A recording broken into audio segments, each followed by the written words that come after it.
Oh, but I'm happy to say that nobody caught me. Not as in the story that I'm going to tell you tonight, but an April Fool's Day prank certainly scored a bullseye. I see you have the dispatch box out again, Doctor. Been refreshing your memory? Yes, I have to start telling. When I tell you the adventure took place in 1881, I think you'll agree that after such a lapse of time, a man can hardly rely on memory alone. 1881? Say, Doctor, tonight's adventure must have been one of the really early ones. Yes, it was indeed. In fact, to be exact, it took place only a little while after Sherlock Holmes and I had first met and had taken up lodgings together. How was the great detective in those early days? It's a fine mystery to me, Mr. Bartell. To give you an example, my boy, I'd shared our Baker Street lodgings with him for over a month before I was even certain of his profession, the knowledge of which I learnt to my awe and astonishment when our first adventure together took place. Oh, that was the one you called A Study in Scarlet, wasn't it, Doctor? That's right, Mr. Bartell. What a memory you've got, Study in Scarlet. But even after that adventure, I found myself wondering at times what I had let myself in for, sharing lodgings with such a strange companion. It was in one of those moods of doubt and confusion that my story begins. Late one March evening, I found myself in the neighborhood of Piccadilly Circus. It was cold, and a steady drizzle of rain had dampened my spirits. I thought that a glass of wine and the sound of music would put me in a better mood. And so, Mr. Bartell, I entered the Criterion restaurant.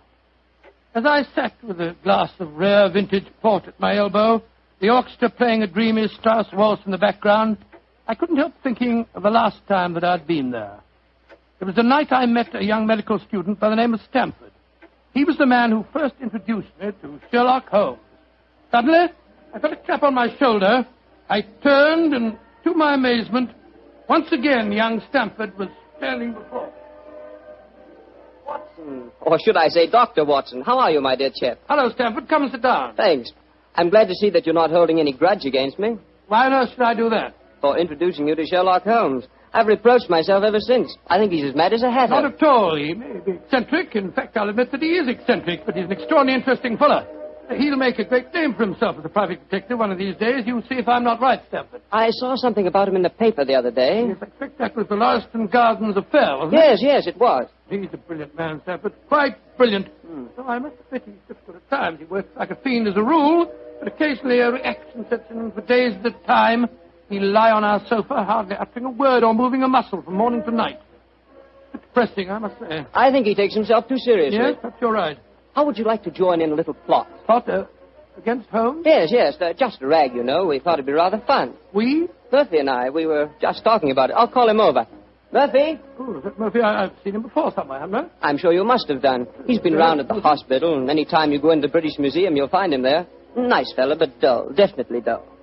Yes, Stamford. Oh, this is a friend of mine, John Watson. This is James Murphy. How do you do? I think I've seen you at the hospital. And I know I've seen you, Dr. Watson. Oh, sit down and come and join us, won't you? Oh, thank you very much. I was just telling Watson about our little plot. Oh, you mean about Sherlock Holmes? Now, look here. I'd like you fellows to realize that Holmes is a very good friend of mine. Oh, don't worry, Watson. This is all in good fun. Don't you realize what the date is tomorrow? 1st of April, isn't it? Yes, April Fool's Day. Oh, now I see. You're going to play an April Fool's Day joke on Holmes. Yes, that's our plan. Well, it's hardly our plan, Stamford. It's really Lady Anne Partington's idea. You see, Holmes was very rude to her when she visited the hospital recently, and she wants to, take him down a peg or two. Sounds innocent enough, but I must say he's inclined to be rather arrogant at times. Well, what's the plan? Well, we'll need your help, Watson. You must be careful not to give the joke away. I'll bet you a $5 that Holmes falls for the whole story, hook, line, and sinker. Now, here's exactly what we're planning to do. Lady Anne is going to call on Holmes at Baker Street in the morning. Lady Anne, I'm very flattered that you called to see me in my professional capacity. Surely, my dear man, you didn't think this was a social call. You were much too rude to me at the hospital the other day for that. That was the point I was trying to make. Please sit down, won't you? Take this chair, won't you, Lady Anne? It's by far the most comfortable chair in the room. Oh, thank you, Dr. Watson. And now, what can I do to help you? You've heard of the Elphinstone Emerald? Oh, yes, indeed. A magnificent stone of very considerable value. An heirloom in your family, I believe. Yes, Mr. Holmes. I keep it in a wall safe in my bedroom. This morning, when I had occasion to go to the safe, I discovered that the emerald had been stolen. Stolen? Good Scott. Shocking business. Of course, you want Mr. Holmes to recover it for you. A remarkable deduction, my dear doctor. Lady Anne, when you opened the safe, did you observe any signs of it having been tampered with? Oh, I think it's rather stupid to sit and answer questions here in Baker Street. Why don't you come over to my house in Cavendish Square and examine the safe for yourself? You are a detective, aren't you? Lady Anne, just now you accused me of rudeness. I assure you that mine, at least, was unintentional. Oh, come, Holmes. Don't be so touchy. I can promise you a substantial fee, Mr. Holmes. I'm a struggling practitioner in a new profession, eh? My poverty, but not my will, consents. I pay thy poverty, and not thy will. You see, I can quote my Shakespeare, too, Mr. Holmes. My carriage is waiting, gentlemen. Let's drive over to Cavendish Square at once, shall we?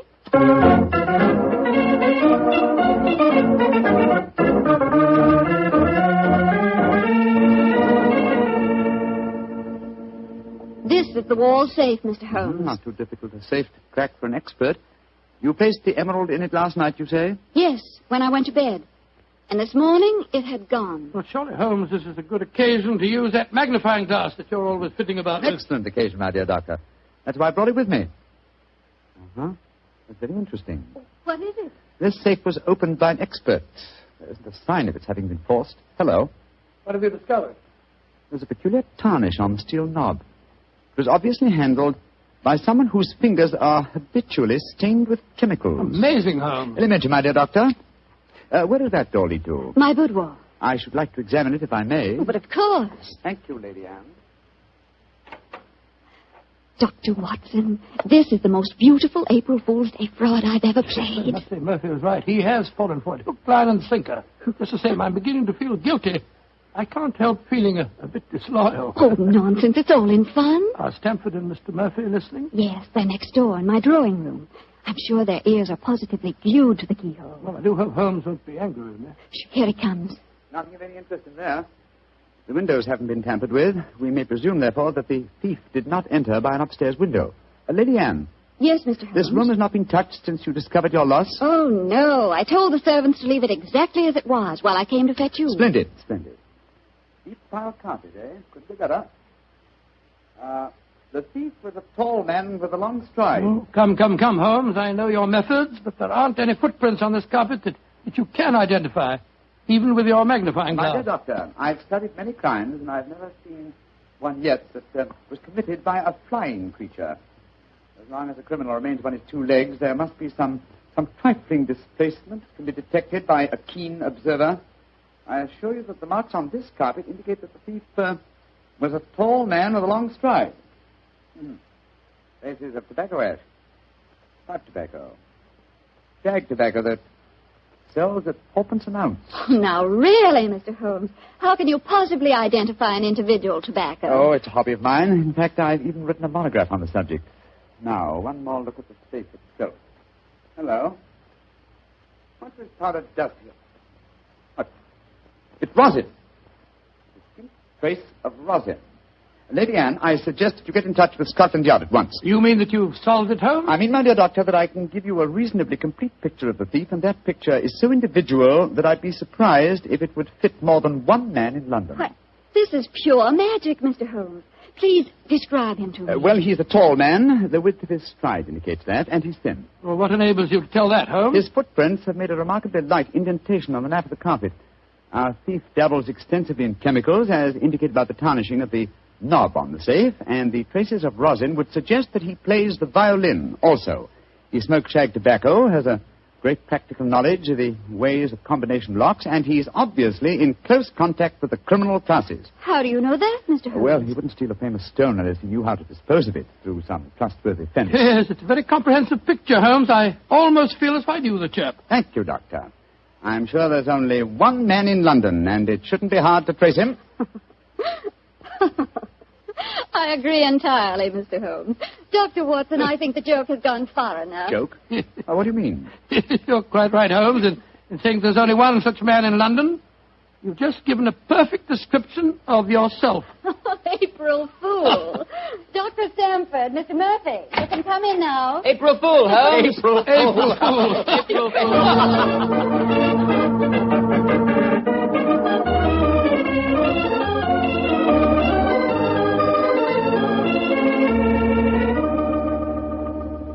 Here, into the drawing room, everyone. Let us drink a glass of wine to Mr. Holmes, who has so graciously forgiven us for the little trick we played on him. And also to Dr. Stamford, who thought of the whole idea. No hard feelings, Holmes. Oh, no, Doctor. Oh, it was a rather embarrassing experience. When Murphy told me about the plan, I I just couldn't resist joining him. Ah, here you are, Holmes. Here's a drink. Thank you, Stanford. You know Murphy, don't you? No, I don't think we've met. How do you do, sir? How'd you do, Holmes? How did you like the little game we played on you? It was rather a salutary experience. I suppose you gave them all the details to build up the picture of me, eh, Doctor? Yes, I did, Holmes, and knowing some of your methods, we tried to plant every clue that you'd pick up. Very neat job, too, and incidentally, a perfect example of the dangers of deductions based on purely circumstantial evidence. I shall profit from this little lesson. I must say it was worth a fortune in emeralds to see your face, Holmes, when you realized what you'd done. Well, the joke's over now. By the way, where is Lady Anne? I believe she said she was going to fetch the Elphinstone emerald. She thought you might be interested in seeing it. She probably feels the sight of it will salve my wounded vanity. Oh, here she comes now. Mr. Holmes! Mr. Holmes! What's wrong? What's happened, Lady Anne? The emerald. It's not where I hid it. This time it's really stolen.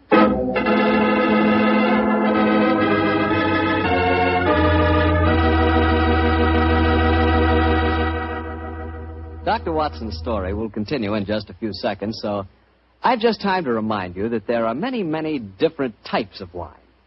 But if you want one wine that's fine for almost any occasion, then you want Petri California Sherry. Petri Sherry is fine before dinner, of course. But Petri Sherry is good after dinner, too. And it's the perfect wine for cocktail time or any time friends drop in. Everybody will love the real heart-of-the-grape flavor you get in every sip of Petri Sherry. And you can serve Petri Sherry proudly, because those letters P-E-T-R-I spell the proudest name in the history of American wine. Petri wine. Well, Dr. Watson, your April Fool Day plot kind of backfired on you, didn't it? Yes, Mr. Bartell, it was a perfect example of the biter bit. Well, what happened next? I suppose Sherlock Holmes went into action once again. That's Mr. Bartell, and it gladdened my heart to see the change in the fella. I confess I'd felt rather ashamed of my part in the prank, for I could see that Holmes's pride had been hurt. But now, with a definite crime before him, the difference was amazing. He suddenly became a dynamo, galvanized into action as he stood there, firing questions at the other members. Lady Anne, who beside yourself knew of this fresh hiding place? Both Murphy and I did. Yes. After we'd left our deliberate clues on the safe, we went with Lady Anne and saw her secrete the emerald in the top drawer of her dressing table. We thought it would be all right there. After all, as soon as the joke was over, I was going to put it back in the safe. Now, I think our wisest plan before we question the servants would be for each one of you who were in this April Fool's Day prank to submit to being searched. Holmes, surely you don't suggest that any one of us took the emerald? No, Stanford, I don't. But if any one of you four are not guilty, this will be a splendid way of proving your innocence. I say, steady, Holmes. You're not suggesting that Lady Anne stole her own emeralds, are you? Are you, Mr. Holmes? I'm suggesting nothing, but I may point out that the recent vogue for the insurance companies has provided another interesting motive for these so-called thefts. I resent your insinuation. It's outrageous. Lady Anne, if I'm to recover your emerald, I must at least consider every possibility. A search is the most immediate practical action. And perhaps you'll retire into the next room while I persuade these gentlemen to submit to being searched. Very well, but I think you're in danger of making a fool of yourself once again. No, wait, don't go, Lady Anne. A search won't be necessary. What do you mean, Murphy? I must throw myself on your mercy, Lady Anne. I confess that I stole the emerald. Murphy! After you put it in the drawer, Lady Anne, I slipped back into the room and took it out. Murphy, that's a criminal action. I know it, but I'm poor. I need money desperately for my mathematical research. I knew the emerald was priceless, and I couldn't resist the temptation to take advantage of a joke. Here, Lady Anne, here's the stone, and please don't prosecute me. Please don't. It'd be my ruin. May I examine the emerald, Lady Anne? Thank you. Well, Mr. Murphy, I won't pretend that I'm not deeply shocked. I must ask you to leave my house. But you won't prosecute me, will you? It was a moment's temptation. No, I won't prosecute you. Holmes, what are you doing with the emerald? Well, knowing something of the deceptive ways of thieves, I came on this case fully prepared to test the emerald when I found it. Now, a drop of this acid from this vial, so... Mr. Holmes, what are you doing? You'll injure the stone. No, not if it's a true emerald. Uh-huh, look at that. Good Lord, the acid's eating to the stone as if it was sugar. But then that means... It means, Lady Anne, that Mr. Murphy has just imperiled his honor and his freedom to steal a singularly beautiful fake.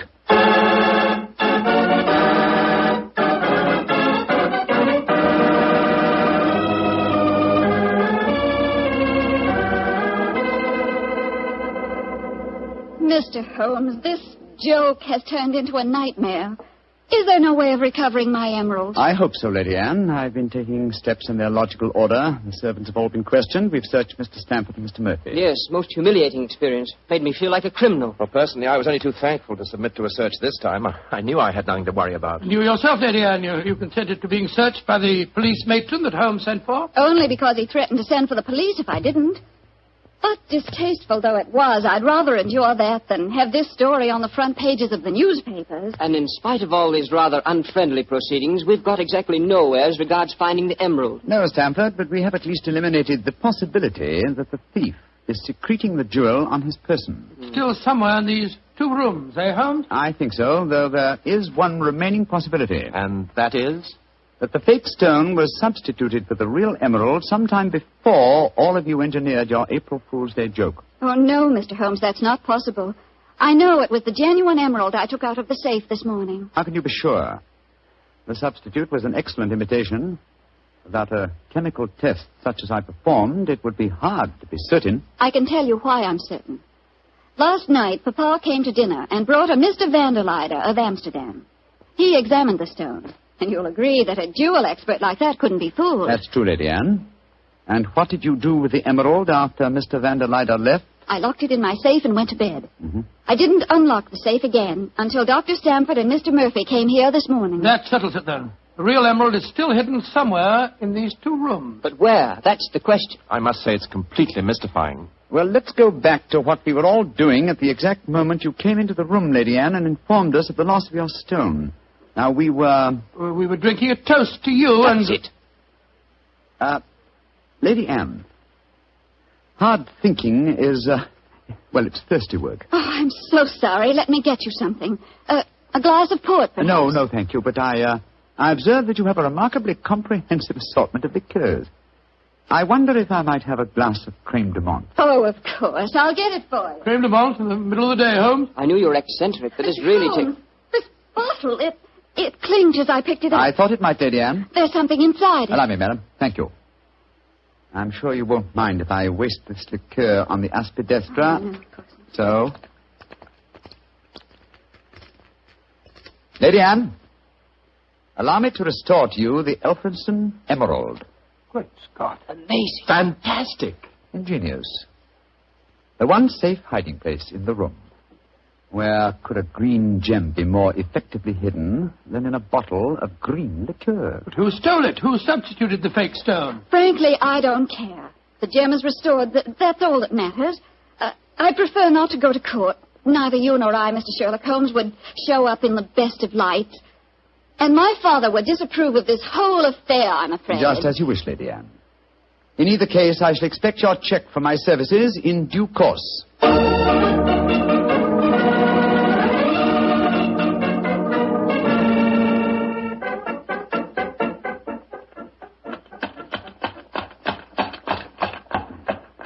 Well, here we are at the Criterion again, Stamford.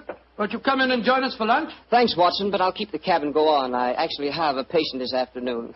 A rare and delightful experience for a young doctor, as you probably know. As rare and delightful as a client is for a young detective, eh, Stanford? I quite understand, and I'm correspondingly grateful to you for your profitable hopes. I'm glad it was profitable for you. Personally, I feel pretty stupid about the whole thing. Well, goodbye. Goodbye, old fellow. Goodbye. 39 Onslow Square, cabby.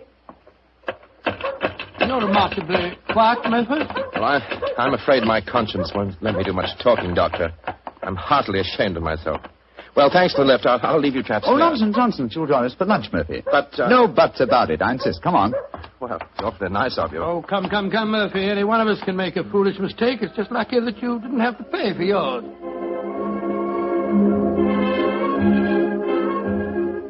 Monsieur wishes a table. Yes, for 3, please. This way, monsieur.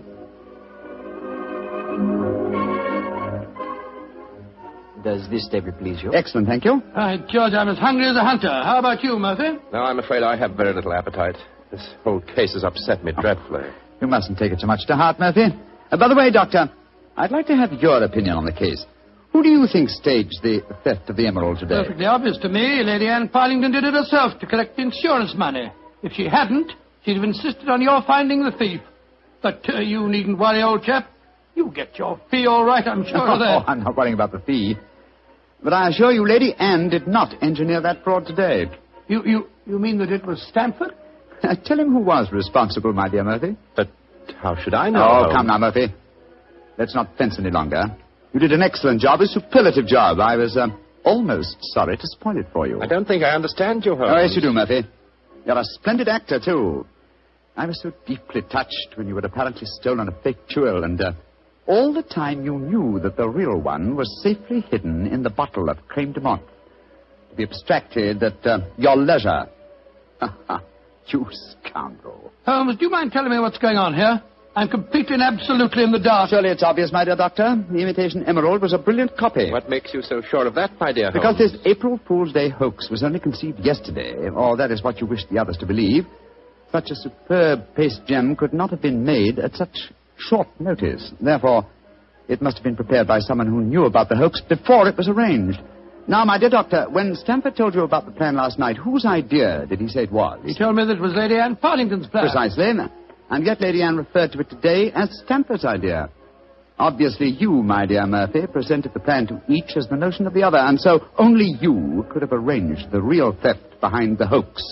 I repeat, a splendid job. Thank you, Mr. Holmes. May I also compliment you on your cleverness in frustrating my plot? Look here, what is all this? One of you is a criminal, the other is a detective. If you're throwing each other compliments as if you were in the same profession. The dividing line between the criminal and the criminal investigator is thinner than you might imagine, my dear doctor. How very true, my dear Holmes.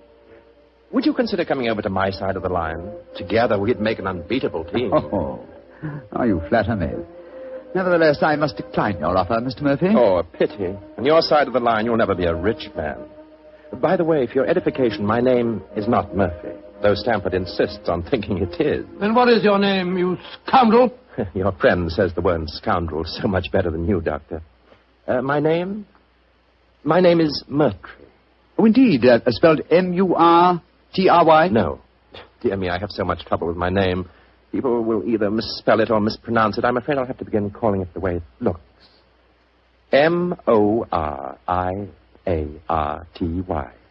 Moriarty. Moriarty. I shall remember that name. I have a feeling we shall meet again. I trust that we shall. You've won the first round, Sherlock Holmes, I admit that. But I believe that a return match is indicated. I shall look forward to it, Moriarty.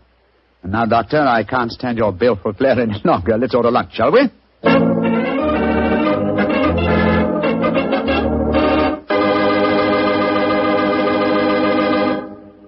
Doctor, that was a pretty hectic April Fool's Day. Yes, it was. I never want to see another one exactly like it. I don't blame you. You know, I'd sure hate to have someone come to my house and pull a trick like that on me. Why, Mr. Bartell, do you have a precious emerald you fear may be stolen? Are you kidding? I wouldn't know the difference between a precious emerald and a piece of green glass. But when it comes to rubies, that's something else. Oh, you would know a ruby when you saw it. Sure, because a ruby has exactly the same color as a glass of Petri California port held up to the light. Mr. Bartell, you can find more excuses for talking about Petri wine than any man in the entire world. Believe me. Excuses, Doctor? I don't need an excuse to talk about Petri wine. And now let's look in on our old friend, Dr. Watson. I'm sure he's expecting us. Good evening, Doctor. Good evening, Mr. Bartell. Draw up your usual chair. I'll get on with tonight's new Sherlock Holmes adventure. Well, how did the story begin, Doctor? It was one day in the autumn of 1887, I remember. Holmes and I were seated on either side of the fire in our Baker Street lodgings. The great man, his eyes half closed, his long, thin fingers pressed together, lay back in his chair, filling the room with large blue clouds of tobacco smoke, and discoursing on one of his favorite subjects, Professor Moriarty. I can almost hear him now, Mr. Bartell, as he said... Napoleon of crime, Watson. Is the organizer of half that is evil and nearly all that is undetected in this great metropolis. Oh, surely that's an exaggeration, No, it Holmes. isn't, my dear fellow. He is a brain of the first order, and his agents are numerous and splendidly organized. He himself sits motionless like a spider in the center of his web. But that web has 1,000 radiations, and he knows every quiver of each one of them. It's fortunate for me that there's only one Moriarty. If every criminal were equally astute, I'd be in bankruptcy within the year. I don't think you need to worry about bankruptcy, Holmes. As I came in just now, I picked these letters up from the whole table and slipped them into my pocket. Here you are. Oh, thanks, old chap. They didn't look like bills to me. I observed the crest of the Duke of Carlisle on the top envelope. Oh, dear me. 500 guineas. His Grace is extremely generous in his evaluation of my services. I don't agree. After all, you did save him from a shocking scandal. Oh, listen to this, Watson. I seen you yesterday when you come to the cricket match. You wasn't watching the cricket. If you value your life, keep your filthy long nose to yourself. And it's signed Joe the Butcher. Oh, no. Who on earth, Joe the Butcher? A minor criminal that I was instrumental in sending to prison for a short term. He flatters himself, though. I was watching the cricket.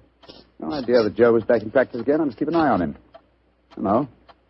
Letter on Carlton Hotel stationery. Now, I say, this is interesting. Very interesting. Oh, what's it say, Holmes? Dear Mr. Holmes, I've been informed that you are a man of ability and discretion. My life is in grave danger, and I need your help. Upon receipt of this letter, come to my hotel at once. I shall be expecting you. And it's signed, Francois Dulac. That's rather peremptory, isn't it? No, please, just come to my hotel at once. Who is this Dulac, anyway? Watson, old fellow. Yeah? We were talking of Moriarty just now. I have a feeling that this letter may lead us to him. Well, what makes you say that? Francois Dulac, the writer of this letter, is recognized in France as the one indisputable authority on the paintings of Jean-Baptiste Greuze. Well, I still don't see the connection with Moriarty. If there is one thing Moriarty loves, more than the dazzling abstractions of mathematics and even more dazzling achievements of crime, it is the paintings of Greuze. The suggested combination of impending danger and a Greuze expert spells Moriarty to me. Get your hat and coat, old fellow. We're off to the Carlton Hotel to see Monsieur Dulac at once. This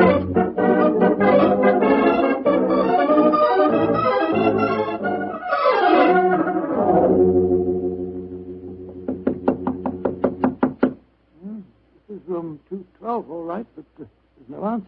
I'll knock again. Shall I go and get someone to unlock the door? No, old chap. Huh? Don't want to attract attention to our prospective client. Hotel locks shouldn't be very hard to pick. Here. The skeleton key should do the trick quite easily. Well, the man at the desk downstairs said that Monsieur Dulac was in his room. No, Watson. He said he thought he was in his room. Uh-huh. Easier than I anticipated. Come on, let's go in. Doesn't look as if anyone's occupying this room. No signs of any personal belongings. No clothes hanging in the wardrobe, no luggage. Yet he is still registered here. Hello. What's this stain on the carpet by the bed here? Great Scott, is it... It's a blood stain, Watson. Blood stain? And the stain is still damp. I'm afraid we're too late. Come on. We can do no more good here. You're not giving up, Holmes? No, of course not, my dear fellow.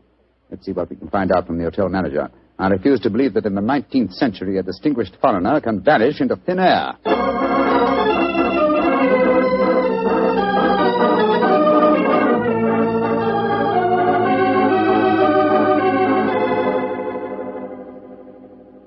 Yes, Monsieur Dulac did have a visitor early on today, Mr. Holmes. You remember his name? I think it was Perkins or Parsons, but I'm not sure. Can you describe his appearance? I think so, Mr. Holmes. He was a very tall gentleman, tall and thin, with deep-sunk eyes. Clean-shaven? Oh, yes, sir. He had a high forehead and a funny way of moving his head from side to side. Oh, yes. Right, Joe Holmes, that's almost an exact description of Moriarty. Exactly, Watson. Have you seen Monsieur Dulac since this Mr. Perkins or Parsons called on him? No, I haven't, sir. But his visitor came back only an hour ago. He had some men with him. They carried some large packages out of the hotel. Packages? But not luggage, eh? No, packages, Mr. Holmes. Has Monsieur Dulac received any other visitors since he arrived here? None that have been here to see him, sir. But I understand that Sir Henry Davenant has been most anxious to get in touch with him. Sir Henry Davenant? Thank you. I'm extremely obliged to you. Come on, Watson. Always proud to be of service to Mr. Sherlock Holmes. The plot begins to clear, Watson. Well, what makes you say that, huh? Sir Henry Davenant is a millionaire whose art collection is world famous. A year ago, the papers were full of his latest acquisition, the gem of his collection, Jean-Baptiste Greuze painting, Young Girl with a Gazelle. And now it would appear that for some reason Moriarty wishes to prevent a meeting between Sir Harry Davenant and Monsieur Dulac, a Greuze expert. Now, do you see why the plot begins to clear? Vaguely, but what are you going to do? Davenant is said to be something of a hermit. He won't have anything to do with officials, interviewers, and people like that. But we know that he wishes to consult an expert on the paintings of Jean-Baptiste Greuze. The next move should be obvious, old chap. Gracious me, you mean that you'll impersonate one? Certainly. If a Greuze expert is what he wants, then a Greuze expert is what he's going to get.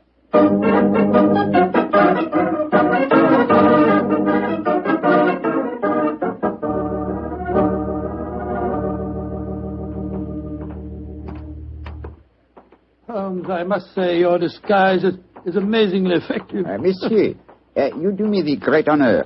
If I appear convincing to the astute Dr. Watson, how can I fail to convince Sir Henry Devereux? Oh, my dear fellow, it's marvelous. Appallingly good. Yeah. Here we are, sir. Sir Henry's house.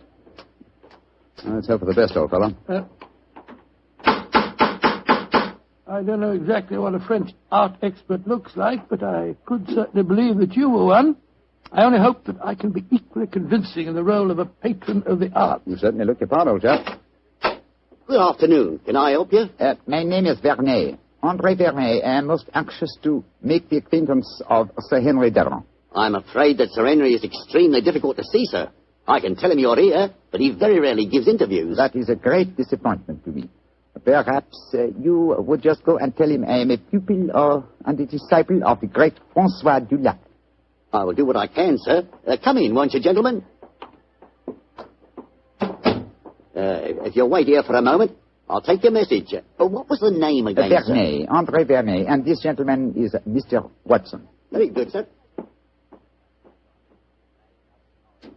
Well, we got into the house. Now let's hope that you can impress the master of it. Now, there's easier task, I fear, old fellow.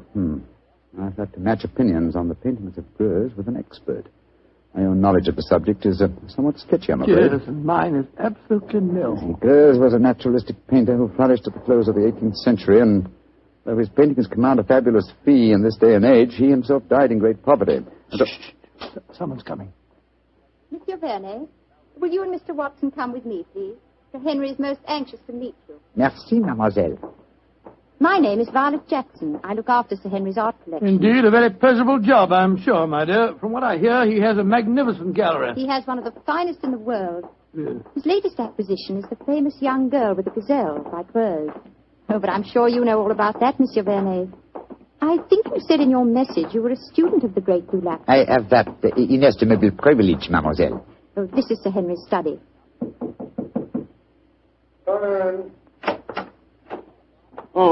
Thank you, Violet. You may go. Yes, Sir Henry. You're Bernie, I'm sure, and this is Mr. Watson? That's right, Sir Henry. Mr. Vernet is staying with me. I see. Well, sit down, won't you? Look, Bernie, you're a friend of Dulac's, aren't you? I think I may claim that honor, monsieur. Then why in thunder can't I get in touch with him? He's staying at the Carlton Hotel, isn't he? He was, or has been staying there, monsieur. Oui. I've left half a dozen messages for him asking him to come and see me, and he hasn't answered one of them. I can't understand it. It's most important that I see him. Monsieur is in some trouble, perhaps? Perhaps. Now, you fellows are familiar with the painting by Greuze, the young lady with the Gazelle, aren't you? Oh, yes, Sir Henry. Yes, indeed. Oh, you are, eh? What do you think of it? Well, one of the greatest works, in my humble opinion, monsieur. Of course, I have only seen a reproduction, but it seemed to me to have a freshness of vigor of the flesh tints, a great firmness and brilliance of line. You are indeed fortunate to own it, monsieur. Don't know about fortunate. It cost me £40,000. I still say you are most fortunate, monsieur. Would you grant me the honor of to examine the original? Well, I don't know whether I ought to. I've had to guard it very carefully ever since this... Well, but perhaps in your case I can make an exception. You received threats regarding the painting, Sir Henry? Yes, I have, Mr. Watson. And they've worried me so much that I've even thought of engaging the services of a private detective. Oh, indeed, monsieur. How very interesting. The Duke of Carlisle strongly recommended a fellow by the name of Sherlock Holmes. I was seriously thinking of going to him. Instead of which... He has come to you, Sir Henry. In fact, it will save us all a lot of time, I'm sure. Well, what kind of horseplay is this, sir? Who the devil are you? My name is Sherlock Holmes. Then why do you come here masquerading as a French art expert? Because I'd heard of your aversion to giving interviews, and I wanted to see you urgently. I thought that in the character of a supposed Greuze expert, I was most likely to gain immediate admission. Well, then, your friend here? Dr. Watson, my colleague. Well, it's all turned out for the best, Sir Henry. You wanted to consult Mr. Holmes, and he was most anxious to see you. Yes. Well, I'm glad you fellows are here. You see, I'm devilish worried about that Greuze of mine. Oh, why, Sir Henry? Well, I bought it at an auction. There was another man bidding against me all the time, and when it was finally knocked down in my name, he became most insulting. He seemed unable to bear not owning the picture himself. He told me bluntly that I wouldn't enjoy it long. Well, I didn't think much about it at the time, but lately I've been receiving postcards repeating the threat. I don't like it, that's a fact. Well, you've kept those postcards, I hope, Sir Henry? No, threw them in the fire where they belong. Oh, that's a pity, sir. Can you recall the name of this bidder at the auction who threatened you? No, didn't know his name. Can you describe his appearance? Well, let me see. He was tall, clean-shaven, and a curious habit of moving his head from side to side. Moriarty again. Yes, old chap, my supposition was correct. Now, tell me, Sir Henry, is the painting safely guarded? Well, I'd say that it was impregnable, Holmes. It's not in my regular galleries. I had a special strong room built for it when I started to receive these threats. It has a lock to which only I know the combination, and a special clockwork device that so controls the room that even I can only enter it during certain daytime hours. And yet, Sir Henry, with such thorough precautions, you appear to be frightened. Why? Well, I hardly dare trust my own shadow, Holmes. Well, as you possibly know, one of Greuze's pupils, a certain Madame Ledoux, imitated his paintings most successfully. Several of the experts were fooled. I confess that I've been frightened lately, since I received the threat, that a clever man might try and substitute a fake painting for the original, if indeed he hasn't already done so. That's why I was so anxious to get in touch with Dulac. He'd know a fraud at once. But a substitution would be impossible if you're the only one that knows the combination to the lock of the strong room. Well, that's what my logic tells me too, Doctor. Yet I'm very uneasy, I must confess. It's still daylight, Sir Henry. Would it be possible for us to examine the painting now? Well, certainly. By the way, what happened to Francois Dulac? Did he leave the Cotton Hotel? He did, sir. So the circumstances of his departure made us distinctly uneasy. In what way? His room was empty. There were no signs of luggage, and yet... Come in. Yes, Violet, what is it? This note was just left for you, Sir Henry. I was asked to deliver it at once. Who left it, Violet? Well, he didn't give his name, Sir Henry. But he was a tall, thin man with deep, sunk eyes. Oh. What's the note say? Why, it's the same fellow again. Listen to this. I told you you wouldn't enjoy the painting for long. You didn't, did you? Great Scott, it's Moriarty. Holmes, I don't see anything funny about this. What makes you laugh? It's obvious that my painting has been stolen. I find nothing funny about it either, Sir Henry. But I must admit a certain pleasure. Once again, I'm crossing swords with an adversary who was more than worthy of my steel.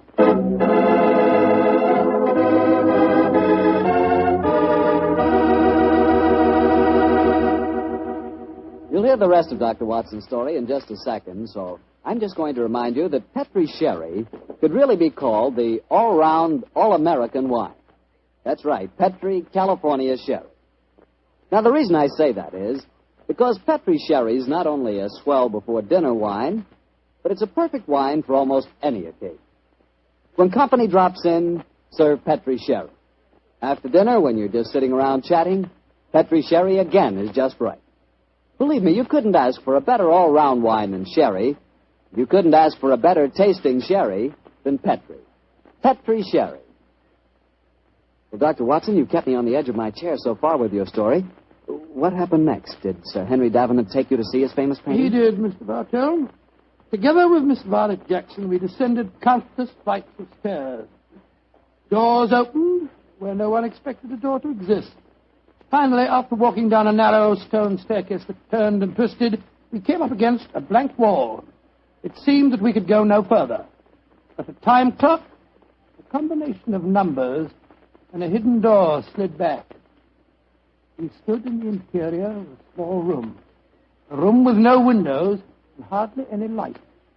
An oil painting stood on an easel before us. It was the incomparable Greuze painting of the young girl with the Gazelle. We stood looking at it for a brief moment, and then the Henry Davenant said, Heaven, the painting is still safe. Yes, Sir Henry.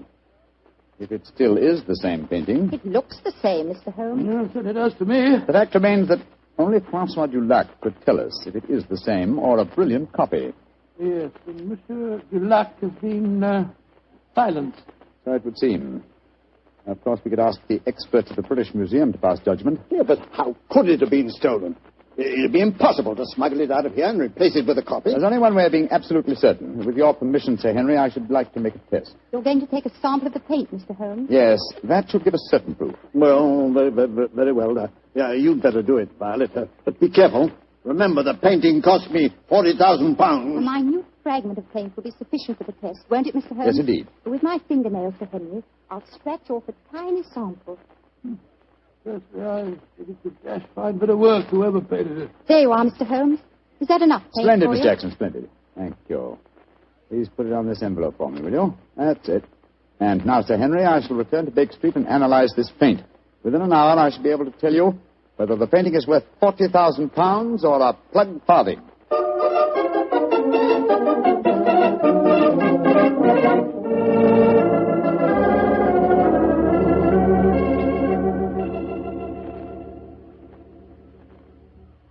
Well, Holmes, did you make the test? I did, Sir Henry. And?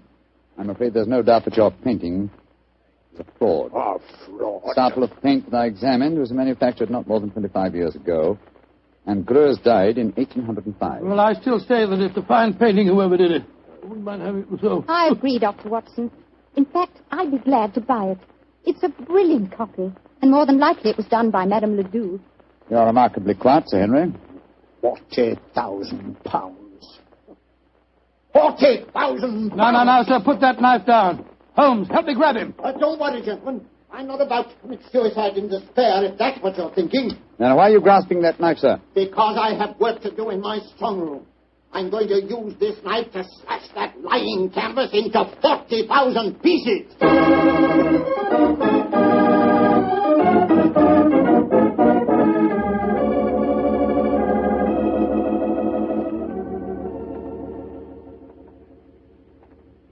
Yes, well, I suppose you're right, Violet. It's childish to mutilate this daub. It's a brilliant fraud, Sir Henry. I'd like to have it. I'll buy it from you gladly. Buy it from me? You can have it. Go and make arrangements to have the wretched thing taken away at once. I don't want any frauds in my collection. Yes, Sir Henry, and thank you. Now, Mr. Sherlock Holmes, I'll pay you any fee you name if you can tell me how the original painting was stolen. Well, Sir Henry, the how must here precede the who. And the how, I must confess, seems impossible. Yes, I agree. This is a sealed metal room. The only entrance is through the door. That has a combination that only you know, Sir Henry. Perfectly true. It's impossible for anyone to enter this room without my being present. Or I would have sworn it was. Let's examine these walls, Watson. Might be a secret panel. Ventilator. No method of entrance here. Well, you'll find no flaws, I'm sure. This room is built like a giant safe. And the time lock on the door is equally solid. Is the time lock working now? Yes. It started 5 minutes ago when we opened the door. But don't worry. It's perfectly safe with the door open. But when the door's closed, it couldn't be reopened again, I take it, Sir Henry. Not until the morning, Doctor, no. I had the lock specially designed. Very ingenious. This presents as pretty a problem as ever I've tackled, Sir Henry. A large painting stolen and a fake one substituted in a sealed room to which only you have access.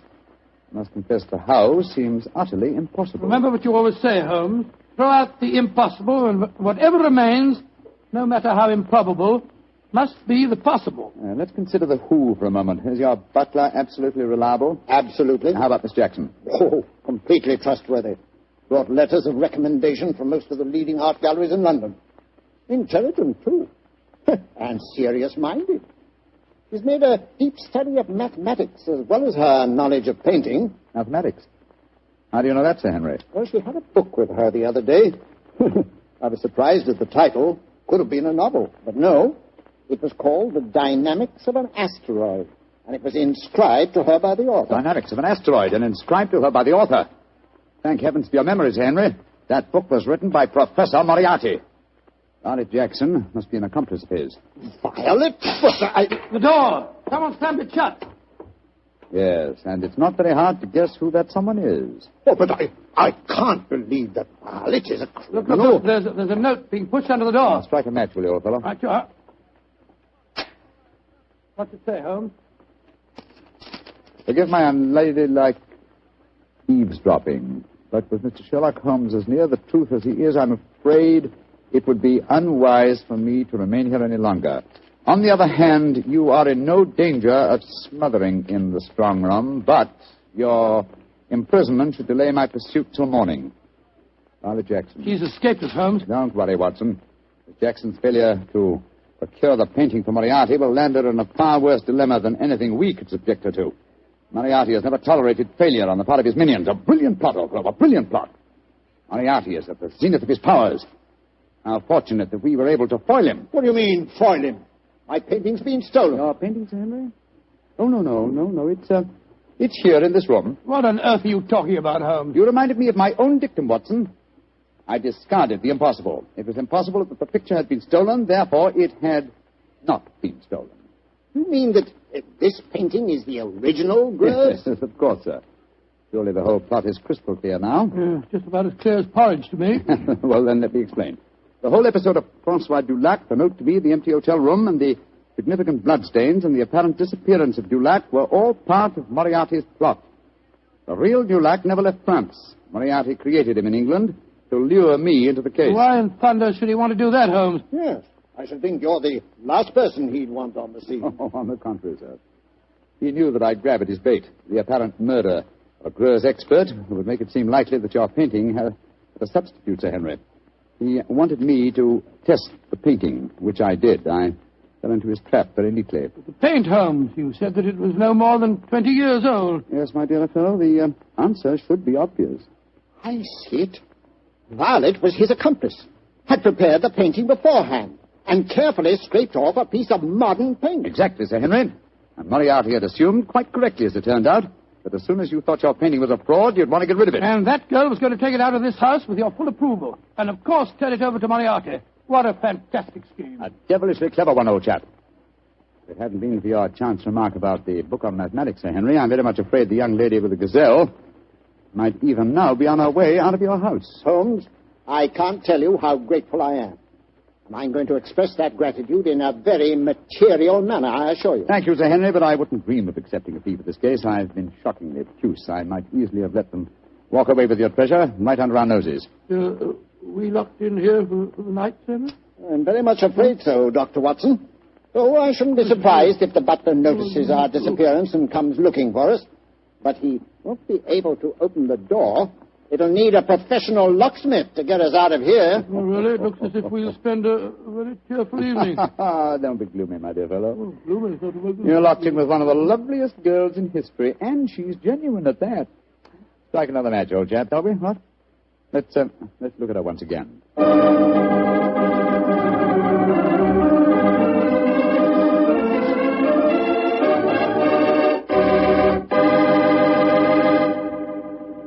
Doctor, that was not only a swell story, but I really learned something. Oh, good, Mr. Bartell. And just what did you learn? Well, this fellow Greuze, the painter... Yeah? I know this must sound stupid to you, but until you mentioned his name, I'd never heard of him before. Holmes mentioned his name to me. I've never heard him before either. But then...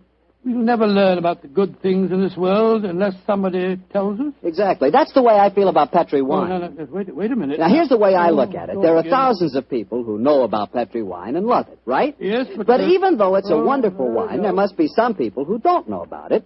So I tell them about it. Ah, there you are, Mr. Bartell. Good evening, Doctor.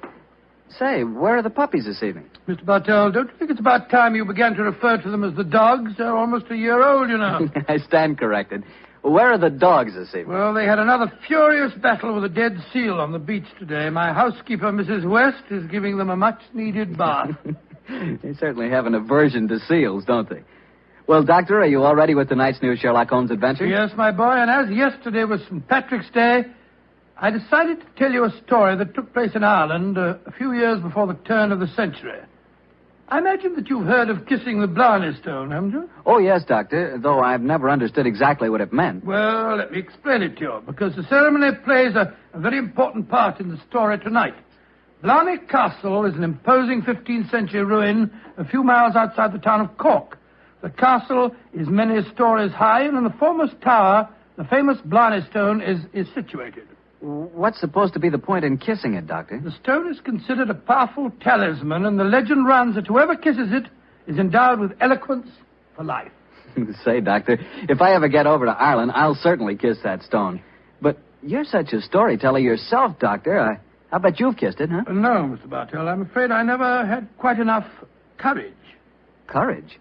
Well, why does it need courage, Doctor? Well, because the Blarney stone is set in a most inaccessible position on the outside wall. To kiss it, it is customary to lower the candidate for eloquence over the rampart, head foremost, with a friend hanging on to his heels. From the top of a castle? It does sound dangerous, Doctor. Oh, it was, my boy, so much so that in recent years a great row of iron spikes was put round the parapet to prevent an accident. Though, of course, at the time tonight's story took place, there was no such guard. And I have a feeling that an accident did take place, Doctor? No, Mr. Bartell, let me tell you the story from the beginning. Sherlock Holmes and I were staying in the city of Cork, where the great man had just solved a singular affair which the local press had referred to as the Leprechaun Murders. A few days before our departure for England, we paid a visit to Blarney Castle. I must confess that I had a certain desire to test the miraculous powers attributed to the Blarney stone. I very soon changed my mind, however, as Holmes and I stood there, high on the turrets of Blarney Castle, and watched a terrified initiate being hauled up by his ankles and yelling at the top of his voice. Pull me up! Pull me up quickly! I think I'm going to faint! Great Scott, I had no idea that kissing the Blarney stone was such a hazardous proceeding, huh? Yes. It would seem that eloquence could be more easily obtained than by hanging suspended by one's ankles from a battlement with 100-foot drop below and kissing a piece of stone. Oh, I'll never do that again. Oh, I'll never. I must say, I don't blame the fuller. And yet, my dear chap, on our way over here, you expressed a sneaking desire to kiss the stone yourself. I'll be very happy to hold your ankles if you want to try the experiment. No, thank you. After witnessing the ceremony, I've changed my mind. Then I suggest we make our way back downstairs.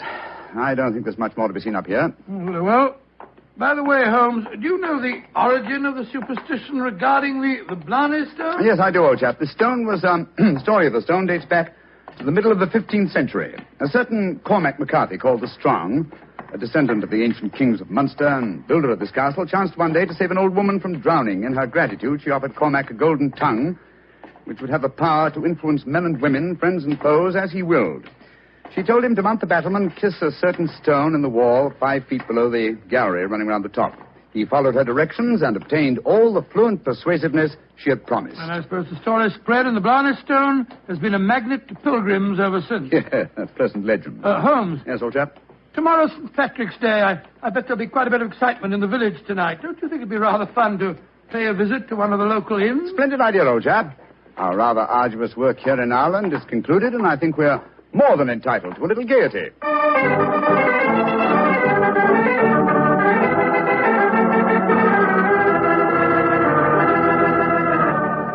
In Dublin's fair city, the girl was so pretty. 'Twas there that I first met sweet Molly Malone. She wheeled her wheelbarrow. Charming, quite charming. A waiter and singing at his work. Singing very well, too. Just the same, I wish someone would come and take our order. Oh, there's a barmaid. I'll see if I can catch her eye. Hi, miss. Would you gentlemen be after wanting something? Yes, my dear. My friend and I would like a little refreshment, and what would you suggest? What would I suggest, Your Honor? Oh, begorra. There's but one drink a gentleman like yourself should be after pouring down you, and that's the cream of Connemara. Whiskey that'll soften your heart and make you glow with a good feeling, so that the little people will be after visiting you. It sounds delightful. Bring 2 glasses, will you? Yes, Your Honor. Yes, Your Honor. I must say I never heard an English barmaid go into such rhapsodies over a nip of whiskey. No, the Irish are distinctly more colourful in their speech. It's an interesting fact, though, Watson, that the Irish are curiously unrewarding in the criminal world. England, Scotland, America, Australia have all produced classics of crime, but the Irish murders, almost without exception, have been purely physical, affairs of hot blood. You say that rather regretfully, Holmes. No, my dear chap, no. I say, Watson, look at this rather florid-looking gentleman coming towards our table. It looks to me as if he's a little under the weather. You fellas have got to have a drink with me. Oh, thank you, sir, thank you, but we've just ordered one. Well, you've got to have it with me. I went to the races at Cork today and made a killing. I'm going to buy all the drinks here tonight. I'm afraid that... Nothing to be afraid of. I'll sit down with you for a moment. There. My name's Hankin, Geoffrey Hankin. What's yours? Mine is Holmes, and this is my friend, Dr. Watson. How do you do? Sir? How do you do? Your honors, that'll be 1 and 6. Here, I'm paying for these. Here. Half a crown, and you can keep the change. Oh, blessings on you, Your Honor. Oh, well, if you insist on paying for our drinks, Mr. Hankin, here's your very good health. Yes, indeed. You're both English, aren't you? Yes, sir?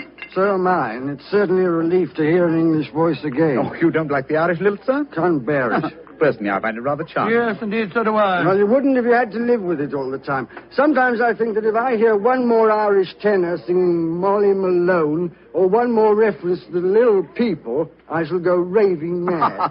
You live in Ireland, sir? Yeah, I have to. I own a half interest in the Tweed mill here, you see. In any case, my wife's Irish, and she thinks there's no other country in the world, so I suppose I'm stuck here.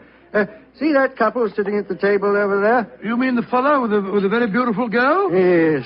The man's Michael Corcoran, my partner. Oh, the girl's absolutely ravishing. You'd like to meet her? I'd like to, by George, yes. What do you say, Holmes? Oh, very well, Watson. The combination of my natural curiosity and your taste for a pretty face would seem to suit the occasion admirably. I might as well warn you, Doctor, that the pretty face belongs to my wife. Your wife? Oh, good gracious me. I'm sorry. I didn't mean to... Oh, well, you better bring your glasses with you.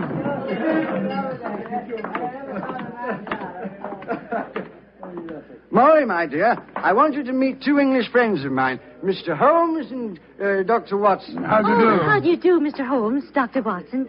Won't you sit down and join us? And this is my partner, Michael Corcoran. How do you do, Mr. Corcoran? How do you do, sir? I'm glad to meet you. Please be seated, gentlemen. Are you visiting here in Cork, Mr. Yes, Holmes? Mrs. Hankin, but we're returning to England in a few days. You've been to Blarney Castle, I hope. Oh, yes, we were there this afternoon. And did either of you have the courage to kiss the Blarney Stone? No, we didn't. I'm afraid it's an athletic feat that's beyond me. It's a lot of rubbish, that's what it is. Kissing a slab of stone. Have you the courage to do it, Geoffrey? Well, of course I have, but I don't want to make a fool of myself. Where's the barmaid? Kathleen. I'll make a wager, Geoffrey, that you haven't the courage to kiss the stone. How much will you bet, Michael? I'll wager a £10 note on it. It's a bet, and you fellas witnessed it. I'll kiss the Blarney Stone at noon tomorrow, and you'll be £10 the poorer, Michael. And I suggest that Mr. Holmes and Dr. Watson be present as well. They can act as referees. Geoffrey, dear, don't get so excited. Well, I don't like it when Michael suggests I don't have courage. You want some more drink, Mr. Henkin? Yes, all of us want some. No more for me, thank you, Mr. No more for And me, I thank you. think you've had enough, Geoffrey. Don't tell me when I've had enough, Molly. In Dublin's fair city, the girls Oh, no, are so not that pretty. filthy Was song. there Yes. Firstly, Mr. Hankin, I find the traditional Irish melodies quite beautiful. And I find them revolting. Stop! Geoffrey, quiet. Would Your Honor be wanting me to sing another song? My honor would like you to shut up that filthy caterwaul. Really, sir, really, I call Geoffrey. that... Sean, please go on with your singing. In Dublin's fair city. You heard me, you great bog-trotting gazoo. I said shut up, and I meant shut up! Geoffrey, I'm leaving here at once. Michael, please to take me home. It'll be my pleasure, Molly. You're an ugly man, Mr. Henkin. Knocking down poor Sean when he was singing just like a bird. Oh, the devil with him, and all of you. No Irishman will be after forgiving you for this night's work. No, not the little people of old Ireland either. You've made more enemies, Mr. Henkin, than you'll ever see. But you'll be knowing they're there. Fiddlesticks, you can't frighten me with your stupid Irish superstition. Well, bless my soul, that was a charming little party, I must say.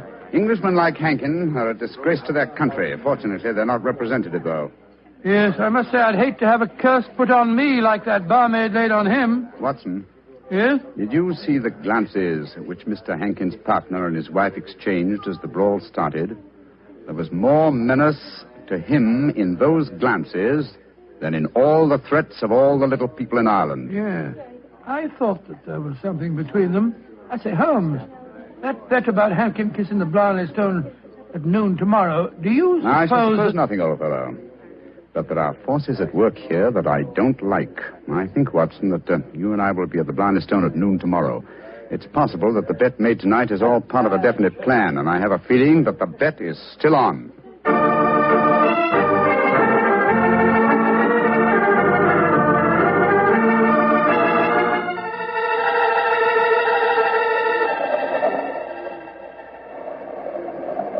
Quite windy up here today, old fellow, at the top of the tower, isn't it? Yes, it's just past noon. I wonder if that man Hankin is going to keep to the terms of his bet. We shall soon learn. In the meanwhile, are you sure that you wouldn't like to change your mind and kiss the Blarney Stone yourself? I'm quite sure, thank you. Ah, here they come now. Yes. Hankin and his partner, Mr. Corcoran. The bet is on, Watson.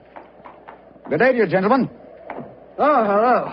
It's my friends from last night. Well, I see you're going through with the bet, son. Oh, yes. Geoffrey set his mind on the 10 pounds of mine. Your wife didn't accompany you, Mr. Hankin? No, she didn't. I'm afraid I'm rather in disgrace for my behavior last night. Molly made me go round and see that waiter fellow that I hit. I offered him money, but he wouldn't take it. Did you offer him an apology? Apologize? To a waiter? I should say not. Well, come on, let's get this stupid farce over with. Are you sure your nerves can stand it, Geoffrey? There's a drop of 100 feet or more below you. Oh, don't worry about me, Michael. Just hold on to my ankles tightly and don't let go. I'll climb onto the parapet. There we are. Now hold on to my feet, Michael, and lower me gently. I'm holding you, Geoffrey. Then lower away. Right you are, Geoffrey. Great Scott, I wouldn't do that for £100. Sliding head first down a vertical wall. That's enough, Michael. I can reach the stone. Oh, his boots. They're slipping through my fingers. I can't hold him. Let me help you. I'm slipping. Pull me. Hold on to him. Hold on to him. Oh, he's gone. I just couldn't hold him. Great heavens. No man could survive that drop. Mr. Corcoran, you deliberately let your partner slip to his death. This is murder. But I don't understand. I'm a strong man. But he just vanished out of my hands like a greased pig. Let me see your hands, Mr. Corcoran. This is dreadful. Dreadful. There's grease on your hands. Grease.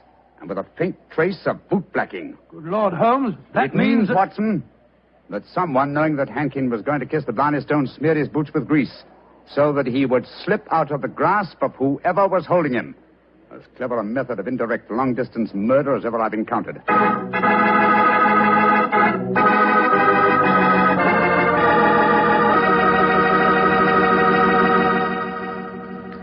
You'll hear the remainder of Dr. Watson's story in just a second, so I'm going to remind you that Petri California Sherry is not only wonderful before dinner, but it's good almost any time. If you had to choose just one wine for almost any occasion, that wine would be Petri Sherry. Petri Sherry is a perfect wine to serve in the afternoon or in the evening. It's good before dinner, yes, but it's swell after dinner, too. In fact, with a bottle of Petri Sherry on your shelf, you've got practically a small-sized wine cellar. So get a bottle of Petri Sherry soon. And remember, you can't miss with any wine that has the letters Petri on the label, because all Petri wine is good wine. Well, Dr. Watson, this is quite a story you're telling us tonight.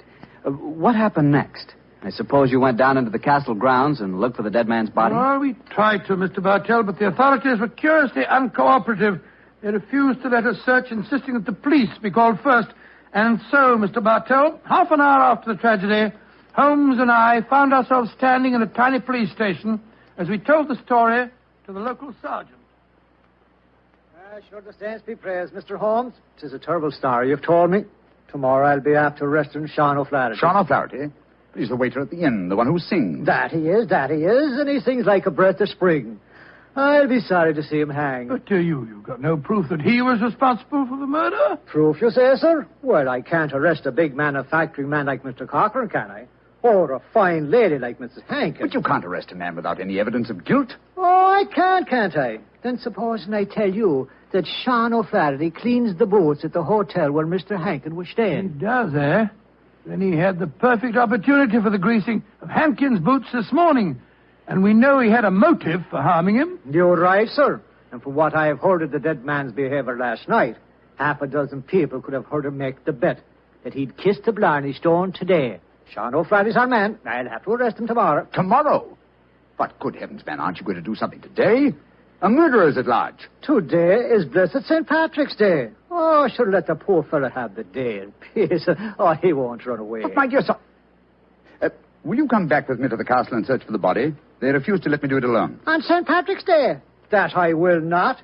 We would need a crew of helpers, and where will I be after getting them on blessed St. Patrick's Day? No, we'll do that tomorrow, too. No, today's a day for celebrating. Oh, your methods astound me, Sergeant. Do they now, sir?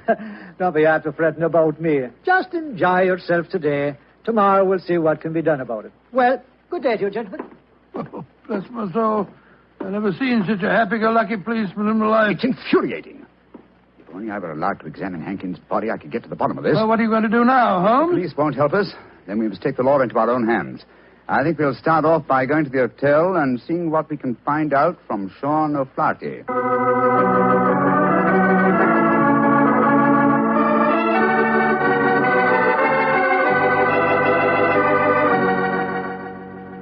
I was going to Ballymure a day, I well remember, for to view the lads and lasses on the 5th day of November with a murring do a day and a murring a do a daddy. Oh, your honors would be after speaking to me, Sean O'Flaherty, perhaps? Yes, Sean. Did you know that Mr. Hankin, the man who struck you last night, was dead? Dead? Well, if ever a man deserved to be beneath the sod, 'twas Geoffrey Hankin himself. A mean, ugly man.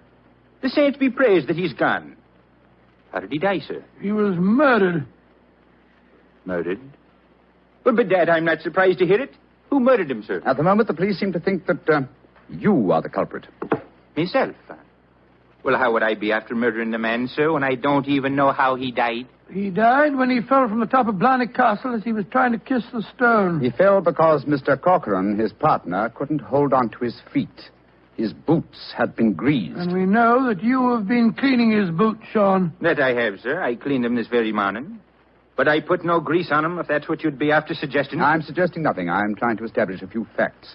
Do you know Kathleen, the barmaid? Oh, and why shouldn't I know her, sir? She's to be me wife before the winter sets in. She pronounced a curse on the dead man last night, just after he had knocked you down. It's possible that she met... Here she comes now. Sean, my darling, what are the fine gentlemen doing here? Oh, Kathleen. They've come to ask me questions about the death of Mr. Hankin.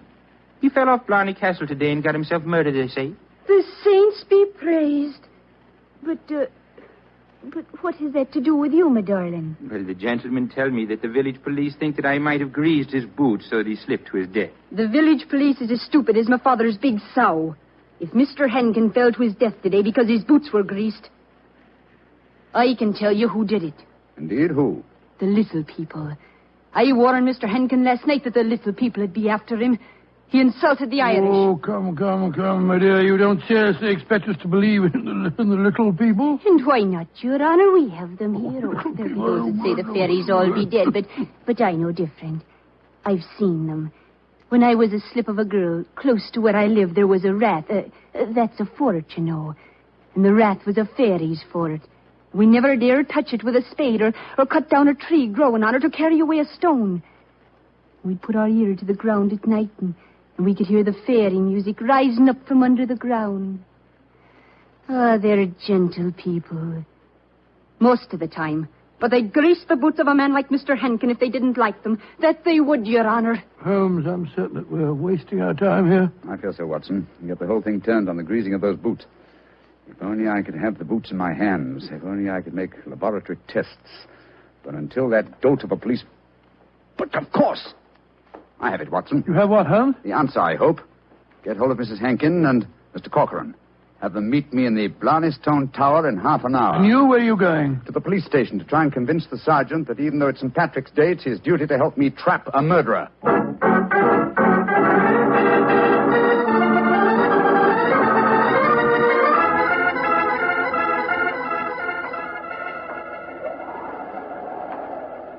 You know, Mr. Holmes, you're an obstinate man. It's blessed St. Patrick's Day, and yet you insist that we meet here on the top of Blarney Castle. What do you think you can prove? Who murdered Geoffrey Hankin? Yes, but why do Molly and I have to be here? Yes, Mr. Holmes. And poor Geoffrey's body still lying somewhere below us. Mrs. Hankin and Mr. Corcoran, I asked Dr. Watson to bring you here for a good reason, I assure you. You ready, Watson? Quite ready, Holmes. Good. Sergeant. Yes, sir. You asked me why I've assembled the three of you here. I'm going to reconstruct the crime. I shall play the part of the victim. My friend Dr. Watson will represent you, Mr. Corcoran. Now, I straddle the parapet. So. Watson, hold on to my feet, will you? I've got him, Holmes. And lower me down the face of the wall. Right, you are. Holmes, hold tight to the wall. Try and push yourself back. The murderer's tried to get you. Your boots are covered in grease. Stand back. Come away. Grab my trouser legs, Watson. I've got him, Holmes. Come, up you come. There we go. Oh, Joe, that was a near thing. Devilish plot, Sergeant, and very cleverly carried out.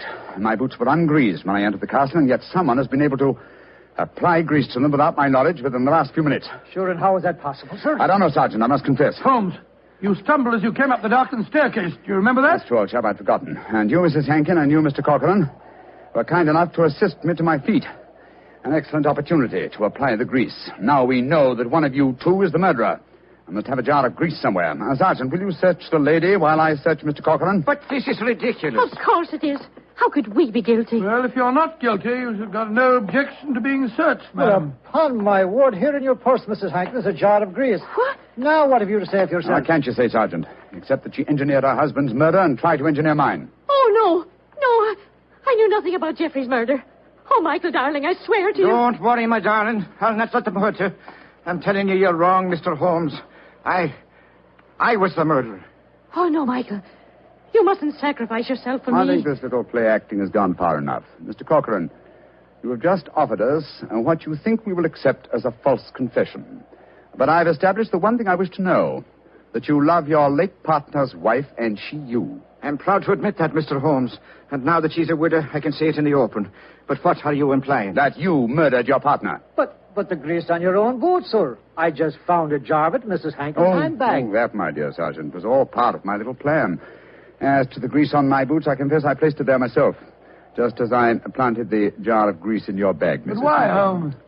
A fraud accomplished two ends. It forced you, Mr. Corcoran, into a betrayal of your love. But what was more important, it proved from what Dr. Watson's natural reactions were that a man holding the greased boots could not fail to realize that fact at once.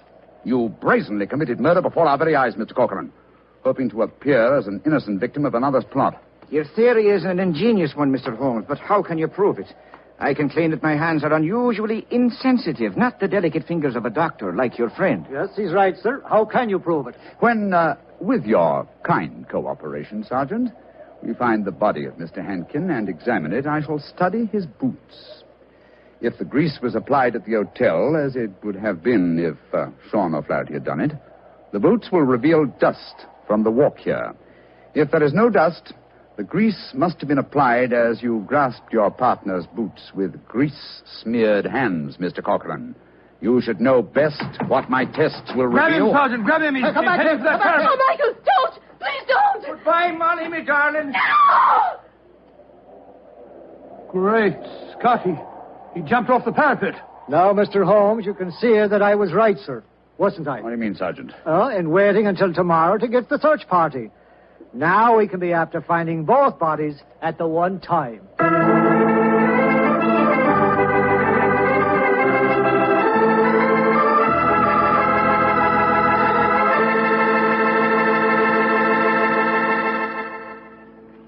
Well, Doctor, that was really an unusual story. Even now I get a bit of a shudder when I think of that afternoon at the castle. I don't blame you.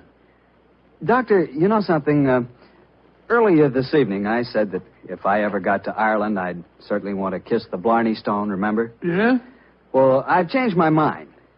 I'd no more want to hang by my heels to kiss that stone than, well, just let's forget it. But, my boy, don't forget, if you kiss that stone, you get the gift of eloquence. You'd be the most convincing fellow in the world.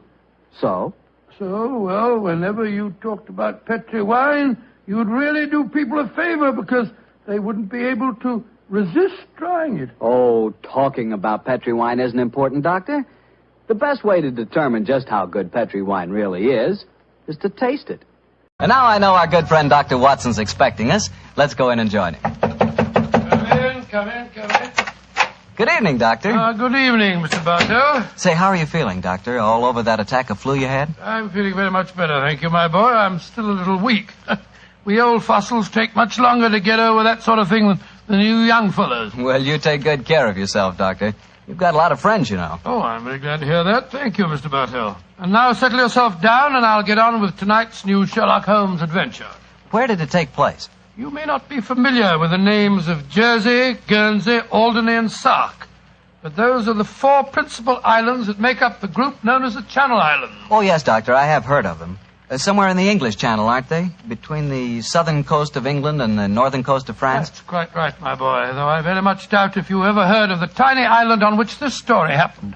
It was the island of Garth, a minute but self-contained spot with a population of just under 1,000 inhabitants, subsisting, and from what I saw of the island in those days, subsisting very well on its dairy products. Was it under the rule of the British government, Doctor? No, Mr. Bartell, not exactly. You see, the island belonged to a family by the name of Horn. The head of the family, who was known as the Seigneur of Garth, was an independent ruler owing nominal allegiance to the King of England. That allegiance was expressed by one of those traditional ceremonies in which the Seigneur annually presented 1 pound of freshly churned butter to a representative of the British Crown. Times haven't changed much, have they, Doctor?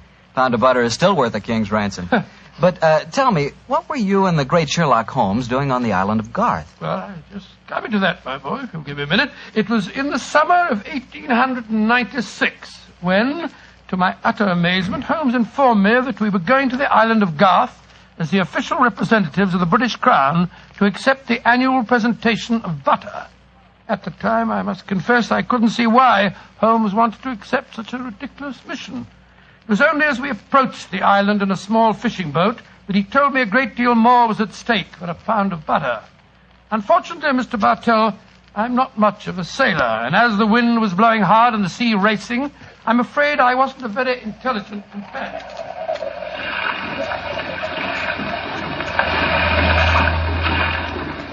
Cheer up, Watson. We'll soon be there. I hope so. I feel wretched, Holmes. I must say the whole trip seems utterly ridiculous to me.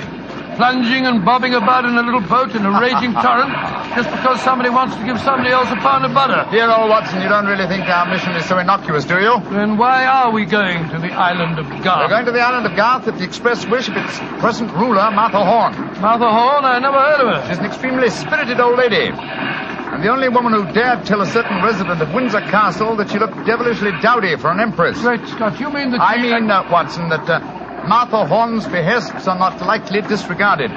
Obviously, she wishes to see me urgently. Also, my brother Mycroft put pressure on me. He reminded me that a visit to Garth might be closely allied to this emerald tie pin I wear. Of course, you recall the origin of this pin. Well, naturally. That lady at Windsor Castle gave it to you after our little trouble last year over those stolen plans for the Bruce Partington submarine. Exactly, my dear fellow. But remember that the spy Oberstein had put those plans up for auction in all the naval centers of Europe. Some hint of their nature must have leaked out. It's even possible that other powers may be able by now to duplicate the pride of our submarine fleet. And whoever controls the channel, Watson, controls England. Well, they're dropping anchor, and yet we're still a quarter of a mile out from the island. Well, why do you think they're doing that? Here comes the skipper. He'll tell us. Here is as close to the island as we may approach, monsieur. We have already sent signals. A smaller boat is putting out for you. It will be here in a little while. Thank you. A smaller boat? Good Lord. Holmes, you were hinting at the naval significance of the island of Garth. Yes, old chap, I was. Well, what good would it be as a port if even a small boat like this can only come within half a mile of it? For a surface vessel, no. But we were speaking of submarines. Garth, I learned from the encyclopedia, boasts a magnificent interior cavern accessible only through underwater channels. Great Scott, an ideal natural harbor and dry dock for a submarine fleet. Precisely. And on the control of the island of Garth, Watson, may well rest the fate of the British Isles. Now, old chap, perhaps you see why Mycroft was so anxious for us to collect a pound of butter.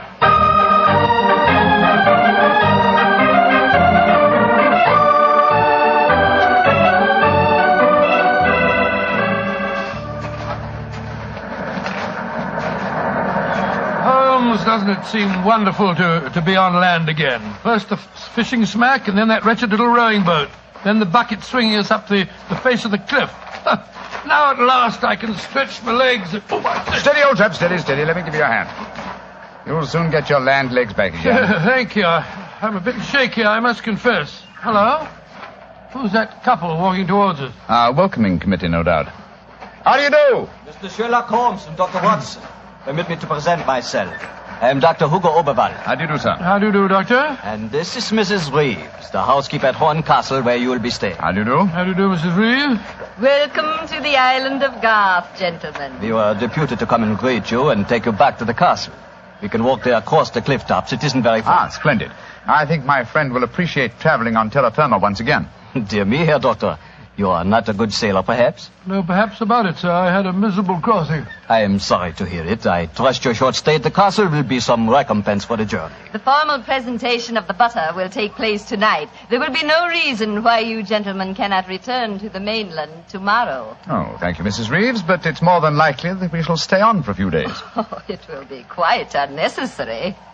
I'm afraid that is a matter for Mrs. Horn and ourselves to decide. I'm afraid that Mrs. Horn is incapable of making any further decisions. Oh, what do you mean, madam? Obviously, you have not heard, but the news is slow in reaching the mainland. Mrs. Horn died yesterday. Died? Good Lord. A natural death, I suppose. But, of course, I attended her myself. A simple case of heart failure. the poor lady died in her sleep. Shall we begin our walk to the castle? By Jove, Holmes, this changes things. You suppose it was a natural death? I suppose nothing, old fellow. But in almost 20 years of practice, I can recall precisely 3 clients, actual or potential, who died natural deaths. Come on, let's follow them.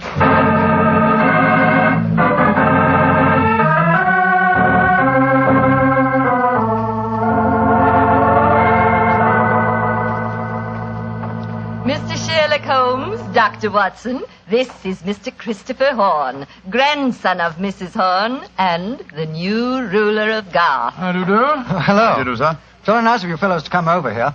Too bad you had to arrive just as the poor old gal kicked the bucket, though. Allow me to offer my condolences on your grandmother's death, sir. Yes, indeed, Mr. Horn. Thank you. It was a ghastly business. I found her, you know. Christopher. Frightful sight. There was an awful silly grin on the old dear's face, and... Don't you think it would be more to the point if you were to explain the ceremony in connection with tonight's presentation? You're right, Reeve. Reeve is a terrible tyrant, but she is efficient. Don't know what I'd do without her. Always ran everything for poor old Granny. Why, when the old girl was ill, she... Christopher, I gave you a schedule of the ceremonies this morning. What did you do with it? Dash it, Reeve, I don't know. Must have lost it. And I have my own copy in the study. I swear I don't know what I'd do without you. Excuse us a moment, gentlemen. I'll be back in a jiffy.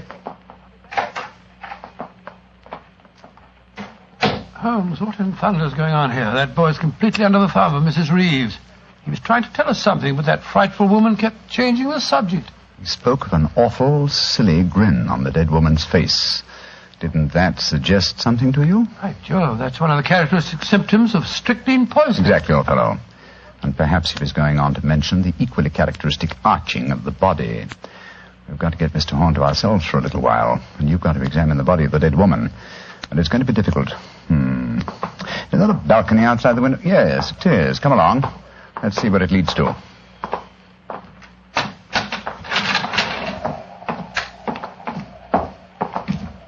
The balcony seems to lead right round this particular wing of the castle. Must have served as a lookout in the olden days. I wish the balcony were a little wider. Must be a sheer drop of a couple of 100 feet down to the rocks below. Yeah. Hello. These must be the windows of the room adjoining the one we just came out of. Let's go a little closer, shall we? We may be able to find out something. Can you see anything? Yes. They're in there. Mrs. Reeves and the boy. She's leaving the room. Now's our opportunity. I'll tap on the window.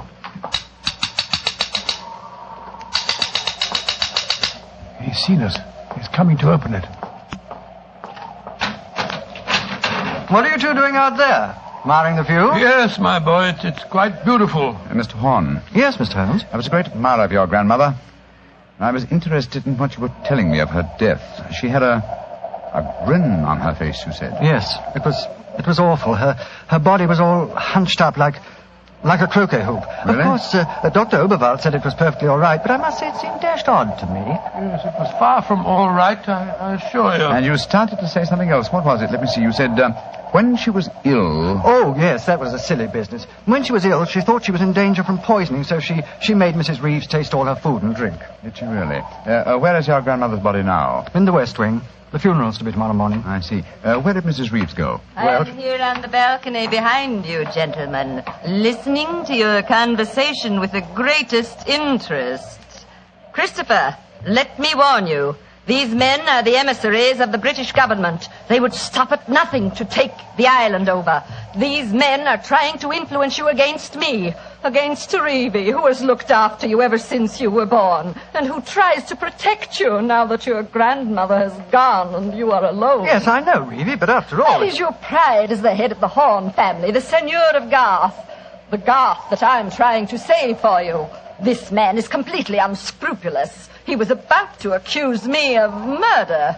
Weren't you, Mr. Sherlock Holmes? The thought had occurred to me, Mrs. Reeves. Of course it had, because you wished to poison Christopher's mind against me. Well, Mr. Holmes, we have no police on the island of Garth. Our only law is the word of the Seigneur, and Christopher now holds that title. Seigneur, what do you say? Will you allow an Englishman to blind you by accusing me of being a murderess? Mr. Holmes, Dr. Watson, I shall meet you at the ceremony tonight. Beyond that, I don't care to speak to you again. Good day. A shame to spoil your plans, isn't it, Mr. Holmes? Well, upon my soul. Magnificent, Watson. Magnificent. A murderess who seeks to defeat me by accusing herself. Superb. It's a new game, my dear fellow, and one that must be played to a finish.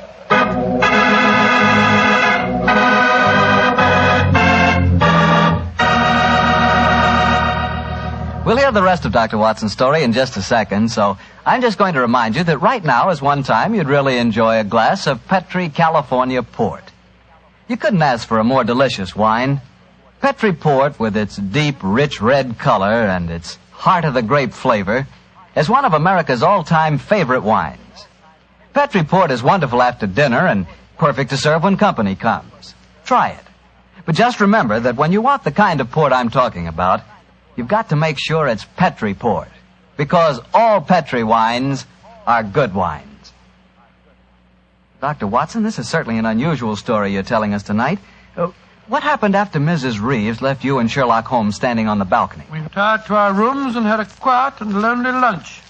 Though the great man said little, I could see that he was deeply excited and that his keen brain was evolving some plan that would enable us to solve the mystery of Mrs. Horne's death. After lunch, we started to descend the stairs leading to the main hall of Garth Castle. As we did so, Holmes said... Watson, we're in no danger ourselves. Mrs. Reeves knows that we're here as emissaries of the British government. Yes, and if we didn't return with the butter within a few days, there'd be a British dreadnought here looking for us. However, I am in danger of one of my worst defeats. My professional pride is piqued. If only I could... Watson. Yes, Holmes? If at any time today I slip you a note, don't read it at once, but... Shh. Here comes Mrs. Reeves. Precisely, Watson. I entirely agree. If I do not make the test on Mrs. Horne's body within 24 hours of her death, it will be useless. I must make it by 3 o'clock this afternoon. Mr. Holmes. Oh, yes, Mrs. Reeves. I want to apologize for my behavior before lunch. I was intolerably rude. Oh, please, no. Whatever my quarrels may be with British politics, I at least owe to both of you the duties of hospitality. That's very gracious of you, Mrs. Reeves. I wonder, would your hospitality also include a personally conducted tour of the subterranean caverns for which this island has become internationally famous? Would they really interest you? Well, I'm afraid that my friend and I won't have the time. Oh, yes, not at all, Watson, not at all. We have plenty of time, as long as we're back here by 3 o'clock. I'm sure Dr. Oberwald would be delighted to join us. He has made quite a study of the unique rock formation. Oh, that's splendid. It should prove a most interesting excursion. But, Holmes, why do we want to go stomping around a lot of damp and smelly cane? Only exercise will do us good, old fellow. Will you lead the way, Mrs. Reeves? And please remember that it's most important that I return here... I remember, Mr. Holmes. You must be back here by 3 o'clock.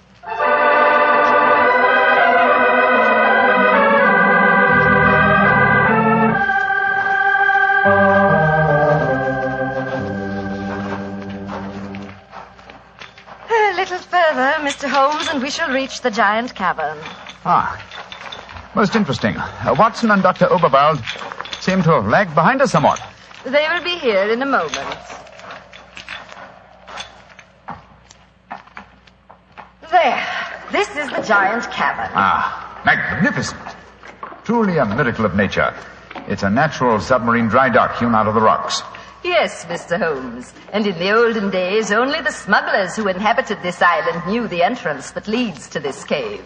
The first seigneur of Garth found a cache of untold wealth hidden here. Really? Silks, jewels. There are still the remains of some of the finest Calvados brandy stored among these rocks. Indeed. An incomparable drink. Would you care for some? It is our custom whenever visitors honor us with their presence to offer them a I glass. should be delighted. There is a natural shelf here in the rocks. Perfect hiding place. Here you are, Mr. Holmes. And here is a glass. This is a rare privilege. I imagine that very few people have been offered it. Only our most distinguished visitors, I assure you. This cabin is completely inaccessible from the outer sea, I presume. Completely. Unless, of course, ships could swim under the sea. Which, as you know as well as I, they can, Mrs. Reeves, even outside the imaginings of Jules Verne. Indeed. Would you care to explore a little deeper? The others will be with us soon.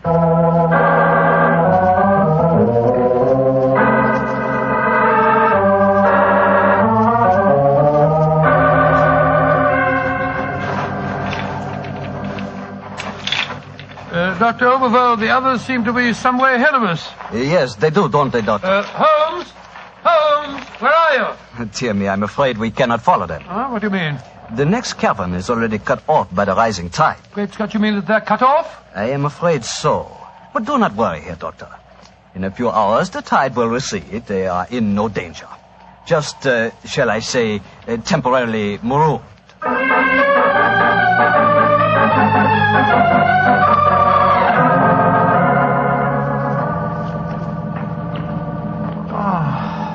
I can't understand it. I'm getting confoundedly sleepy. I'm so sorry. I'm afraid that we stayed here longer than I intended. I fear that we are cut off by the tides. Cut off? For the tides? We're in no danger. In a few hours, we shall be able to return. But I'm afraid I cannot get you back at 3 o'clock, which was the time I promised. But it's vital. Absolutely vital that I can get back. I'm so sleepy. But please keep talking. I must keep awake.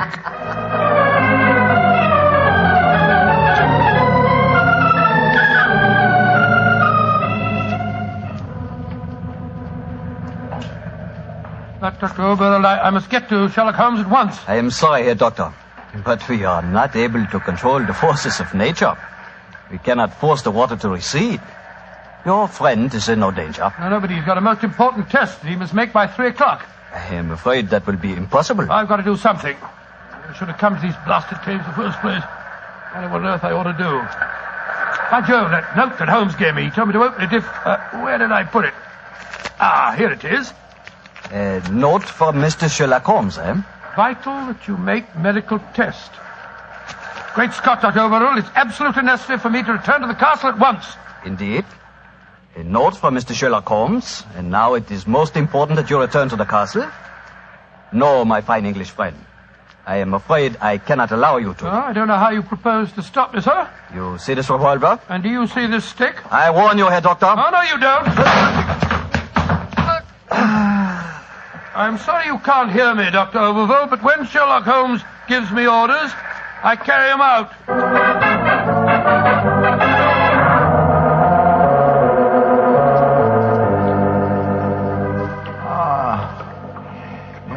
Mrs. Reeves, are we still trapped by the tide? What time is it? 5 o'clock. I'm afraid that you will be a trifle late for your important appointment. What a pity. You deliberately trapped me here. You drugged the brandy and kept me a prisoner. Did I? Now, why should I do that, Mr. Holmes? Because you're greedy for power. That's obvious in your domination of that pleasant though weak young man who is now Seigneur of Garth. I'm sure your beliefs would find support in certain ideologies now arising in Germany. Your choice of a German doctor as an accomplice in your plans would support that theory. And what might my plans be? I should say that you're determined to give Garth as a submarine base to Germany. With this island in their power, they could control the channel. Very interesting.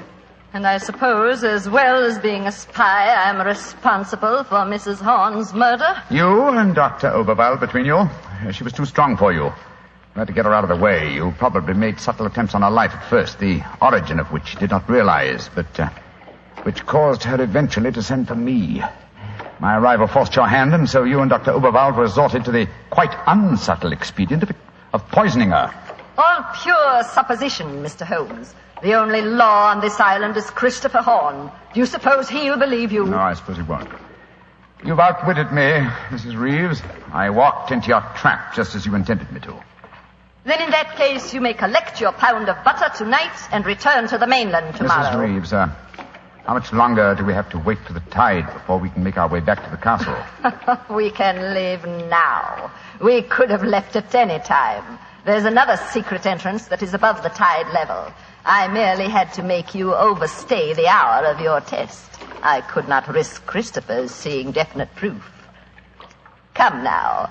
I shall lead you back. You fool.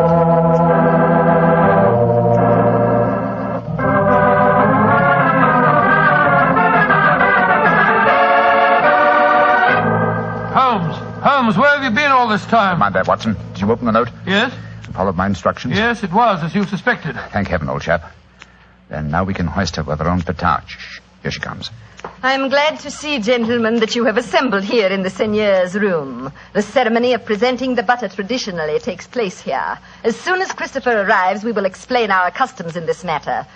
Dr. Watson, I trust that Herr Oberwald proved an interesting companion on your excursion this afternoon. Yes, indeed, most interesting. We had a discussion of the relative merits of the walking stick versus the revolver. I think I was able to make my argument fairly convincing. Where is Dr. Oberwald now? I imagine he's lying down. He had all the symptoms of impending headache when I saw him last. Why are you smiling, Mr. Holmes? What's been going on? I'm afraid, Mrs. Reeves, that your plans have misfired rather badly. As soon as Mr. Horn arrives, I expect you will be under arrest for murder and high treason. Christopher would never believe you. Wouldn't I? Mrs. Reeves, you poisoned my grandmother. Christopher, what lies have these men been telling you? You're the one that's been telling me lies. I believed you when you said you'd been tasting the old lady's food. But when Dr. Watson showed me the results of his test this afternoon, it was as clear as daylight. But the tests could prove nothing after 24 hours had passed. You said so yourself, Mr. Holmes. A deliberate lie, Mrs. Reeves. I'm afraid that I invented that mythical 24-hour test. I knew that as soon as I mentioned it, you would attempt to prevent my carrying it out. So I was delighted when you fell into my trap. You thought that you were shanghaiing me, whereas in reality I was shanghaiing you. My job is to prove your guilt to the senor. With your dominant presence away from the household, it was easy for Dr. Watson to make his test. You devil! You knew all the time. Oh, of course I did. But I had to deceive you. I'm glad my performance was sufficiently convincing. By the way, Mrs. Reeves, the drugged brandy was dreadfully clumsy. You didn't drink it home? Why, of course I didn't. But it was very unflattering to me that Mrs. Reeves thought I might. Mrs. Reeves, you realize what this means, don't you? I'm going to ask these gentlemen to take you and Dr. Oberwald back to the mainland with them tomorrow. And stand trial in a British court? Never! I was born on the island of Garth. I have lived here all my life, and I shall die! Read it! What are you up to? Stop her! She's going out on the balcony.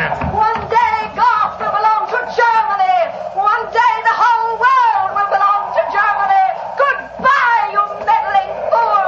Goodbye! Great Scott, she's gone. It must be a couple of 100 feet to the rocks below. What a dreadful thing. I still can't believe she was a murderess and a traitor. Now, it's shocking. A shabby finish to a shabby business. Mr. Horn, I suggest that we make sure Dr. Oberwald does not escape justice, and that we then perform the ritual presentation of the butter. Yes, Mr. Holmes. The island of Garth will still pay tribute to England, and I think it always will.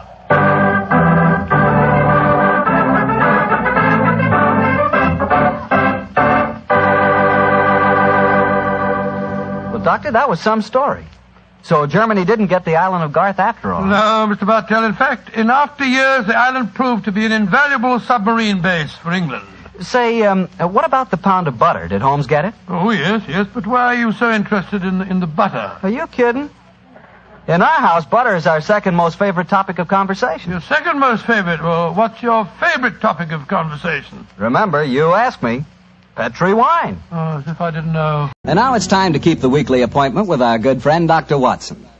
How are you this evening, Doctor? I never felt better, thank you, Mr. Bartell. Draw up your usual chair and make yourself comfortable. Thanks. That's it. Oh, I see you've had the old tin dispatch box out again. I suppose you've been going through your notes on tonight's new Sherlock Holmes adventure? Yes, Mr. Bartell. I think you'll find it as pretty a little problem as we ever encountered. The story began in 1887. A very busy year for us, my boy. It was the same year that Holmes solved the case of the Amateur Mendicant Society, who held their meetings in a luxuriously furnished vault below a furniture warehouse. Oh, I remember that story, Doctor.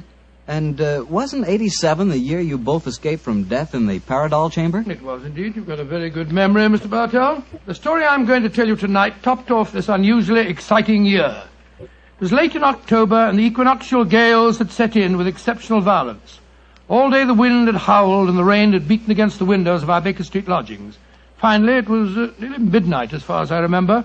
The storm grew higher and louder, and the wind in the chimney sobbed like a child. Suddenly, much to our surprise, the doorbell jangled, and a few moments later, our midnight visitor stood before us. He was a man of about 45, and as he looked about him anxiously in the glare of the lamp, I could see that his face was pale and that his eyes heavy, like those of a man who was weighed down with some great anxiety. And yet when he spoke, his tone was businesslike and almost aggressive. I've come to you for advice, Mr. Holmes. That's easily obtained. And help. That is not always so easy. Help the gentleman off with his coat, will you, Watson? Yes, indeed. Here you are, sir. Let me hang it up for you. Thank you, sir. I heard of you, Mr. Holmes, from Major Prendergast. Oh, yes. He said that you could solve anything. Oh, I'm afraid he said too much. But you've never been beaten. I've been beaten 4 times, sir. 3 times by men and once by a woman. But supposing you sit down and introduce yourself. My friend's name is Watson, Dr. Watson. How do you do, sir? How do you do, Doctor? My name is Lovelace, Edmund Lovelace. And what brings you to me at this hour of the night, Mr. Lovelace? I'm in terrible trouble, Mr. Holmes. You don't know anything about me, but if you'll accept my case, you can save 4 lives. I wouldn't say that I know nothing about you, sir, though it's true that I know little beyond the somewhat obvious fact that, you're single, that you keep a dog, but not a manservant, and that you are much preoccupied with your business, which I take to be some form of insurance. Oh, come. Oh, steady. Now, what is this? Well, magic? I'll wager that my friend's right, though. Isn't he, Mr. Lovelace? Perfectly. But I'll be hanged if I can see how he knows it. It's a practical application of logic, sir. The briefcase that you carry might at first indicate a barrister or some other professional man, but your brusque, businesslike manner counteracts that suggestion. An insurance broker who must visit clients at odd hours is the likeliest man to combine that manner with a briefcase at midnight. But the wife and the manservant, and the fact that I'm preoccupied with my business. Your cufflinks don't match, sir. Each is from a different pair. That would suggest preoccupation, and it's a mistake that neither a wife nor a manservant would have allowed to pass. Yes, but how about the dog? Oh, surely that's obvious, Watson. Well, I can't see it. I shall let you ponder on that matter while Mr. Lovelace tells us his problem. Mr. Holmes, are you as interested in preventing a murder as in solving one? Well, naturally I am, Mr. Lovelace. Even more so. But please tell me your story.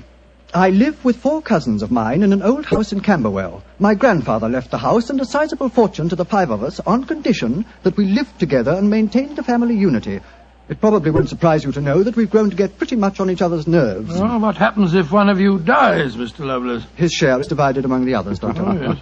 The wonder to me is, sir, that not that a murder may take place, but that it has not happened long ago. Who's responsible for the administration of the estate? My cousin Gerald. He's much older than the rest of us, and he's a thoroughly unpleasant, cantankerous man. Yeah. He gets an extra share in the estate as administrator, and in consequence he doesn't work. We feel, of course, that he lives off us, and we're continually quarrelling with him about it. Sounds like a jolly household, I must say. There's going to be trouble, Mr. Holmes, I know it.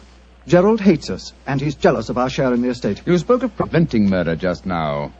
Yet I can see that you've selected your cousin Gerald as the potential murderer. Am I right? Yes, you are. Mm-hmm. But don't think it's personal prejudice that makes me suspect him.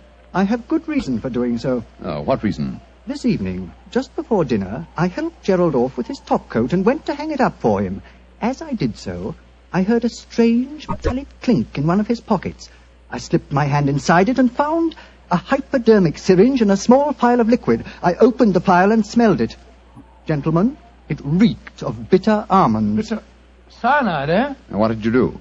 I thought of destroying it, but I realized that would put him on his guard, so I replaced it in his pocket. Of course, I warned the others, and we decided that I'd come to you. I had to see a most important client tonight, or I'd have been here earlier. Yes, it seems odd that you didn't come directly to Mr. Holmes as soon as you'd made the discovery, Mr. Lovelace. After all, if a potential murderer is walking about with a pocket full of cyanide, I should have thought that itself was more important than business. Well, Yes, I suppose it might seem so to you, Doctor. Now, that's a most interesting stick you carry, sir. May I examine it? Of course. Here. Oh, thank you. Now I see how you deduced that Mr. Lovelace had a dog, Holmes.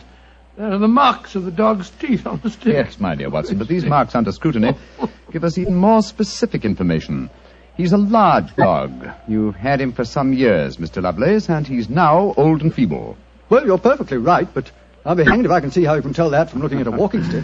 This stick is covered with teeth marks, therefore it has been carried many times by the dog. Now, it's a heavy stick, so only a large dog could have carried it. And the teeth marks also indicate a large jaw. The older marks are deep sunk. Look here. The fresh ones, where the wood is not yet darkened, are shallow. Yes, it's obvious that the jaws are losing their strength. That's very clever of you, Mr. Holmes, but I don't see what it has to do with the case in hand. Oh, neither do I, Holmes, I must confess. No, surely it tells us that your story, Mr. Lovelace, may bear a less terrifying implication than you think. On the other hand, its implication may be even more terrifying. Oh, it's late at night. I feel that any further delay in this matter would be extremely dangerous. I suggest that we get a cab and come to your house in Camberwell at once.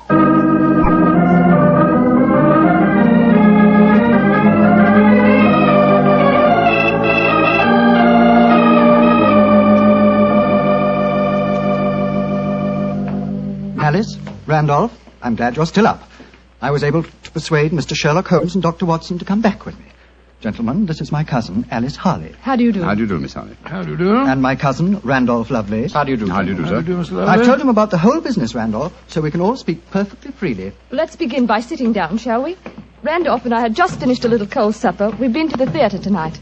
Well, Mr. Holmes, I suppose Edmund told you about finding the hypodermic syringe and the cyanide in Gerald's coat pocket. Yes, indeed. May I ask where your cousin Gerald Lovelace is now? We left the house at 7, but I imagine Gerald went upstairs at 8, as usual. Didn't he, Edmund? On the stroke of 8, Alice. He's very fixed in his habits, Mr. Holmes. He goes up to his room every night at 8. There he reads or works on his accounts and eventually goes to bed any time between 10 and 1. Well, he might still be up. I should like to speak to him a little later. In the meanwhile, may I ask you two young people to tell me quite honestly your feelings about your cousin Gerald? And you might as well be frank. I've kept nothing back. All right. Randolph and I hate him. First of all, we're sure he's jealous of our shares in the estate, and then we... Alice and I want to get married, Mr. Holmes, and Gerald won't hear of it. But you're cousins, aren't you? Only second cousins, Dr. Watson. Gerald is dreadfully conventional. He's threatened us that if we do get married, he'll go to court and try to have our shares in the estate annulled. And from the way the will is worded, I wouldn't be surprised if he could do it. So you can see why we have no great love for him, and why we're afraid of him. Well, he sounds an extremely unpleasant person to me. You mentioned there were 5 cousins in the house. 3 of you were here. Mr. Gerald Lovelace is upstairs. Who and where is the 5th cousin? The 5th cousin is my brother, Gilly. He's something of a tragedy, I'm afraid. You see, Gilly is 20, but he never developed mentally beyond the age of 8. He had a bad fall in the hunting field when he was a kid. He's been like this ever since. Oh, I'm sorry to hear that, sir. But he's the dearest, most gentle boy you've ever met. And, incidentally, the one person in this house who doesn't hate Gerald. The poor fellow doesn't understand the conditions of the will, I suppose. No. But if he did, I don't think it'd make any difference. I swear that Gilly loves every living thing, especially Gladstone. Gladstone is the name of his dog. His dog? Yes. The dog may be the key to this whole matter. The dog? What makes you say that, Holmes? When a man brings a quick and painless poison home to a household containing an old and feeble dog, it's more than possible that he has obtained that poison, quite legitimately, to give the dog a merciful death. To kill Gladstone? Oh, no! After all, Alice, dear, he is old. And almost blind But, now. Mr. Holmes, if you think Gerald brought home the poison to put Gladstone out of the way, well, and I admit it sounds perfectly logical, what made you decide to come here tonight? Because I dare not even guess what you may have done by intruding the thought of murder in this situation. Where is your brother Gilly? In his room upstairs, asleep. I wonder if we might go up to him. I should like to talk to him, if you don't mind. And after that, I want a few words with your cousin, Gerald Lovelace.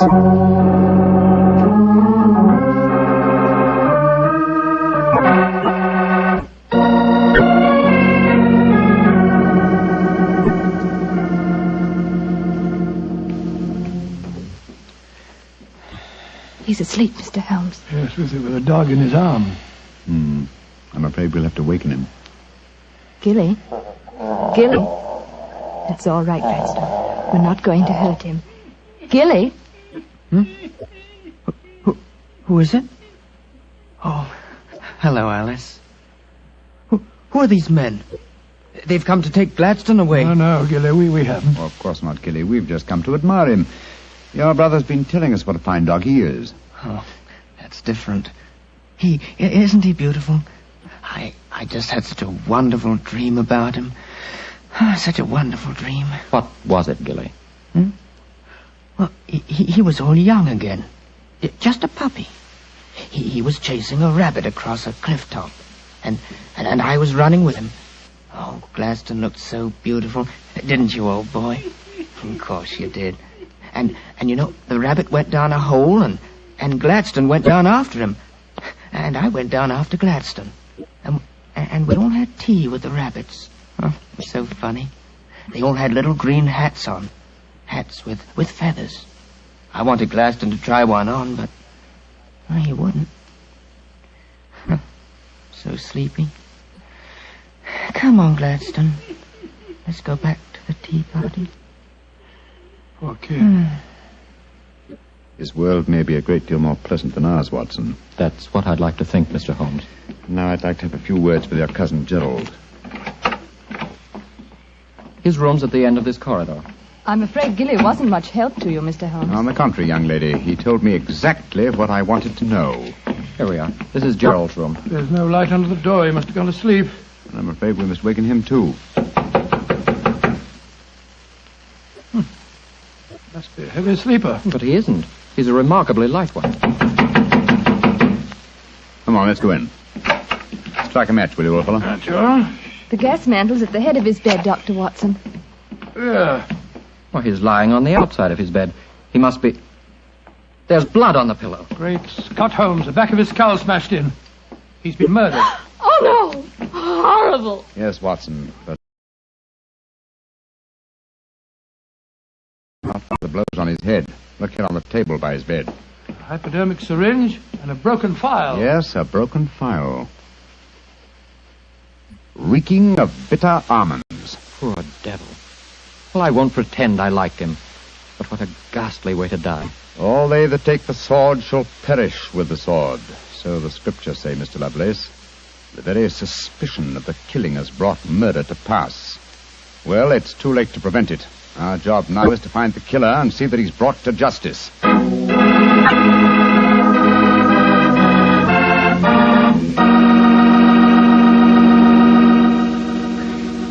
Dr. Watson will tell you the rest of his story in just a few seconds.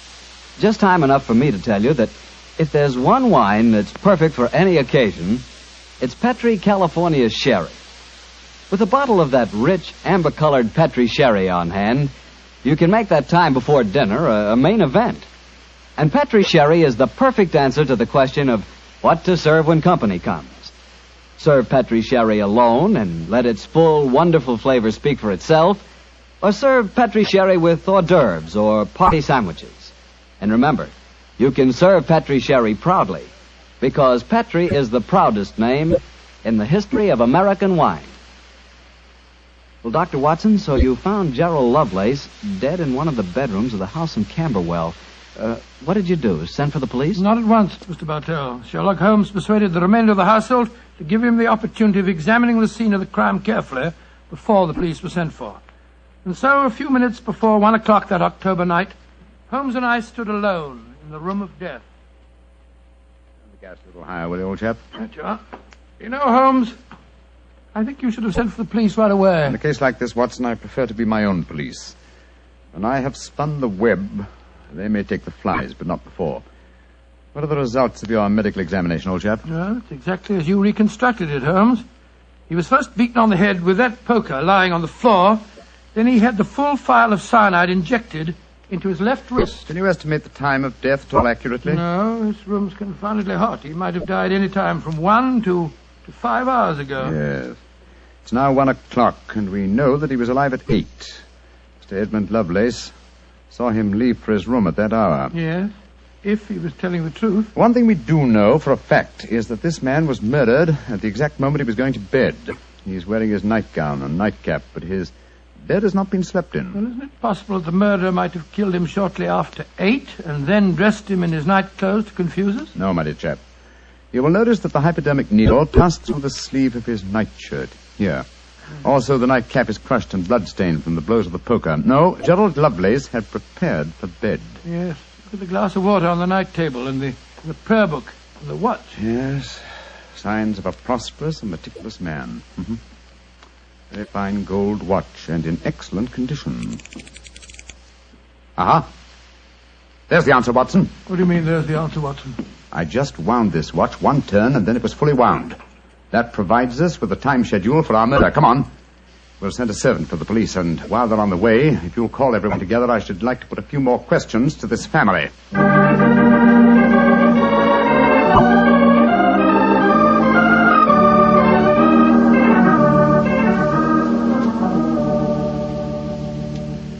Before the police arrive, I should like to hear your statements again very carefully, if you don't mind.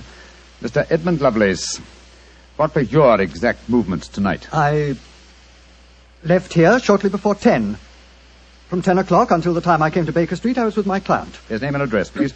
Derek Waterlow, 39 Onslow Square, South Kensington. Thank you. Make a note of these, will you, Watson? All right, you're home. You, Miss Harley, and you, Mr. Randolph Lovelace, went to the theatre together. Can any independent witness testify as to your movements? Well, yes, Mr. Holmes. We went with friends, the Grant Moresbys. They live at the Clarendon Hotel off Charing Cross. What time did you leave this house? Well, it was about 7:45, wasn't it, Alice? Yes. And after the play, we went to the Café Royal for a little refreshment with our friends and then came back here. I see. And what time did you arrive back at this house? Just a few minutes before midnight. I remember the grandfather clock in the hall striking just as we went into the drawing room. And your brother Gilly, sir. I hate to waken him again. Have you any idea of his movements tonight? Well, he never goes out after dark, Mr. Holmes. But I spoke to the cook as we came in tonight. She says that he played cards with her until just after 10 o'clock. He was fast asleep when I looked in on him shortly after midnight. Thank you. You've made a note of all these facts, Watson? Yes, Holmes, I got them all down. Good. Then let's be on our way to Baker Street. But the police, Mr. Holmes, they're on their way. I know. Please give them my regards, will you? Apologize for my informality and tell them that I shall have the answer to this matter probably in a little over 24 hours.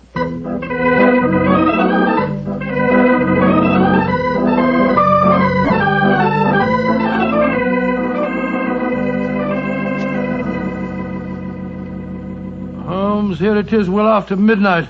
You haven't done a thing on the Camberwell case. No, but you have, old chap. You've checked on all the time alibis and found them valid. I'm much obliged to you. Yes, Inspector Lestrade was here tonight, you know, and he made some pretty caustic remarks, I can tell you. Oh, didn't you inform him that I'll have the answer to the problem before many hours have passed? Yes, I did, but you know, Lestrade, he wanted action. You shall have it. Is the watch still running? Yes, there's another thing. What'll Lestrade say when he finds that you took the dead man's watch? I've no idea. Oh, why did you take it anyway? You sound sleepy, old chap. Yes, I am confoundedly sleepy. Well, why don't you go to bed? What are you going to do? Continue my vigil with my pipe and the watch of a dead man.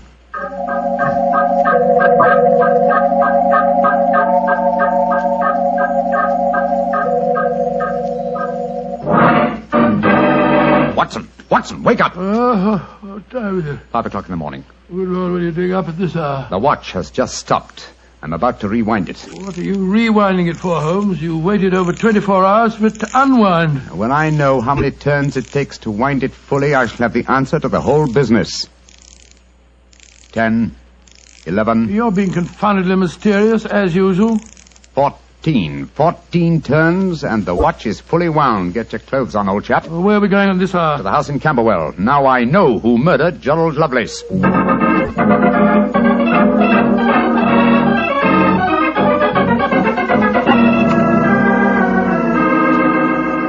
Mr. Edmund Lovelace, I'm glad you let us in. Please take us up to your young cousin's room at once. Really? What do you want with him? I'll explain in a moment. Please take us up to him. Oh, of course, but what brings you here at this hour of the morning? Mr. Holmes knows who murdered your cousin. Well, I'm glad to hear it.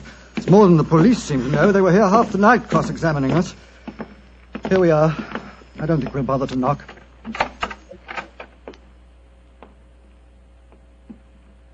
Billy, Gilly? I'm awake. We heard you coming up the stairs, didn't we, Gladstone? It's the same men again. You're not going to take Gladstone away, are you? Please don't take him away. Don't worry, Gilly. We're not going to touch him. Oh, that's all right, then. Oh, Gilly. Yes? You really love that dog, don't you? Of course I do. More than anything or anybody. I believe you'd even kill a man who tried to hurt Gladstone. Wouldn't you? Oh, yes, sir. I would. Gilly! No. Great Scott. Gilly, I don't think you'd really kill a man. I don't think you could. Couldn't I, though? How would you kill him? I'd hit him first. I'd take a poker and hit him on the head so he couldn't fight back. And then I'd take the nasty needle he told me he was going to stick in Gladstone and I'd fill it full of that water he showed me and I'd stick it in him. That's what I'd do. Then he'd be dead. And he couldn't hurt my Gladstone anymore. Not ever. Let's leave him, shall we? Goodbye, Gilly. Pleasant dreams. Goodbye, sir. Good old Gladstone. You satisfied, sir? Yes. Poor Gilly. There's no doubt about it, of course. Can there be no one who described the murder to him, and yet he's just given an exact description of its method? What'll happen to him? They won't try him. No. A little pressure in the right places, and he'll be released to a private nursing home. I'll do everything I can, Mr. Lovelace. Thank you, Mr. Holmes. Thank you very much.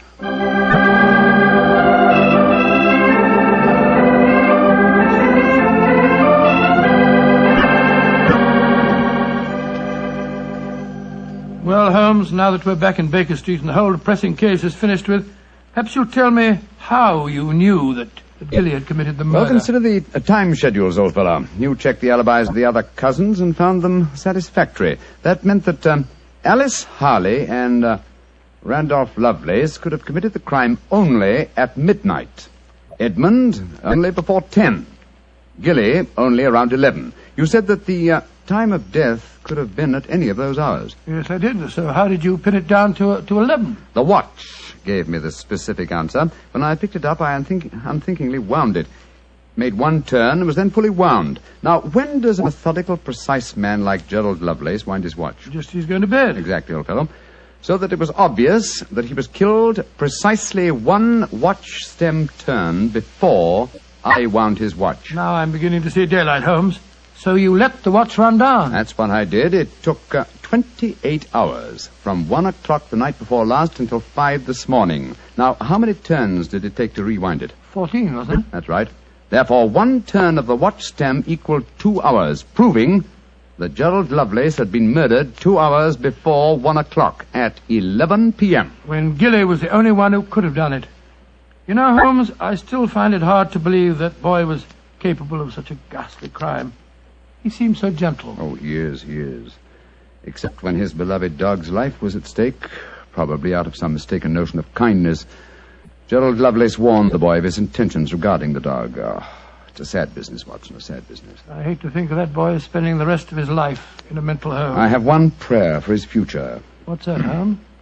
The dog Gladstone can't live very long. I pray that Gilly does not long outlive him.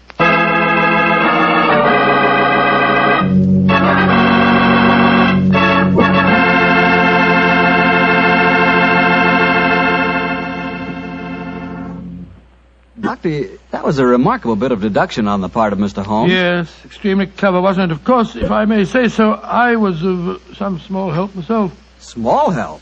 Why, Doctor, you practically solved the case by yourself. Oh, I wouldn't go as far as saying that. But, Doctor, you did check all the alibis, didn't you? Yes, I checked where each suspect was at various times. Yes, you checked time.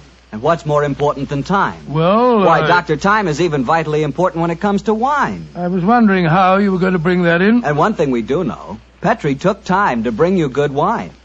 Good evening, Doctor. Good evening, Mr. Bartell. Come in and join me. As you see, the puppies have been keeping your chair warm for you. Here, shove them off. No, Doctor, I don't want to disturb them. They look much too comfortable.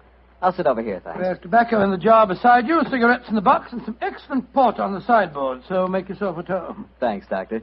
Are you all ready with tonight's new Sherlock Holmes adventure? Yes, Mr. Bartell, though I'm afraid after all these years it's going to be a little hard for me to recapture for you the spirit of the story.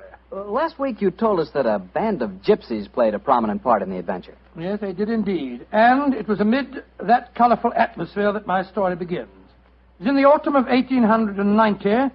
My old friend Sherlock Holmes had persuaded me to leave the comforts of my domestic fireside for a few days and to accompany him to the tiny village of Bragston-on-the-Marsh, in the heart of the Norfolk Fen district. What took Sherlock Holmes up there, Doctor? I'm afraid that at the time we left London, Mr. Bartell, he concealed his true purpose from me, saying only that he wanted friendly companionship and a strong right arm. Not until later did I learn that he was then on the track of one of the last clues that led to the confining of the Moriarty gang. But to get on with my story. We arrived at Bragston-on-the-Marsh and settled ourselves in the village inn. And after an early dinner, we strolled across the fields to the gypsy fair that was encamped nearby. It was a colourful sight, Mr. Bartell. Naphtha flares lighted a group of tents and caravans dotted round the edge of the marsh. And as gold-earring gypsy girls told fortunes and danced, swarthy gypsy men played on their violins the haunting melodies of their ancestors. We watched the side shows for a few moments and then strolled towards the centre of the gypsy encampment. It seems only like yesterday, Mr. Bartell, as Holmes turned to me and said... Far cry from Baker Street, isn't it, Watson? Yes, indeed. Just the same, Holmes, I'm convinced that you're not here purely for a holiday. You're on the trail of some criminal. No, chap, I'm on the trail of a clue. A clue, if I find it, may lead to the confounding of the Moriarty gang. Holmes, can't you be a little more explicit? After all, I left my wife and my practice without asking any questions. Surely now we're up here, you can let me know what's afoot. Very well, old fellow. I'm searching for a young gypsy by the name of Pyramus Hearn. He disappeared recently from London, and it's vital that I find him. I know that he can give me some essential information on our old enemy, Professor Moriarty. And you're expecting to find the gypsy here? I hope to get news of him, at least. His father, Jasper Hearn, is head of this particular encampment. Well, why don't you ask if you can see him? Just what I'm about to do, my dear fellow. Well, here comes the gypsy. Now, I'll ask him. All right. Oh, excuse me. You speak to me, Gorgio? Can you tell me where I might find Mr. Jasper Hearn? What you want with Jasper Hearn? I have a message for his son, Pyramus. That is different. Jasper Hearn stands in the booth yonder. He is the Timberlangro. Timberlangro? He's the gentleman engaged in an interesting exhibition of skill involving 3 thimbles and a pea. What our American cousins refer to, I understand, as the old shell game. Let's stroll over there, shall we, old fellow? If you would wish to talk to Jasper, it would be better to wait until he is finished. A Timberlangro needs all his wits about him. By Joe, look at that stunning girl in the tent over there. Who's she? Her that is penning the rice dockerin. That is Lydia. Lydia Pentalangro. Excuse me, I shall tell Jasper to expect you later. I can't understand a word they say, Holmes. Penning the what? At last, my dear fellow, you can appreciate how I have felt at times. But at least their words are clear, even if the sense is not, to someone who is unfamiliar with the Romany language. I don't know why you keep hinting that I'm hard to understand. No one else ever complains of it. In any case, what does penning the thingamabob mean? Well, if I remember rightly, penning duckerin is telling fortunes. And from the sound of things, Lydia Pentalangro is not greatly pleased with the duckerin she pens. No more. Lydia can tell no more fortune. Come on, Watson. Let's see what the trouble is. What do you mean? You must finish it. But Olive, my dear, if the young lady doesn't want to tell my fortune... Rubbish. You crossed her palm with silver. She's taking money under false pretenses. Here, I give you your silver back. Lydia has never taken money under false pretenses, nor has she told the future when she does not wish to. Goodbye to you. The insolence of these gypsies is intolerable. If I had my way, they'd be run out of the county. Now, my dear, don't get so excited. The poor girl's probably... Good evening. Major Treadgold, isn't it? Huh? I don't think I have the pleasure of your... Oh, dear me. It's Mr. Sherlock Holmes. Yes, sir. Well, bless my soul. Haven't seen you since that last meeting of the Geographical Society. Oh, I'd like you to meet my wife. How do you do, Mrs. Treadgold? How do you do? This is my friend, Dr. Watson. How do you do? And what brings you up to this part of England, Holmes? Are you hot on the trail of some desperate criminal? Dear me, no. Dr. Watson and I are taking a little holiday, and you and your wife? We live here in the Manor house. Well, you're very lucky. It's a beautiful part of the country, Mrs. Treadgold. I hate it. I was born and brought up in London. I'm never really happy outside the city. Yes, Oliver's not one for the peace of the countryside, I'm afraid. Well, perhaps we'll get back there. It's a little difficult these days, you know. We've got the boy to consider. Boy? Your son, sir? My dead brother's son, Doctor. We have no children. My little nephew's only 4 years old, you see, and I'm his guardian, as well as being executor of his estates up here. So you can understand it would be difficult for us to get back to London. It's only difficult because you put the child's happiness before mine, Arthur. Oh, now, Olive, you know I have to watch his interests up here. After all, when he comes of age, he'll be one of the richest young men in Norfolk. Yes, and with money that should have come to us. In any case, Arthur, if we do have to live up here, I'd find it more tolerable if you'd keep this gypsy scum off the estate. You seem to have taken a violent dislike to the gypsies, Mrs. Speckled. May I ask why? Oh, they persecute us. They steal our sheep, they break our windows, and just the other day they wantonly led our prize pig into the Bragstone quagmire and let the beast perish. Why should they single you out for persecution like this, do you suppose? Well, I can't imagine. I've always tried to be nice to them. Too nice, Arthur. That's your trouble. Well, I have a very good reason for humoring them, my dear. You see, Holmes, I've always been afraid they may carry this feud so far that they'll even hurt the baby. Olive, my dear, I wonder if you'd go ahead and wait for me in the carriage. It's getting rather chilly. I'll join you in a moment. Very well, Arthur, but don't keep me waiting long. Good evening. Good evening. Good night, Mr. Pilgrim. Let's stroll away from the camp, shall we? I've got something very important to tell you. Something I didn't like to say in front of Olive. The gypsies have threatened to kidnap our boy. Great Scott, how shocking. What form did their threat take, sir? This letter. I found it pinned on the frame of my dressing room mirror when I went up after dinner tonight. Let me see it, will you, please? Well, what does it say, Holmes? A Romany Rye... A Romany Rye won't take your insults forever, Major and Mrs. High and Mighty. Watch out for the Treadgold heir. The Bragstone quagmire would make a nice finishing school for him. Romany Rye? What's that mean? Well, it's their own term, meaning gypsy. Mr. Holmes, what shall I do? Major Treadgold, I should say... Great heavens! That shot just missed me. Where the blazes has come from? I can't see a soul. They have come from behind any one of those caravans ahead of us. If you wanted direct evidence, gentlemen, this is it. That is the first open attempt on my life. Holmes, what extraordinary luck for me that you're in the neighborhood. I'll pay you any fee you name to handle this business. It seems to me that this is a job for the police. I don't want to go to them. Oh, why not, sir? Well, I'm afraid that these attacks may stem from some injustice to the gypsies committed by my late brother. If that were so, I wouldn't wish to expose the fact. I want this kept private. What do you say, Mr. Holmes? Very well, sir. I'll accept the case. It shall be kept private, and I promise to do everything in my power to protect the safety of the Treadgold heir. We are staying at the Rose and Crown in the village. Please get in touch with me if there should be any further developments.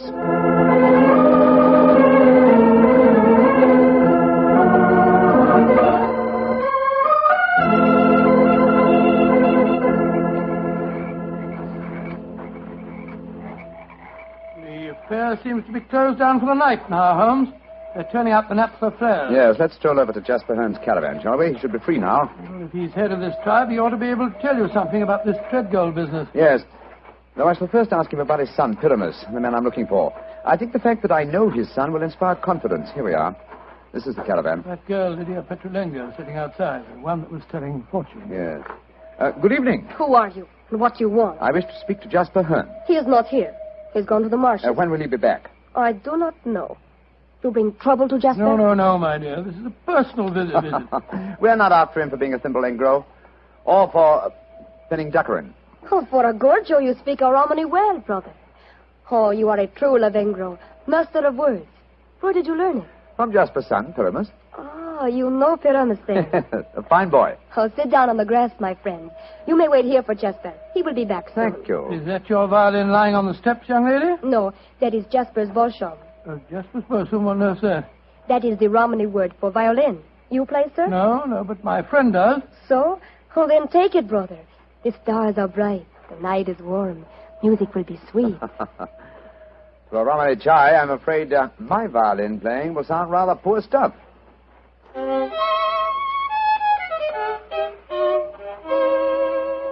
Play on, brother.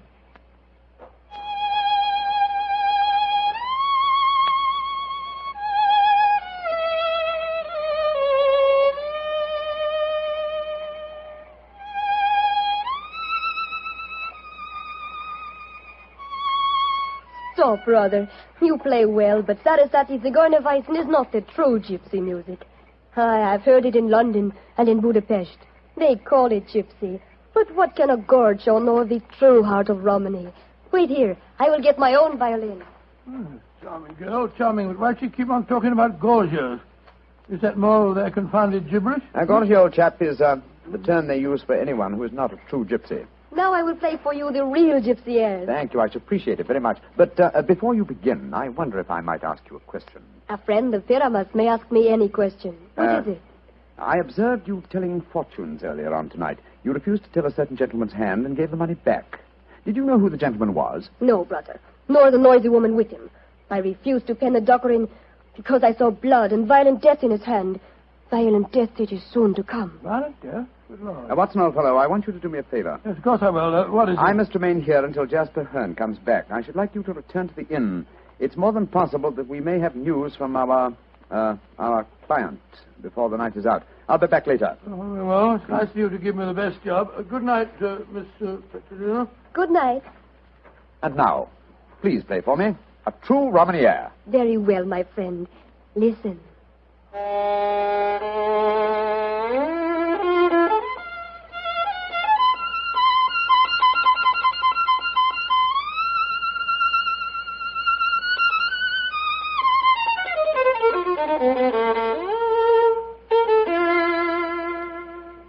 Now you must play, brother. I shall make a true Boschemengre of you. Come, see if you can follow me.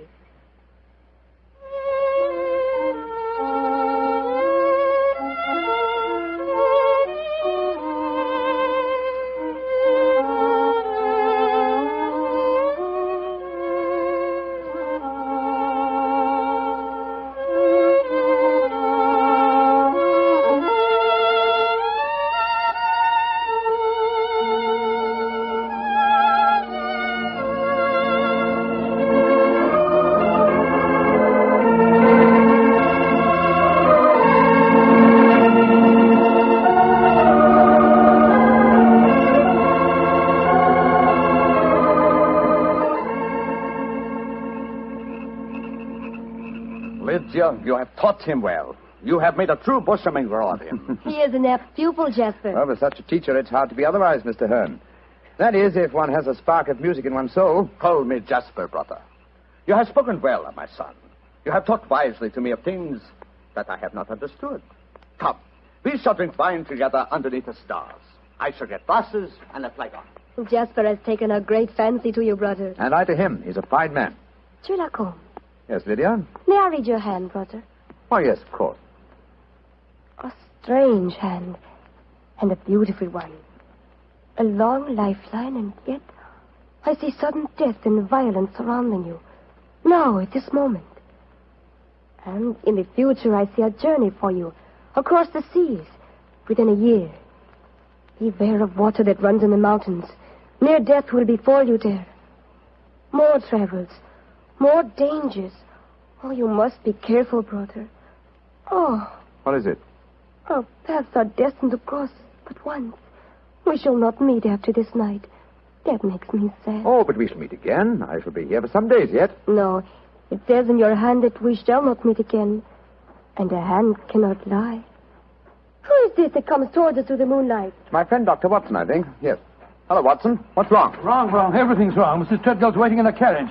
She wants you to come at once. Indeed? Why? The child has been kidnapped. Major Treadgold has gone for the police, and Mrs. Treadgold is threatening to rouse the local inhabitants and come out here and burn this camp to the ground if you don't find the child. You tell Mrs. Treadgold to return home. She can do no good here. But Holmes... Tell her, old chap, that I have the case well in hand. But how can you have? You've been out here all the time playing your violin. Have faith in me, please, old fellow, will you? And deliver the message. Then come back here and join me, and I'll explain everything to you. Very well. I suppose you know what you're up to. Violence and trouble, brother. It is all there in your hand. Well, what must be shall be, and I wouldn't have it otherwise. But for the moment, the sky is starlit, the air is still, and the melody you played haunts me.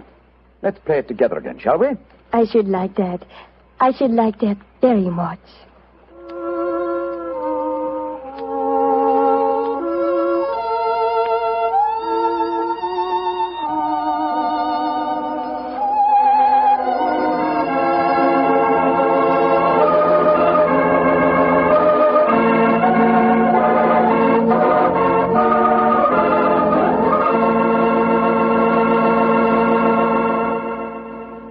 Dr. Watson will continue his story in just a few seconds, during which time I'd like to talk specifically to the ladies, if I may, and tell you about Petri California Muscatel. Just as Petri California Port has long been known as the wine of gentlemen, Petri Muscatel has been known as the favorite of the ladies. That's because Petri Muscatel is a golden-colored wine that looks like captured sunshine and tastes as... Well, did you ever taste big, plump muscat grapes picked when they're still misty and dew-covered? If you have, you know what to expect when you taste Petri Muscatel. The flavor of Petri Muscatel comes right from the very heart of luscious, hand-picked muscat grapes. You couldn't ask for a more delicious wine than Muscatel. Petri Muscatel. Well, Dr. Watson, I must say this is a strange story you're telling us. You mean to say that the heir to the Treadgold estates had been kidnapped, and yet Sherlock Holmes paid no attention? Yes, that's what it seemed like, Mr. Bartell. I couldn't understand him. I'd never known him to be so indifferent to a case. There he sat until the early hours of the morning as he and that girl scraped away at their violins and never said a word about the kidnapped baby. Finally, as we walked home across the fields a few hours before dawn, his mind seemed to return to the matter at hand. He spoke quietly, and yet there was a note of suppressed excitement in his voice. Watson, my dear fellow, you're angry with me, aren't you? No, Holmes, I must say, but I'm a little confused. That girl seems to have bewitched you. Have you forgotten that you accepted the job of guarding the Treadgold heir, and that the child was kidnapped tonight? No, I'm fully aware of the fact. Holmes, for heaven's sake, stop being so infernally matter-of-fact. What's come over with you? Oh, possibly it's the mood of this mild autumn night. It is indeed a St. Martin's summer. So much so that I've left my coat and deerstalker cap behind me at the encampment. Let's go back, shall we? And incidentally, when we get there, I can set your mind at rest by showing you the kidnapped child. You mean you know where it is? Certainly. It's, in the camp. Then the gypsies did steal it. No, my dear fellow. I did. What? This is one of those occasions when you absolutely infuriate me, Holmes. If you must keep me up half the night while you have a flitting concert with a gypsy girl, at least of all you can do is tell me what's going on. You say you stole the child yourself. In heaven's name, why? Because the threatening note to Major Treadgold was so obviously a fraud. Oh, why do you say that? You will remember that the letter began, "A Romany Rye will not take your insults forever." Now, a Romany Rye, despite what Major Treadgold said, does not mean a gypsy, but a man who knows about gypsy law. It is a term no true gypsy would apply to himself. He would use the expression Romany child. So it was obvious from the beginning that no gypsy threatened the child. Now, who else had a motive for harming it? Well, Major Treadgold, because he stood to inherit the estate. Yes, or his wife. It's quite obvious. She has no liking for our present life, and the child is an obstacle to a new one. With the child kidnapped and later made away with, obviously they both stood to gain a great many of the things they wanted. Yes, you're right. And whoever the culprit is took the precaution of pinning the blame in advance on the unfortunate gypsies by writing the false kidnapping note. Wait a minute, but how about the shot that was fired at us tonight as we walked with Major Treadgold? Probably fired by an accomplice to the plot, in order to give authenticity to the supposed danger. And the child is now in the gypsy encampment. Yes, I promised that I would protect the Treadgold heir, and so I arranged with Jasper Hearn to have the boy kidnapped for his own safety. But if anyone should find the child, they'll say the gypsies deliberately stole him. Oh, I'm quite certain that before that occasion arises, old chap, the criminal will have shown his or her hand. Come on, old fellow. Put your best foot forward. It's a long way back to the camp yet, and it's nearly dawn.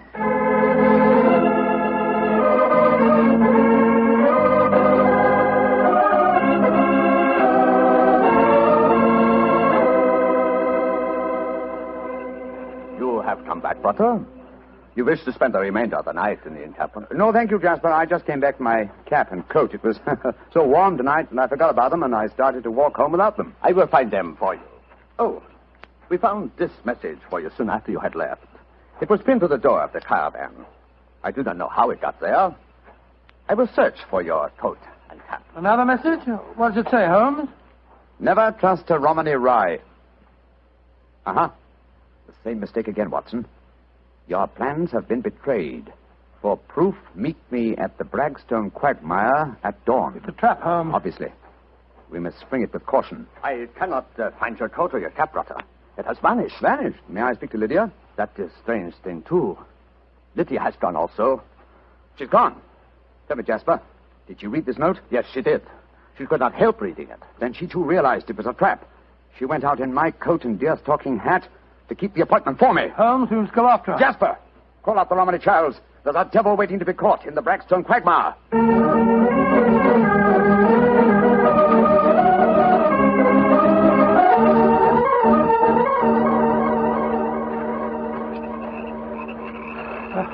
How much further to the quagmire, Jasper? 200 yards. No more. There's Lydia. There she is. And she's dressed in my deer-stalking hat and coat, walking into the trap that was set for me. Lydia! Lydia! They've got her. Look. She's stumbled. She's fallen. I'll go to her, Watson. Jasper, get that devil who staged this fiendish plot. I've a score to settle with him. Do not worry, brother. The score will be settled. Follow me, Doctor. Thank you. I'm right behind you.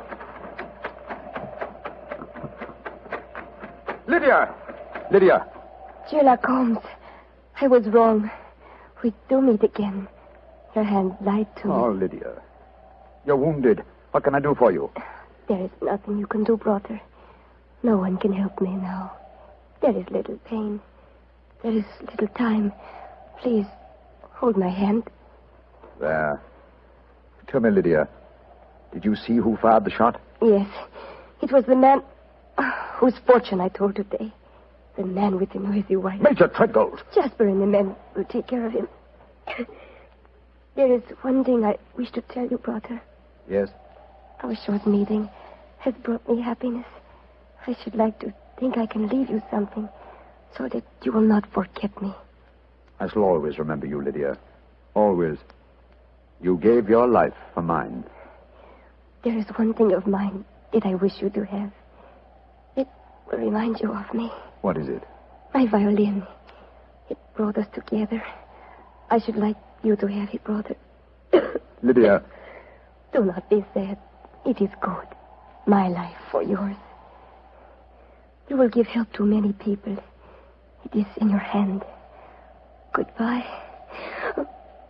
Oshamangro.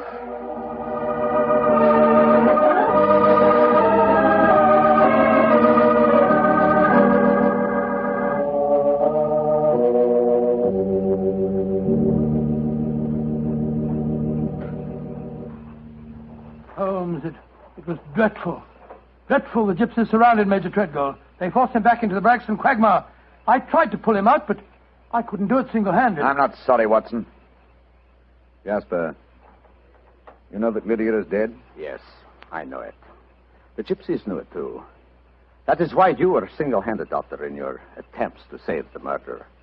No Romany child would raise a finger to help him. Yes, I can understand that, but great Scott, man, if you'd seen his face as the quaking mud sucked him under. Lydia's death was less dramatic, but equally moving, I assure you.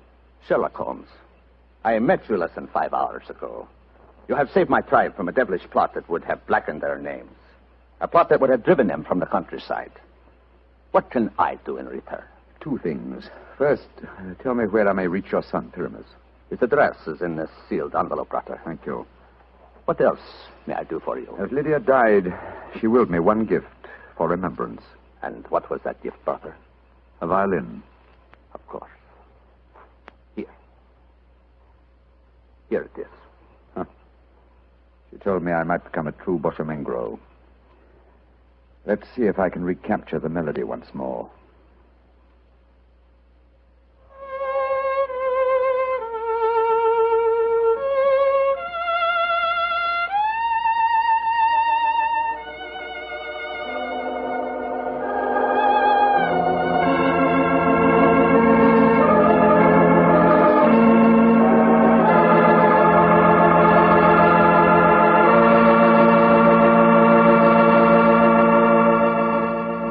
That was a very strange story. A very fascinating one. But tell me, do you really believe that gypsies can tell your fortune by reading the palm of your hand? Oh, frankly, I don't know, Mr. Bartell. Perhaps they can. Perhaps it's coincidence. And then again, maybe some gypsy women have a heightened sense of intuition. You know, a woman's intuition can be an extraordinary thing. Yeah, so my wife keeps telling me. Of course, I have a kind of intuition myself. Oh, really? Mm-hmm. Every time I see a bottle of wine with the name Petri on the label, my intuition tells me I'm going to like it. And I always do, too. Mr. Bartell, if ever I saw a man with a one-track mind, you're that man. Thank you, Doctor. As long as my one track is Petri, I can't miss. And now I'm sure our old friend Dr. Watson's expecting us. Let's tap on his study door. Come in. Good evening, Doctor. Good evening, Mr. Bartell. Come over here by the fire. I was just having a cup of coffee. Would you care to join me? Thanks, that'd be nice. It'll prevent you falling asleep during my story tonight. There's no chance of that, Doctor. From the hint you gave us last week, it sounded like quite a story. It began in a circus in Paris, you told us? Yes, my boy, the circus. A colourful world of sawdust and spangles. A world, Mr. Bartell, that I may tell you confidentially, always held an irresistible fascination for me when I was a youngster. Me too, Doctor. In fact, when I was 8 years old, I fell desperately in love with a lady bareback rider. A stunning creature who wore pink silk tights with gold sequins on them. Unfortunately, my mother caught me writing her proposal of marriage, and I'm afraid that, that's another story, and one that you probably wouldn't find very interesting. I'm sure I would, Doctor, but I think it would be safer to stick to your Sherlock Holmes story. Yes, you're probably right, my boy. Well, it was a winter in the 1890s, and Holmes and I were in Paris. On our second day there, Holmes suggested we attend that night's performance of the Cirque Royale. Needless to remark, I was delighted, Mr. Bartell. And shortly after 9 o'clock that night, I found myself seated beside Holmes in a box near the ringside. It was an incredibly vivid scene, even for that city of colour and light. The gay costumes of the women and the gaudy trappings of the ringmasters and clowns looked like a giant kaleidoscope under the blazing glare of the arc lamps. As we sat there, a brass band nearby blared forth some popular music of the day, and yet he didn't appear to be enjoying himself, and so I leaned across and touched his arm.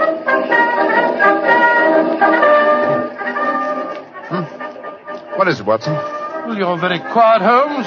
Aren't you having a good time? A good time, I suppose, old chap. I was just wondering where Mr. Edwards is. Mr. Edwards? Who's he? An extremely distinguished client who was to meet us in this box at 9 o'clock. Client. Oh, this little excursion was on business. After all, yes, I might have known it. Don't worry, old fellow. In your case, I think you'll be able to combine quite a little pleasure with the business. Can't you be a little more explicit, Holmes? Shh. Here comes the ringmaster. Mesdames et messieurs, j'ai l'honneur de vous présenter ce soir la grande vedette du cirque, Mademoiselle Gisèle Girondet, équestrienne incomparable.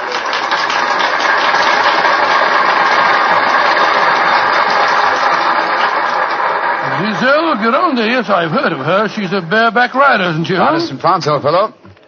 She also has quite a reputation as a femme fatale. 3 duels have been fought over her.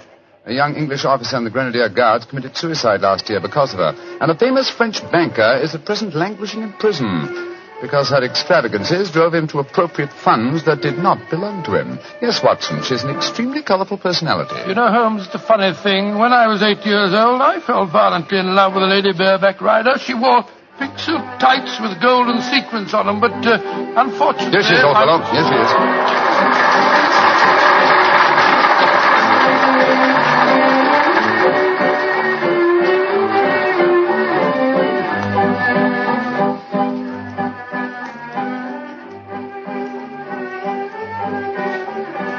Holmes, she's exquisite. Look at the way she's jumping from the back of one horse to the other. Sheer poetry of motion. The lady appeals to you, Watson. By George, yes, indeed she does. In fact, Holmes, I don't mind telling you that if I weren't a married man and a poor you'd like man... to court the lady, eh? Yes, I should Excellent, indeed. old fellow, excellent. That's the very reason for our attendance at the Well, what in circus. heaven's name are you talking about, Holmes? Ah, there you are. Good evening, Mr. Edwards. Holmes, my dear fellow, how are you? I haven't seen you since that little affair at Windsor Castle when Mother... Excuse me, sir. I am Mr. Mycroft, and this is my friend, Sir William Nigel. Sir William Nigel? Of course. And I am Mr. Edwards. We must respect each other's incognitos, eh? How do you do, Sir William? Well, I'm extremely honored to meet you, Your Royal... Mr. Edwards. How'd you like Giselle? Isn't she a stunning creature? Yes, indeed she is, sir. The four of us to have supper together after the performance tonight, I understand, Mr. Edwards. Well, unfortunately, I can't be there, Mycroft. There's some stupid affair at the embassy which I have to attend. We must postpone the dinner until tomorrow night. Oh, very well, sir. Come over to my hotel a little early and we can discuss the whole business. Personally, I think a lot of fuss is being made about nothing.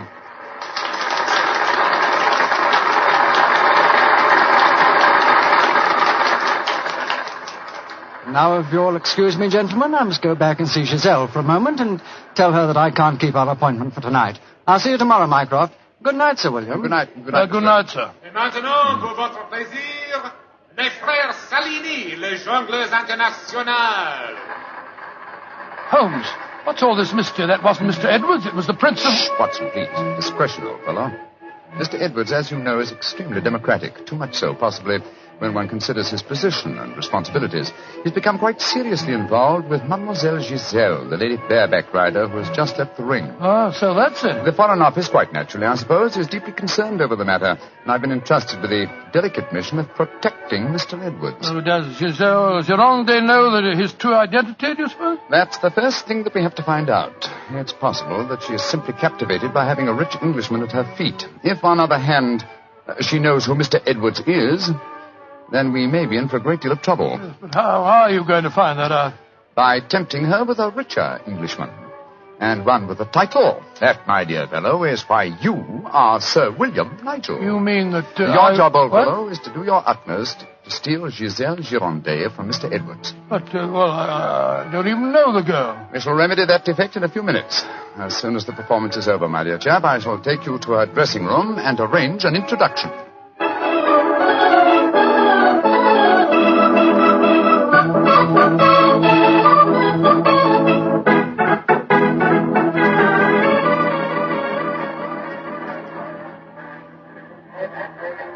I must say, Holmes, the backstage life at a circus is even more colourful than in the ring. What makes you say that, old fellow? Well, I just saw a pinhead having tea with a bearded lady while a sword swallower was standing behind him practicing his act. Oh, hello.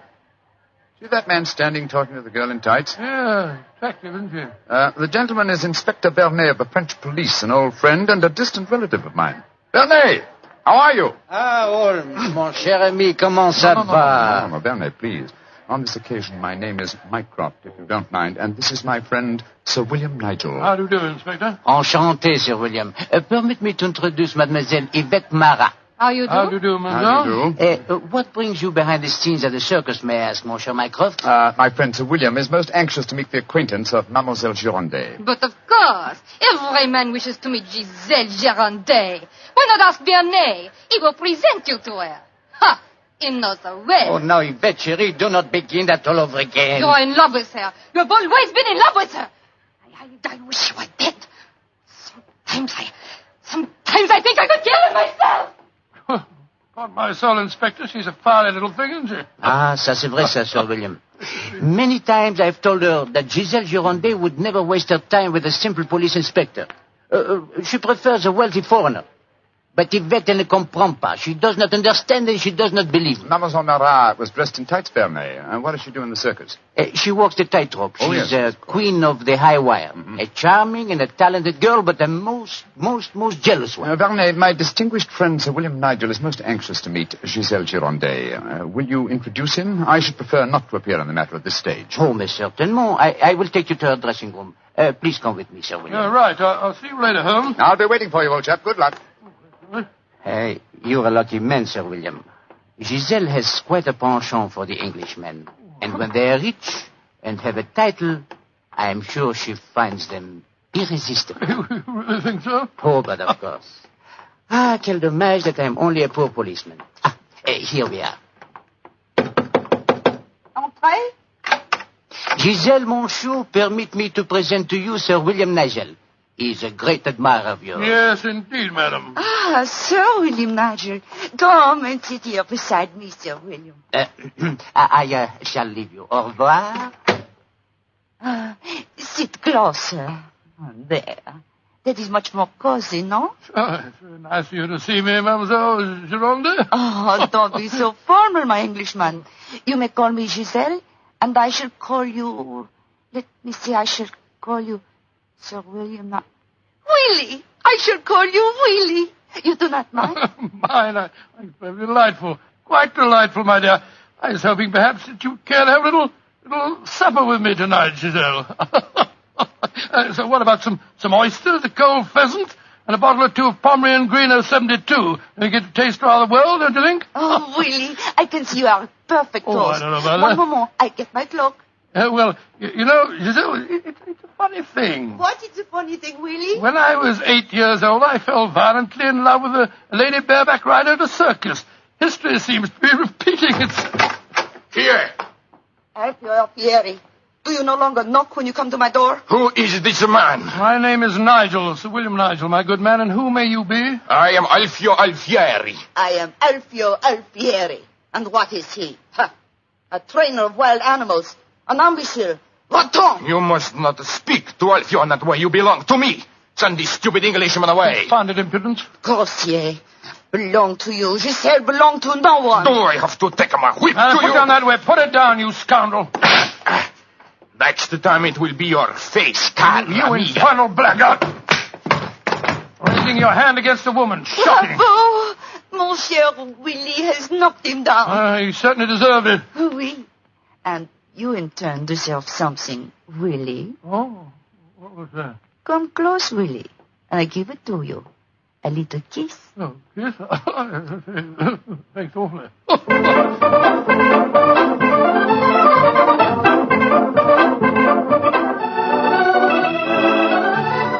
Oh, Willie, you are so strong, so resolute, so brave. Oh, it was nothing, my dear Giselle. Nothing at all. Here, more champagne, Gus.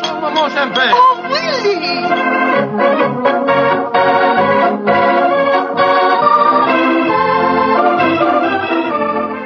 Giselle?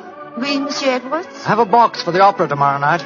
I was hoping that Oh, perhaps... I'm sorry, Monsieur, but my time is occupied. I am showing the delightsome moment to mon cher Willie.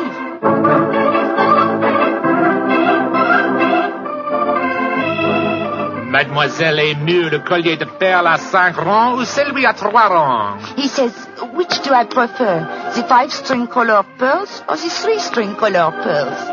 What does my Willie think? So that you can't hang too many pearls on a pretty neck like yours. I'll take the 5-string collar, my good fellow. You're doing splendidly, Watson, splendidly. Yes, but Holmes, I felt such a blasted fool handing that jeweler fellow a check signed by Sir William Nigel. You quite sure that it'll be honored? Don't worry, old fellow. Remember who our client is. Money is the least important concern in this matter. On with the masquerade, old fellow. On with the masquerade.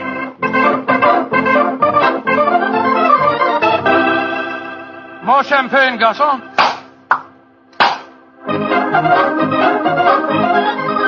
Willie, you are such a headstrong boy. More champagne.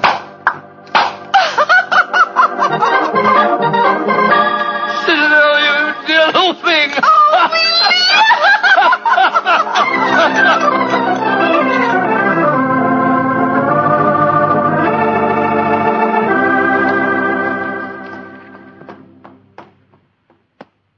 Good evening, Blarney. Has Mademoiselle Girondet come in for the evening performance yet? Yes, Monsieur Holmes. I escorted her to her dressing room half an hour ago. Monsieur Edwards is in there with her now. At last, it seems, she has use for a poor policeman. Last night she found a threatening letter on her makeup table. Since then, she has been most grateful for my company. A threatening letter, eh? Any idea who might have sent it? Oh, yes, of course. I'm afraid I have, Monsieur Holmes. I told her to pay no attention. By the perfume of the notepaper, I recognized the sender. A jealous tightrope walker called Yvette Marat. Oh. Poor Yvette. She would make a very inferior criminal, I'm afraid. Still, Giselle asked me to stay outside her dressing room till the performance starts.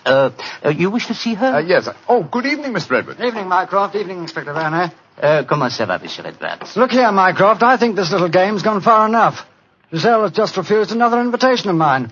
Now, I know who Sir William Nigel is, and I swear I'll tell her. Don't you think, sir, that the lady is hardly worth bothering about? Surely this whole incident with Sir William proves that she's a scheming little adventuress. A fictitious title and an apparently bottomless purse have shown her up in her true colors. I could have told you the same thing without such an experiment, my friend. Well, I suppose you're right, Mycroft. I've been a fool. An idiot who lets a pretty ankle turn his head. A conceited dope. Let us just say, monsieur, that you have been a man. Good evening, sir. Oh, good evening. Good evening. Just going back to see Giselle for a moment. I brought us these flowers for her. I'll be back in a jiffy. Just a minute, Watson. I hate to dampen your ardor, old chap, but the masquerade is ended. Ended? What do you mean it's It is no longer necessary for you to impersonate Sir William Nigel or to pay court to Giselle. Oh, really? Oh, really? Really? Well, that's a great relief, sir. Great relief. I've hated the whole business. Oh, yes, I'm sure you have. We appreciate the sacrifices that you've made, don't we, Sir Edward? Yes, indeed. Well, I must go back and see her once more, though. We had a rendezvous for tonight, and I must cancel it. A gentlemanly thing to do, you know. I won't be a minute. Never have I seen a man more downcast. Obviously, with him, my dear Holmes, business was a pleasure. Alfieri, where are you going? That Englishman. I just saw him go into Giselle's room. To whom are you referring? That man that called himself Sir William Nigel. 2 days ago he struck me. I have to settle with him. No man may strike Alfieri. Do not cause any more trouble, Alfieri. From what I've been told, you thoroughly deserved what happened to you. Here he come now. You, English, you. Alfieri challenge you to a duel. Holmes! What's old chap? What is it? You're as white as a ghost. It's Giselle. What's wrong with her? She's dead. She's lying there in her dressing room. Strangled. Strangled? And only half an hour ago I spoke with her myself. Since then I've been standing in this corridor, guarding her door at her own request. Only 2 men have entered Giselle's dressing room since then. You, Monsieur Edwards, and you, Sir William Nigel. What are you suggesting, Basil? I am suggesting nothing. I am stating that these 2 gentlemen are under arrest for suspicion of murder.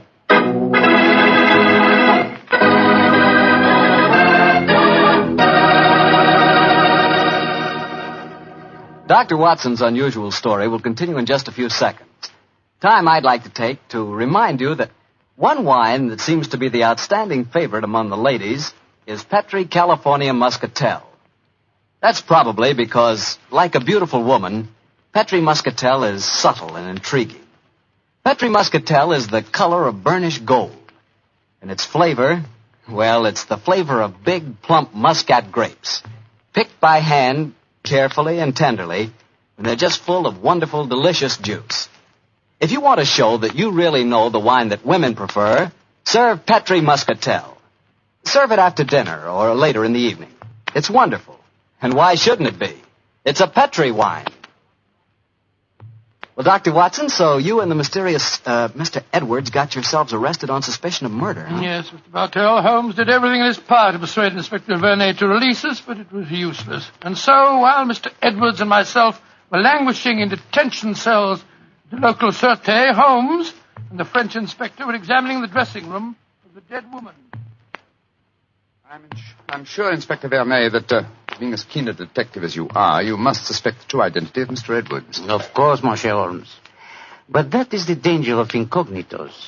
If he chooses to assume the identity of plain Monsieur Edwards, then he must run the risks of plain Monsieur And you're convinced that either he or my friend strangled Mademoiselle Girondet? It is obvious. Then I'll have to prove to you that they didn't. Let me examine the body again. No. If she had been strangled by either of my friends, why would her body be lying here under the window? It's as far away from the door by which they left this room as possible. That proves nothing. No, but it's odd. Giselle was a strong girl. There might easily have been a struggle. Perhaps she tried to get away through the window. And yet there are no marks of violence on her throat. Just this piece of very fine cord that did its deadly work so cleanly. Cut with a knife. Please do not remove the cord, Monsieur Holmes. The body has not yet been photographed. Dear me, Vernet, you're making it very hard for me, aren't you? You notice, of course, that the window is open. Yes, but we have examined the snow outside. There were no footprints within 3 yards of the window. The murderer must have entered by the door that I was watching. Yes, it would be hard, even for a professional acrobat to jump in. An acrobat? Vernet, your young friend, Mademoiselle Yvette Marat, is a tightrope walker. Yvette, but... Yes, she certainly had a motive. She'd even sent a threatening letter. I heard her express hatred and jealousy for this dead woman. It's conceivable that she could enter a room by a window without leaving footprints in the snow. Where was she at the time of the murder? I do not know. I was waiting for her in the corridor. Then I suggest that we investigate her alibi at once. And after that, Inspector, I must pay a visit to the Sûreté. I don't want my friends to think that I've deserted them.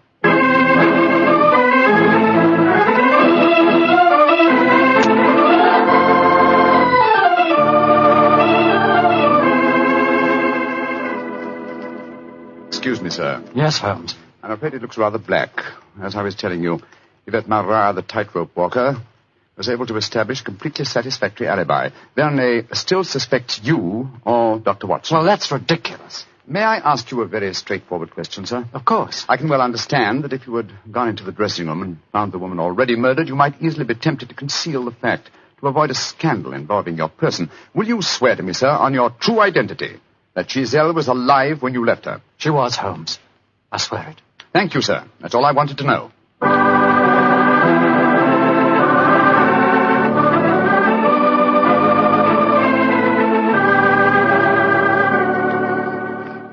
Holmes, I'm glad to see you. You know, I've been thinking. All this depends on Vernet's evidence. But supposing he was the murderer. He told us that Gazelle had turned him down, you know. I'd thought of that, but Mr. Edwards swears that Giselle was alive when he left the room. And yet that means that Mr. Edwards... Oh, no, it's unthinkable. Holmes, you're not suggesting. Holmes, if I thought that were possible, I'd confess to the murder myself. My life wouldn't matter if it'd save a scandal like that. Great Scott, it'd shatter the empire. Dear old Watson, you shall not sacrifice yourself. You're as valuable a British institution as the Lion himself. No, my dear fellow. We shall never sacrifice you, not while my mind is still capable of... My mind? That's it. Thank you, Watson. You've given me the answer. Holmes, what are you burbling Be about patient, now? old fellow. In half an hour, you'll be out of this cell, and the real murderer will be in it.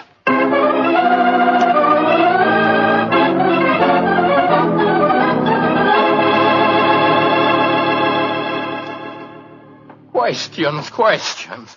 Why must Alfieri answer so many questions? Because he will not yet tell the truth. You murdered Giselle Girondet. How many times I have to tell you I did not kill her? Why should I want to harm her? Because you were jealous. Because she humiliated and tormented you. But I was not in her dressing room. I've already proved that fact. Am I a magician that I can kill somebody without entering a room? Alfieri, I know how you killed Giselle Girondet without its necessitating your entering this room. You're a smart man. Please to tell me. I don't need to tell you. With the aid of Vernet, I'll show you. Open the window, Alfieri. What game is this? Very well, then. I'll open the window myself. Put your head out. Come on. So. Who do you see? Inspector Vernet standing 3 yards away, where you stood, and he's got your long training whip. No! Don't move! Stand there. The inspector hasn't your skill with a whip, but he wants to try a little experiment. No, leave him alone! All right, Vernet. I'm holding him.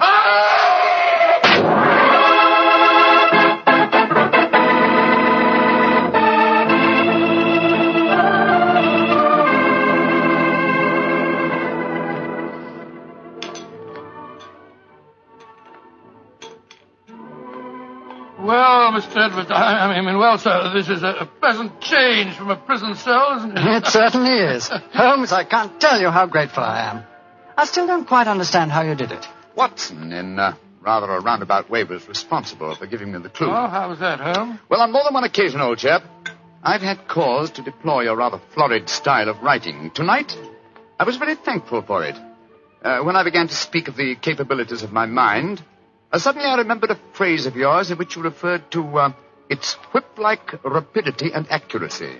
That, of course, made me think of Alfieri, the animal trainer. Exactly how did he kill the poor girl? Well, sir, he stood outside the window, far enough away to leave no incriminating footprints. Called to Giselle, probably persuaded her to lean out, then snapped the whip around her neck, pulling it tight and strangling her. And then I suppose he cut the cord and let the body fall back into the room. Precisely, old fellow. We found a whipstock among his tackle, a whipstock from which the lash had been cut. The stub of lash left matched the cord around the dead girl's throat. Amazing business. And I don't mind telling you, fellas, I'm very thankful to be through with it. Yes, so am I, sir. In fact, I wouldn't be at all surprised if this whole incident cures me of my love of circuses. Oh, I didn't know you had a predilection in that direction, Watson. Oh, yes, sir. Yes, if you don't mind my saying so. When he was 8 years old, he fell in love with a lady bareback rider. Didn't you, Watson? Indeed. What happened? Well, sir, I don't remember her name, but she wore pink silk tights with golden sequins on them. And I wrote her a rather hot-headed letter. Unfortunately, my mother...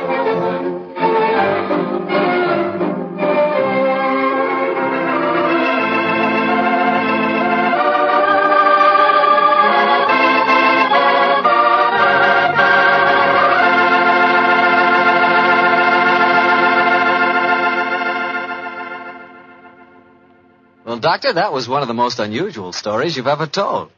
And I might say you played a very prominent part in that case yourself. Oh, I suppose I did at that, Mr. Bartell. Giselle was a beautiful girl. Beautiful. Boy, I sure love that nickname she gave you. Wheelie. Yes, I thought it rather nice myself. Well, that is, I mean... Don't get embarrassed over a nickname, Doctor. You should hear the nickname I had. Well, when I went to school, all the girls called me Bottles. Bottles? Oh, I see, from Bartel. Bartel. Oh, Some nickname, like a prophecy. what do you mean? Well, they called me Bottles, and now that's what I like to talk about most. Bottles. Bottles of Petri wine. Oh, I should have known. And I'd like to talk about Petri wine because, as far as I'm concerned, it's the swellest wine that ever poured from a bottle. And now I'm sure our good friend Dr. Watson's waiting for us. Let's go enjoy. There you are, Mr. Bartel. Good evening, Doctor.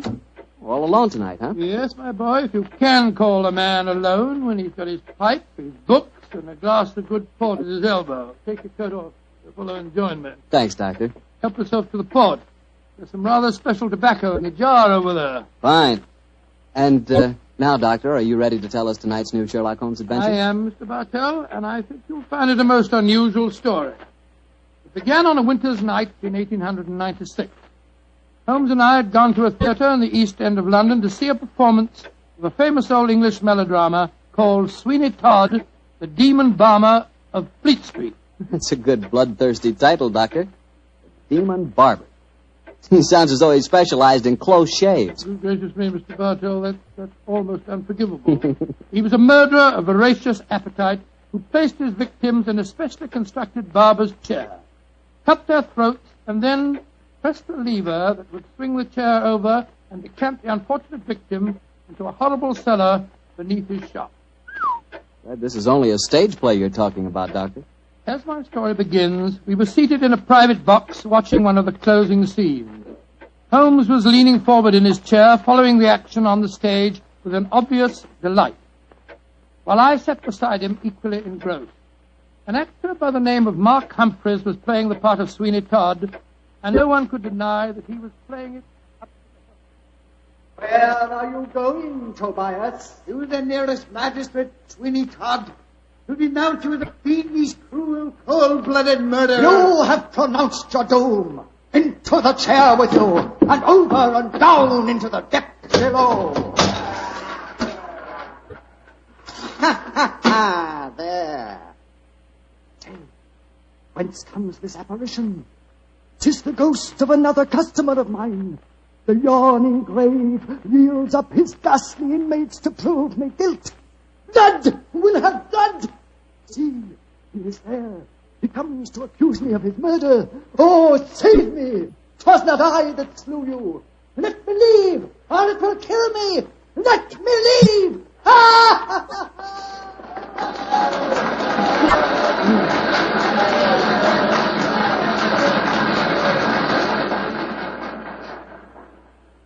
Oh, upon my soul, Holmes, that fellow Mark Humphreys is the most florid actor that I've ever seen on a stage. I find him enchanting, Watson. It seems to me he's really caught the flavor of this murderous monster piece. After all, a restrained performance of the Barber Sweeney Todd would be unthinkable. Yes, I suppose it would. But I must say his makeup seems rather overdone. No barber would wear such an enormous beard. It would be most impractical. Probably get in the customers' faces. By the way, I noticed from the program that Mark Humphreys, as well as being the principal actor, is also the owner of the company. Yes, the current trend towards the actor-manager is a very healthy sign, I think. Come in. Excuse me, but is one of you gentlemen Mr. Sherlock Holmes? Yes, I am. Oh, I was asked to give you this note. Thank you. Now, who on earth knows that you're at the theatre, Holmes? We'll soon find out. Ah, this note is from Mark Humphreys, our actor-manager. What's it say? Dear Mr. Holmes, I recognize you in your box. Please come to my dressing room after the performance. My sanity, and even the safety of London, perhaps, depends on your compliance. Oh, my sanity and the safety of London. I wonder what on earth he means. That, my dear fellow, we can only discover by going backstage to meet him. As it is, the curtain's going up in the last scene I see. For a little longer, we must possess our souls in patience.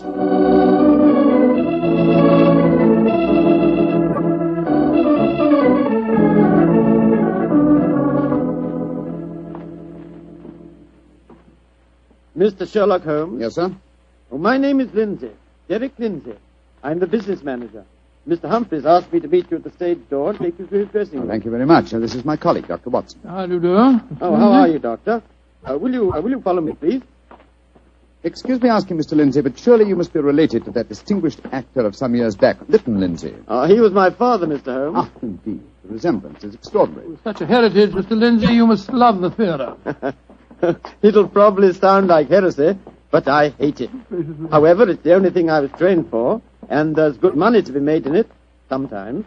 And money's the thing I both like and want. Oh, Mr. Holmes, I do hope you'll be able to help Mark Humphreys. He certainly needs it. Oh, really? What seems to be his trouble? Oh, he'll have to tell you that for himself. But his wife and I think... There's Mrs. Humphreys now. Maria! Maria, this is Mr. Sherlock Holmes and Dr. Watson. Mrs. Mark Humphreys. How do you do? Oh, Mr. Holmes, I'm so grateful that you're going to see Mark. He's in such a dreadful state. There have been times lately when Mr. Lindsay and I have been afraid he's going out of his mind, haven't we, dear? Indeed we have. We're both dreadfully worried about In him. that case, I hope I can be of service. Which is his dressing room? Number 1, next door to mine. Derek, I think it'll be better if Mr. Holmes and Dr. Watson go in alone. I'm sure Mark will speak more freely if we're not in the room. I think perhaps that is a good idea, Mrs. Humphreys. We'll see you later on. Come on, fellow. That's all.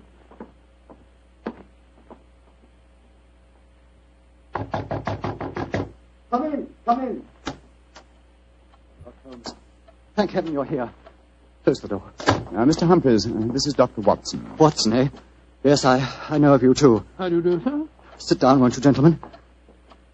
You're wondering why I asked you to come back and see me, of course. Naturally, sir. Well, I won't beat about the bush and waste your time. I come straight to the point. I'm going mad. Oh, come now. I know. Come, It sounds come. fantastic, but it's true. I've often heard of actors beginning to live their parts off the stage. They play on it. Well, it's happening to me.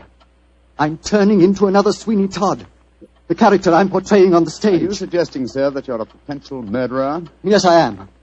What reason do you have for holding that belief? Reason? Listen to this.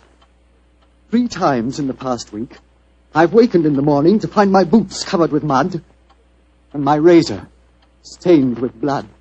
God. You've had no recollection of any untoward events during the night? None. Have you ever been addicted to the unfortunate habit of sleepwalking, sir? Not to my knowledge, Doctor. And if I had been, surely my wife would have told me about it. Your wife?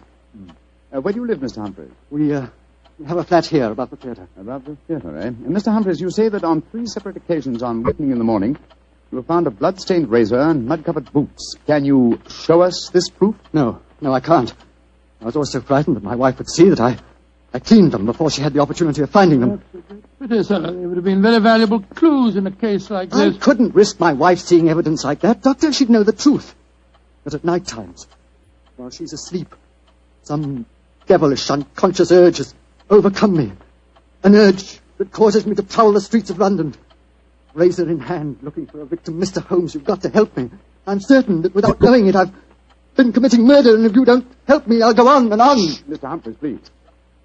I'll undertake the case. It's a very unique assignment. In effect, I'm being engaged by a possible murderer to prove him guilty.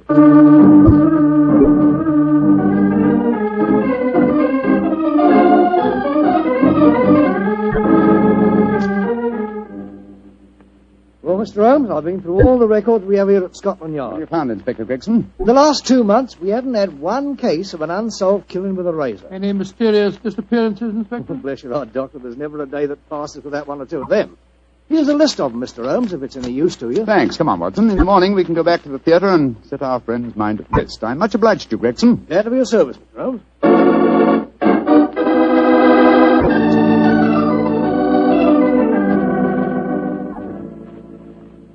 We examined the homicide records at Scotland Yard after leaving you last night, Mr. Humphreys. There have been no unsolved razor murders in London during the past fortnight. And therefore I think you may rest easy on that score, sir. But it proves nothing. Remember that in the play, Sweeney Todd's victims are never found either. Yes, thanks to his singularly horrible ingenuity in disposing of them. But this is real life, Mr. Humphreys. Then how do you account for the bloodied razors and the muddied boots? Well, now, are you sure that they aren't just in your imagination, sir? You admit that your wife's never seen them? The whole thing could be, or shall we say, an overdose of Sweeney Todd? Well, I admit that I'm suffering from a surfeit of that. And why not drop the play from your repertoire? Our manager, Derek Lindsay, won't let me. It's our best money-maker. He's always got a keen eye to business. Mr. Holmes, I can see that you still don't believe my story. So I've saved some evidence for you, evidence that I found this morning. Look at these. Now what do you say? Do you still think it's my imagination? Cutter, blood-stained razor, and boots covered with mud. Splendid. Last, some real clues to work on. How can you be so calm, Holmes? It happened again last night. Do you realize that I'm a murderer? I'm a menace to society?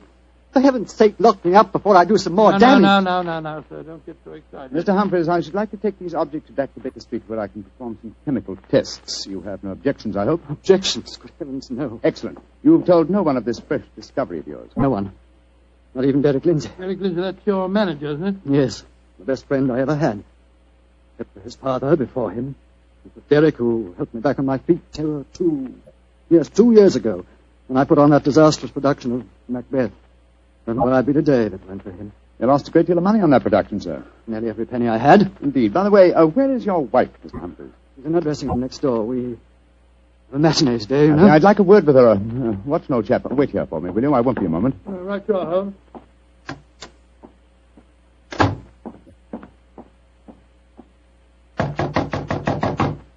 Who is it? Sherlock Holmes. You want to talk to me, Mr. Holmes? For a moment. May I come in, Mrs. Humphreys? Well, couldn't we talk on the stage? It's empty. I should prefer to come into your dressing room, if you don't mind. What I have to say is confidential. Very well, then. Come in. Mr. Holmes, may I introduce Signor Vanelli, our musical director? How do you do, sir? It is a great honor to meet the so great Signor Holmes. I have so admired you. Oh, often I have envied you. Many times I say to myself, Giuseppe... Signor Vanelli, if you don't mind, I wish to speak to Mrs. Humphreys alone. Oh, I quite understand.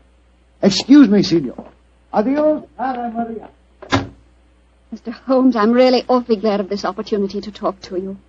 Tell me truthfully, please, what's your opinion of my husband? I haven't formed a definite opinion yet. Except that it's possible that he's the victim of a fraud. I just wanted to ask you a couple of questions, if you don't mind. Of course not, Mr. Holmes. Has your husband ever shown evidence of being a sleepwalker? A sleepwalker? Oh, no, never. I see. Are you a light sleeper? Yes, I am. Exceptionally so. Why? Oh, I'm just curious. You're being very mysterious, Mr. Holmes. Can't you tell even me what's going on? I promised your husband the answer to that question before tonight's performance. I'm afraid I can't tell you any more until then. Oh. And now may I ask a question? Oh, certainly. No, I won't promise to answer it. You said just now that my husband might be the victim of a fraud. What did you mean? Again, I'm afraid that you must wait for the specific answer to that question. However, there's another fraud being practiced on him that I can speak of now. What fraud? The fraud that you are indulging in, Mrs. Humphreys.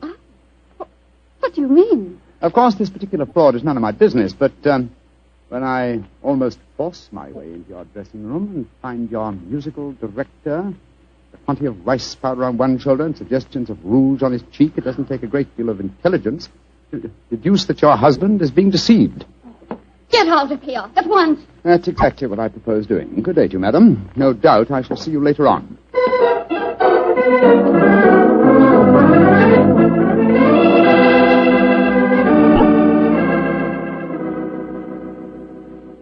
Well, Holmes, what does the microscope tell you about the mud on the boots and the blood stains on the razor? On a blank on the mud, old chap. It's an extremely common type that is found in most parts of London. And the blood? I'm examining that now. As strange a case as ever I remember, Holmes. Here you are trying to prove a man innocent when he insists that he's guilty. By George, Watson! Here's the answer. What? This blood is definitely not human blood. It's probably canine. Now, a Sweeney Todd madness would hardly drive its victim to kill dogs. Therefore, it's obvious that Mark Humphreys is the victim of a devilish plot. And he's not a murderer. No, come on, old fellow. Let's go to the theater at once and give him the good news.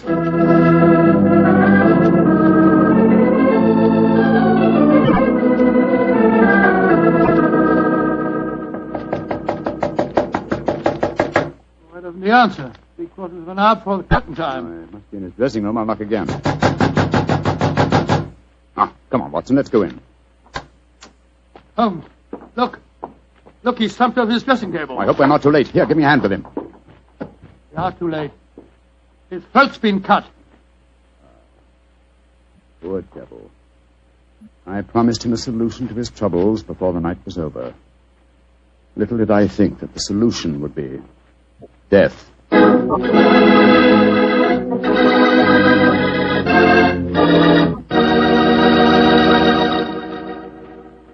we'll hear the rest of Dr. Watson's story in just a second, so I'm going to ask you if you're one of those people who just eats to live, or whether you really enjoy good food. If you love good eating, you've just got to know about Petri wine. Petri wine makes good food taste wonderful. For instance, if you're having steak or a roast or any meat or meat dish, you'll love it served with Petri California Burgundy. Petri Burgundy is the last word in delicious red wine. Now, with chicken or fish, you can't beat the delicate Petri California Sauterne, a really extraordinary white wine. Just to make sure you don't miss either Petri wine, don't buy one, buy two. Buy both Petri Burgundy and Petri Sauterne. They're both swell because they're both Petri. Well, Dr. Watson, what happened next? Well, I think I'll pick up the story exactly where I left off. Holmes and I were standing in Mark Humphrey's dressing room, looking with horror at the flashed throat of the actor-manager. There was a bitter, self-accusing note in Holmes's voice. I promised him a solution to his troubles before tonight was over. Little did I think that solution would be death. This worry over his supposed madness caused him to commit suicide. Suicide? Rubbish, old fellow. It's murder. Look at the razor clutched in his hand. Undoubtedly placed there by the murderer before rigor mortis had the chance to set in. In any case, scrutinize the wound. Does that look as if it had been done by the hand of a suicide? Well, I don't see why not. Look closer, old chap. The depth of the wound is even, whereas a suicide cut always wavers towards the end. No, this is murder, Watson, and I think I know who did it. But I have little evidence. I must lay a trap. What kind of a trap, Holmes? I haven't time to tell you now, old fellow. Every moment counts. Off with you to Scotland Yard and get Inspector Gregson. Bring him back here as fast as you can. Right you are. And Watson. Yes? Tell absolutely no one except Gregson of Mark Humphrey's death. And say that he's still alive and well and that his problems are solved. It's the performance of the play. Don't you worry about that, old chap. Off with you to Scotland Yard.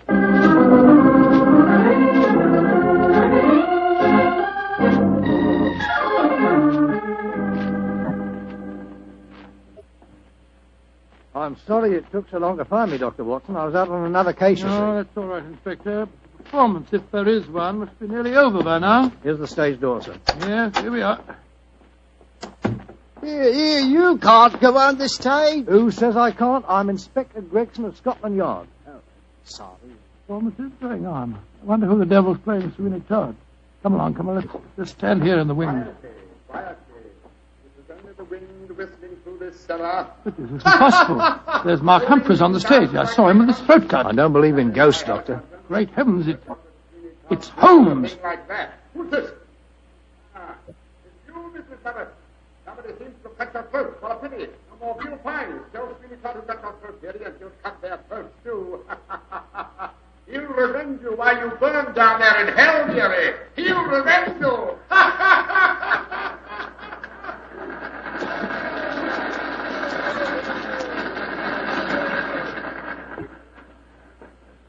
Here he comes now, Gregson. Amazing disguise. I never have recognized him. You're both here. Holmes, what are you up to? Surely that's apparent. I disguised myself as the dead man, hoping to force the murderer's hand. You're running a terrible risk, Mr. Holmes. Part of my profession, Gregson. Shh. Here comes Signor Vanelli, the musical director. My dear fellow, I had to leave the orchestra pit to come and congratulate you. Never have you given a finer performance. Bravissimo, bravissimo. Thank you. But it is true. You hardly seem the same person. Your performance, she is incomparable. Keep it up, Mark. Keep it up. I think he spotted you, Holmes. Yes, sir. I didn't like his look as he said that. Well, whoever it is, they've got to show their hands soon. The curtain's going up in the last scene. Keep your eyes open and suspect everyone.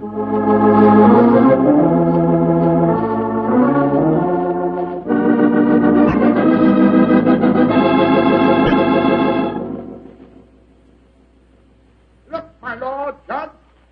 He's by your side. Do not think that when your ermine robe is stained with blood. Sweeney Todd, what dark deed presses on your conscience? Was a dark, foul deed, but heed not what you hear, Lord Judge, nor what you see. Still the figure sits there. I hear it come to this. It is useless to deny my guilt. The very dead rise from their settlements to prove Sweeney Todd a murderer.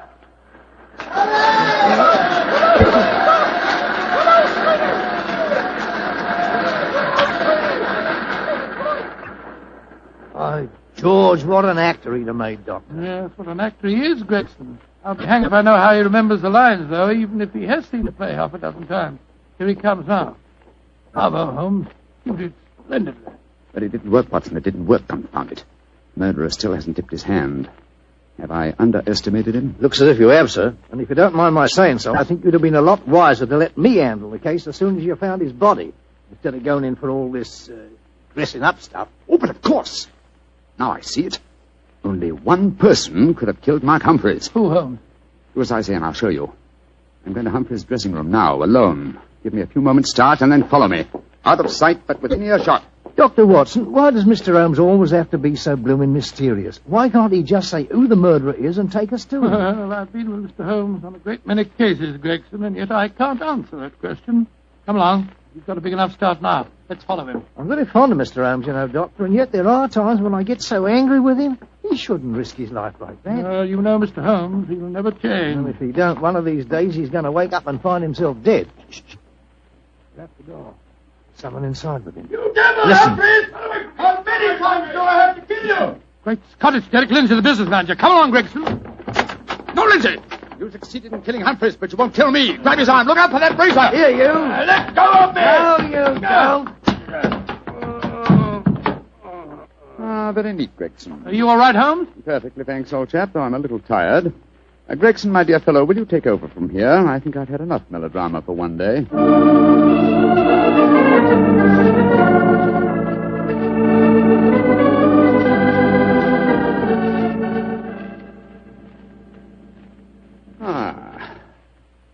How pleasant, Watson, to be back at Baker Street again, a crackling fire, my dressing gown, and your company combined to make a soothing ending to a somewhat violent day. It's been a most unusual case, Holmes. I still don't entirely understand it. The original plot, of course, was to try and drive Mark Humphreys mad by making him think that he was a murderer.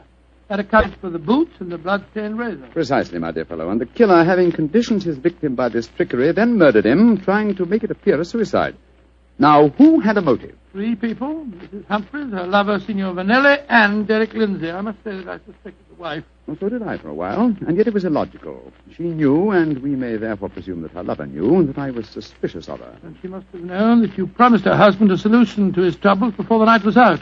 It seems highly improbable that she or Signor Vanelli would have faked his suicide at that point. Quite right, my dear fellow. So I investigated Derek Lindsay's affairs, and I found that what Humphreys had referred to as the kindly act of a friend in helping him back onto his feet was in reality the mortgaging of his entire theatrical effects.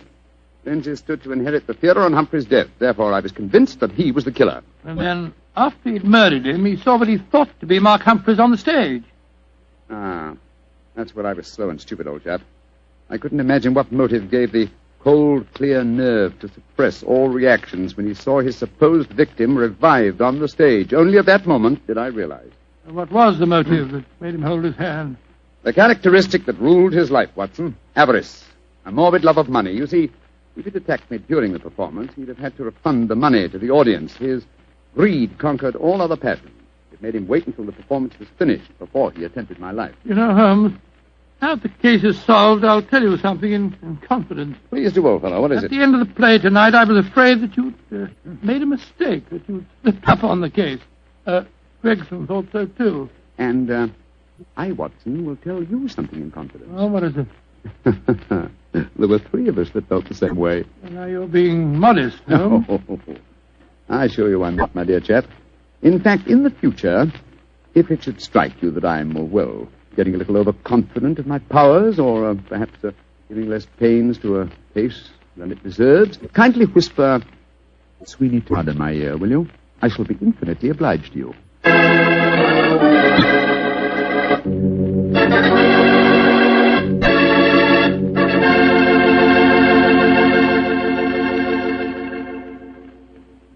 Doctor, that was a swell story. And a pretty narrow escape for Holmes. Yeah. He said he almost solved the case too late. Fortunately, it ended well. Mm-hmm. The thing that sticks in my mind is the fact that this was one of the very rare occasions when Holmes almost made a serious mistake. Well, we all make mistakes at times, don't we?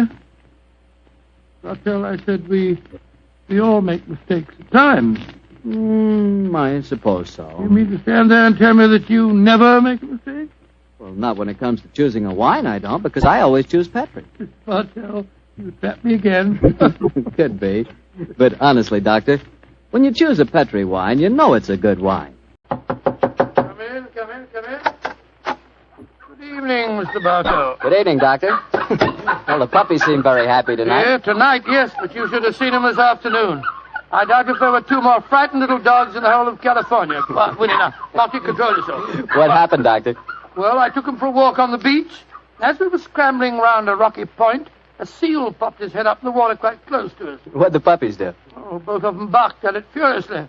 And the seal? Blew a few bubbles and then barked right back. I don't know what the world's speed record is for short-legged dogs, but I'm sure they broke it. You know, Doctor, I'll have to join you on one of those afternoon strolls of yours. You always seem to be having such exciting adventures. Oh, and talking of that, how's about tonight's new Sherlock Holmes adventure? Well, I'm all ready for you, my boy. In fact, I was looking over my notes on the case just before you arrived. This is another story in which Sherlock Holmes' elder brother, Mycroft, played an important part. Mycroft Holmes was 7 years older than Sherlock, and some said it is superior in powers of observation and deduction. That sounds like heresy, Doctor. No, young fellow, my lad. Holmes himself was the first to admit it. In fact, if it hadn't been for his incurable laziness, Mycroft could have been a formidable rival to his younger brother. However, Mycroft did hold a position of considerable importance at the Foreign Office, and it was there that tonight's story begins. It was in the winter of 1899, and Mycroft Holmes, after a gourmet's lunch, was reclining full length on a leather settee. His eyes were closed, his hands were folded across his stomach, and his breath came rhythmically. A cynic would have declared that Mycroft Holmes was taking an after-luncheon snooze. But Mr. Holmes' secretary, a gentleman by the name of Gardner, was a realist. He tapped on the door discreetly. Then he rapped on it. And still there was no response, so he opened the door and entered. After a moment, he gave what he thought was a discreet cough. Mycroft Holmes opened his eyes, folded his hands, and said, "Found it, Gardner. Must you come in here and bark at me so soon after lunch?" I'm sorry, Mr. Holmes, but I thought that... You thought that as I was lying down with my eyes closed that I must be bored, and so you came galloping in. Oh. Well, what do you want? There's an old lady outside, sir. She insists on seeing you personally. I've tried to get rid of her, but... What's her name? Mrs. Hudson, sir. Mrs. Hudson? Huh. Show her in, Gardner. Show her in. Very good, sir. Undoubtedly a message from young Sherlock. How are you, Mrs. Hudson? Oh, good day, Mr. Holmes. I'm sorry to interrupt you, but I won't take up much of your time. Sit down, won't you? Don't leave us, Gardner. I may need you in a few minutes. Very good, sir. Now, Mrs. Hudson, what's the message? Message, sir? Didn't my brother send you with some message that he was afraid to entrust to the ordinary channels? He's always so confounded dramatic. Oh, bless your heart. No, sir. I've come to you with a little problem of my own. I didn't like to bother Mr. Sherlock Holmes with it. He's been so busy lately, and he's looking very tired. And so you came to me. Delightful. I thought you wouldn't mind, sir. You've always been so nice and friendly to me. Pure laziness. It is less effort to keep an old friend than to make a new enemy.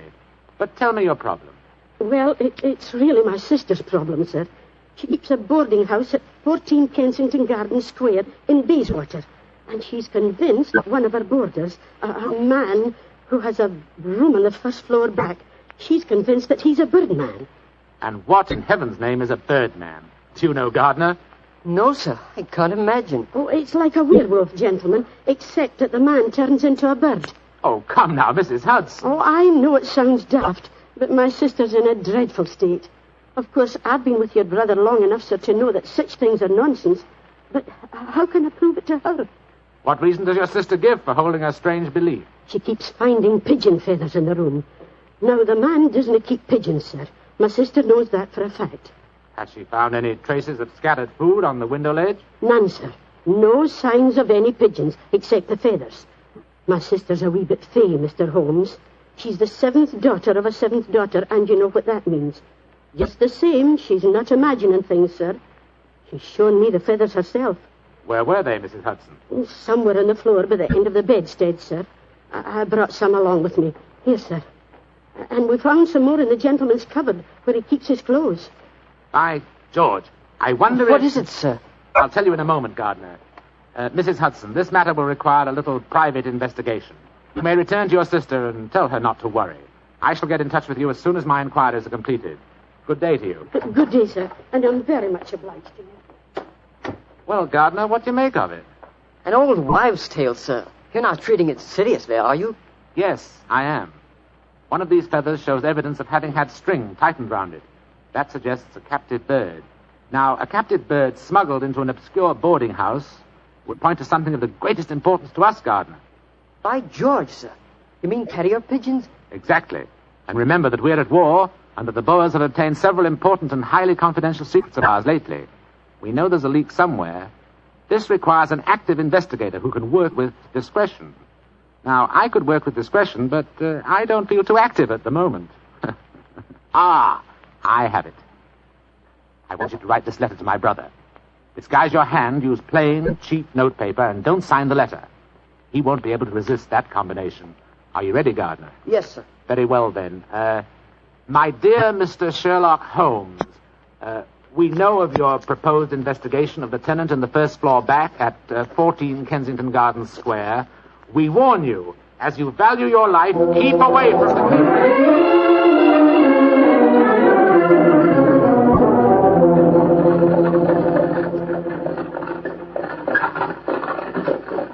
We warn you, as you value your life, to keep away from the case. And that, my dear Watson, is why we are driving towards 14 Kensington Gardens Square, disguised as building inspectors of the London County Council. Well, I must say it's a very challenging letter, Holmes. Unsigned, yes. I notice. Written on cheap notepaper and in a disguised hand. No clue there, I'm afraid. Well, we're entering the square, Holmes. Let's stop the cab here. You can drop us here, cabby. Right you are, Governor. It would seem a little incongruous in these costumes for us to arrive in a cab. Yes, I suppose so. Here you are, cabby. Oh, thank you, Governor. Supposing this mysterious tenant of the first floor back should be in his room when we get there. And we must hope that our disguises are convincing and keep our wits about us. Now, this may be a trap. Yes, just what I was going to say. After all, you've never heard of 14 Kensington Gardens Square until you received an unsigned letter 2 hours ago warning you to keep away from it. I don't like the look of it. There we are, number 14.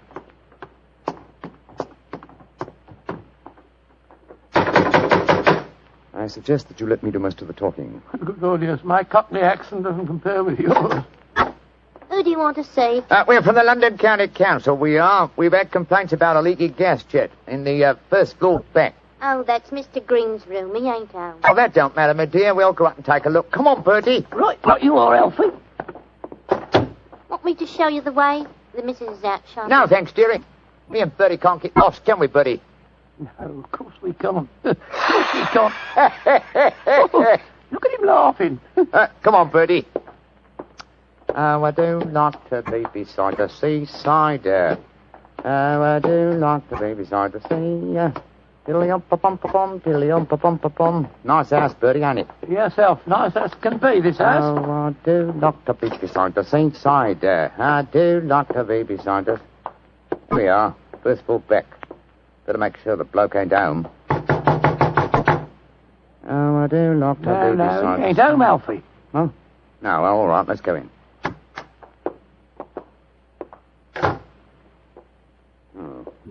So this is the mysterious room, eh? Well, it looks perfectly ordinary, doesn't it? Yes, a depressing example of the squalor of boarding house life. Hello. What's this on the bedspread? Feathers. Must have come out of the pillow. No. These are pigeon's feathers, old chap. And look here, Watson. Attached to the bed rail. Yeah, it's only a piece of string. String, yes, but with a small metal ring on the end.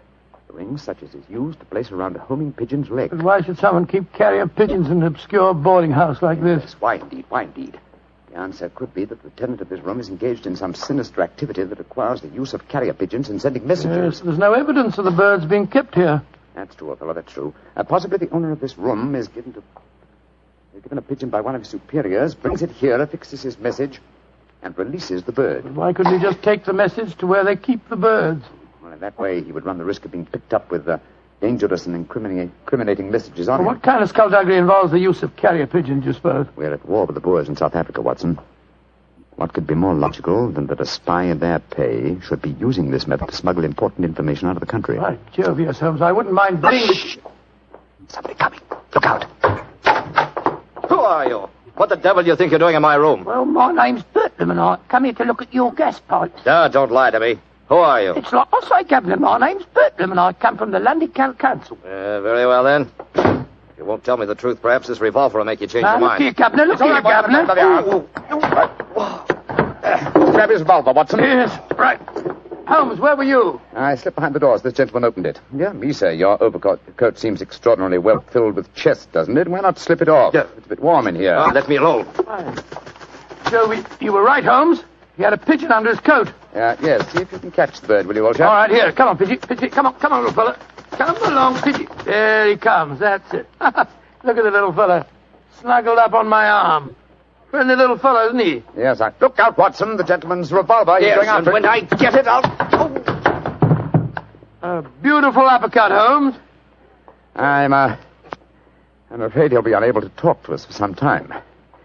How fortunate he told us where the message was hidden before we indulged in this little set, What do you mean? He didn't say anything about a message? No, not verbally, but I was watching his reflection in the mirror as he entered the room. His eyes first glanced at this top drawer on the dresser here to see if we'd touched it. It was obviously the most important spot in the room. Let's see. Here we are. A message already rolled up and in its container. Oh? What does it say, Holmes? It's in code, which is not surprising, but I don't think it will be very difficult to decipher. Yes, and when you've done that? Then, my dear fellow, I shall compose a code message of my own and persuade this pigeon to lead us to its master.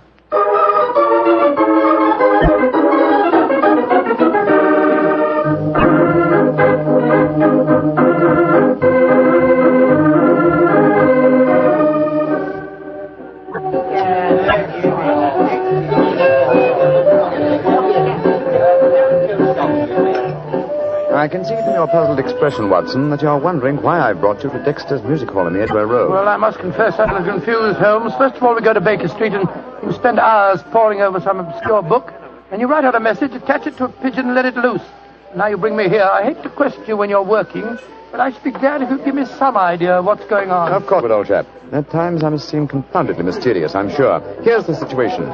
The obscure book I was studying was a table of ciphers. I was trying to decode the message we found in the room on the first floor Well, back. obviously you succeeded, or we wouldn't be here. Yes, the key word was Louis Botha, the name of the Boer leader. The message was a report on the number of troops now in training at Aldershot. Then you were right. We're mixed up with a ring of enemy agents. Obviously, old chap. So I kept the original message and composed another using the same code and dispatched it by carrier pigeon. Well, what did you say in your message? Meet me tonight, 8 o'clock, table number 3 at Dexter's Music Hall. What made you choose this place as a rendezvous? Well, I happen to know that it's a common meeting place for underworld characters.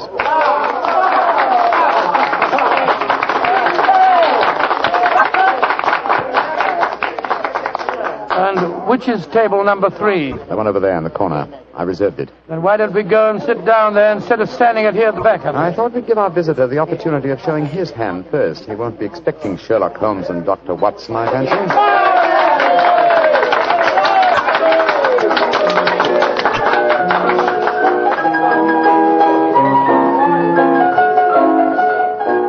Good Lord, look at this woman coming on to sing. You ever see so many fellas? Not allowed to have a bow except upon the sly. So yesterday he came and took him walking through the Holmes, look. A man just sitting down at table number 3. What's with it? Look. It's Sid Trimble. Sid Trimble? Who's he? A dangerous criminal who once worked for the Moriarty gang. We've caught a prize pigeon, Watson. Better have your revolver handy, old chap. Undoubtedly he'll recognize us. Right you are, Holmes. Come on, then. In the clover, they tremble since morning. Go and drive them, Maggie, to the old. I'm so glad you're able to keep your appointment, sir. Sherlock Holmes. This is a trap. Now, don't try any tricks. I've got a revolver here, Sid. How'd you like this table in your face? Oh! Watson! You didn't shoot him, did you? No, he knocked my hand. The revolver went off. The shot went well. I swear it did. Yes, of course. Look at the wound. There are no powder burns. The shot was fired from some distance. Holmes, he's dead. Out of the way! Out of the way, please. Now then, what's going on here? Constable, this man has been killed. Yes, and it's easy to see who did it. Well, I didn't do it, Constable, if that's what you're thinking. No? Then why are you standing here with a smoking revolver in your hand? Come on, you're under arrest. But you can't arrest me. I'm Dr. Watson, and this is Mr. Sherlock Holmes. I don't care if you're the King of Siam and the Bishop of London himself. You're under arrest, and I'm taking you both to Scotland Yard.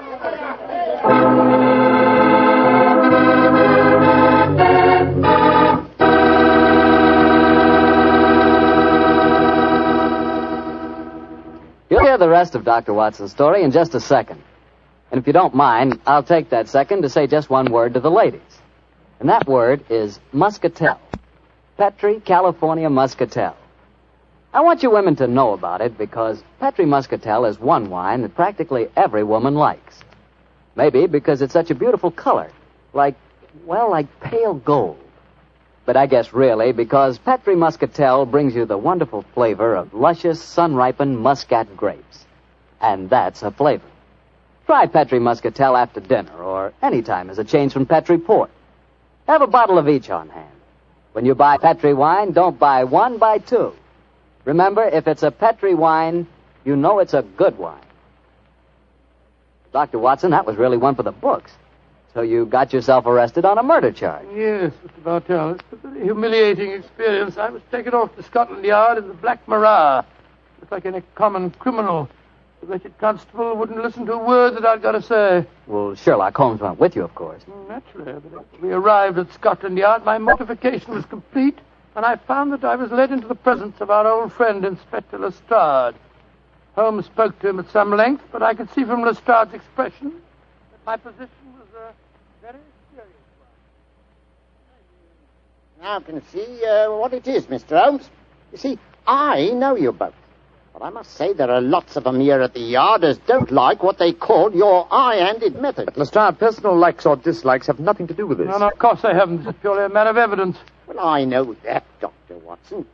And the constable's evidence was as clear as the nose on your face. The dead man was shot through the head, and you were standing in front of the body with a drawn revolver But my in dear your hand. Lestrade, my dear Lestrade, there were no powder burns on the wound. Yeah, that's what you tells me, Mr. Holmes. But I'll have to wait for the official report on that. The police surgeon's examining the body now. You understand, gentlemen, I'm not saying I'm sorry that Sid Trimble's dead.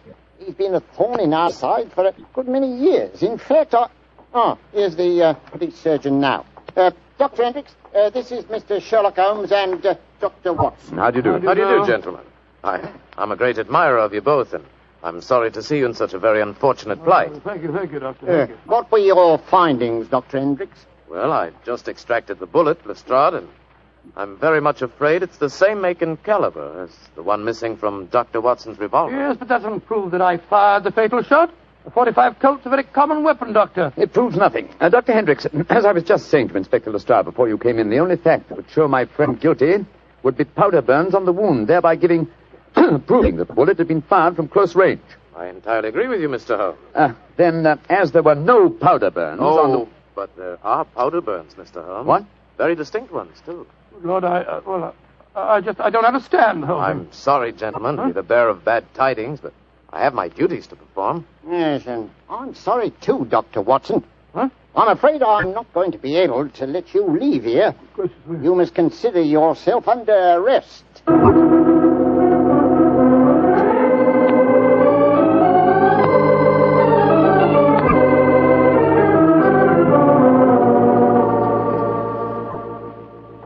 I never felt more despondent in my life. Oh, cheer up, old chap. Well, how can I? Locked up in a prisoner's cell. Looks as if I might end up at the gallows. Don't worry, Watson. You'll be out of here before the night is over, I promise you that. I wish I felt as confident as you do. How do you propose to do it? Oh, with the aid of a little hard thinking. Thinking? That won't unlock any cell doors, thinking. Well, it will, old fellow. It's obvious someone's deliberately trying to incriminate us. Let's try and reconstruct the killing logically. Sid Trimble was a member of an espionage ring. I sent him a false message. After he'd left to keep the appointment, one of his colleagues trailed him to the music hall and killed him before he could betray anything to us. Yes, that's undoubtedly the way it happened. The powder burns, Holmes. How do you account for them? There were none just after the shot was fired. We know that. And yet Dr. Hendricks assures us that there are very distinct powder burns now. May we come in, gentlemen? Yes, of course you can, Dr. Hendricks. Oh, hello, Lestrade. I thought we'd come and chat with you, Doctor. Well, that's very nice of you, gentlemen. Yeah, not a bit of it, Doctor. You know, it hurts me to see you in here, and that's a fact. And I can't bear to see a fellow medico in such plight without coming in to see what I can do to help, Watson. Yeah. You're very quiet, Mr. Holmes. My Lestrade, I was thinking. You see, What, old chap? I have it. You have what? The answer. You'll sleep in Baker Street tonight after all. Mr. Holmes, what are you talking about? The murder of Sid Trimble. The incriminating powder burns were obviously faked. Watson and I know that, whether you and Dr. Hendricks believe it or not. The question is, how were they faked? I think I have the answer. Dr. Hendricks. Yes, Mr. Holmes? If a blank cartridge were fired at the wound after death, it would produce powder burns, wouldn't it? Undoubtedly. Yeah, but who could have done that, Mr. Holmes? Ah, that's the point, Lestrade. Who had the opportunity? The constable who brought the body here. True, old chap. Huh? Also, you, Dr. Hendricks. That's perfectly true. Yeah. Well, I had the opportunity too, Mr. Holmes. I spent half an hour in the morgue alone with the body when it first come in. Well, you've narrowed it down to 3 suspects, Holmes. I hope I don't hang before you find the real killer. I found him, Watson. Why, who is he, Mr. Holmes? The answer is simple, Lestrade. The powder burns were certainly faked by a blank cartridge. Now, if a blank cartridge were fired into a wound, the wadding would have penetrated and distorted the wound. Yes, but supposing the person had removed the wadding from the blank, Mr. Holmes. Its effect would still be quite apparent to the police surgeon who removed the bullet. Am I correct, Dr. Hendricks? Entirely. The surgeon could not fail to identify the marks, Mr. Holmes. Exactly. Therefore, only one person could have fired that blank cartridge without detection. The same person who made the incision necessary to remove the cartridge would also remove all traces of the shot. You yourself, Dr. Hendricks. Holmes, I believe you're right. That's an ingenious theory, Holmes. Surely you're joking. Am I? And how do you account for the pigeon feathers on the collar of your coat? I'm not... The devil with you, Holmes! Here, come back here. Doctor! Constable! Don't let Dr. Hendricks get away! Great Scott. Scotland Yard itself harboring an enemy agent. Upon my soul, Holmes, you've done it again. I must say you've got sharp eyes. I didn't see those pigeon feathers on Hendricks' collar. Confidentially, my dear fellow, neither did I. But Hendricks' guilty conscience knew they might be there. It was a shot in the dark, and I had to take it. If you'd spent the night in a prison cell, I should never have heard the end of it, I'm sure. Never.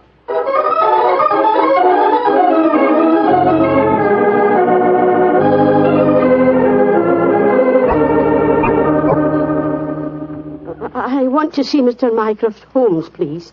Follow me, Mrs. Hudson. He's expecting you. Aye, sir. Ah, there you are, Mrs. Hudson. Come and sit down. Oh, thank you, sir. I got your message and came over right away.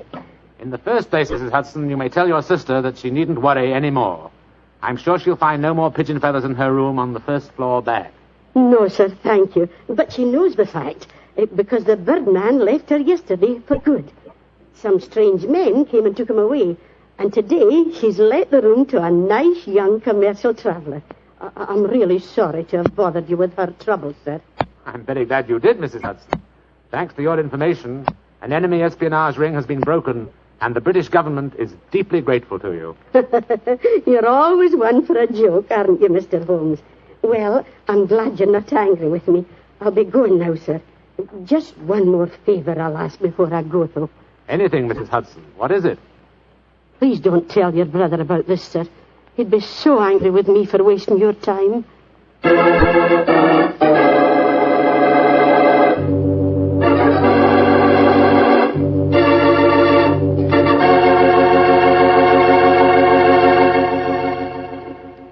Well, Doctor, that was really a swell story tonight. Although it was a bit unexpected for you to have been arrested. Yes, indeed. Mr. Bartell, when you're a detective like Holmes or a doctor like myself, well, you've got to be prepared to meet the unexpected every once in a while. I suppose so. Of course, you wouldn't know about things like that, being a wine expert yourself. Oh, now, wait a minute, Doctor.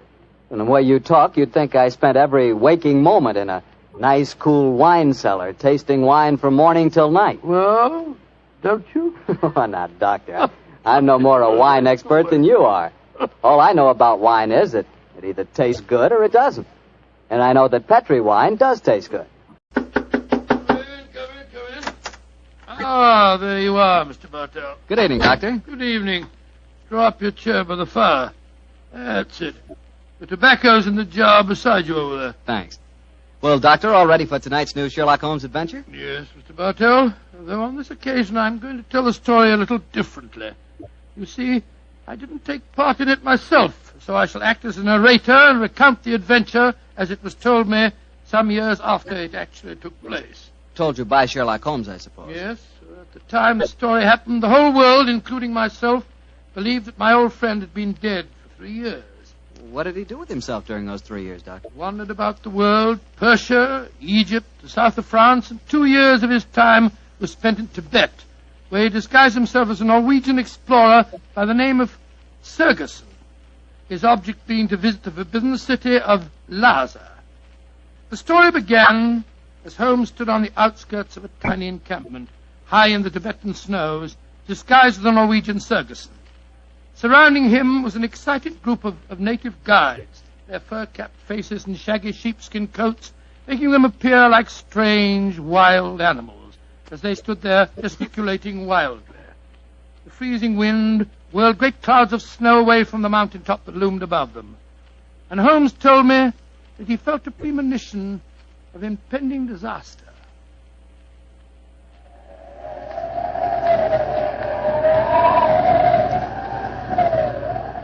Sir, my men will go no further. They say the goddess of the mountain is angry. If we climb further, she will swallow us up. She will bury us. But we cannot go back now. We have come so far, 1,000 feet, 800 feet higher. We shall reach the pass. We shall be safe. I will not go. We can stay back there in the tents until the goddess of the mountain tells us we may go further. He is right. We can't go. We don't want to go anymore. It's too... Fools! If you stay here in the wilderness, in the village, and the avalanche comes, you will all be buried. You will be swept away. The only road lies upward. We will not go! Back to the tent! The wind is rising! Then I shall go on, alone.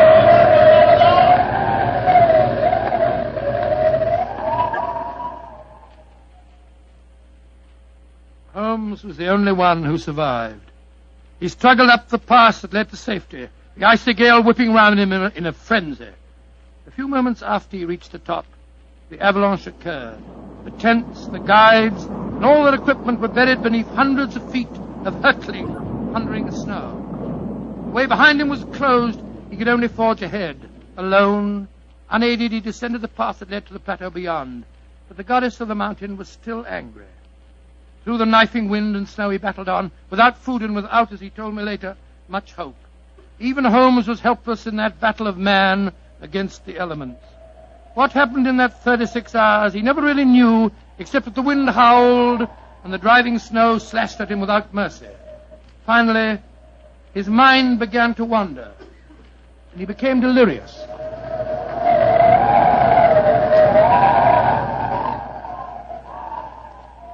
Watson, dear boy, hand me my violin, will you? Moriarty, I want to introduce to you the goddess of the mountain. I think you will have a lot in common.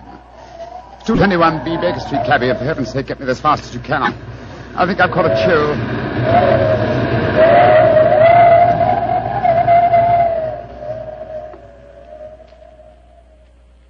Though his mind was wandering, his great strength combined with instinctive urge for self-preservation must have kept him on his feet. But finally he returned to normal consciousness to find himself jogging along a rough road in a primitive cart drawn by 2 oxen. The sun shining on him and a white girl feeding him warm broth from a cup. For a moment the girl looked at him with a comforting smile, and then she spoke. No wonder you look puzzled, poor man. You can't make up your mind whether you're in this world or the next. Who are you? And how did I get here, please? My name is Eileen Farley. I'm a medical missionary. I found you wandering out of your mind 2 days ago, and I've taken you under my wing. We're going to the monastery of Panchapushpa. I'm most grateful to you, Miss Farley. You have saved my life. Permit me to introduce myself. My name is Sigerson, Olaf Sigerson. I'm a Norwegian explorer. Oh, no. No, your name is Sherlock Holmes, and you're a famous English detective. Please, I don't understand you. Mr. Holmes, you've been delirious for the last 2 days. In your ravings, I was delighted to learn that the great Sherlock Holmes did not die 2 years ago at the Reichenbach Falls. I can see that further simulation is useless, my dear young lady. However, I must implore you to keep my secret. It's essential that for a while longer the world continues to think me dead. You don't need to worry, Mr. Holmes. I'm a great admirer of yours, and I promise that no one will ever learn your secret from my lips.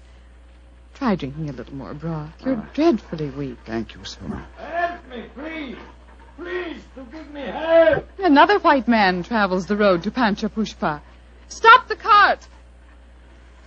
You need help? My own cart has broken the wheel. You're going perhaps to the monastery of Panchapushpa? We are. Good. Pyotr Dmitrievich Borodin, Imperial Russian envoy, will travel with you. Please to make room. Spasibo. Remember my secret. The cart may proceed. Понимаешь? Your name, please, young lady. Eileen Farley. I'm an American medical missionary. I do not approve of missionaries, but you are very beautiful.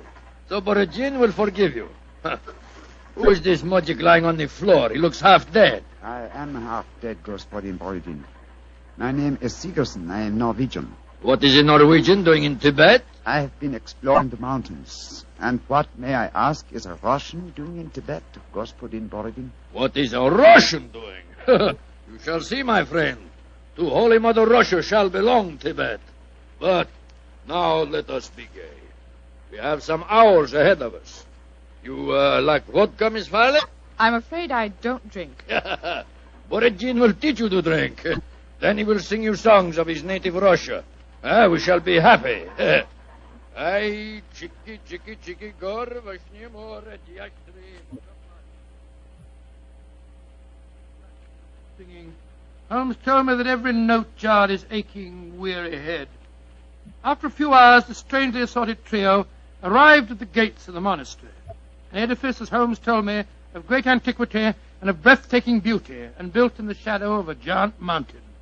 He was fed and bathed, and shortly afterwards he found himself together with his two companions in the presence of the head abbot himself, a man of great age and infinite wisdom. The faint chanting of religious music could be heard coming from another part of the monastery. As the old man spoke,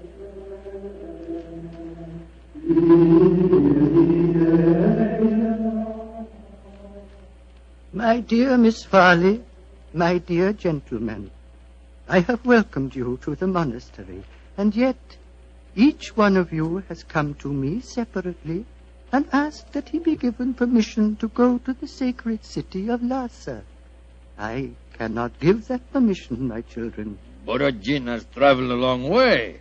Russia will be most unhappy if he does not get the permission. I am an explorer, Reverend Sir. Will not that fact entitle me to some consideration? I, too, have traveled a great way, sir. My children, I realize your claims, but the permission is not in my power to grant. Tibet is ruled by our Chinese overlords. In any case, I will ask you to turn your heads.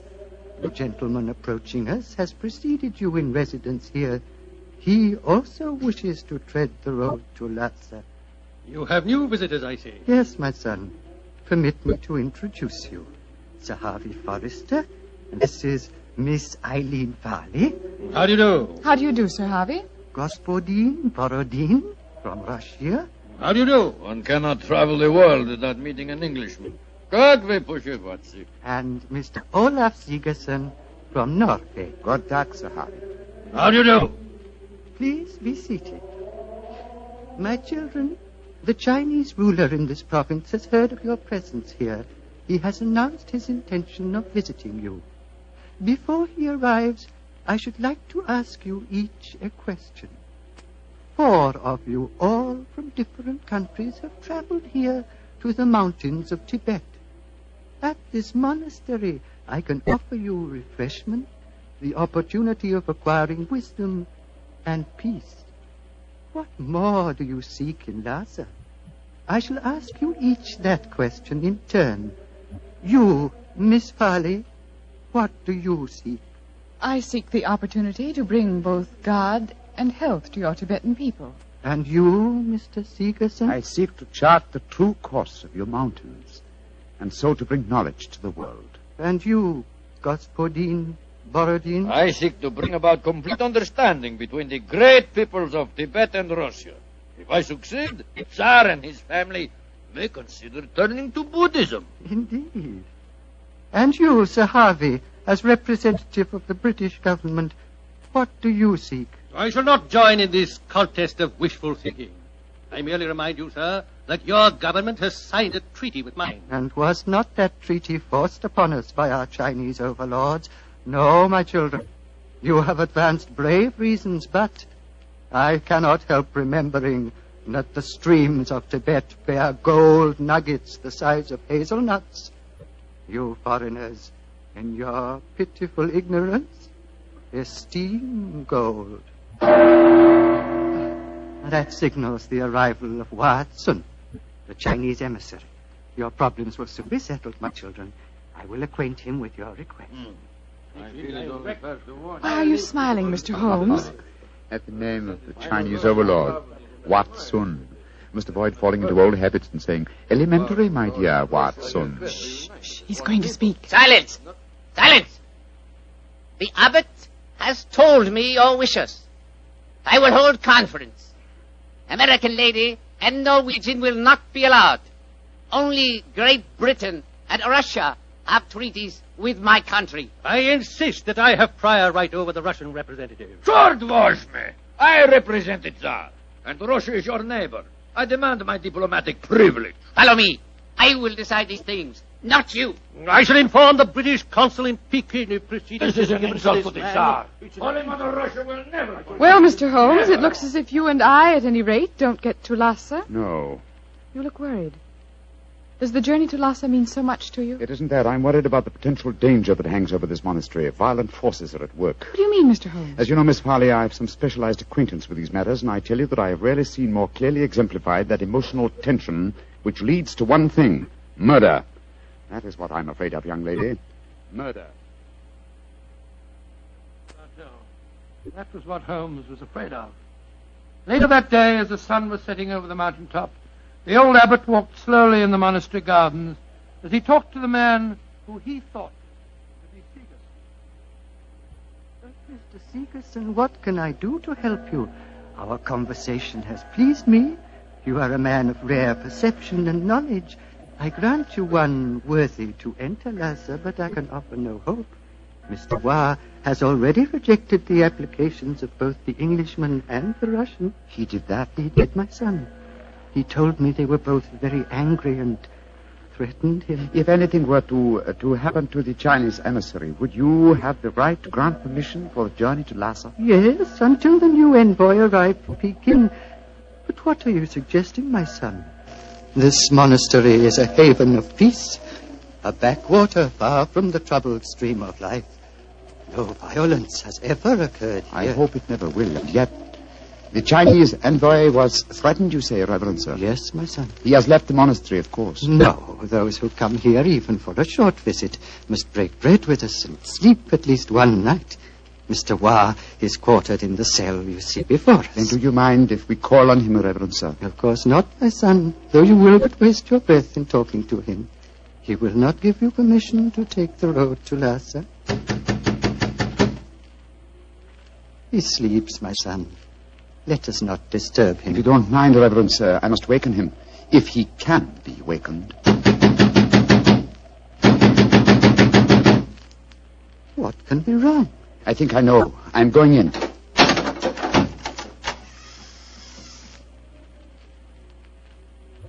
There is your answer, Reverend Sir. He is dead. Yes, sir. Strangled with his own cue. Oh, the poor misguided man has taken his own life, my son. No, sir. Look at those marks on his shoulder. He has been murdered. But what are we to do? As it happens, Reverend Sir, I've had certain amount of experience with these matters in my own country. If I were to produce the murderer for you with certain proof of his guilt, would you authorize my going to Lhasa? Yes, since for a few days that permission is mine to give, I will grant it. You fill me with a strange confidence, but how will you find this taker of life? I can't tell you now, sir, but I shall find him. All that I require is a little assistance from you, sir. Of course. What is it? Let us both leave the cell, post a guard here, and give him strict orders that no one is to enter unless accompanied by me. Very well. But, my son, where are you going? Before very long, sir, I hope to be on my way to Lhasa.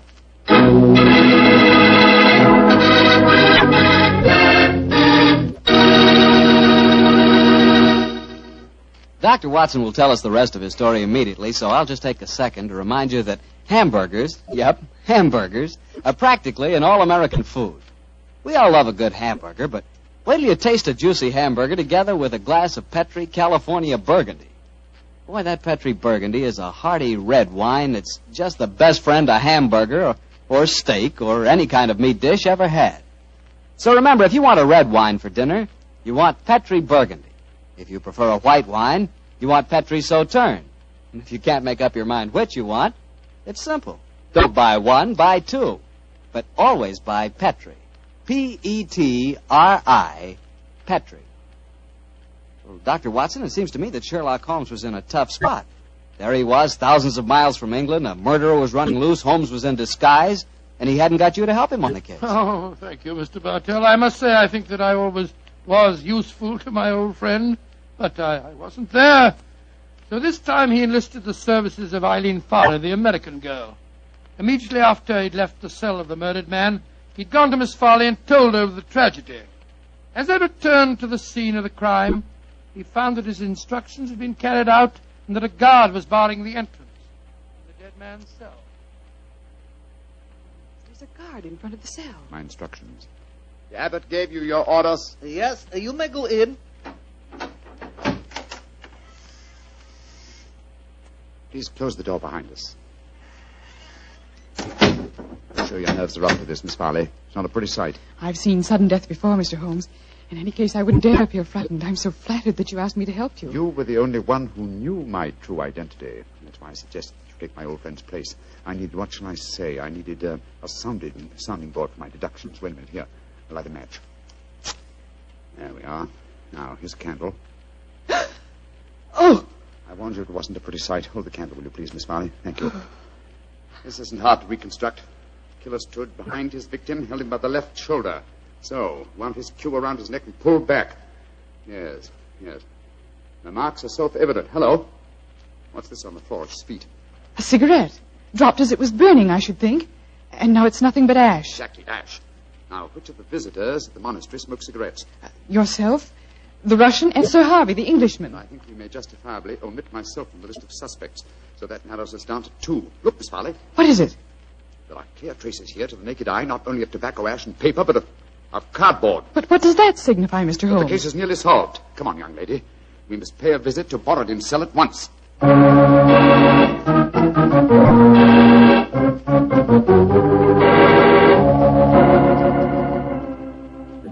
Arguments. Always, Sir Harvey Forrester, you give me the argument. But, my dear Borodin... I am not your dear Borodin. I'm Pyotr Dmitrovich Borodin, ambassador of Holy Mother Russia. I'm no friend of yours. Come in. The missionary girl and the sick Norwegian. Come in.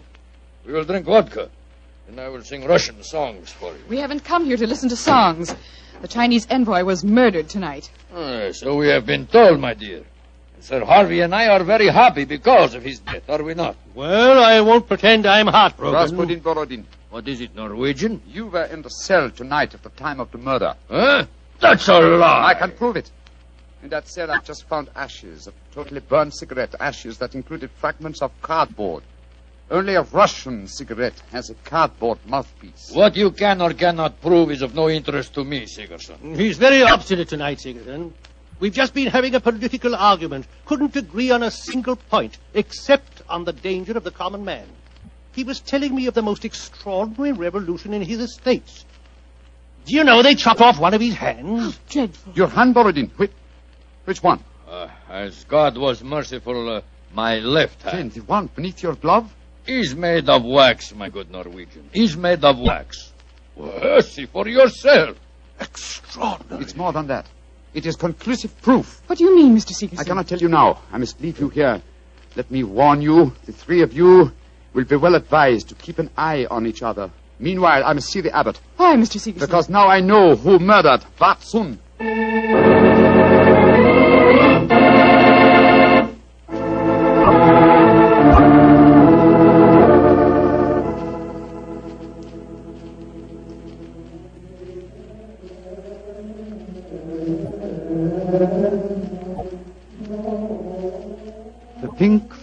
of dawn are stealing across the mountaintop, my son. Soon you will be on your way to Lhasa. Yes, Reverend Sir. You have kept your promise. You kept yours, Mr. Sigerson. The Chinese soldiers have arrived, and the taker of life has been given into their custody.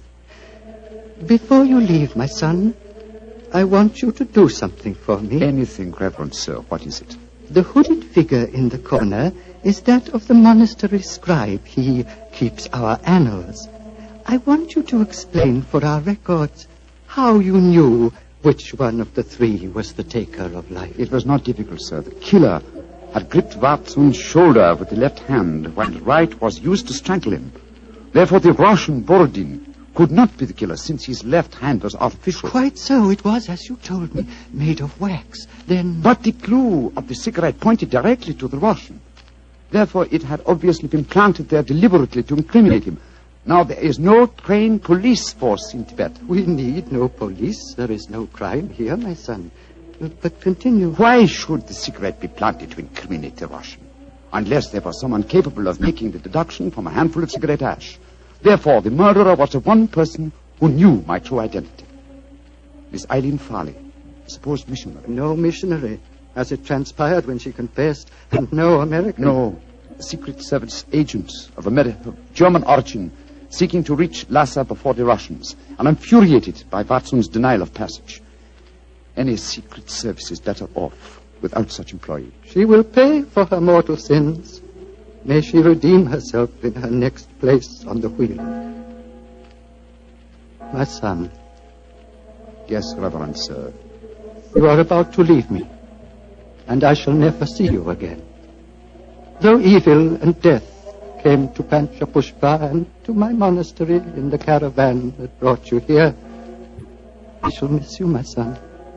I shall miss you greatly. And I you, Reverend Sir. Would you consider staying here? I can only offer you peace, a shelter from the outside world, and quiet companionship. 3 great gifts, sir. But I cannot take them. My work is not done. I must go on. Of course, my son. It was an old man's dream. One last question. What is it, sir? You spoke of your true identity just now. Who are you, my son? Reverend Sir, I cannot tell even you the answer to that question. One day, perhaps, but not now. Let us just say that I have wandered through a world of trouble, just as you have remained tranquil in a world of peace. I hope, sir, that we shall meet again. I hope so, too. Goodbye, my son. Goodbye, Reverend Sir. Goodbye.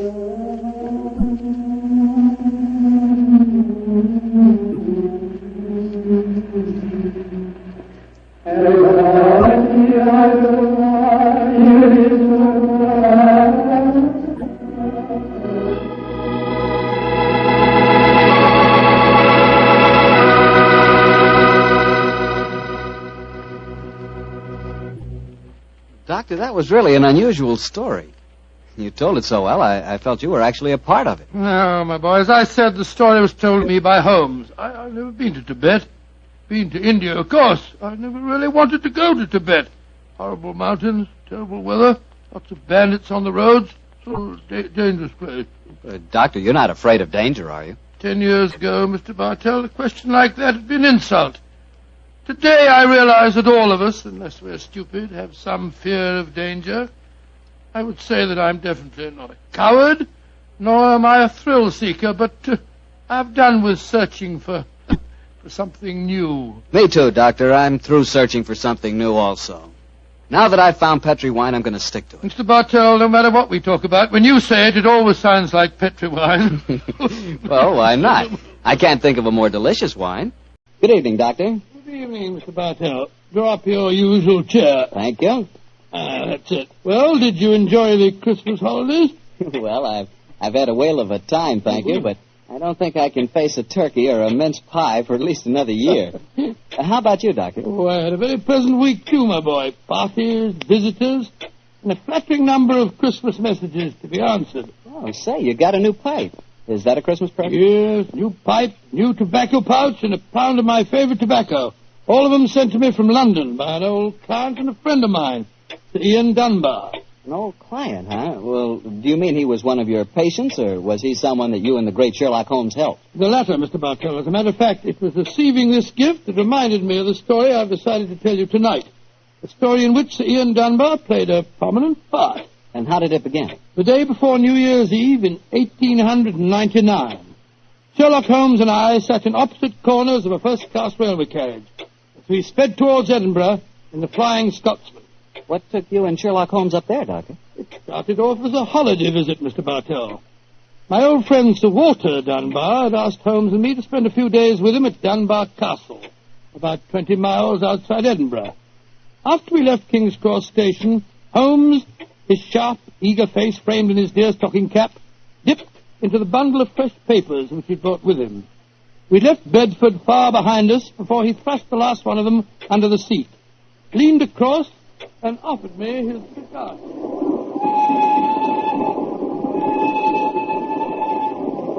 Care for a cigar, Watson? No, thanks awful. I'll stick to my pipe. Flying Scotsman's living up to its name. We're going splendidly.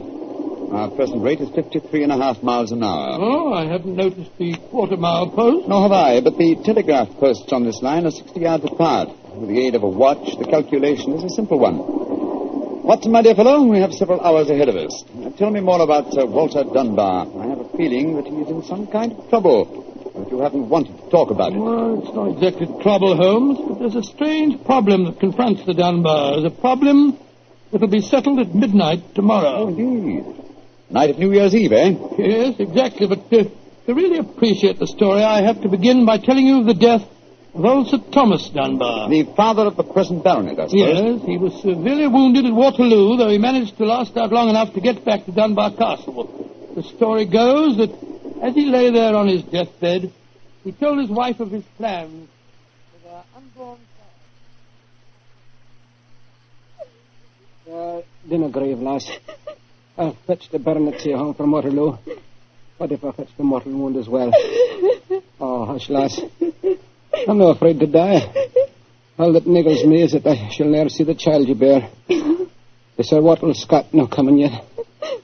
Jenny, he visit the deathbed of his old friend. Oh, who's there? Is that you, Sandy Murdoch? Aye, Thomas. It's me. I'm leaving an unborn son behind me when I die. Now, I don't trust women or children or banks for that matter. Put the best part of my wealth and gold in the big iron box you'll find under the bed. The money's there. Aye, and something else for a rainy day. You have to keep that box in trust for me, Sandy. You can turn it over to my boy on the New Year's Eve before his 21st birthday. And he'll be a man and wise enough to know how to use it. You understand, Sandy? Aye, Thomas. But supposing your bairn's a girl. A girl? I tell you, it'll be a boy. And we'll name him Walter after my good friend, Sir Walter Scott.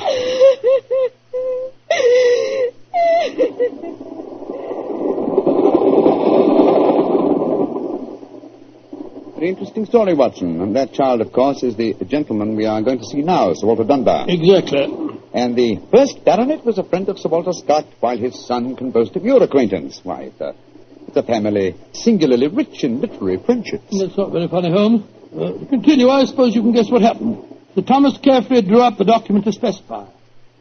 The New Year's Eve before the baronet's 21st birthday. And the poor child was born on February 29th.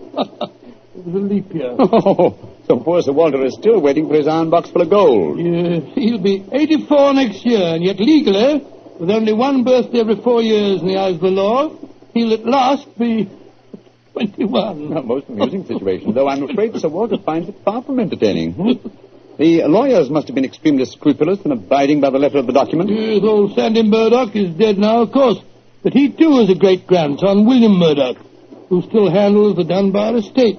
He'll be at the castle tonight to formally hand over the iron box. I'm delighted you accepted the holiday invitation of Sir Walter. My dear fellow, I've needed a rest, but I've always loathed too strict a one. This situation may pose a nice little problem for me. Problem? Yes, I'm reasonably certain that the aged Sir Walter Dunbar will not get his iron box full of gold on this New Year's Eve either. But we shall see, old fellow. We shall see.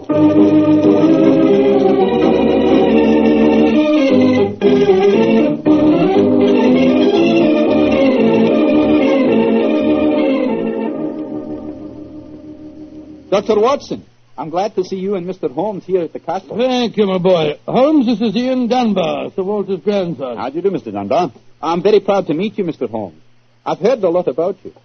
Grandfather will be down in a few moments. Let's go into the library, shall we? Well, I imagine Sir Walter's quite excited about tonight's ceremony, isn't he? Wouldn't you be, if you'd waited 63 years too long for an inheritance? Thank the Lord I had the foresight to be born on the prosaic date of August the 21st.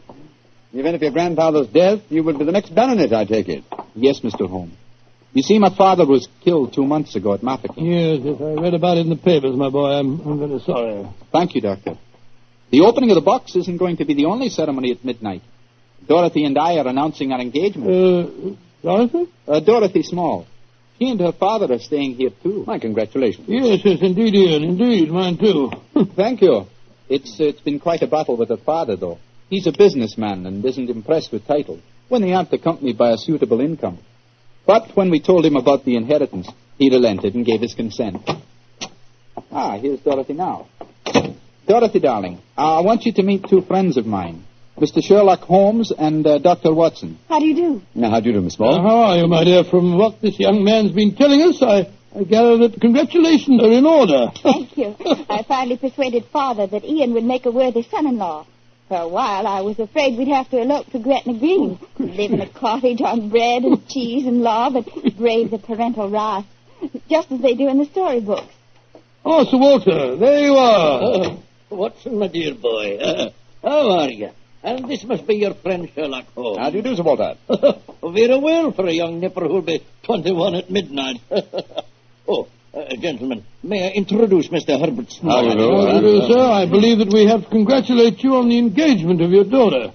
That was supposed to remain a secret until midnight. The Dunbar box was finally opened. Didn't be grouchy, Herbert. The children are in love, and I'm going to settle money on Ian. And it's New Year's Eve. Let's enter into the spirit of the occasion. Bring out the glasses, Ian. I've had some bottles of my special pride put out. It's the finest port in Scotland. The cream of Dunbar. My father laid the first bottle down the year before I was born. And a drink of the brew will surely warm the cockles of your heart. Well, my mouth's watering already, Sir Walter. When is this lawyer's fellow, young Murdoch, getting here? Oh, any moment, Herbert. As soon as he arrives, we'll have dinner, and then we'll be ready for the evening ceremony. He's bringing the famous iron box with him, Sir Walter? If he doesn't, they won't get any dinner, Holmes. Ian, pass the glasses around, my boy. There you are, Murdoch. Good evening, Sir Walter. Oh, you've got the box with you, I see. Now the party's complete. Let me introduce you. Miss Small, her father, Mr. Small, my grandson, Ian, you know. Mr. Sherlock Holmes, Dr. Watson. How do you do, sir? I'm sorry I'm late, Sir Walter. My train was delayed. Oh, that's all right, Murdoch. You're here, and you brought the box. That's all that matters. Ian, give our young lawyer a drink. Here, I'll help you pour it. I must say that this is rather exciting, Holmes. The famous iron box with its inheritance of gold. Yes, and from the size of the box, at a rough guess, I should estimate its cubic content in gold at around 5,000 pounds. Not a vast sum, perhaps, to a businessman like Mr. Small, but a windfall to an impecunious Scottish baronet. Yes, I suppose it is. A strong young man, Mr. Murdoch. How do you mean strong, Holmes? A box that size, full of golden sovereigns, would weigh a considerable amount. And yet the lawyer carried it single-handed. Now that we're all assembled, I'm going to propose a toast. Though it's still some hours off yet, let's drink to the new year. It means a lot to some of us. To 1900. 1900. We should toast more than just 1900, Sir Walter. We should drink to the new century that's about to begin. Good idea, Dorothy. Oh, I'm afraid that wouldn't be quite appropriate, Miss Small. To be accurate, the 20th century won't begin until January the 1st, 1901, and not 1900. Of course. That's it. Dorothy, I'm afraid your wedding can't take place for some time yet. Father, what are you talking about? I read an article in The Guardian the other day that said just the same thing as you, Dr. Watson. And what's more, it said something even more important. It said that 1900 is not a leap year. Oh, rubbish. Leap year comes every 4 years. There was one in 1896. Then obviously 1900 is one. I think Mr. Small may be right. What do you say, Mr. Holmes? Do you know? Well, I hope no one would bring up this point, but It's the little problem I referred to on the train, my dear Watson. Yes, I remember. Holmes, for heaven's sake, answer. Is 1900 a leap year or no? I'm afraid it's not, Sir Walter. No? Because of a slight imbalance that would otherwise be produced in the calendar. Of the even century years, only those divisible by 400 are leap years. In other words, 1600 was a leap year, the year 2000 will be a leap year, but 1800 and 1900 are not leap years. Then you have no birthday next year, Sir Walter, and I'm afraid I can't open the box tonight. And the Dunbars won't get their inheritance. And you, my dear, don't marry for a few more years. I won't allow you to marry a pauper. Mr. Holmes, are you sure of your fact? I'm very much afraid that I am, young man. Oh, this is terrible. I cannot stand any more. No, don't take it too badly, Sir Walter. Here, drink this. That's it. After all, you only have to wait another 4 years. Another 4 years? At my age, young man, at my age. Oh, no, I shall never live that long. Aye, what is it, Angus? Dinner is prepared, Sir Walter. You can serve it as soon as you're ready, sir.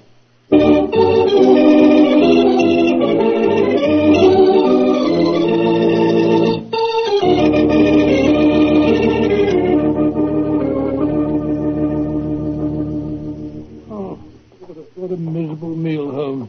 Sir Walter's gone to his room, the young lovers are nearly in tears, and Small and the lawyer Murdoch seem to be positively gloating. Yes, a most depressing atmosphere in which to welcome the new year. But let us, at least, make the best of it. I think I'll go and have a talk with Sir Walter. And you, my dear chap, why not try and cheer up the young folks? Some of your experiences in India may make them their minds off their trouble. Yes, quite an idea. I'll join you in the library. Call me if you want me, Holmes. Ah, there you are, my dears. Hello, Dr. Watson. All alone in front of the fire, eh? I'm afraid we're not in very good spirits, sir. Oh, nevertheless, I'll sit down here and join you, if you don't mind. Misery loves company, you know. You're very kind, Doctor. I was just trying to persuade Ian to elope with me. But he's being most ungallant. He won't even consider it. How can I, darling? I've got under 200 pounds a year in my own right. How could we live on that?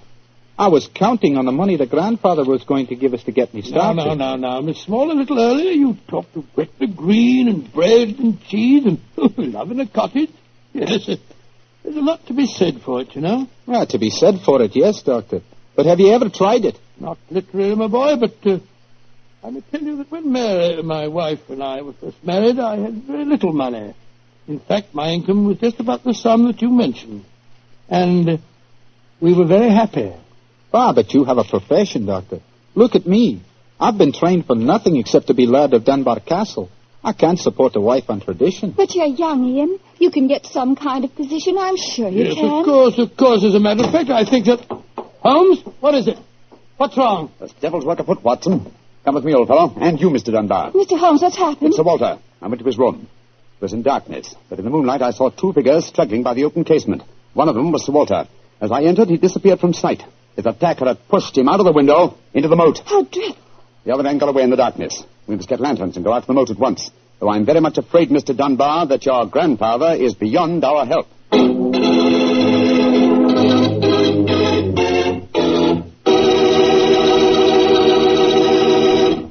Dr. Watson will be back in just a second, so I'd just like to remind you that if you want to serve a wine over the holidays that you're sure the ladies will enjoy, serve Petri California Muscatel. Petri Muscatel is a golden wine with a wonderful flavor. The flavor of big, plump Muscat grapes. And you know what a flavor that is. I'm sure you'll find that Petri Muscatel is the favorite wine of all women, just as Petri Port is the favorite wine with men. And incidentally, if you're not sure which to get, Petri Muscatel or Petri Port, don't buy one, buy two. Get them both, and you'll be sure to please everyone. Now, to get back to our story, someone had pushed poor old Sir Walter out of his bedroom window and into the moat below. Isn't that right, Dr. Watson? Yes, Mr. Bartell. Of course, we grabbed lanterns as fast as we could and rushed outside, but it was a hopeless task. The water was 8 or 10 feet deep, and it seemed obvious that the elderly Sir Walter wouldn't have a chance of saving himself. But we searched on, the thicker, bobbing lanterns and the scurrying figures in the frosty moonlight, forming a weird, fantastic...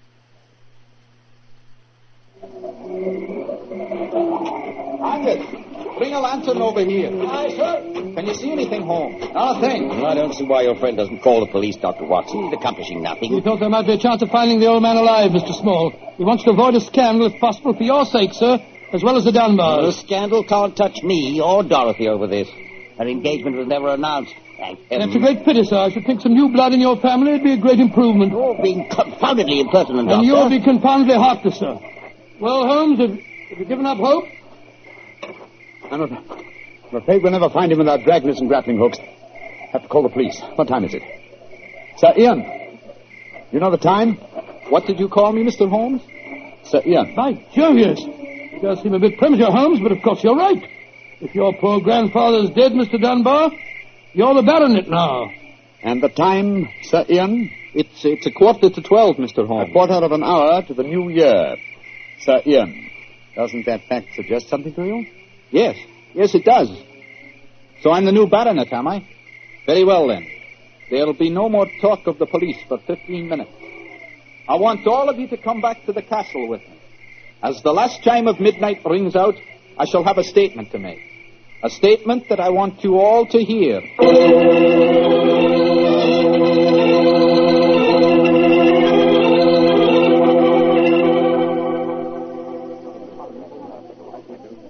What you brought us all back here for, Holmes? There's something very funny going on. I tell you, I don't like the look of it. And I, Watson, like the look of it very much. I wish you wouldn't be so dashed mysterious. What are you up to? You haven't taken a step yet towards finding the murderer. Have I? And I wonder what causes the beads of perspiration on Mr. Small's brow. Small? You mean that Small... And I wonder what causes the singular look of apprehension on the face of Murdoch, the young lawyer. You remember, of course, on my remarking how easily he carried the large iron box. Great Scott, yes. And it took a strong man to throw Sir Walter out of the window. Watson, what? The new year is approaching. Ladies and gentlemen, in view of our recent tragedy, this is one New Year's Eve when none of us feels like song and jollity. But there still remains a ritual duty for me to perform. Mr. Murdoch, open the iron box, please. But I can't do that. It was only to be opened for your grandfather. No, Mr. Murdoch. The phrase was that it was to be opened on the New Year's Eve before the baronet's 21st birthday. I am now the baronet, and I shall be 21 next year on August 21st. Open the box, please, Mr. Murdoch. Ian, darling, how frightfully clever of you. Good lad. I hoped he'd think of it. Sir Ian. Murdoch, open that box. Very well, Sir Ian. But I'm afraid you're in for something of a shock. Great Scott, the box is empty. Except for a sheet of notepaper in the bottom. What's the meaning of this, Murdoch? Read that paper, Sir Ian, and you'll understand. I owe you 4,000 sovereigns. And it's signed Alexander Murdoch, on behalf of Murdoch and Murdoch, lawyers. You'd better explain this. It's the family skeleton, Sir Ian. That note is signed by my great-grandfather, the one that witnessed the original deed concerning the box. As soon as Sir Walter was born on that February the 29th, my great-grandfather realized the money wouldn't have to be produced for 84 years. And so he stole it. He borrowed it. He always intended to pay it back, but he was never able to. When he died, he told my father of his secret, and my father in turn told me. We've always planned to put back the money, Sir Ian, but we've never been able to. This is daylight robbery. You should prosecute them, Ian. The firm's still in business. You can ruin them. You can sue them for every penny they have. Mr. Small, you've already shown a marked aversion to my family. I suggest you allow me to handle their affairs. Bravo, Ian. How dare you, Dorothy? Go to your room. No one's going to their room.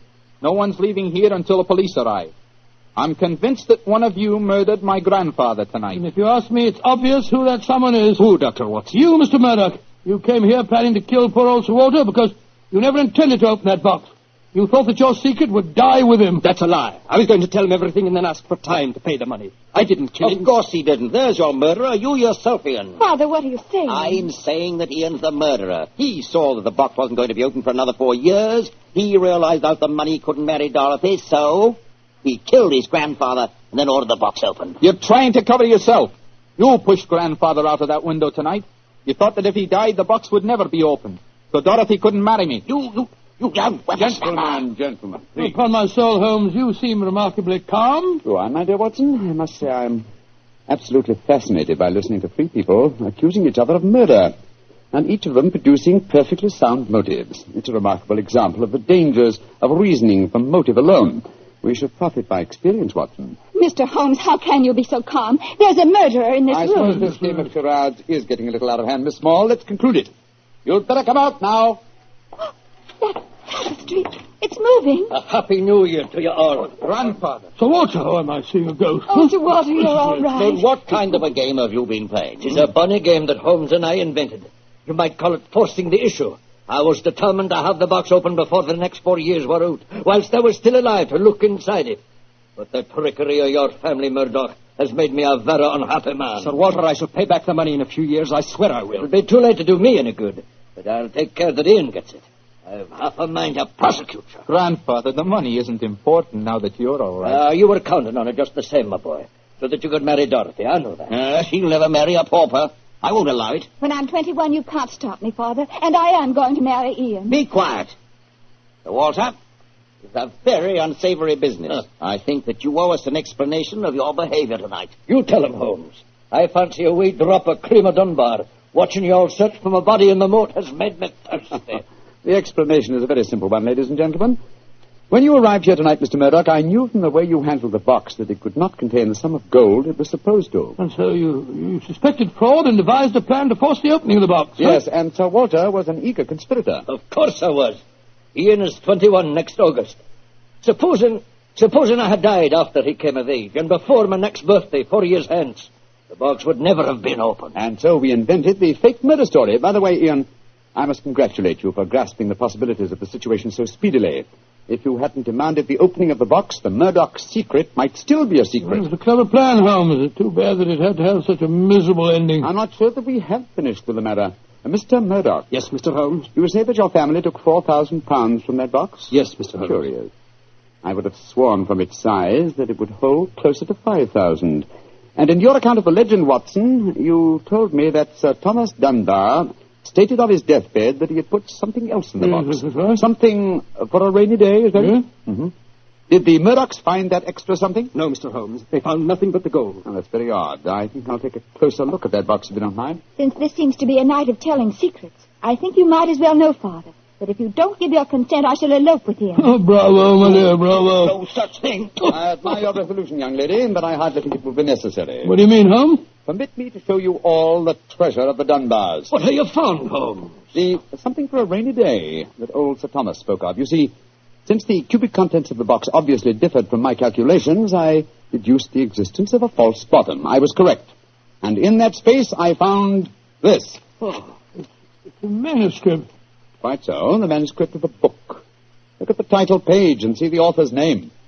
History of the Dunbar Family by Sir Walter Scott. Scott. I think, Sir Walter, that an original and unpublished manuscript by your distinguished namesake will prove worth several times the gold that is missing from that box. You've saved the day for us, Holmes, my boy. God bless you. Oh, this has been as strange a new year as ever I knew. But it's turned out to be a bonny one, thanks to you, Holmes. Well, fill up your glasses. We're going to drink a toast to the new year. Ah, Joe, yes, Sir Walter. This is really a happy occasion. Then let's complete it by singing the traditional song of the season, Auld Lang Syne. And in this case, when we sing, Should Old Acquaintance Be Forgot, I feel that in our hearts we should be thinking of Sir Walter Scott. He died over 60 years ago. He's made us all very happy here tonight. Should old acquaintance be forgot and never brought to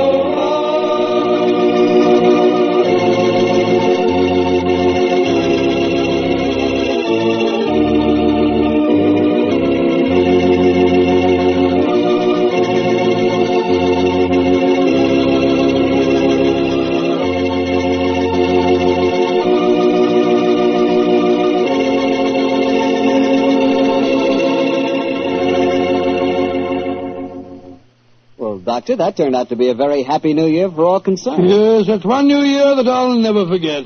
Well, I sure hope you'll always remember this one, too. Oh, just a second, my boy. That calls for a glass of port. Fine. Well, to a happy new year, my boy, for you and for our many friends listening in. And to you, Doctor.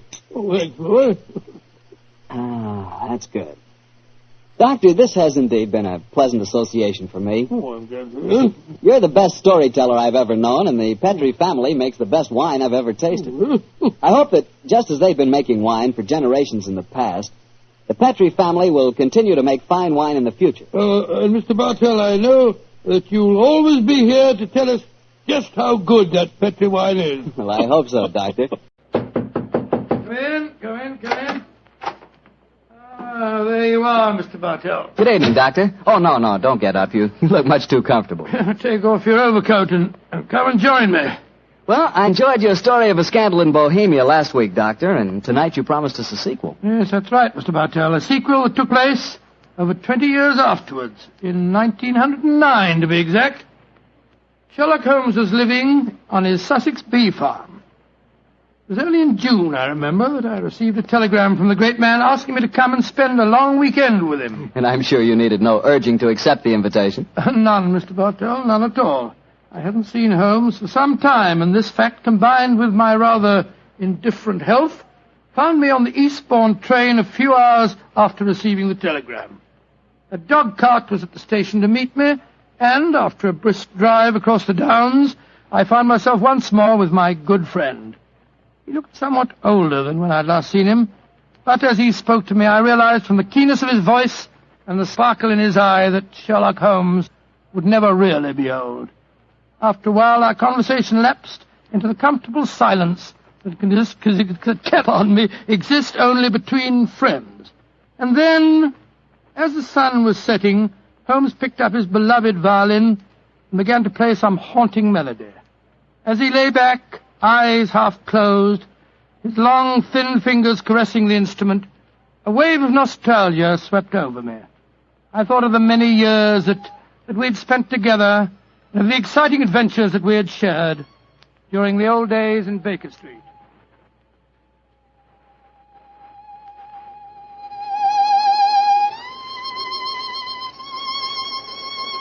Beautiful. Quite beautiful.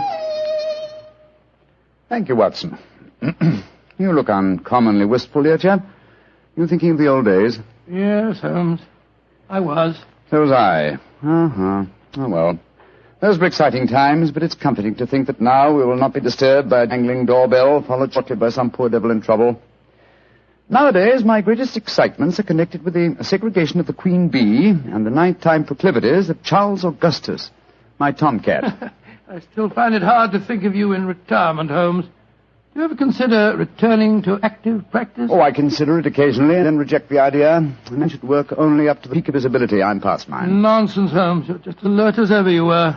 Mentally, perhaps, but not physically. Would you consider handling a small problem in England? Oh, if it's a personal problem that affects you, my dear chap, you know I'll do anything I can. Well, it's not exactly my problem, Holmes, but there was a charming young girl on the train. We got into conversation and... You don't age it in a real chap. You're just as susceptible as ever. No, Holmes, let me finish. She said that you knew her mother quite well. Her mother? Come in. Oh, yes, Devers, what is it? I'm sorry to disturb you, Mr. Holmes. Your man said I might come in. My master, Mr. Leyton Stanley, instructed me to deliver this note. Oh, thank you. He also instructed me to wait for a reply. What confounded impudence. You tell Master that there's no answer to this letter. But he told me I must get a reply, sir. You may tell Mr. Leyton Stanley that I will instruct my solicitors to reply to his message in due course. But, sir... That's all, Devers. You may go. Very good, sir. Oh, what did the note say, Holmes? Read it for yourself. Keep your filthy bees where they belong. One of my guests was stung yesterday. If this happens again, I'll have the police run you out of this place. Good Lord, what an offensive letter. The man himself is even more offensive. He's a retired manufacturer who thinks that his immense wealth entitles him to domineer over the local residents. Oh, but let's not spoil a nice sunny afternoon by discussing him. Please continue with the story of the young lady that you met on the train. Yes, I'd like to. Poor little thing seems in dreadful trouble. I do wish you would help her. You say that she told you her mother knew me? Yes. What's her name? Norton. Irene Norton. Norton? I don't seem to recall it. Oh, but of course! Where is the girl, Watson? She's staying at the Red Lion in the village. Then ring her on the telephone and ask her to come over here as fast as she can. Of course I'll help her. I'm delighted, Holmes, but what made you change your mind so suddenly? Your memory's so short that you can't remember Irene Adler? Surely you haven't forgotten that in the case you called a scandal in Bohemia, I was completely fooled by her? Why, Julius, yes, of course. You always refer to her as the woman. But how does Irene Norton fit into the picture? Irene Adler married a barrister named Geoffrey Norton. Tell Miss Norton to come at once, Watson. She is the daughter of the woman.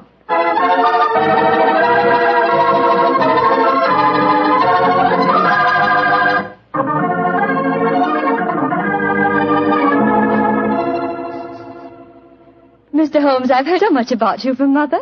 She says you're the cleverest man in England. Your mother flatters me, my dear child. She herself was much more clever than I. In fact, yes.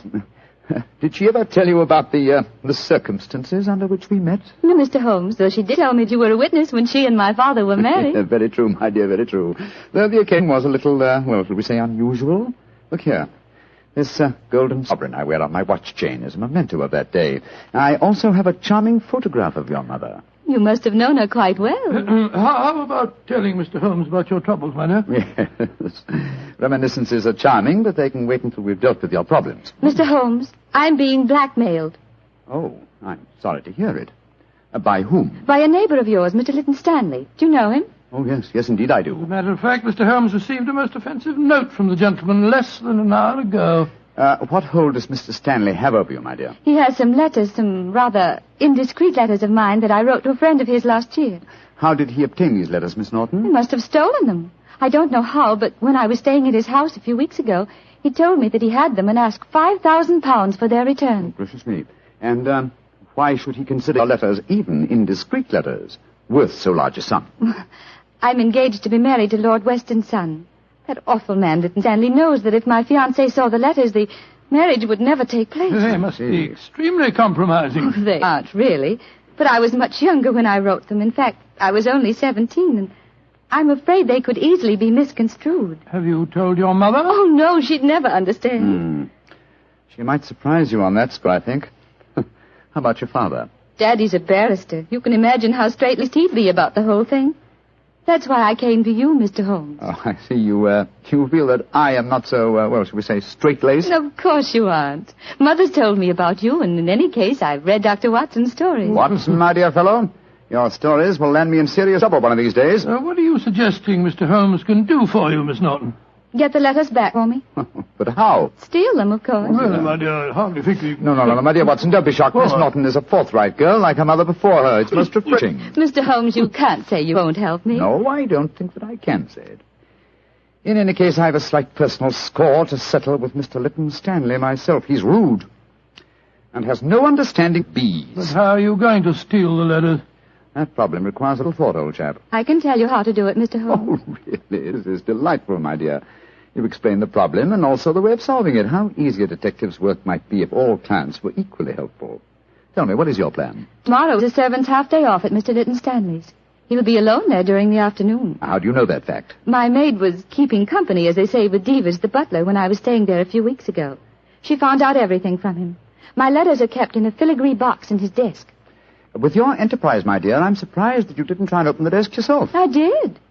But it's very sturdy and has a combination lock. However, I'm sure that you and Dr. Watson can think of some way of getting the letters, particularly if Mr. Leyton Stanley's alone in the house. We shall do our best, Miss Norton. Promise me one thing, though, both of you. Oh, what's that? Don't read the letters, will you? I'm really rather ashamed of writing them. Oh, of course we won't, my dear child. You're both so sweet to me. How can I thank you? Thanks would be a little premature, but you could do us a favor. Of course. What is it? Your mother had a beautiful voice, I recall. I wonder if you inherit her talent. I do sing, though I've never done so professionally, like Mother. And I've never played the violin professionally. But perhaps between us we could give Watson a little concert? That's a delightful idea. We can't do anything until tomorrow anyway. What would you like to sing?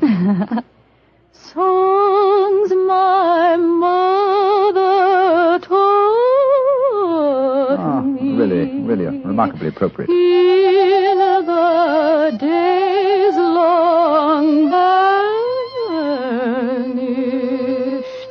seldom from her. Charming. Tonight, music, and tomorrow, a touch of daylight robbery.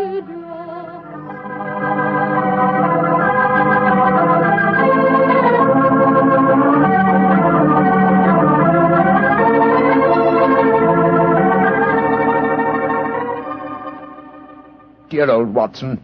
Your disguise is really excellent. Oh, I must confess I'm a little apprehensive. Hi, old chap. There's no need to be, I assure you. You, as Dr. Hamish, and I, as the Reverend Albee, are calling on Mr. Stanley ostensibly in search of a contribution for my charity hospital that you are in charge of. What could be simpler? Well, what made you decide on the role of a clergyman? It should simplify our entrance to the house, though I must confess that a rare touch of sentiment prompted the choice of my disguise. Well, how does sentiment enter into it? Oh, surely you remember that it was in the role of a simple-minded nonconformist clergyman that I once attempted to deceive Miss Norton's mother. That's right. I'd forgotten. That woman really fascinates you, doesn't She does, old chap. Irene Adler was one woman I've always regarded with unbounded admiration, even though she was a criminal. But enough of this. Come on, old fellow. Are you ready? Yes. You have the equipment I mentioned to you? In my pocket. Let's be off, old chap. Let's be off. If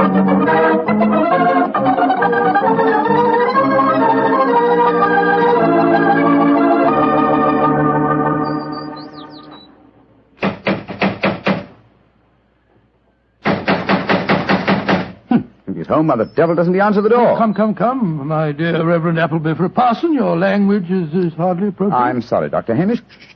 Here comes someone. Yes? Miss Lytton Stanley? That's my name. Mine is Appleby, and this is my friend, Dr. Hamish. I'm proud to meet you, sir. I've heard a great deal about you. What can I do for you? If we could come in for a moment, I'll explain our mission. Very well. Come into the study.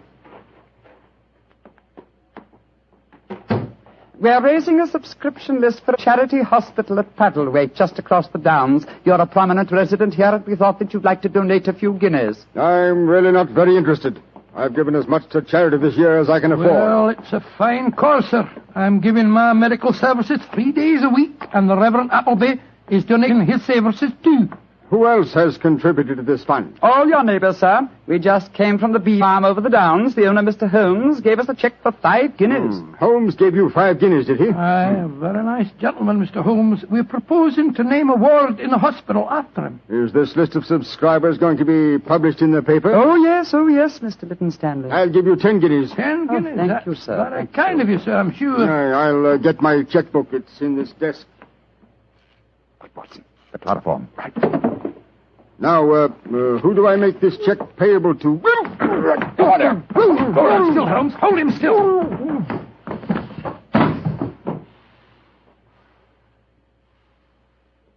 Very neat, Watson. Chloroform doesn't take long, does it, Move it back a Holmes? little, old fellow. It's lying over the desk. That's it. Is the filigree box in there? Uh-huh. Here it is. Splendid. Holmes, don't open it. You promised that you wouldn't. I just wish to make sure that... Make sure of what was there, Mr. Sherlock Holmes. Who there? Oh, no, don't move. I have a revolver, and don't turn round. Place the box on the table, Mr. Holmes. And put your hands up, gentlemen, both of you. That's right. I know that voice. It's Devers, the butler. Quite correct, sir. Well, Davis, you needn't point a revolver at us. Your master isn't injured. I'm not in the least interested in my master's health, Dr. Watson. In fact, if he were dead, I should be delighted. And what are you up to, Devers? I'm taking advantage of a situation, sir. I've been trying to open that desk for weeks.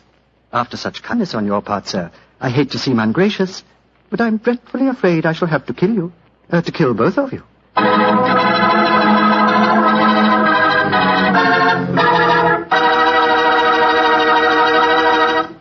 Dr. Watson's story will continue in just a second, so I'm just going to remind you that good food always tastes better when served with good wine.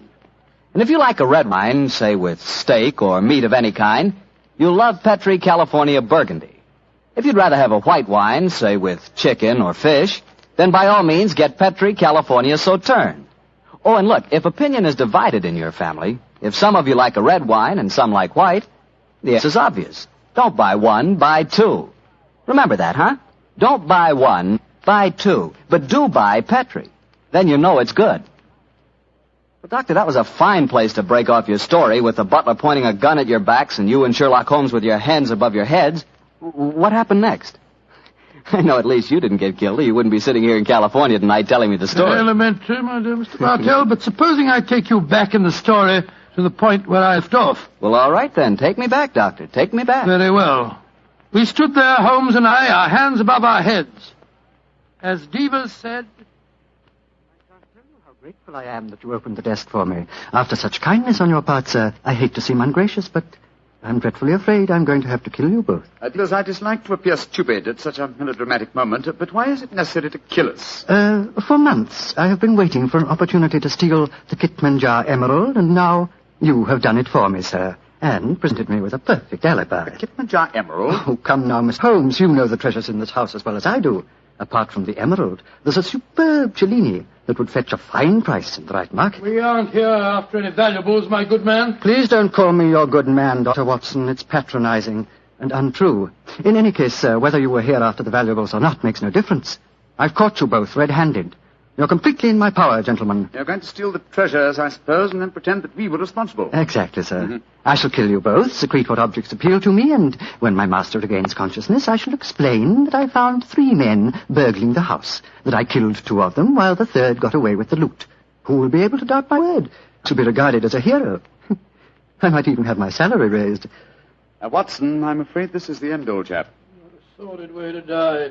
Shot in the back like a coward. Divers, at least do us the courtesy of allowing us to face the firing squad, will you? Very well, gentlemen. Turn round.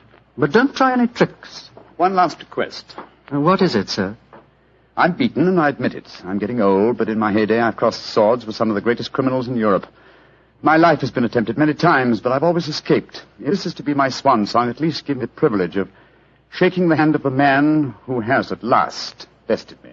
Well, sir, I feel that I'm stepping a little out of my station, but I suppose the situation is unusual. I hope you don't object to the left hand, sir. I'll keep the revolver in my right. Very well, Devers. There you are. Goodbye, Mr. Sherlock Holmes. Goodbye, Devers, and my congratulations for... My congratulations for being a fool. Well done, Holmes. Maybe getting old, Watson, but I've not lost my skill at that, too. He went over your shoulder in a flash. Fortunately, the bullet went wide. How is he, Watson? Struck the desk as he fell. Yes, he gassed his head. It's not serious. He'll be unconscious for a while. Good, but I think we'll take the precaution of closing this desk drawer. I don't want him to be exposed to further temptation when he comes to. There we are. Well, shouldn't we get into touch with the police, Holmes? Police? Great Scott, no, old fellow. After all, we're burglars and we're in disguise. 2 facts that would be hard to explain satisfactorily. No, we must back to the bee farm as soon as possible. Yes, I suppose you're right. Miss Norton will be waiting for us there, and we'll tell her what happened. Poor girl, I'm afraid she's in for something of a shock.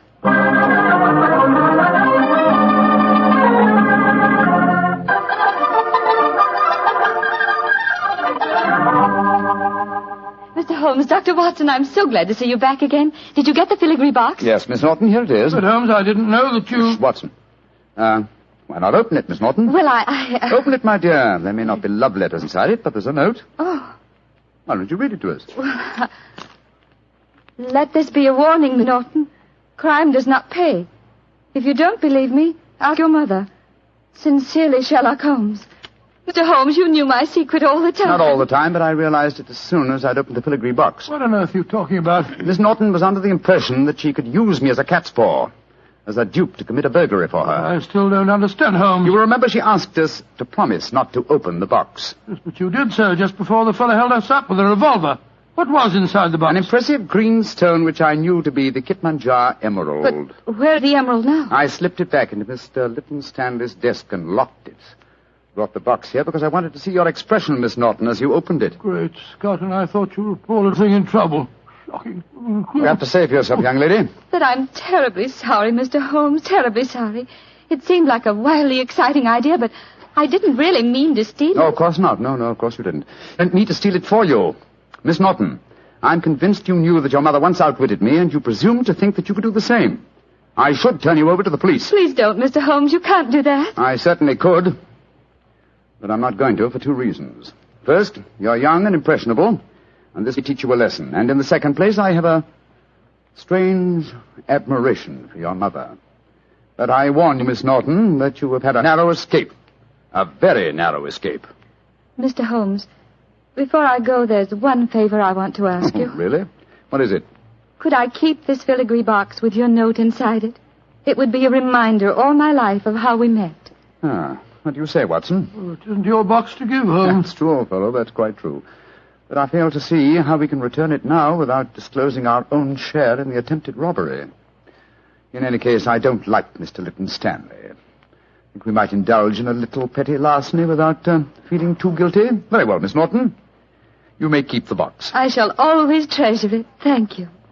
Goodbye, Dr. Watson. Don't think too badly of me. Goodbye. Good night, Mr. Sherlock Holmes.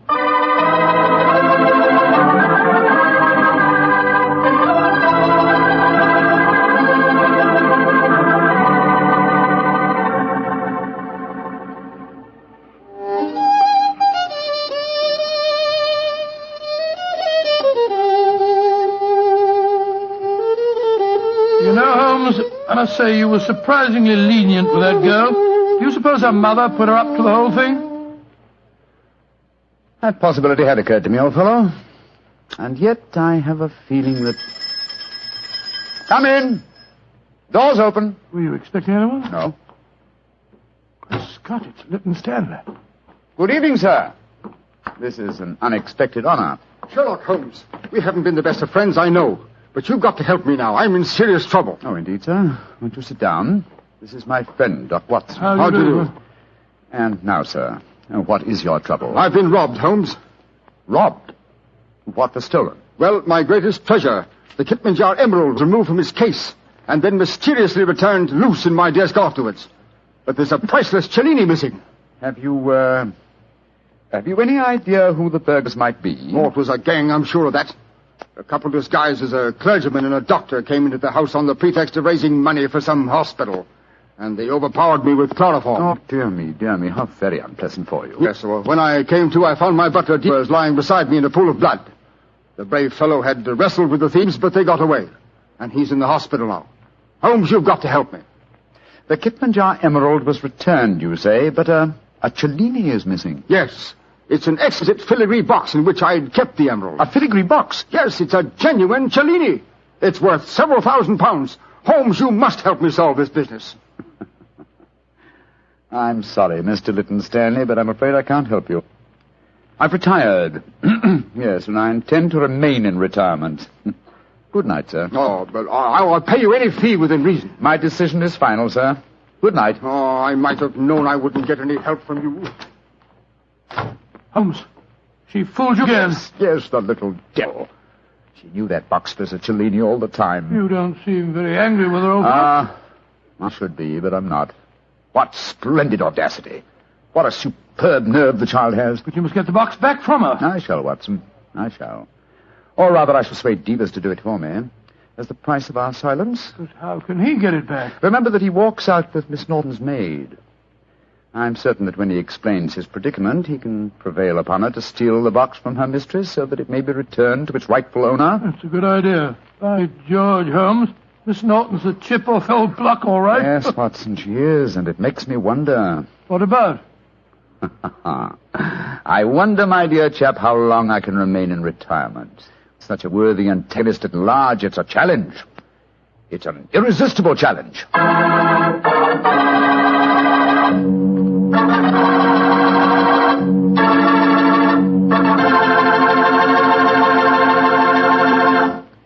You know, Dr. Watson, I just can't get over the way you and Mr. Holmes let that girl, Irene, was that her name, pull the wool over your eyes. Why, she really twisted you around her little finger. Well, Mr. Bartell, I don't like to make extremely positive statements, but I'm sure that if you were in my shoes, Irene would not only have twisted you round her little finger, but she'd have had you rolling about in hoops and standing on your head. You mean she was that beautiful? Mr. Bartell, she was so beautiful that she'd make you forget all about Petri wine. Dr. Watson, no girl is that beautiful. Oh, how young you really are. Well, maybe so, but there are lots of pretty girls in this world and only one Petri wine. And now let's visit our old friend and host, Dr. Watson. Good evening, Mr. Bartell. Good evening, Doctor. Settle yourself down and get your pipe going. Thanks. Doctor, last week you told us that tonight's story took place in the Casbah at Algiers. Yes, the Casbah.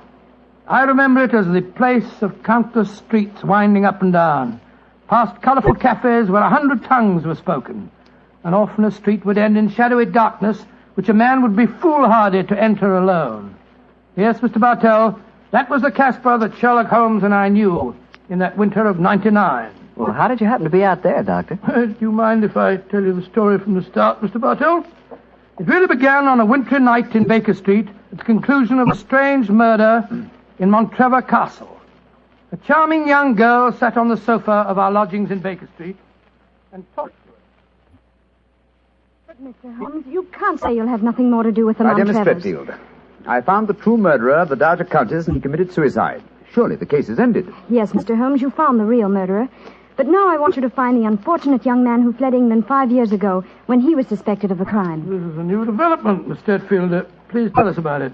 It's Douglas Milton that I'm talking about. Oh, yes. He was the heir to the title, wasn't he? Yes, Mr. Holmes. He was a sensitive, artistic boy, and when he knew that he was under suspicion, he ran away. Mm-hmm. Of course, everyone regarded his flight as an admission of guilt. That is, until you found the real culprit, Mr. Holmes. I imagine, Miss Stretfield, that your interest in the missing boy is not entirely, shall we say, altruistic? I'm in love with him, Dr. Watson. Oh. We were engaged to be married when he ran away. Mr. Holmes, you've got to find him. He must know that his name has been cleared and that he's inherited the title. Miss Stretfield, have you any direct news, any letter from your fiancé since he left 5 years ago? None. Any clues as to his hiding place? Only this. It's a painting I received anonymously a year after he had left. Oh. It was sent from a forwarding address in London. Here it is, Mr. Holmes. Thank you. Small oil painting. Very good one, too, sir. Yes. His splendid sense of composition and his use of color is unusually brilliant.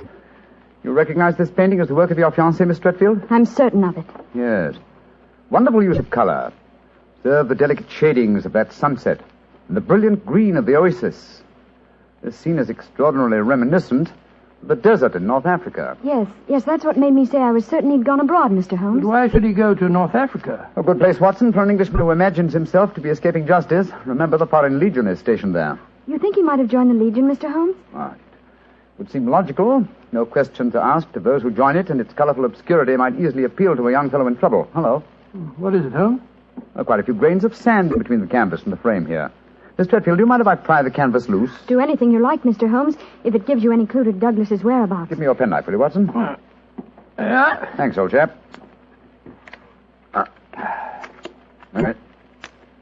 Here we are. Can you see anything? Uh-huh. Look. The word sheriff. An Elafroun. Stamped here. Sheriff is probably the framer's name, and Elafroun is a town some 50 miles from Algiers. That settles it.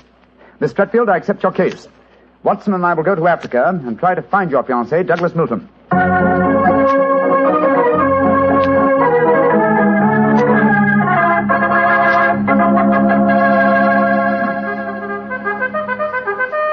Monsieur Sherlock Holmes and Dr. Watson. I have heard of you so often, but I never thought I should see you here at the headquarters of the Foreign Legion.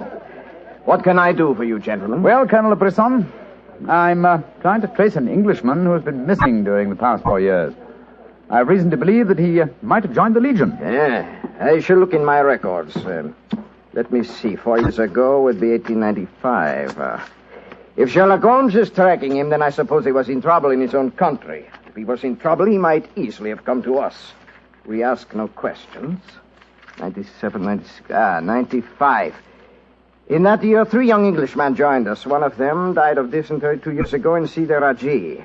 One of them deserted 18 months ago, and we have been unable to trace him.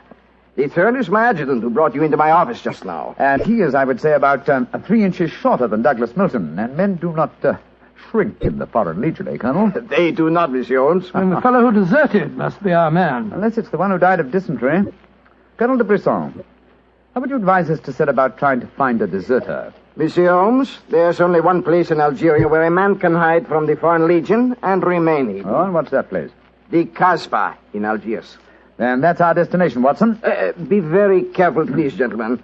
The Casbah is a place where the law is exiled. The police have no jurisdiction there. The only rule is that of strength, violence, and trickery. We shall be very cautious, I assure you. Goodbye, Colonel de Brisson, and thank you for your help.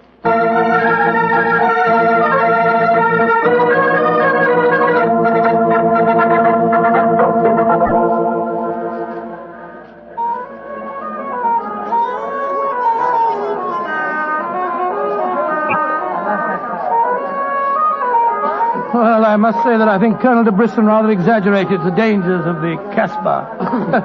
I suppose you're going to tell me this cafe is the headquarters for a dope smuggling ring or white slaving or something. Its ramifications are even more extensive than those you've mentioned. You're joking, Holmes. I assure you I'm not, old fellow. What? My old friend Duhamel is chief of police in Algiers. When I told him our mission, he advised me to come here. A 500-franc note, and the proprietor can obtain any and all information regarding the underworld. For as little as 200 francs, he can arrange a murder. So that gives you some idea of the relative values of the Casbah. Good Lord, then you've already spoken to the proprietor? Oh, yes, a charming, scoundrelly fellow by the name of Rafi. I gave him 500 francs and asked him to set his underworld grapevine in motion to see whether an Englishman living and hiding here in the Casbah could be found. And I thought we'd come here for a quiet meal. Here comes Rafi now. Let's hope he has news for us. Here we are, Rafi. Come and sit down, won't you? Rafi works fast, does he not, Mr. Holmes? Your friend is... My friend knows that you're working with me. We'll be found out. A drink first. The tongue of Rafi is parched. Would you have me die of thirst before I give you my news? Vermouth cassis. You have news for me, then? But yes. Good, what is it? First, you will pay me more money, no? But I gave you 500 francs. You said that you'd do the job for that. Can I help it if some tongues are more costly to make wag than others? It took the 500 to get the wag. Am I to have nothing for my own trouble? Votre vermouth cassis, Monsieur Rafi. Ah, good. The gentleman will pay for it. There you are. Merci, Missy. I will drink to your health, gentlemen, both of you.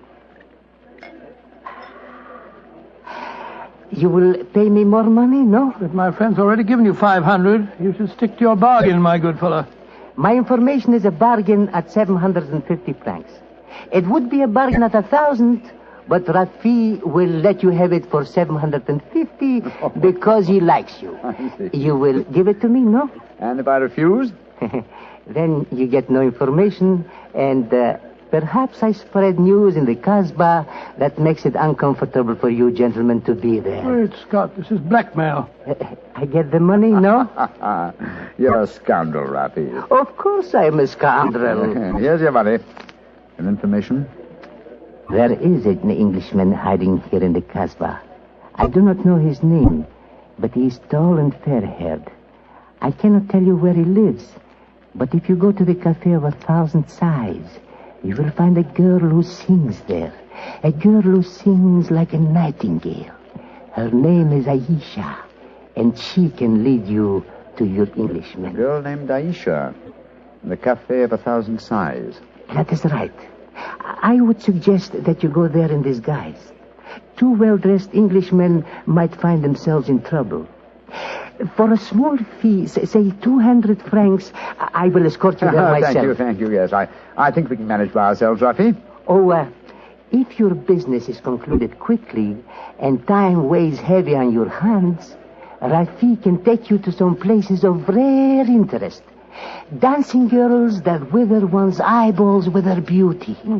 For 500 francs, gentlemen... Thank you, Rafi, thank you. I have a feeling the time will not weigh heavily on our hands. Good night.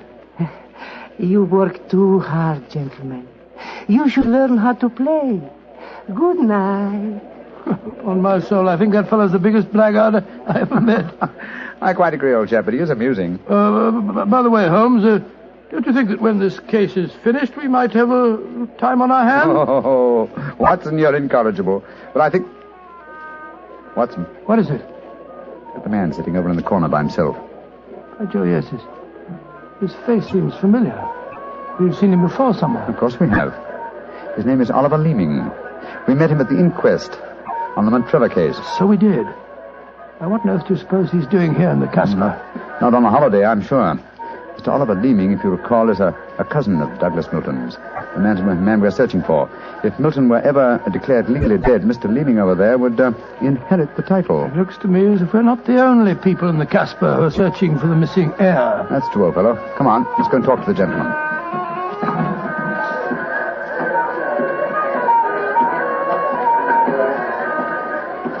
Mr. Oliver Leeming, how very odd to meet you here. Well, Sherlock Holmes and Dr. Watson, won't you sit down? Thank you. Well, it's a small place, isn't it? Or has somebody said that before? I wondered if you'd spot me over here in the corner. Oh, you saw us then? Of course. You seem to be in such deep conversation with that scoundrel Rafi. I didn't like to disturb you. Very considerate of you, I'm sure. Why are you here, Mr. Leeming? Oh, I'm making a business trip. This is my day off. As I recall it, you're in the publishing business. Correct. What a memory you have. It seems peculiar that you should be on a business trip here. Are you planning on opening a publishing house in Algiers, or are you searching the Casbah for new authors? Why not? I'm a great believer in encouraging new talent. Mr. Leeming, why don't you admit that you're here for the express purpose of trying to find your cousin, Douglas Milton? Mr. Holmes, you've discovered my secret. The great Sherlock Holmes and his watchdog have their eager eyes on me. They know that I succeed to the title if Douglas Milton dies. Yes, Mr. Leeming, we know that fact. And you have fathomed my plan to find Douglas before me and kill him so that I may inherit the title. How lucky I am to meet you in the Casbah, where you cannot arrest me. Well, it's a race against time, gentlemen, but I have a head start, as you will soon find out. Goodbye, and the best of luck to you. Extraordinary fellow. He's joking, of course. I believe not, Watson. I think he labors under the whimsical belief that the best method of discounting the truth is to state it as baldly, so that it will not be believed. Great Scott, then we must work fast. Yes, old chap, we must. I'm sure that we're entrants in a race against death. We must get back to the hotel and into our disguises as quickly as possible. After that, we shall visit a young lady named Aisha in the Cafe of 1,000 Sighs. And I'm certain, Watson, that it will be the first time two men have ever entered the Casbah for the express purpose of preventing a murder.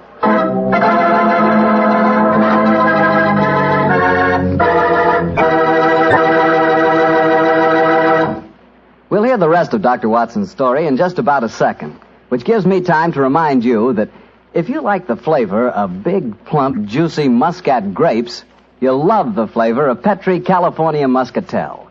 What a wine. Petri Muscatel is the perfect after-dinner wine. It looks good, smells better than it looks, and when it comes to the taste department, well, you never tasted anything like it. For a really good wine, remember first Petri, then Muscatel. Petri Muscatel. Well, Doctor, I can hardly wait to hear what happened next. You and Sherlock Holmes went back to the hotel, I suppose. Yes, Mr. Bartell. Holmes quickly adopted the disguise of an Arab guide, while I assumed the role of a tourist. And we started off on our search. Outside the Cafe of 1,000 Sighs, we met with a rude shock. Good Lord. It's the fellow we met in the cafe. Yes, Oliver Leeming, with a knife between his shoulders. He's dead, Holmes. Shouldn't we get into touch with the police? What can they do? Remember, there is no law on the Casbah. In any case, this man is beyond our help. Our job is to protect the living. Come on, old fellow. Let's go to the Cafe of 1,000 Sighs and find this girl, Aisha. The girl, Rafi says, sings like a nightingale. Comme un oiseau qui chante, je l'appelle ma petite bourgeoise, ma tonquiki, ma tonquiki, ma tonquinoise. Il y en a d'autres qui me font le doux yeux, mais c'est elle que j'aime le mieux.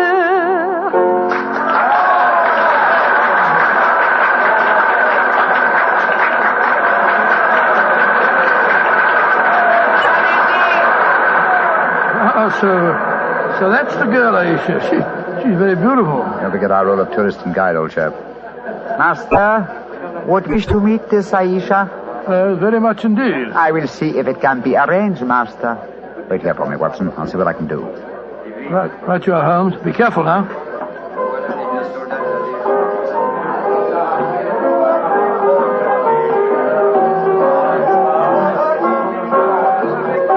Mademoiselle Aisha? What you want, greasy one? There is an Englishman at the table over there. He wishes to talk to Aisha. Which one is he? The man who sits at the table in the corner. He is very rich, Aisha, and he admires you a great deal. He told me to give you this 500-franc note. So? Very well. You may bring him to my rooms. The door is at top of stairway, to the right. Good, Aisha. I fetch him. I shall be waiting.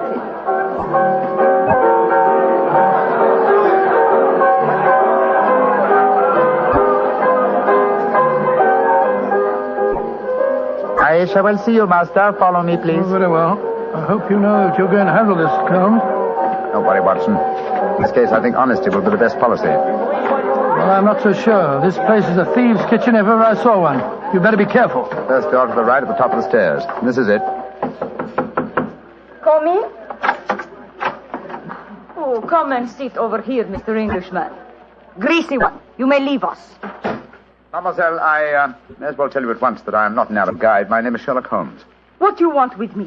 Why you trick your way in here? Don't be frightened, mademoiselle. I can explain our mission in a very few words. My friend and I have come in search of an Englishman by the name of Douglas Milton. We have good news for him. What make you think I might know of him? A gentleman by the name of Rafi suggested that you might. What is your good news for this Englishman? That he has been cleared of suspicion of murder, and that he is the rightful Earl of Montrevor.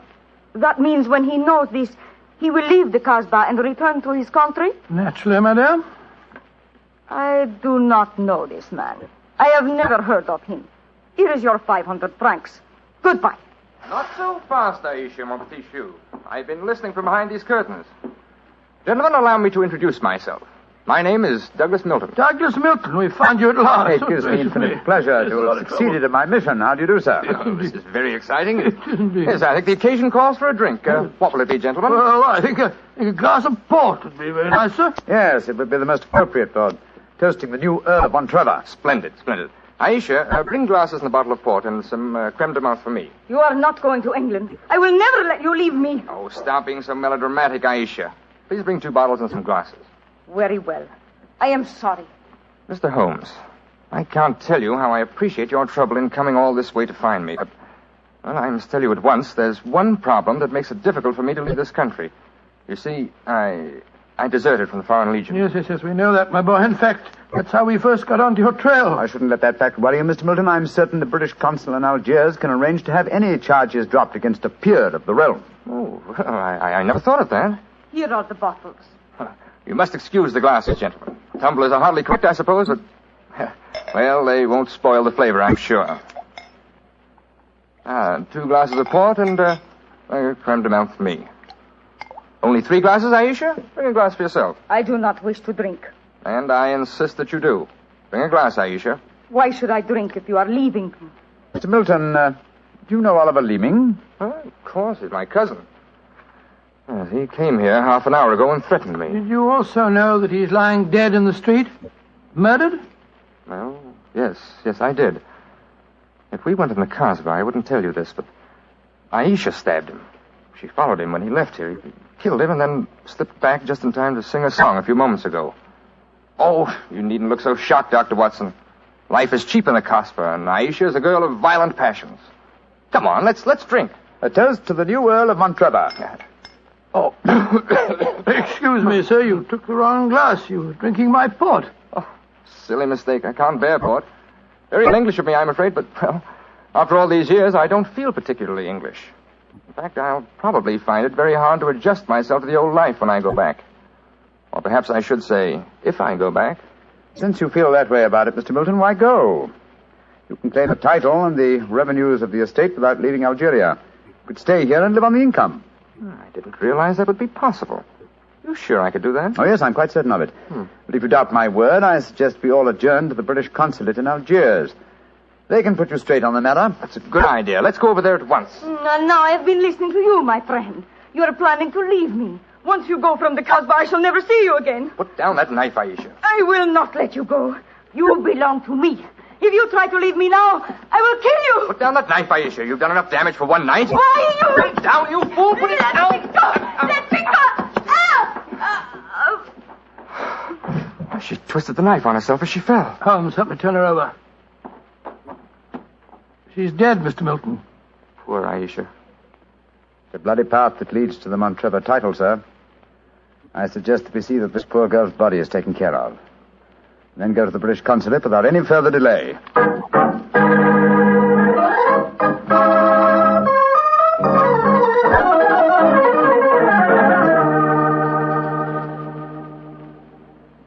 Now that we're at the consulate, Mr. Milton, I suggest that you swear on oath that you are Douglas Milton, heir to the Montrevor estate. This gentleman is a commissioner of oaths. Then we can go in and see the consul. Very well. Now, raise your right hand, please, and repeat after me. I hereby solemnly swear that I am Douglas Milton, the missing heir to the Montrevor estate. I hereby swear that I am Douglas Milton, missing heir to the Montrevor estate. Thank you, sir. And now, if you'll sign the statement here, these gentlemen can witness it. There you are. Thank you, sir. And now, if you gentlemen will sign. Yes, certainly. Thank you, gentlemen. The document is now legal. Splendid. Now let's go over and see the consul. Not yet, my friend. Watson, this man is not Douglas Milton. What the devil are you talking about? There is no law in the Casbah, sir, so you cannot be punished for the 2 murders you committed there. But now that your avarice has tempted you here to Algiers, where you've been foolish enough to sign a false statement, I think we can at least settle you very nicely for desertion, false impersonation, forgery, and perjury. Holmes, what do you mean? The story should be obvious, old fellow. Oliver Leeming did track down the deserter. Recognition was uncertain after so many years, but at least it gave this gentleman the idea of impersonating the real Douglas Milton, a friend of his. You have a lively imagination, Mr. Holmes. The real Douglas Milton died of dysentery 2 years ago in Sidi El Raj. As soon as the idea of impersonating Milton was born, Leeming had to die. Your theories are very interesting, but you haven't a shred of proof. I said I'm Douglas Milton. How are you going to prove otherwise? Very simply, my dear sir. Douglas Milton was a painter. A painter who excelled in the use of vivid colors. You, sir, suffer from the quite common malady of red-green color blindness. Less than an hour ago, you mistook a glass of port, which is red, for a glass of creme de menthe, which is green. I knew at once that you were an imposter. You're cleverer than I thought you were, Holmes. Goodbye. Here, come back. No, Watson. Don't go after him. But we can't let him escape, Holmes. Don't worry, old chap. He won't escape. I sent a message to Colonel de Brisson. If you go to the window, I think you'll find that the consulate is being watched. The Legion has a long memory for desertion. I don't think he'll get very far. They got him, Holmes. Shot him as he was trying to run away. A just death for him. He lived a life of violence and treachery, Watson. It's only fitting that he should die in the same manner.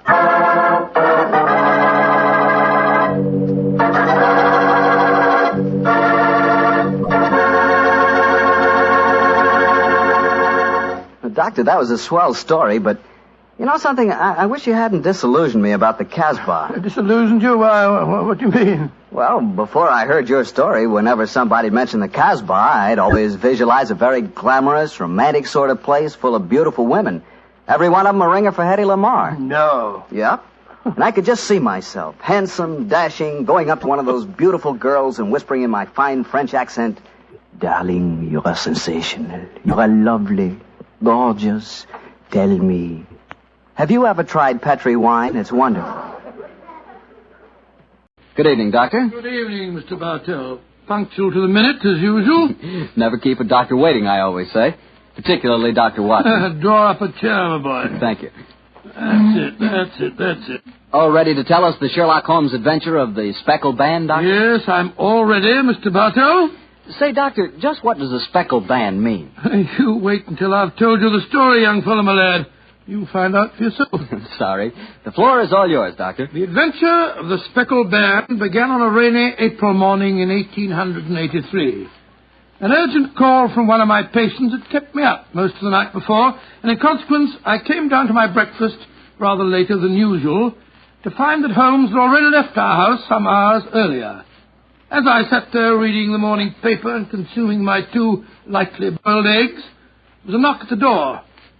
It opened to disclose a typical example of the British working man, a bag of tools in one hand and a grimy cap in the other, as he spoke to me from the doorway. You sent for me, Mr. Holmes? I'm not Mr. Holmes. Oh, beg your pardon, Governor. But I've come them in the guest bracket over the mantelpiece. Oh? What's wrong with it? I've got a leak in it. Oh, leak? Well, what's wrong with your work? Yes, sir. Hope I won't be disturbing you, No, sir. no, it's all right, my man. Don't mind me. Oh, dear. Very untidy man, Mr. Holmes, sir. What do you mean by that? Well, you can't help noticing the mess this room's in. I've heard say he was as tidy as any when he started, but he learned bad habits from a bloke what lived with him. Dr. Watson, I think his name is. You impertinent fellow. How dare you talk to me like that? I've got a good... Oh, where does he go to? Here, you come out of there. That's Mr. Holmes's room. Don't be angry with me, Watson. What? Slipping out of these grimy rags into a dressing gown. Good gracious me. So was you, Holmes.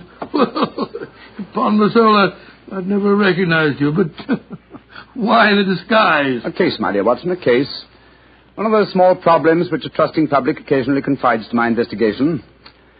To the British workman, old chap, all doors are open. His costume is unostentatious and his habits are sociable.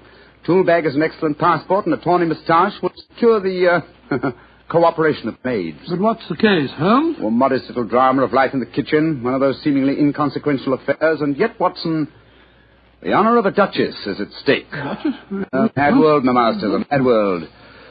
Now I feel a little more comfortable. Let's return to the sitting room, shall we? A strong cup of tea would be most acceptable. Oh, I wish you'd tell me about the Duchess and life in the kitchen, Holmes. Some other time, old fellow, some other time. At the moment, suppose you tell me what you know about Miss Helen Stoner. I received a letter from her this morning in which she informed me that she would be calling here at 11, and also that she was a friend of yours. Helen Stoner, oh, yes. A charming girl indeed. Pour me a cup of tea, Watson, and tell me about her. Well, I befriended her at the time of the tragic death of her sister 2 years ago. I told you about the case, don't you remember? The sudden death of Violet Stoner at an old house in Stoke Moran. Oh, yes. It all comes back to me now. There was an inquest, wasn't there, with a string of stupid, ineffective witnesses. Huh? I was one of them. Oh, I'm sorry, old fellow. Then you were the exception, of course. Wait a minute. Let me see. I docketed the evidence on the case. Where is it? My scrapbook. Here we are. Let me see. Yes, S. Salisbury, Hatchet, Murder, Lordson, Simon. Here we are. Stoke Moran. Yes, I remember the affair well now.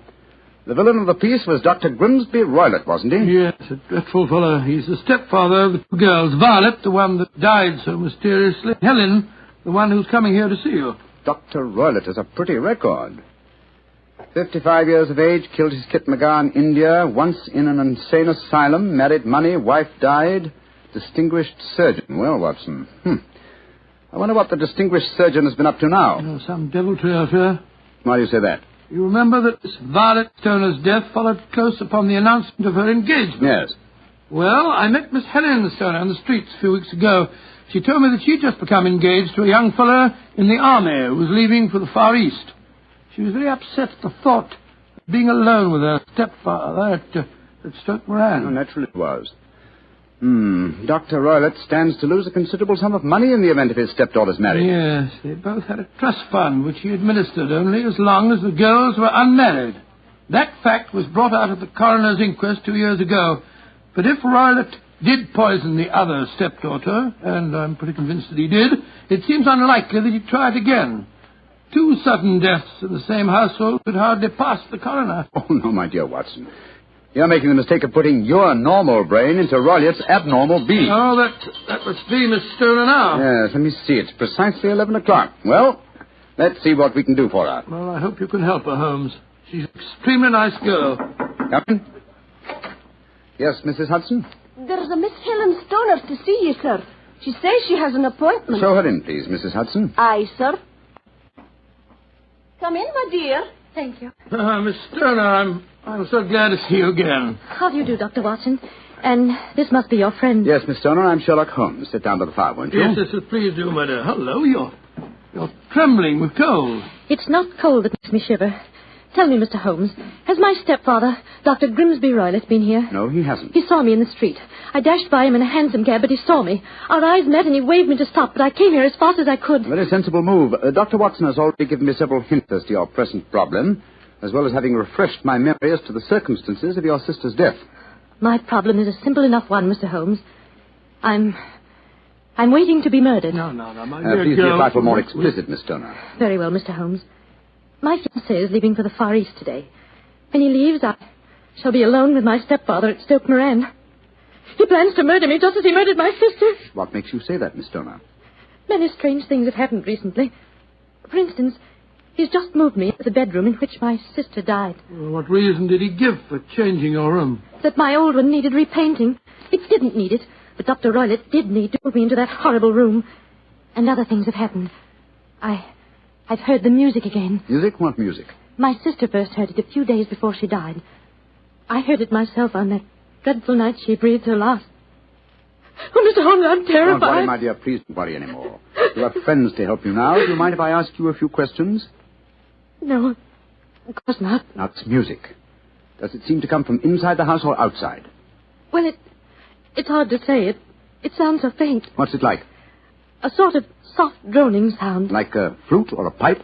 Yes, it reminds me of native music I heard during my childhood in India. India, eh? Oh. There's one other thing that puzzles me, Mr. Holmes. What's that? My sister's dying words.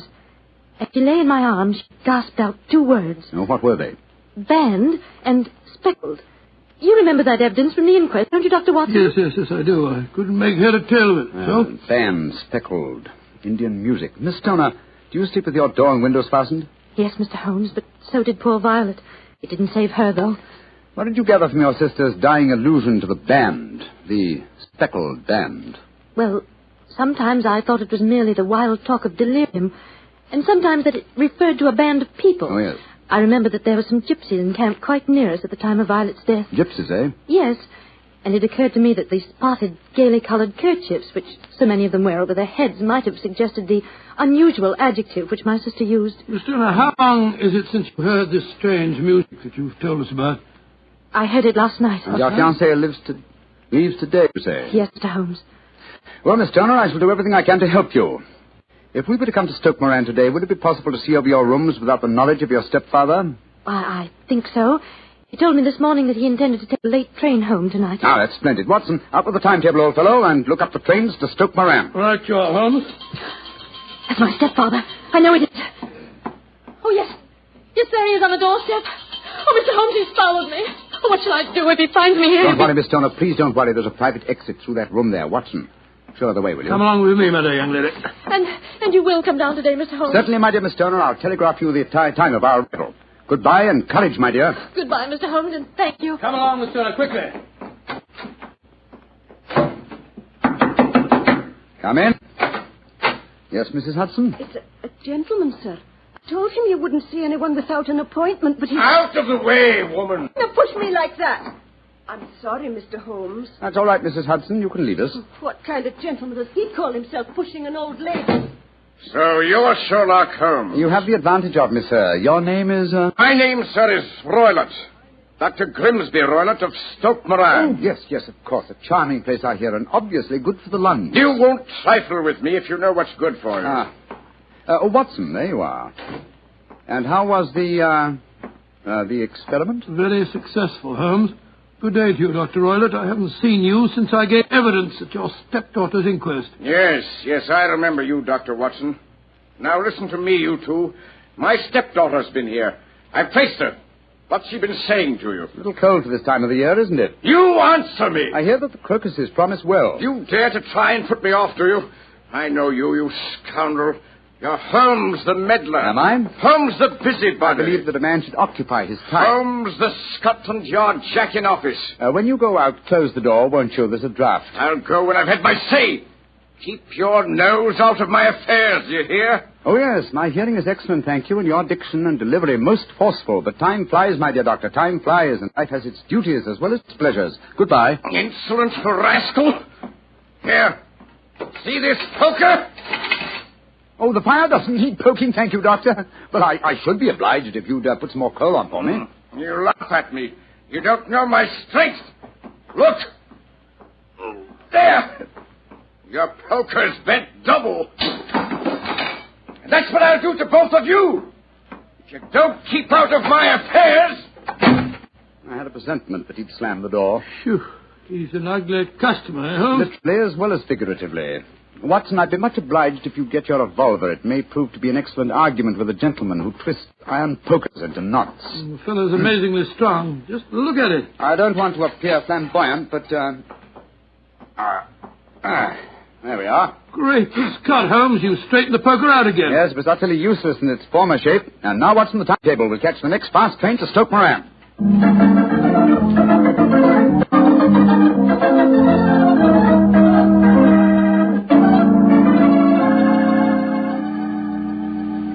Oh, Mr. Holmes, Dr. Watson, I'm so relieved that you've come. But don't you think my stepfather might have followed you down here? Let's take that chance, Miss Stoner. A few hours' delay might mean the difference between our life and death. It was imperative that we examine this bedroom of yours before Dr. Roylott returns. Anyway, my dear, you mustn't worry any more. We're here in your house, and we're going to take good care of you, no matter what harm befalls you. Oh, thank you, Dr. Watson. So this is the room in which your sister died, is it? It's much as I pictured it. And Dr. Roylott's room adjoins this one, you say, Miss Turner? Yes, Doctor, on that side. The room which adjoins it on the other side is my regular bedroom. The one that's being so conveniently painted, eh? Yes. Well, let's examine this room. No trapdoors or sliding panels, I suppose. Sounds solid enough, Holmes. Yes, I think it is. Hello, what's this? Are you aware that this bed is clamped to the floor, Miss Stoner? Why, no, Mr. Holmes, I didn't know that. What an extraordinary thing. Was the bed in your other room anchored also? No, I don't think it was. Very illuminating. And this bell pull hanging against the wall above your bed. Oh, that, it doesn't work. Doesn't work, but if you want to ring. There's another one on the other wall over there. Now, why this one? Well, I don't know. My stepfather made a number of changes after we came here. Yes, quite a burst of activity, apparently. And it took some strange shapes. Why are you standing on the bed, Holmes? I'm curious, my dear fellow. Aha. It may interest you to know that this bell rope is fastened to a brass hook. There's no wire attachment. It's a dummy. A dummy? Why? There's a small screen above it. It's a ventilator, I suppose. Yes, Mr. Holmes. Yes. A ventilator leading into your stepfather's room. Curious. I notice there's no means of opening the ventilator on this side. It can only be operated from your stepfather's room next door. I wonder if you'd mind taking us in there. Of course, Mr. Holmes. Follow me. What do you make of it, Holmes? There's devil's work afoot, old chap. Here we are, Mr. Holmes. It's much the same as the other room. A bit bigger, perhaps. That large safe against the wall seems to be an unusual piece of bedroom furniture. What is it, Miss Stoner? My stepfather's business papers. Oh, yes. You've seen inside it, then? Only once, some years ago. I remember that it was full of documents. What's this saucer of milk doing on top of it? Does Dr. Roylott keep a cat? No, but he does have a cheetah and a baboon as pets. He brought them with him from India. Well, Holmes, cheetah is just a big cat. True, but I doubt if a saucer of milk would go very far in satisfying the appetite of a cheetah. Well, I think I've seen enough. This matter is too serious for hesitation. Your life may depend upon your following of my instructions, Miss Homer. I'll do anything you say, Mr. Holmes, anything. Is that village inn I see through the trees from this window? Yes, the Queen's Arms. Your bedroom windows would be visible from there. Yes, Mr. Holmes. Very well, then. Watson and I will go there now and obtain accommodations. When your stepfather returns, you must confine yourself to your room on the pretense of a headache. You follow me? Perfectly. When Dr. Roylott returns for the night, you must open your bedroom window and put your lamp on the sill as a signal to us at the inn. Then withdraw quietly to your usual bedroom, the one that's being painted. I'm sure that you could manage there for one night. Of course. But what will you do? When we get your signal, Dr. Watson and I will come here and spend the night in your dead sister's room. We are going to solve this mystery of the dummy bell rope and the unusual ventilator and the strange music in the night.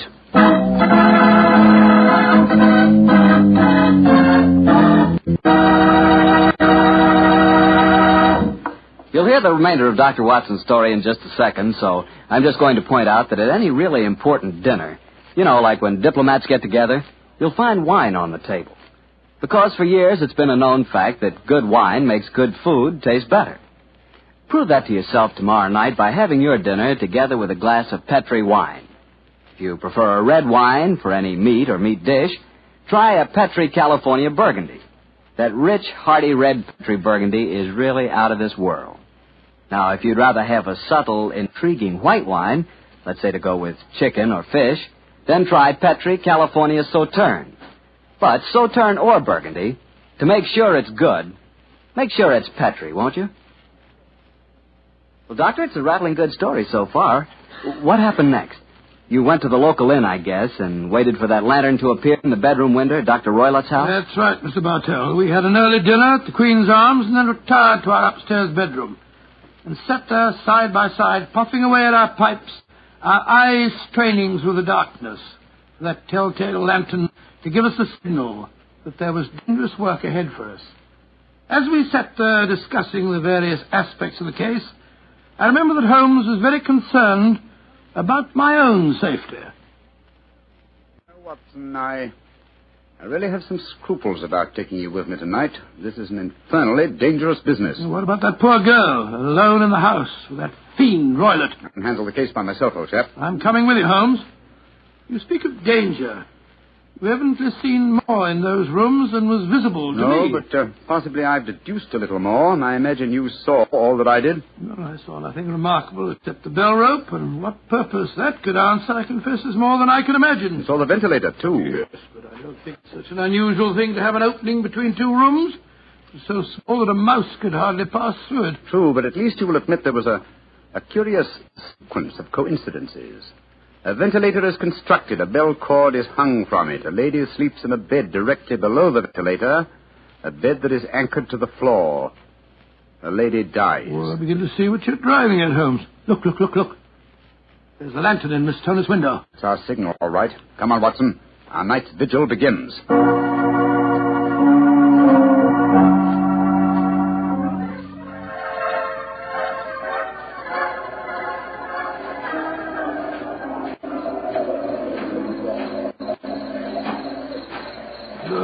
What a foul night. Foul night for foul business, Watson. Come on, through these laurel bushes. It's only another 50 yards to the house. The lantern's still burning away in the bedroom window. Yes, all the other lights are out. Including the one in Dr. Roylett's room. He must have gone to sleep. To bed, possibly, Watson, but not, I think, to sleep. Great heavens, Holmes. Look at that frightful creature leaping about in the moonlight. It looks like some hideous child. That's Dr. Roylett's pet baboon. Well, it looks positively human. Yes, probably a great deal more so than its master. Shh. They're directly below the window now. This ivy provides a most convenient ladder. I'll go up first. Careful, Holmes, careful. Wait a minute. I hope the thing's strong enough to hold us both. We look pretty stupid on our backs in the mud. Get a hand with me, Holmes. I can't quite get my leg up over this window ledge. Oh, thanks, old boy. Oh, say, phew. Now to close the window shutters. This room looks exactly like the same as it did this afternoon. These sound would be fatal to our plans. Keep the lamp covered, so that if the ventilator is open from Dr. Roylett's room, no light will show from in there. That's it. Why are you carrying that stick, Holmes? Prepared for a visitor that I expect before the night is over. A visitor who will herald his entrance with faint music from an Indian pipe. You mean the music is a signal? Exactly, old fellow. The signal to an accomplice who can enter a room with locked doors, an accomplice who kills and leaves no trace. You mean that... Shh, no more talking, Watson. I'll sit on the edge of the bed here. You sit on that chair. Have your revolver ready in case you should need it. Right you are.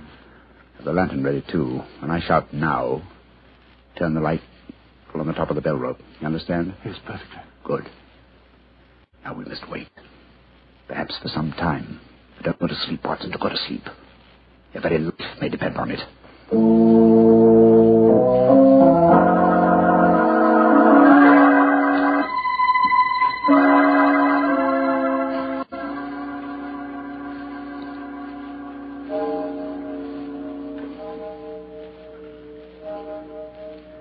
Watson.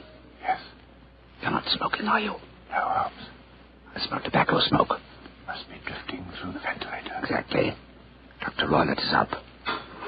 Look. There's a tiny shaft of light showing up in the ventilator. Shh. Listen. There's the music. Yes. Heralding the messenger of death. Have your lantern ready, Watson.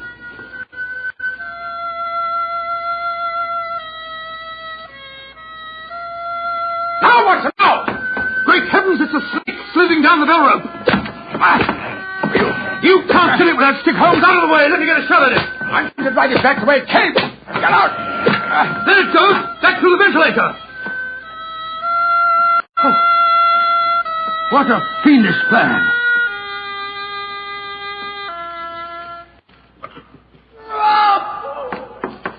Scott, what's that? I think the devil has turned on its master. Come on, Watson, into Dr. Roylett's room. Dr. Roylett! Dr. Roylett! Doctor! Good Lord, Holmes. Look at him sprawled on the bed. Look at his eyes. Yes. And see what is coiled round his forehead. It's the snake. Yes, the band. The speckled band. He's dead, Holmes. Yes. He's been bitten by the deadliest snake in the world. The Indian swamp adder. Deadly fangs produce death within 10 seconds. Well, Watson, violence does in truth recoil upon the violent. And the schemer falls into the pit, which he digs for another. What should we do now, Holmes? We must remove the macabre headgear from the dead doctor and return the snake to its den. And I suggest that we tell Miss Stoner that there's no more danger under this roof.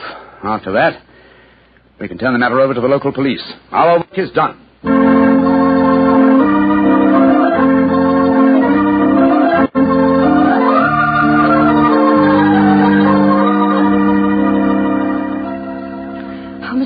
Holmes, Dr. Watson. I can't tell you how grateful I am that you brought me back into Baker Street. Stoner, it would have been inhuman to leave you in that house of horror and death. We have a spare bedroom, and Mrs. Hudson is a motherly and understanding woman, and I can assure you that Dr. Watson and I will be delighted to have you stay with us here until you've decided on your future plans. Yes, of course we will, my dear. As a matter of fact, it'd be rather refreshing to have a touch of youth about the place. You're both so kind.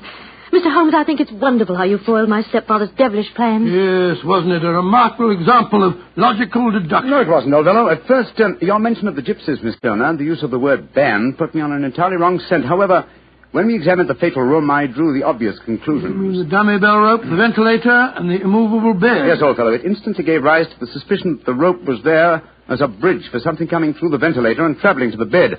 I once thought of a snake. When I saw the saucer of milk on top of the safe, my suspicions crystallized into certainty. Oh, it was a fiendish plot. Yes, and an extremely clever one, too. Exactly. My stepfather must have trained the snake to return to him when he played the music. Yes, he put it through the ventilator with the certainty that it would crawl down the rope and land on the bed. It might or might not bite the occupant. Perhaps she might escape every night for a week, but sooner or later she must fall a victim. Thank heaven I came to you, Mr. Holmes. Amen to that, Miss You know, Stoner. Holmes, if you hadn't lashed at the snake with your stick, I bet it wouldn't have turned back on its master. True, old chap. In that way, I am no doubt indirectly responsible for Dr. Grimsby Roylett's death. But I can't say it's a fact that's likely to be too heavily on my conscience.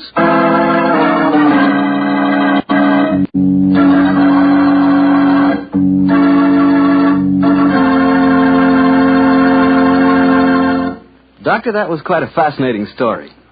You know something? I'm not exactly a coward, but no kidding, my toes really curl when I get mixed up with snakes. Oh, I'm not alone in that respect, Mr. Bartell. I must admit that I like to have a revolver and at least 20 feet between me and any snake who wants to cross my path. Well, if you want a revolver in 20 feet, I'll take a cannon in 20 miles.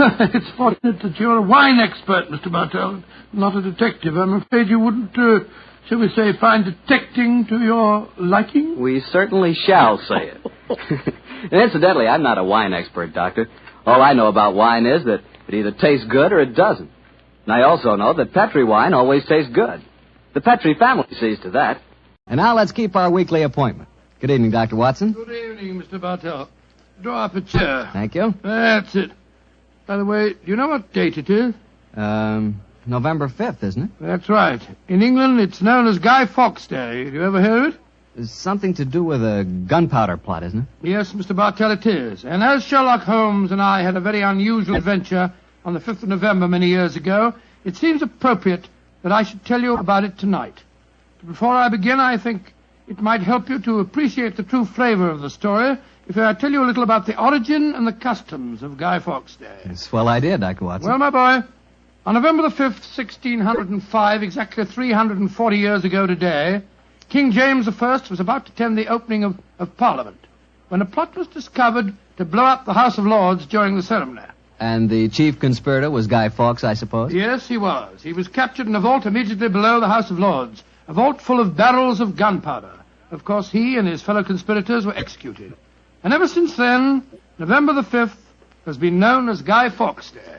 Well, how's it celebrated, Doctor? Well, it's a great time for the youngsters, Mr. Bartell. They black their faces, throng the streets, begging for pennies, and build bonfires in which to burn effigies of Guy Fawkes.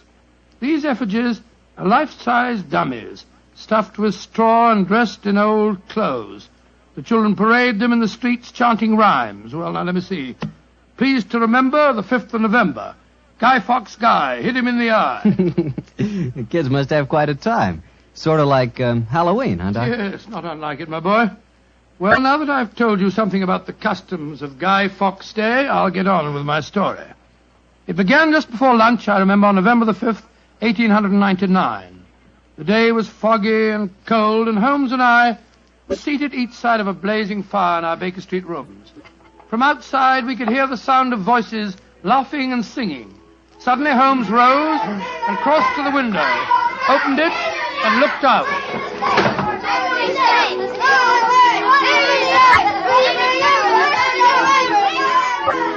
Then he turned to me and spoke. Children having a great time, Watson, aren't they? Yes, it cost me a shilling worth of pennies to walk here this morning. Has it occurred to you, Watson, that the gunpowder plot offers very promising material to the speculative mind? In what way, Holmes? I say it's confoundedly chilly in here. Don't you think you might shut that window? Sorry, old chap. As I was saying, the gunpowder plot offers very promising material to the speculative mind. I've made something of a study of the historical records of the case. There is more than a little evidence to suggest that King James was never in any real danger. Never in any danger? Well, what makes you say that?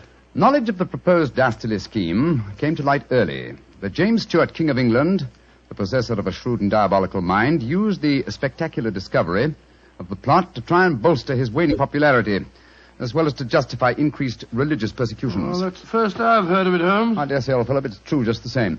I'm afraid James Stuart, King of England, was an unscrupulous tyrant. Come in. Oh, yes, Mrs. Hudson? There is a gentleman to see you, Mr. Holmes. He said it was very important, and he asked me to give you his card. Oh, thank you, Mrs. Hudson. Oh, ask him to come up, please, will you? Aye, sir. Who is it, Holmes? A gentleman with a remarkably fine sense of timing. Read his card for yourself. Let's have a look. Mr. James Stuart. Great Scott, that's an extraordinary coincidence that he should arrive just as we're talking about James Stuart, King of England. Come in.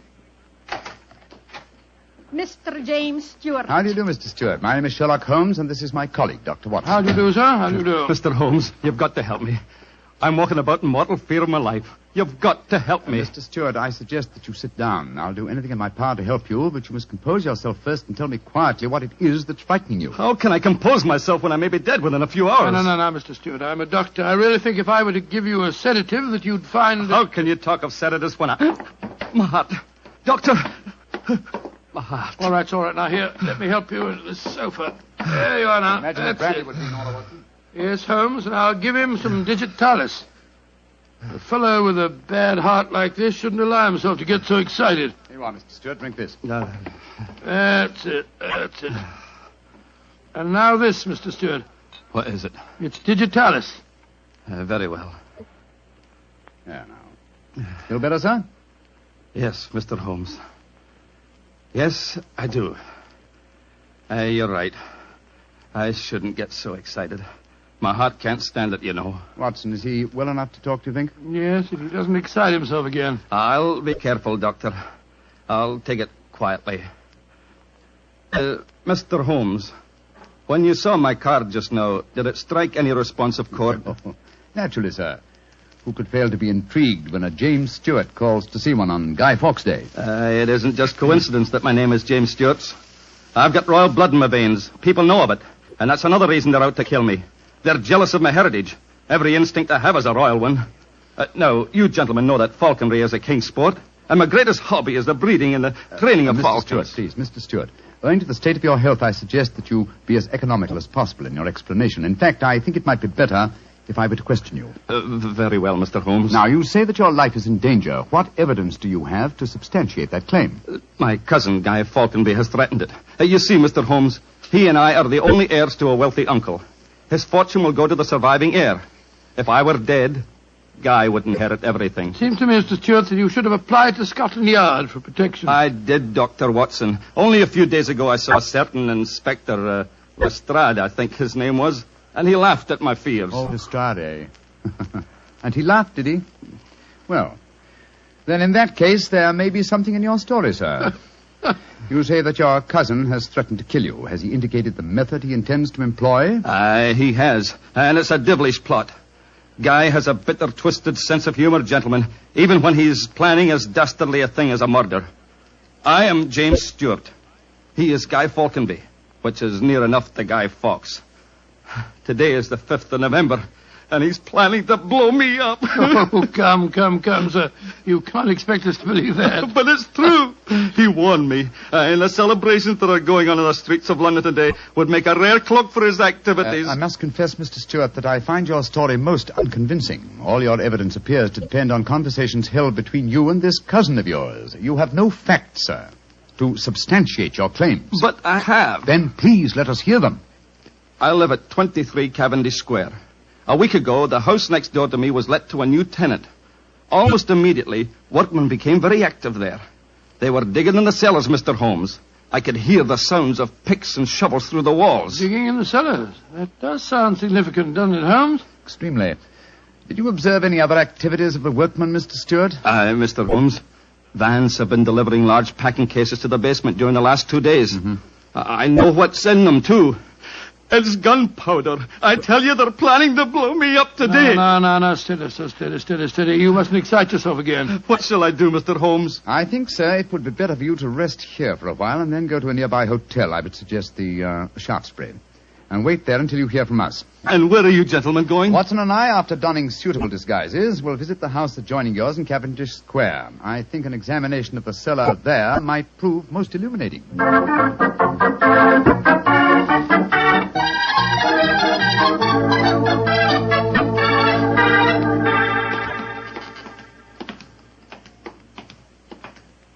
This must be the house, all right, Holmes.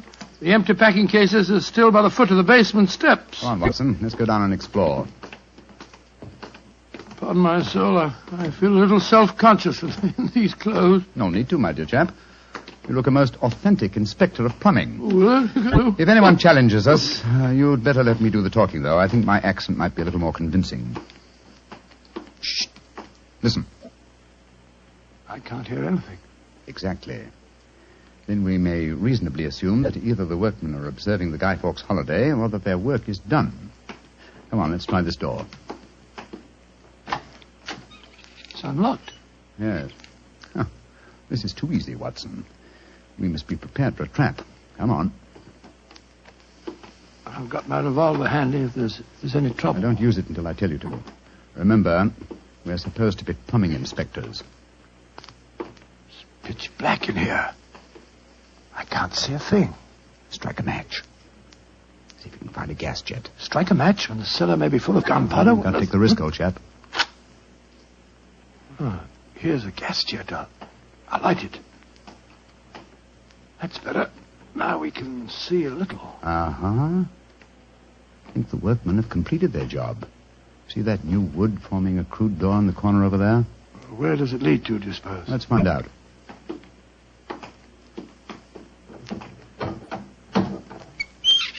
Oh, also unlocked. And here's a miner's lantern, waiting conveniently for us on this ledge. Oh, this is ridiculously easy. Now I'm sure it's a trap. I like the lantern. Great Scott, it's a tunnel. Yes, it's a tunnel leading into Mr. Stewart's house next door. Let's explore it.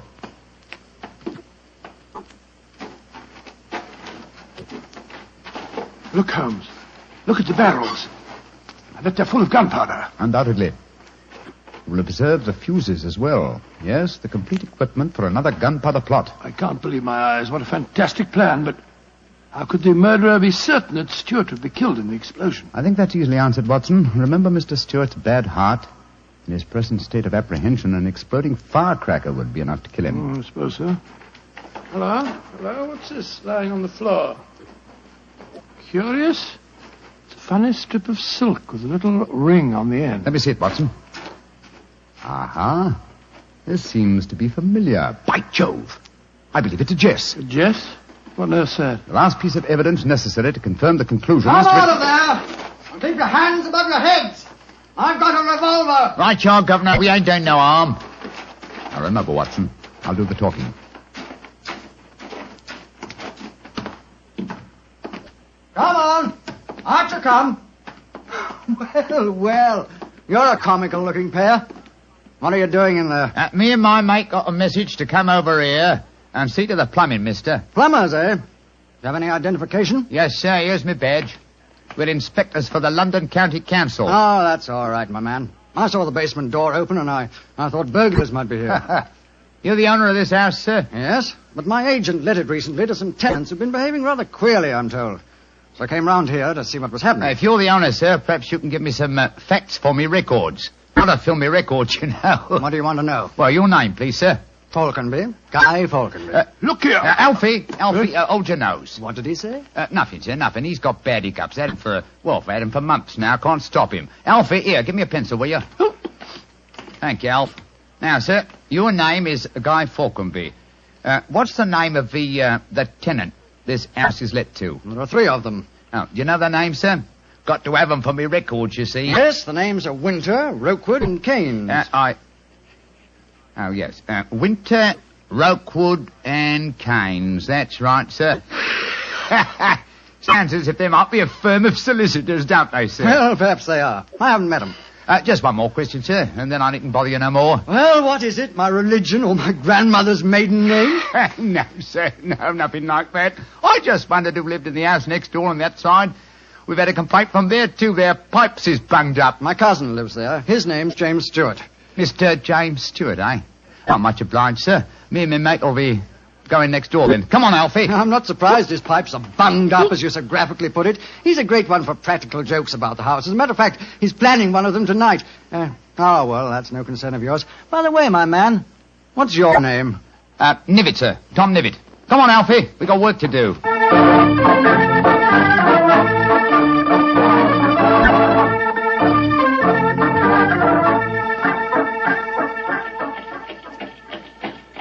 Holmes, I wish you'd tell me what's going on. Why have we taken this cab back to Baker Street?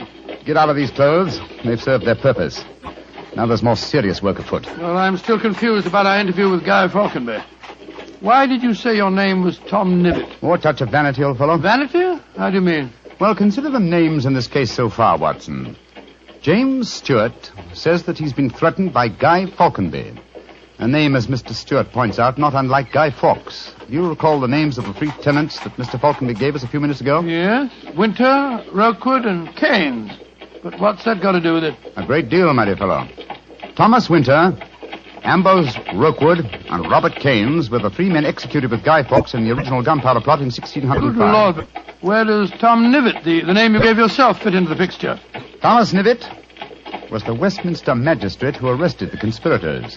Since the would-be murderer has such an academic knowledge of the original plot, I thought I'd let him know that he was up against an opponent worthy of his skill.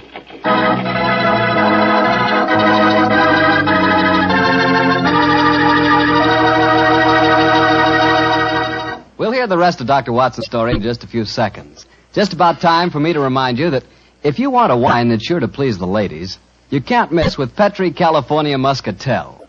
That's because Petri Muscatel is a golden wine with one of the most luscious flavors you ever tasted. Did you ever taste a big, plump muscat grape that's ripened in the sun?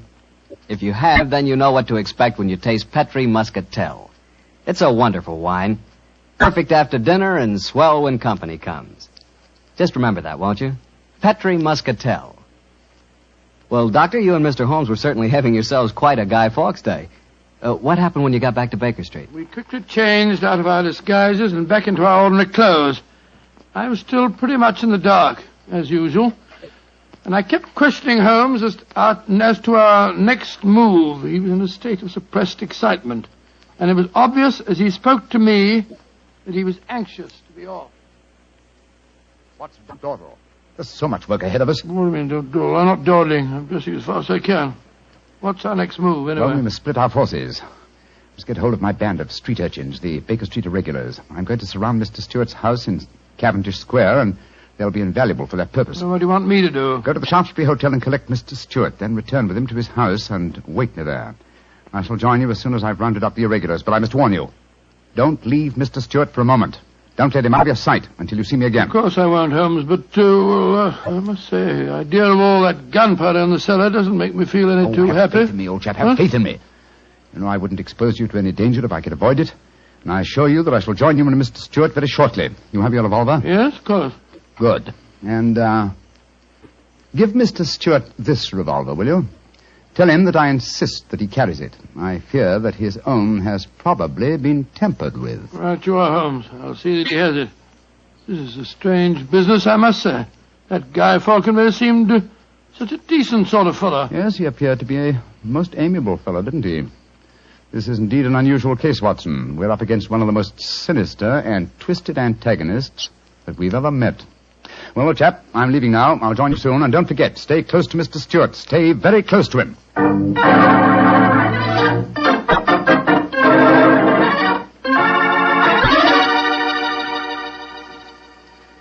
Dr. Watson, I wish your friend were here. No, don't get so excited, Mr. Stewart. You'll be here any moment now. You've still got the revolver that I gave you? Yes, it's in my pocket. But what's the good of a revolver if there should be an explosion? Answer me that if you can. No, you must have faith in Mr. Holmes, sir. He's arranging now to have this house of yours surrounded by his band of street urchins. They'll see that no one gets to the cellar next door to light the fuses. A bunch of children. How can they do anything? You don't know the Baker Street irregulars, Mr. Stewart. And it's a perfect day for them to operate. As black-faced boys begging for pennies, they'd pass unnoticed anywhere. I hope you're right. But I have a premonition, Doctor. There's going to be a tragedy. I know it. Now, take it easy, sir. Remember your heart. You're in splendid hands when Sherlock Holmes is on the case. Here he is now. Holmes, I say, I'm glad to see you. You received your visitor yet? Visitor? We've seen no one. Then be on the alert. I've just been questioning the boys surrounding this house. A few moments ago, some children pulled a small cart up to the back door. A cart containing a life-size dummy. My irregulars thought that it was an effigy on its way to a bonfire. Oh, why shouldn't it be, Holmes? I have reason to believe that it's someone visiting you in disguise, Mr. Stewart. A visitor who is mounting the back stairs at this very moment. You've got to stand by me, Holmes. You've got to protect me. Don't worry, sir. Come in. Look at that apparition. Great Scott, Guy Fawkes' dummy. A dark lantern in his hand, and it's walking. And also talking, I trust. Keep away from me. I got a revolver. For sake, for Victoria's sake. If you won't give me one, I'll take two. The better for me and the worse for you. It's Guy Falkenberg. Keep away from me, do you hear? The better for me and the worse for you. All right, then. I'm going to fire. Dear me, Mr. Stewart, the revolver I provided for you seems to be unloaded. How very odd. Well, what in thunder is all this about? You've just witnessed an attempted murder, Watson. Murder? What are you talking about? This is a game. James and I had it arranged, the whole thing. You may have thought it was a game, Mr. Falconby, but I assure you that your cousin... Grab Mr. Stewart, Watson. He seems to be leaving us. Leave me alone. Take your hands off me. My heart. Help me put him on the sofa. That's it. I'll get him some digitalis. Look, I don't want to appear unnecessarily stupid, but will someone tell me what this is all about? With pleasure, Mr. Falconby. Your cousin had planned one of the most fantastic murder plots that I've ever encountered.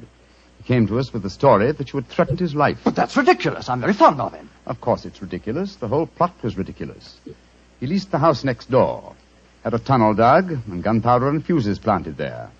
Even entered the name of the tenants as Winter, Rokewood, and Keynes, to give the apparent plot a further authenticity. You mean my cousin was the real tenant? Certainly he was. However, he was clumsy enough to drop that piece of silk with the wire ring on the end that you found in the cellar, Watson. The thing you called a jess. And what's a jess? It's a strap that goes round a falcon's leg to which its leash is fastened. You will remember that Mr. Stewart informed us that falconry is his hobby, and it therefore indicated that he had been in the cellar and consequently must have known about the whole plot. And all he was trying to do was to build up in our minds the belief that his cousin was trying to kill him. Exactly, my dear fellow. Had we believed him, of course he could have shot you just now, Mr. Falconby, in apparent self-defense. Good Lord, what a fantastic plot. I still can't quite believe Mr. Falconby, why are you dressed as a Guy Fawkes dummy? Well, it was James's idea. He said that he was going to dress up too, and that we were to go round the bonfires tonight and frighten people by appearing as live dummies. But the last message he sent told me to come up here, that we'd play a practical joke on a couple of friends of his. And did he provide you with the costume that you're wearing? Yes, as a matter of fact, he did. Have you searched the pockets for any weapons? No, but I will. All right, and while you're doing that, I'll examine this dark lantern. How's your patient, Watson? Well, I've given him some digitalis. And now I'll get him some brandy. I can't find anything in the pockets. Here's the answer, my friends. Look here. Inside the lantern is a dagger. Your cousin planted it there to substantiate the claim that you were trying to kill him. Had his plans worked, you would have been dead, Mr. Falconby, before you could have told us the truth. Here, come back here, Mr. Stewart. James! He slipped out of the door. Confound it! He's faking the heart attack. Come on, Watson, after him.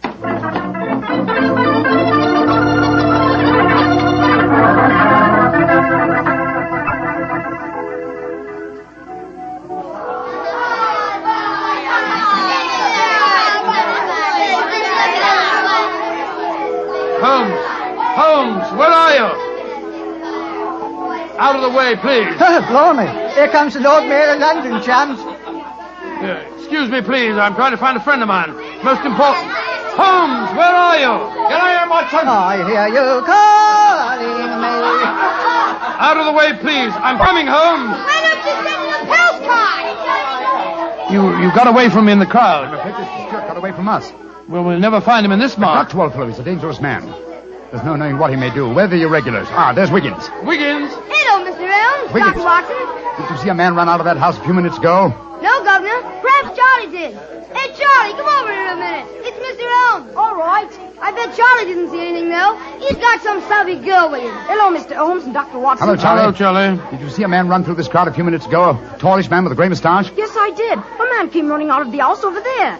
That's the house. Where'd he go? He ran down toward where the shops are. And he stole our dummy, he did? The one we were going to burn in the bonfire. I tried to stop him, but he got away. Holmes, look up there on the roof. There's a figure. By Jove, I believe it's James Stewart. That's the man. He's the one that stole our dummy. He's standing up on the roof. He's going to jump. If he does, he's going to land in the bonfire. There he goes. He is jumping. Right into the middle of the fire. It's awful. He'll be burned to death. Don't worry, Wiggins. There wasn't a man who fell into the bonfire. What do you mean? From the gyrations that the figure performed as it fell, my dear Watson, I'm convinced that Mr. Stewart threw the stolen dummy to try and put us off the track. Then Stewart's still up there. He is, Watson. Come along, old boy. It's up on the rooftops for us. Up on the rooftops.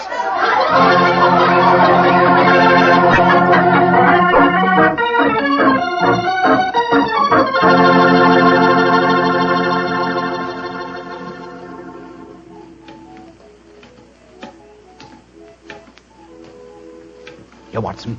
Let me help you up. Can you reach my hand? Yeah, I got it. All right, then. Up you come. Come on. That's it. Phew. Seems to me that fire escapes must be designed for giants. Keep your eyes skinned, old fellow. Stewart's a dangerous man. Might be hiding behind those chimney stacks. Come on. Upon my soul, this is a strange place to be on Guy Fawkes night. Yes, a comprehensive case, Watson. Starts in a cellar and ends on a rooftop. Look, Holmes. By the parapet there. The crumpled body of Mr. Stewart. Looks to me as if it... Yeah. He's dead, Holmes. Well, it's not surprising. The effort of carrying the dummy up here and throwing it, combined with his own state of excitement, were too much for him. Well, quite frankly, I can't say that I'm sorry. No, he planned a murder. If it hadn't been for you, he would have succeeded. An extraordinary case, Holmes. Yes, old chap, and one that should long make us remember the 5th of November. By Joe, yes. Please to remember the 5th of November. Gunpowder treason and plot. I see no reason why gunpowder treason should ever be forgot.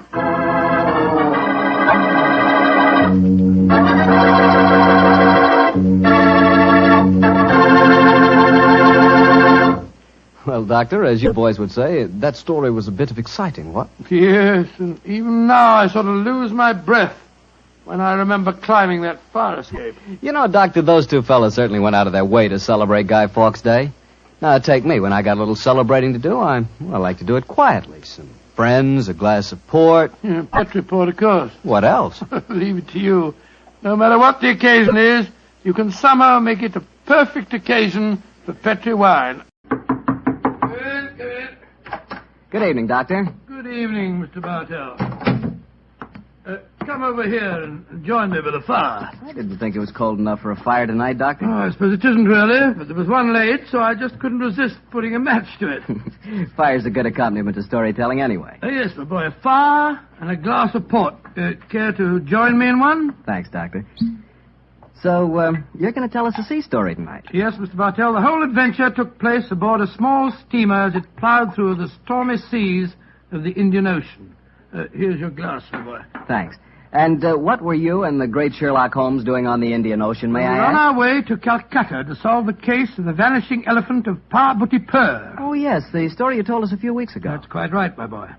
It's in the summer of 1894 that we left Liverpool aboard the steamship Lucifer. It wasn't a large ship, and as both the Mediterranean and the Red Sea proved somewhat, shall we say, unfriendly, I may tell you the first part of the voyage was quite unpleasant. In fact, until we left Aden, I'd spent most of the time in my cabin. I'm not much of a sailor, you know. However, as we headed eastward towards Colombo, the weather cleared up a bit, and I came on deck and joined Holmes. I remember on the second night out of Aden, we paced the decks together. The stars above us twinkled, the promise of a bright tomorrow, and the faint tinkle of a piano being played in the passenger lounge formed a perfect setting for an evening stroll. It only seems like yesterday that Holmes said... Watson, it's good to see you on your feet again. Yes, it's good to be on 'em, Holmes.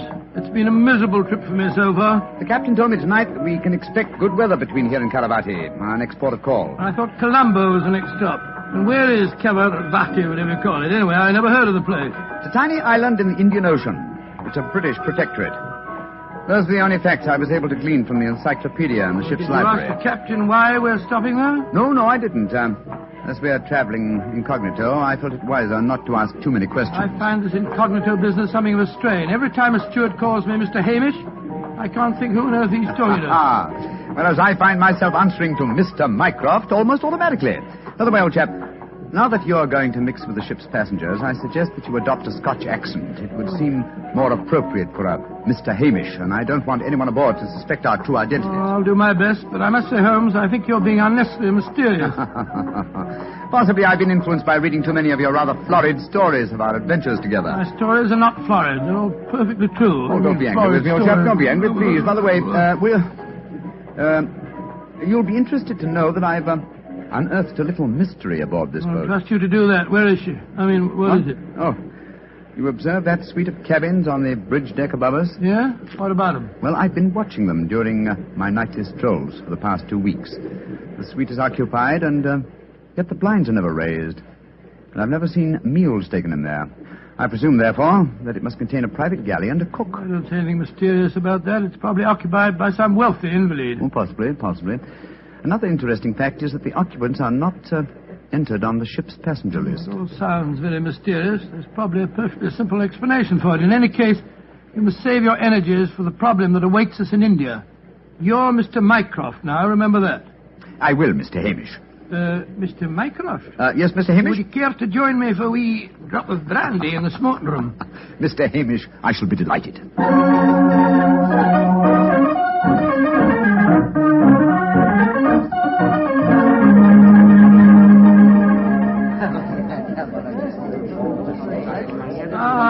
This is excellent brandy. Excellent. Watson, you notice that rather garrulous gentleman over there in the corner?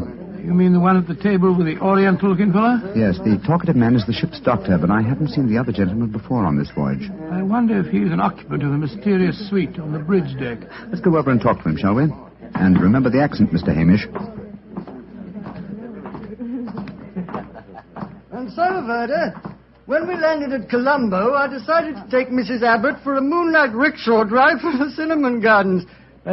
Did you gentlemen want to see me? If you'll excuse us, Dr. Harris, my friend Mr. Hamish and I were having a little argument, and we thought that perhaps you might be able to settle it for us. An argument? Oh, I love a good argument.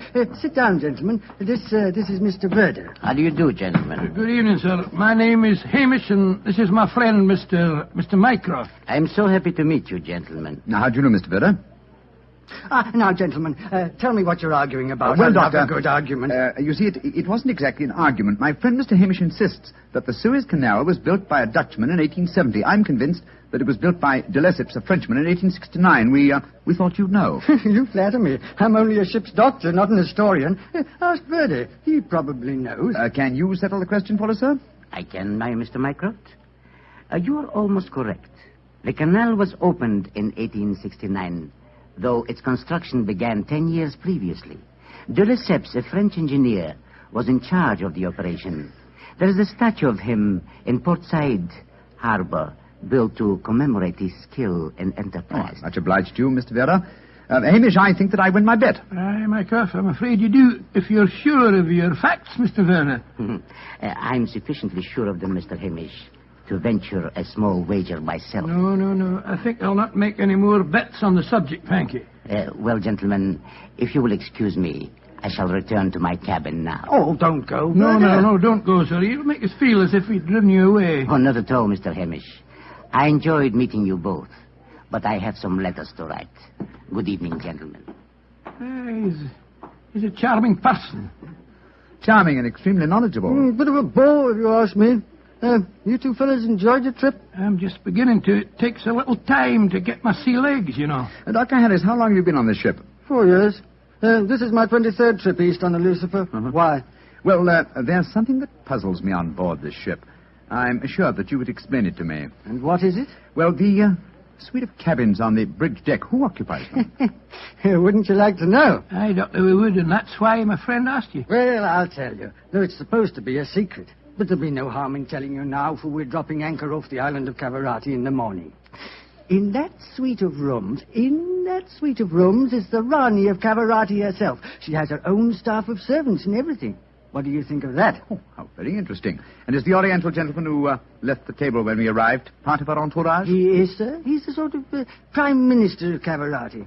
This whole trip of theirs is very hush-hush. Rani returning to her country, afraid someone might make an attack on her life. Have to keep it all hush-hush. Cavarati is an island that's had a lot of trouble. You seem to be remarkably well informed about the place, sir. Yeah, should be. I used to practice there in my younger days. Really? How very interesting. Yes, I could tell you strange tales about the island. I remember... Oh, hello. See that fella coming into the lounge? You mean the big man with the grey hair? Yes. That's Sir Christopher Wyatt. Owns all the tea plantations on Cavarati. He's a dull fella, but I'll call him over. Wyatt, come over and join us. Be careful. He'll talk your head off if you give him half a chance. Draw up a chair, Wyatt. We were just talking about Cavarati. It seems to me that would be a good subject to keep away from. At least till after tomorrow, Harris. What do you mean? You know perfectly well what I mean. I should have thought that after your own experience on Cavarati, you would have learned a little discretion. You're talking like a schoolmaster, Wyatt. Why don't you just sit down, have a drink, and be friendly? Thank you. I prefer my own company. Pompous ass. You and Sir Christopher don't seem on the best of terms, Doctor. I know too much about him. He's afraid of me. That's what he is. Look at this girl coming into the room. Great Scott, she's good looking. Judging by our Oriental costume, she must be a member of the Rani's retinue. She's coming to our table. Yes, my dear. What is it? Which of you gentlemen is Mr. Mycroft, please? I am. My mistress sends her compliments and asks that you will call on her in her suite. And who is your mistress, may I ask? Her Highness, the Rani of Cavarati. Oh, I shall be delighted. Please tell the Rani that I shall pay my respects without delay. We will join her in a few minutes. Very well, Mr. Mycroft.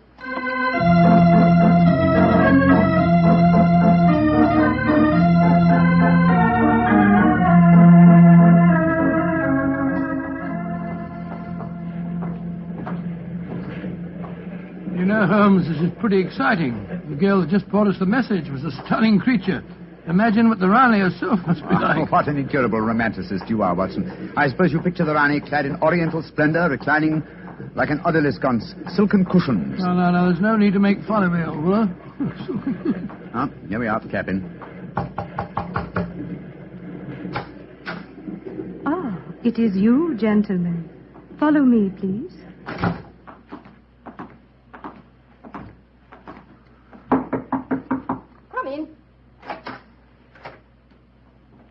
Her Highness, the Rani of Cavarati. All right, Regina, you can off it. Yes, Your Highness.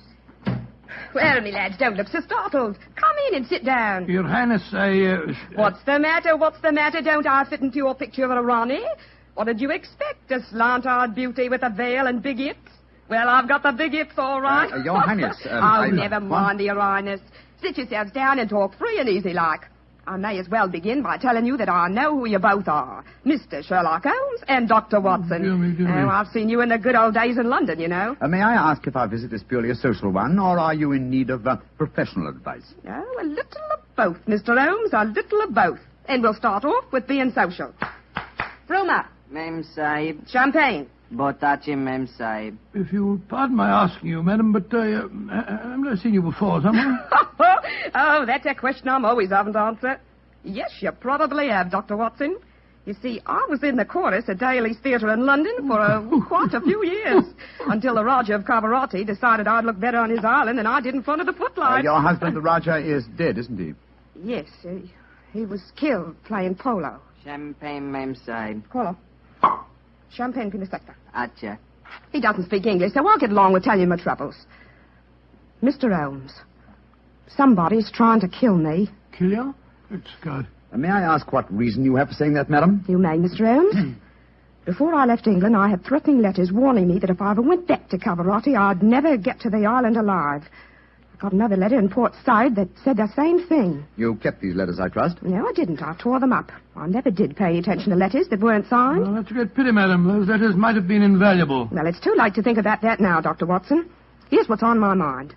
I land at Cavarati in the morning, and if anyone's up to a bit of no good, tonight's their last chance. You destroyed the threatening letters, madam, thereby indicating that you did not believe in the threats, and yet you now appear to feel that you are in danger.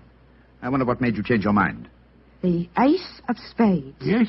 I don't understand you, madam. In the last 2 days, every time I tell my fortune, I get the ace of spades. Now, you know what that means. Death. Oh, come now, madam. If you'll pardon my saying so, that's a very childish superstition. Well, the cards have never lied to me yet. Oh, you can laugh at it if you like, but I know. Well, do you mind if I ask you a few questions? Anything you like, Mr. Holmes, fire away. How long is it since you were in Cavarati? About 18 months. We were in England when my husband died, and I couldn't face the idea of going back to that island alone.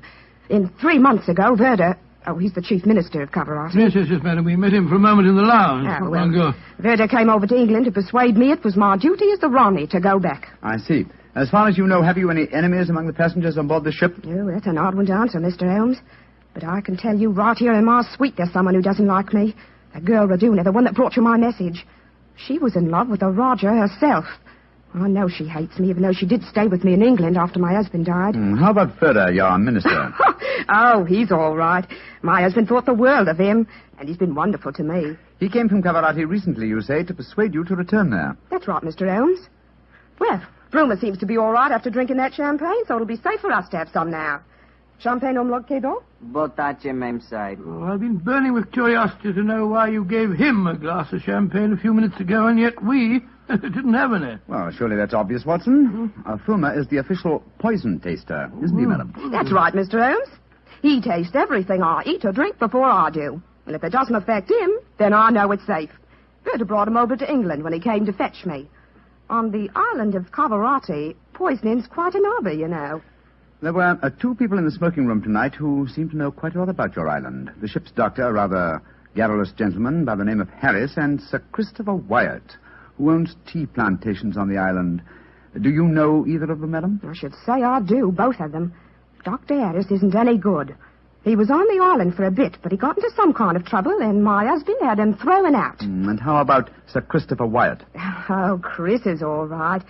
I saw quite a bit of him in London after my husband's death. As a matter of fact, well, if I weren't going back to Cavarati, I don't think he'd be on the boat at all. He hasn't been there for over 5 years, ever since he had a row with my husband over the wages he paid the native labor. It seemed to me that several people aboard this boat have a personal interest in the island of Cavarati. Interests that might be influenced by your death. Yes, just what I was going to say, madam. I think we should keep an eye on you. Oh, that's just what I was hoping you'd say, Doctor. You see, I'm giving a bit of a supper party tonight. All the people we've been talking about have been invited. And I thought if you two were to be here, perhaps you'd be on the lookout for any funny business. How about it? Well, of course we'll come, won't we, Holmes? I think it might be a good idea, though I would suggest that we retain our incognitos as Mr. Hamish and Mr. Mycroft. Well, whatever you say, Mr. Holmes. And now, let's have that champagne.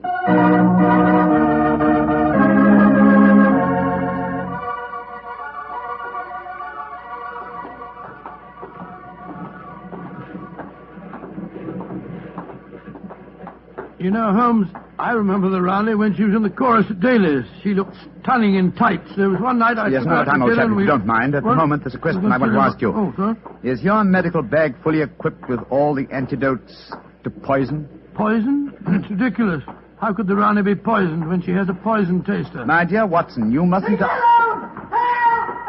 What the blazes... Come on, Watson. That cry came from the companionway. There are 2 figures struggling by the rail there. Good heavens! One of them has pushed the other down the companionway.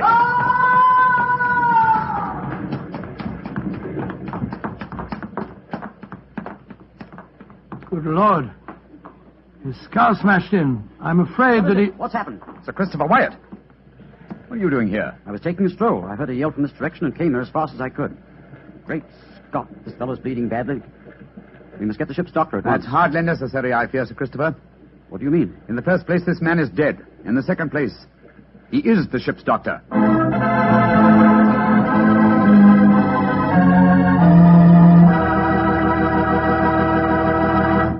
We'll hear the rest of Dr. Watson's story in just a second, so I'm just going to ask you to do one thing for me. Well, I should say for yourself.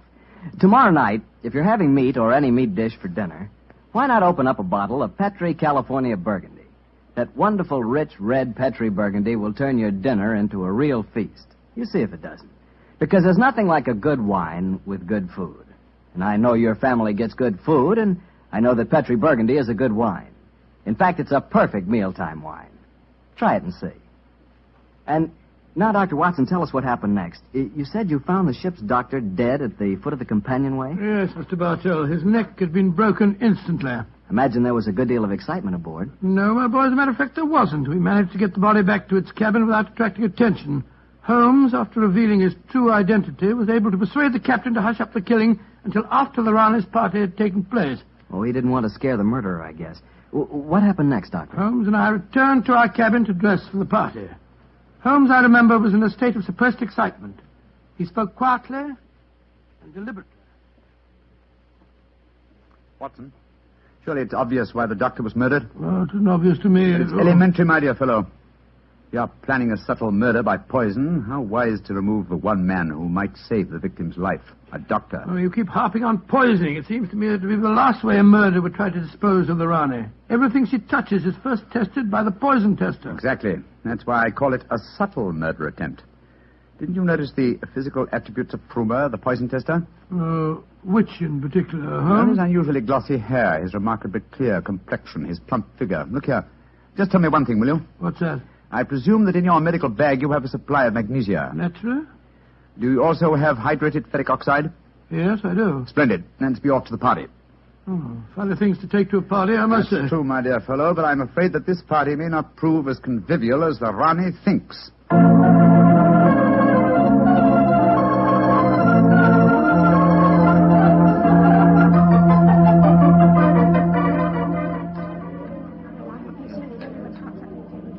Holmes, it's nearly 1 in the morning. Everything seems to be going splendidly. It seems to be, Watson, but keep your eyes on the Rani. Yes, I have been. The poison testers tested everything that passed her lips. We Duck and Doris to you, Sir Christopher. You having a good time? Yes, indeed, thank you, Mr. Hamish. How about you, Mr. Mycroft? Oh, the Rani's a perfect hostess. Who could help having a good time? I don't think that girl, Regina, should be here, though.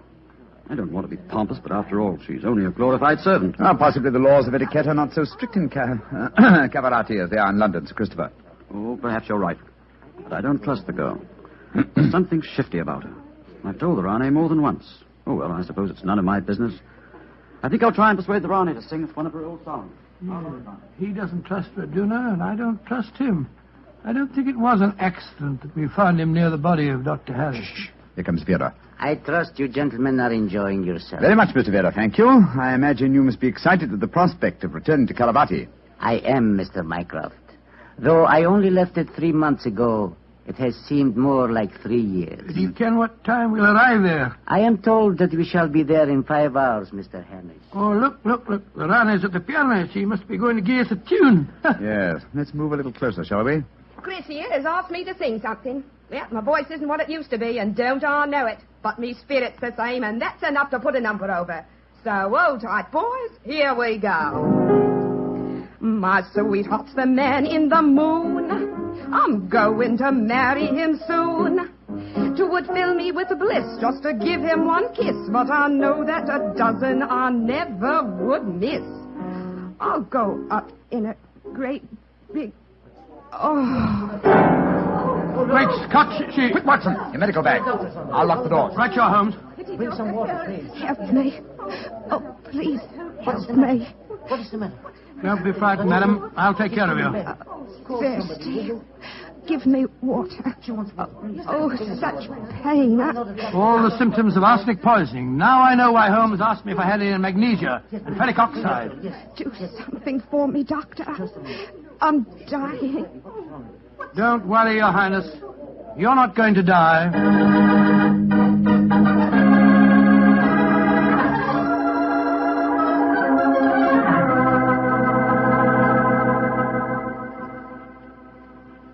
She's going to live, Holmes. Ah, gracious me, I'm tired. It's touch and go there for a while, though. Well done, Watson, old chap. Well done. Now that she's out of danger, why can't we all go back to our cabins? It's nearly dawn, and we've been locked in here since 1 o'clock. You've no right to do this, you know. Possibly not, Sir Christopher, but there's a murderer in this cabin, and I don't intend to let him escape. Mr. Holmes, what happened? How could I have been poisoned when Frumer tasted everything first? Why wasn't he poisoned? For a very simple reason, Your Highness. The murderer has been conditioning Frumer for over a year. What do you mean? He's been feeding him gradually increasing doses of arsenic until he has finally become immune to the poison. Great Scott, I never thought of that. Homer's glossy hair, his complexion, and stout figure are all typical of a person who consumes arsenic regularly. But who could have done it? Only one person had the opportunity. Well, tell us who that person is. No, not you, Sir Christopher, not you. For you haven't been on the island for years, whereas Fruma returned from Karavati but 3 months ago. Ryduna has also been in London with her mistress for the past 18 months, remember? The answer is obvious. You did it, Verda. You brought the taster over when you came to fetch me. You'd prepared him for the year beforehand. Of course I did. No white runner will ever rule over Cavarati. And you murdered Dr. Harris. Equally true. Mr. Holmes, give me the key to the door, please. Oh, no. What? Do not come near me. Please throw it on the floor. Do not hesitate. You see this revolver? I should have no compunction in using it, I assure you. How do you expect to escape, Yoda? The key, please. Thank you. You'll never get away with this, Verda, you devil. But I shall. We are now in the harbor of Cavarati. I shall swim ashore and arrange your welcome, my dear Rane. Turn your backs, please. Turn them. Thank you. Goodbye. He's gone. Come on, Watson. After him. You have your revolver, Watson? Yes, but I didn't get a chance to draw it. He had me covered. I'll draw it now, old fellow. Aim for a leg or an arm and don't hesitate to shoot. There he is, up on the lifeboat. He's climbing up on the rail. Where is he? Where did he go? Out there on the rail above us, madam. He's going to dive. Give me that revolver, Dr. Watson, quick. That's it. Come down off there, Verda. Wolves, Maitland, keep out of my affairs. There he goes. He's dived. Madam, you shot to kill. Of course I did, Mr. Holmes. Remember that we're now in Cavarati waters, and that though I may not look like it at the moment, I am still the Ronnie of Cavarati.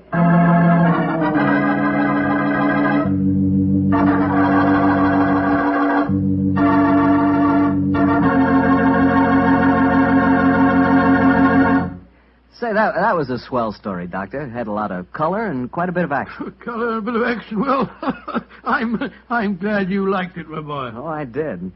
Say, that's not a bad idea. I mean, having someone taste everything before you eat it. Oh, it's a very old idea, very old. Very common, too, years ago. You know the kind of job I'd like? No, what's that? I'd like to be the official taster for the Petrie family. Boy, just think of all the Petrie wine I'd get to taste. Petrie to the right of me, Petrie to the left of me. What a life. What wine? Yeah, I wouldn't mind having that job myself. You said it. The Petrie family, really knows how to make good wine. Well, here's the patio of Dr. Watson's Northern California bungalow, but where's the doctor? Here I am, Mr. Bartell, out in the garden. Okay, I'll be right there. Oh, sitting by the fish pond, huh, Doctor? Yes, my boy. It's rather pleasant out here for a change. Has it ever occurred to you how stupid the expression of a goldfish is, Mr. Bartell? Well, I can't say I've ever given it much thought, Doctor. Why? You see this foolish little fellow here with his silly little mouth opening and closing as though he were constantly astonished? What is this? I thought you were a fish lover. Yes, I am. But as I was brooding over tonight's story, that goldfish seemed to be making faces at me as though it was trying to remind me of how my face must have looked on a certain June evening in 1890. It sounds to me as if you're going to tell a story against yourself, Doctor. I am, young fellow, my lad. What happened?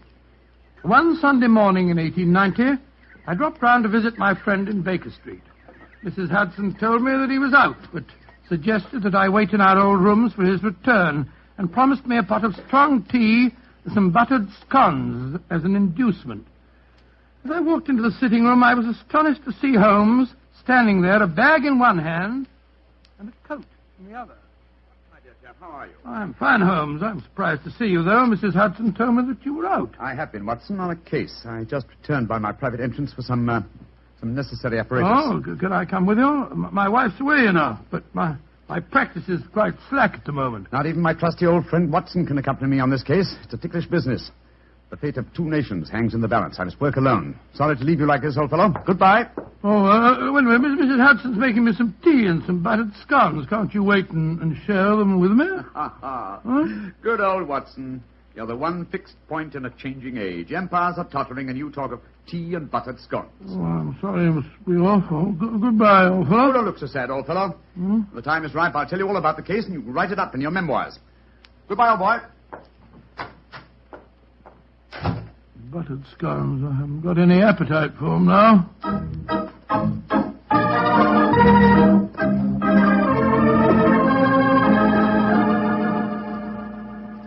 Did you enjoy the scones, Dr. Watson? Oh, I'm afraid my appetite disappeared when Mr. Holmes left. It did it? I see you've eaten them all just the same. What? Oh, yes, so I did. I've got a surprise for you, Doctor. Inspector Lestrade is downstairs. Oh, is he? He came to see Mr. Holmes, but when I told him he was out, the inspector said he'd like to see you. Oh, he did? Oh, splendid. I'll ask him to come up, please, will you, Mrs. Hudson? Aye, sir. Will you come up, please, Inspector? Thank you, Mrs. Hudson. Can I butter you up a few more scones? No, thank you. I really couldn't eat them. I'll just go and make some more the same. You'll eat them if I fix them, Doctor. No, really, thank you. There you are, Lestrade. Hello, Dr. Watson. Here's a pretty kettle of fish and no mistake. Huh? What's the trouble? Well, I want Mr. Holmes' help on a most important case. Where's he gone? Well, he's out on a very, secret matter. You know where he is, Doctor? Well, naturally I know where he is, Lestrade. My old friend never keeps me in the dark, but I'm not at liberty to tell you. Perhaps I could help you a bit. After all, I'm not exactly unfamiliar with my friend's methods. That's true, but just the same... Oh, well, Doctor, 2 heads are always better than one, even if one is a sheep's head, as my old mother used to say. Are you suggesting that I'm a sheep's head? No, I'm not suggesting anything, Doctor. I'm just telling you what my old mother used to say. I'm really not very interested in what your old mother used to say. Oh. And now, Lestrade, your problem, please. Well, it's simple enough, Doctor. A German diplomat, Graf Otto von Heldenstein is his name, is in England on a very secret mission. Graf Otto von Heldenstein? Yes, I've heard of him. Pray continue. Well, this von Heldenstein staying at the Manor House at Hampton Wick, not far out of London. This morning, somebody slipped past his guards and threw a bomb into his study. His secretary was killed, and he would have been too, if it hadn't been that he'd left the room a few minutes earlier. Well, these second-hand investigations are very little use, Lestrade. We must both go down to the Manor House at Hampton Wick and examine the situation on the spot. All right. Get out the timetable and look up the next train, will you? Yeah. And while you're doing that, I'll go and tell Mrs. Hudson where I'm going. All right, you are, Doctor.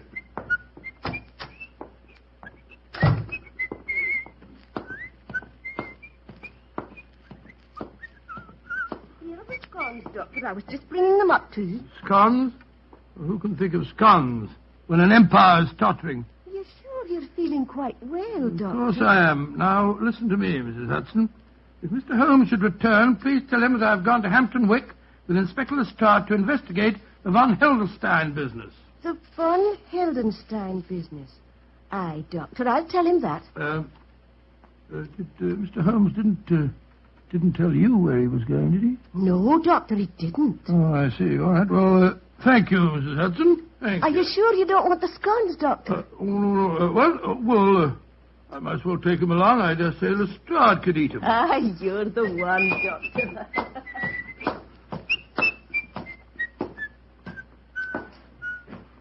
Yes, I suppose this is rather exciting. Just the same, I wish I knew what Holmes was doing at this moment.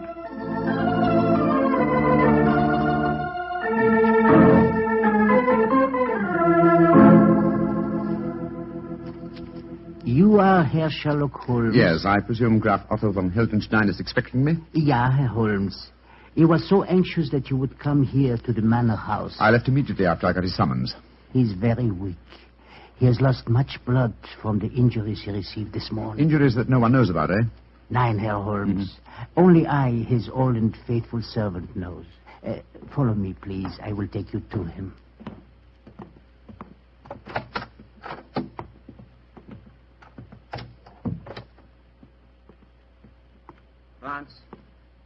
Franz, is that you, Franz? Ja, Herr Graf. And with me is Herr Sherlock Holmes. Oh. Thank heaven you are here, Holmes. I hope I can be of service to you, sir. You can. You can be of great service. Sit close to my bed, Holmes. I have not much strength to speak. I'm listening, Herr Graf. You must impersonate me. Yes, so I gathered when I received your message. I am in England on a most delicate and important mission for the German government. Within a few weeks, your government and mine will conclude a treaty outlining the German and British spheres of interest in Africa. I see. Obviously, that bomb was thrown this morning by someone who does not wish the treaty to be concluded. Yeah, exactly, Herr Holmes. That is why you must impersonate me. In 24 hours' time, I shall be well enough to resume my work. In the meanwhile, you can keep the secret of my injuries and also have the opportunity of finding the assassin. I'm quite prepared to undertake the impersonation, sir, but how can I possibly hope to deceive the members of your personal staff? With the exception of Franz here and poor Fräulein Ullmeyer, who was killed in the explosion that injured me, my staff is new. They have joined me here from the German consulate in London.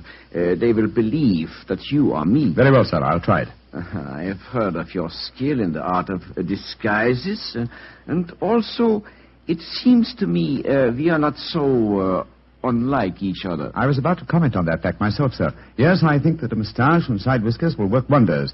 If I can make the accent reasonably convincing... I will coach you, my friend. Splendid. Help me off with my coat, will you, Franz? Get me towels and a mirror. Jawohl, Herr Holmes. And while I'm applying my makeup, Herr Graf, perhaps you will be so good as to give me the complete circumstances regarding this morning's attempt on your life. If I'm to impersonate you successfully, I must have all the facts at my fingertips.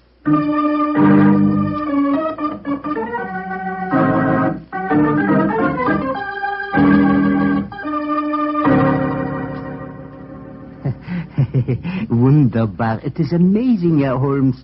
Even I can hardly tell you from my master. Yes, I think it's the wig that puts the finishing touch to my disguise. How did it look to you, Herr Graf? Mm-hmm. Colossal. I feel as if I were looking into a mirror. And my accent, you find it reasonably convincing? Oh, yeah. Extremely so. Try it once again, Herr Holmes. Ja, Herr Graf. It gives me the greatest pleasure to do what you ask of me. Prächtig. Splendid, Herr Holmes. Splendid. A cab is drawn up at the gate. 2 men are getting out. You can see them from the window here. Oh, it's the police, possibly, or... Great Scott! It's Watson and Lestrade. Friends of yours, Herr Holmes? One of them is my close colleague, and the other is a detective inspector from Scotland Yard. Oh, you must keep up the deception, even with your friends. As a matter of fact, my friend's investigations will prove an excellent mask for my own search for the assassin. But, well, this is a delicious situation. I hope they won't recognize me.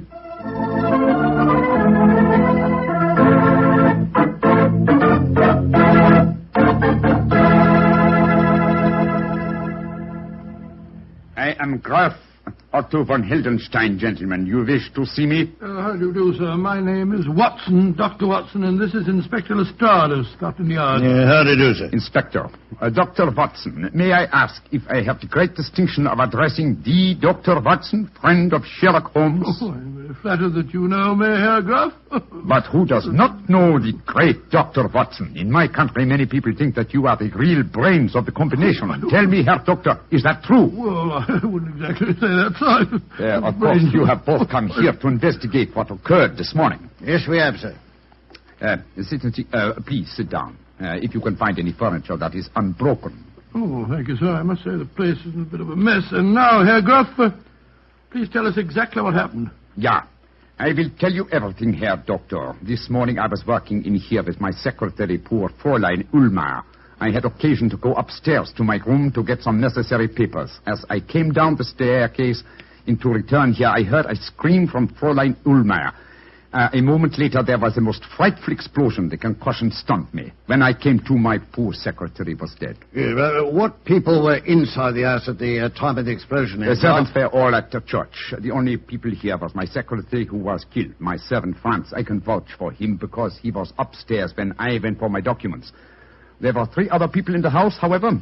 Madame Lisa Verona, my hostess and the owner of this house. A young Englishman from the Home Office. His name is Hilary Adams, and the third person in the house was a member of the German embassy, Colonel Schweiger. Oh, then it's just a matter of cross-questioning the three of them as to their alibis at the time of the explosion. I'll take them one at a time, Lestrade.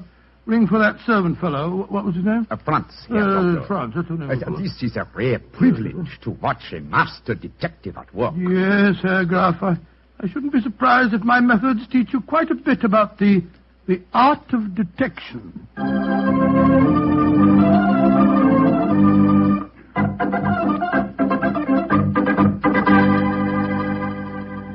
Herr Dr. Watson, this is Colonel Schweiger of the German embassy. Where were you, Colonel Schweiger, when the explosion occurred this morning? I was discussing the military tactics of Clausewitz with one of the guards near the front gates. Yeah, well, what was the name of the guard, sir? Carter. Mr. Arthur Carter. Yeah, I'll check on that.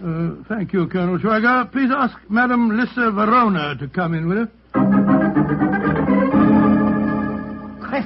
Questions, nothing but questions. Leave me alone. I'm sorry, madam. All I want to know is where were you when the explosion occurred this morning? Where was I? In my boudoir, listening to that stupid babblings of the young Englishman, Hilary Adams. Herr Graf, when I offered you my house, I did not know that I would have to put up with the love-making of your staff. Everywhere he followed. No. Please don't get so excited, Madame Verona. Questions.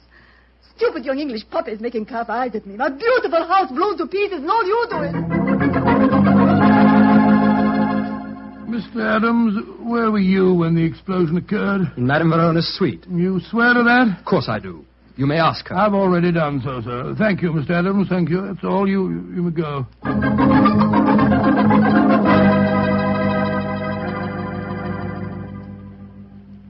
Well, Lestrade, did you check on Colonel Schweiger's alibi?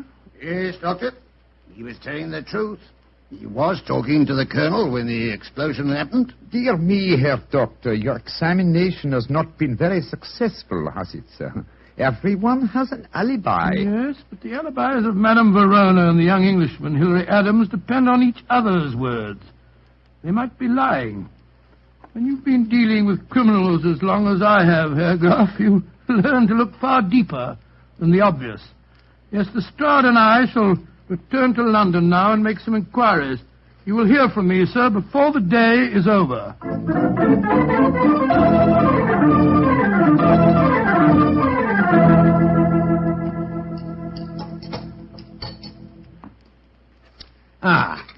Yes. Well, I'm much obliged to you, Doctor, for a very nice meal. Although we've been talking in circles. Not entirely. Anyway, I have come to one important decision. Oh, and what's that, Doctor? Madame Verona is addicted to the use of drugs. The pupils of her eyes were contracted to pinpoints. It's an invariable indication of drug addiction. Lestrade, you go to Scotland Yard and see what you can find out about her, and I'll go back to my house. You can meet me there later.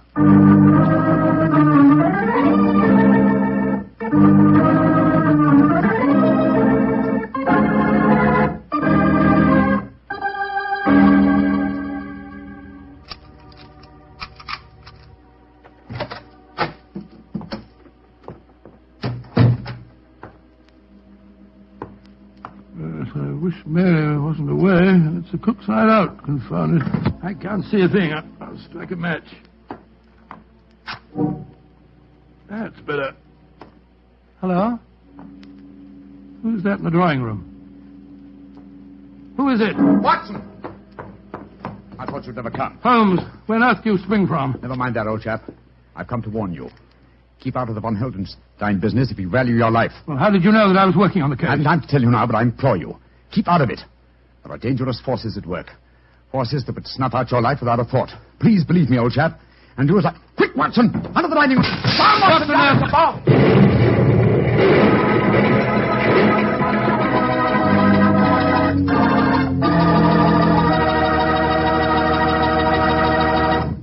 You'll hear the rest of Dr. Watson's story in just a few seconds.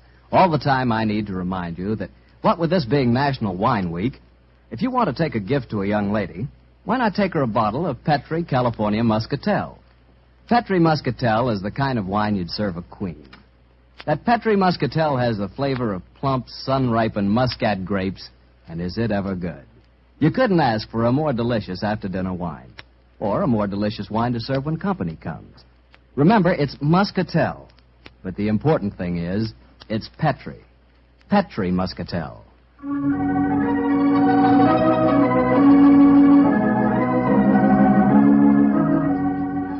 And now back to Dr. Watson and tonight's adventure, the Manor House case. Well, that was a fine place to break off your story, Doctor, I must say. Basil, I thought I'd keep you in as much suspense as possible. Well, what happened next? Were you and Holmes injured when that bomb exploded? No, my boy. The concussion of the explosion knocked me out for a few minutes. When I came to, Holmes had disappeared. And I can imagine where he'd gone. Go on, Doctor. Soon after that, Lestrade arrived on the scene, and after a quick and fruitless examination of the premises, we decided to return once more to the Manor House. And so, an hour later, I was telling my story to the man I still thought to be the Graf Otto von Heldenstein. But this is dreadful, Herr Doctor. The bomb might easily have killed you. Oh, I was ready for it, sir. Quick thinking and presence of mind are my stock in trade, you know. When I heard the crash, I flung myself under the dining room table. I'm most distressed that you yourself should be exposed to such danger. Not at all, Herr Graf. As a matter of fact, I exposed myself deliberately to the attack. It's an old army trick, you know, what we call drawing the enemy's fire. Calm now, Doctor. You don't mean to tell us that you expected to have that bomb chucked through the window at you? Of course I did, Lestrade. The assassin knew that I was working on the case. He followed me to London and fell into my trap, just as I intended him to, by showing his hand. Well, I don't see what he's got you, Doctor. I myself must admit I cannot see that you are any nearer to finding the murderer. On the contrary, sir, the case is nearly solved. Well, I don't see how you figure that one out, Doctor. Elementary, my dear Lestrade, elementary. One of the three people under suspicion followed me to my house tonight.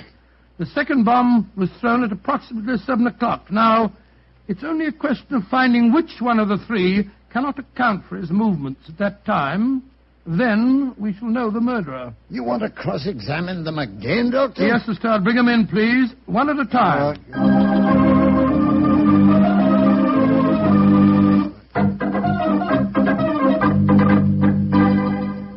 Colonel Schweiger, where were you at 7 o'clock tonight? Discussing the military tactics of Clausewitz with Mr. Carter of the Home Office Guards. Great Scott, that's what you were doing at 11 o'clock this morning, too.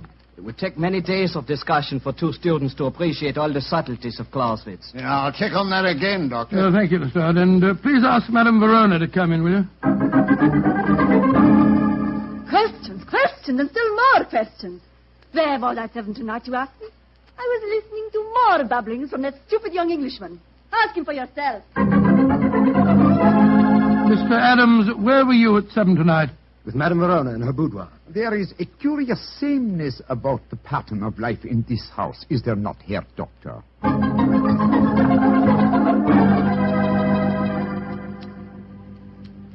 I checked on Colonel Schweiger's statement. It was true. He was talking to Carter at 7 o'clock, all right. Well, could the other two account for themselves, Doctor? Oh, once again, they alibied for each other, but this time I begin to doubt them. Oh, why do you say that, Herr Doctor? Oh, I would accept Madame Verona's alibi for young Adams. Obviously, she loathes the boy and wouldn't perjure herself for him. On the other hand, he worships her, and I'm certain that he wouldn't have any scruples about lying to provide an alibi for her. Well, you've got a point there, Doctor. Yes, I regard her with great suspicion. Yeah, come in.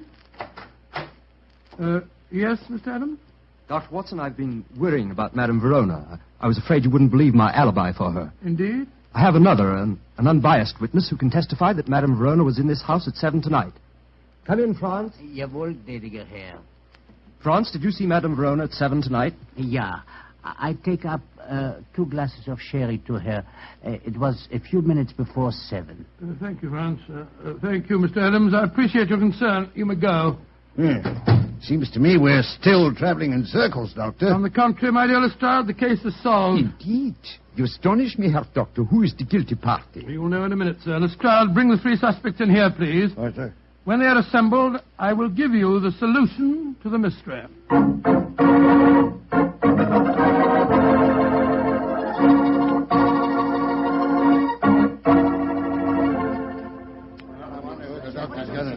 Ladies and gentlemen, the mystery is solved, and I must apologize for any little inconvenience that you've undergone. You, Madame Verona, you, Colonel Schweiger, and you, Mr. Adams, have all unshakable alibis. Therefore, the solution's obvious. As my dear friend Sherlock Holmes has often said, eliminate the impossible, and whatever remains, no matter how improbable, is the truth. Therefore, the only person that could have thrown both bombs is yourself, Graf Otto von Heldenstein. Oh, George, I believe you're right, Doctor. What have you got to say for yourself, sir? That I too, Herr Doctor, have an unshakable alibi. Oh, what is it? I was with you, Herr Doctor, when the second bomb was thrown. What on earth are you talking about? I was alone, sir. Oh, come now, old fellow, that's not true. Holmes. What? Holmes, how could you? Mr. Holmes. Well, strike me. Don't be angry with me, old chap. Oh, you made a complete fool of me, my dear fellow, not at all. I've never I seen suppose you. you got the real solution to the case, as usual, Mr. Holmes? Yes, Mr. Hall, I have. Well, let's hear it, then. Might as well show me up Oh, for the my dear acid Watson, I've stop been, huh? berating yourself. You really handled the case very well. You made only one mistake. Huh? May I revise that dictum of mine which you just quoted? Eliminate the possible, and then, if nothing remains, some part of the impossible must be possible. Which part? Colonel Schweiker's alibi was valid. So was Madame Verona's, since it was corroborated by the trusty France. But what does your alibi rest on, Mr. Adams? Madame Verona's told you I was here at 7. Yes, but Madame Verona is addicted to the use of drugs. I'm sure that you spotted that fact, Watson. Yes, well, I did. Your mistake, old chap, was in not drawing the correct conclusion. Mr. Adams' alibi depends on the unsupported word of a drug addict. Now, the use of drugs notoriously destroys, first of all, the sense of time.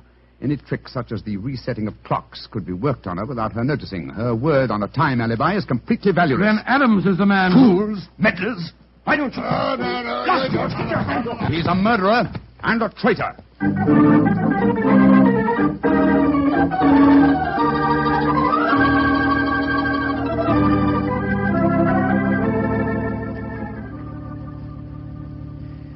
Well, now that we're back in Baker Street, Watson, I may as well tell you that I had my suspicions of Adams from the first. Well, you did? Why? Well, my brother Mycroft had told me that he was suspected of being a traitor at heart.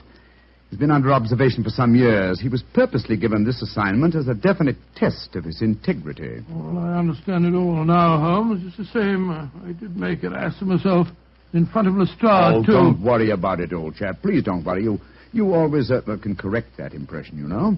Yours will be the last word. Huh? How do you mean? Well, when you come to write this story in your memoirs, my dear fellow, you can always do a little, what should we say, re-editing of your own part. Posterity never need know.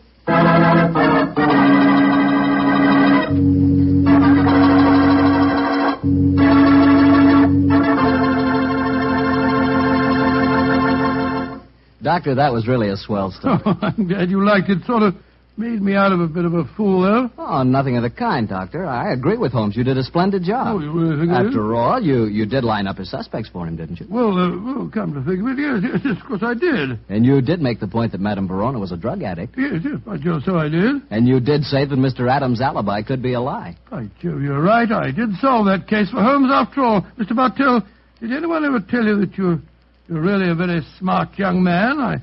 I wish you and I could work on a case together. We can. Starting tonight. No. Really? Sure.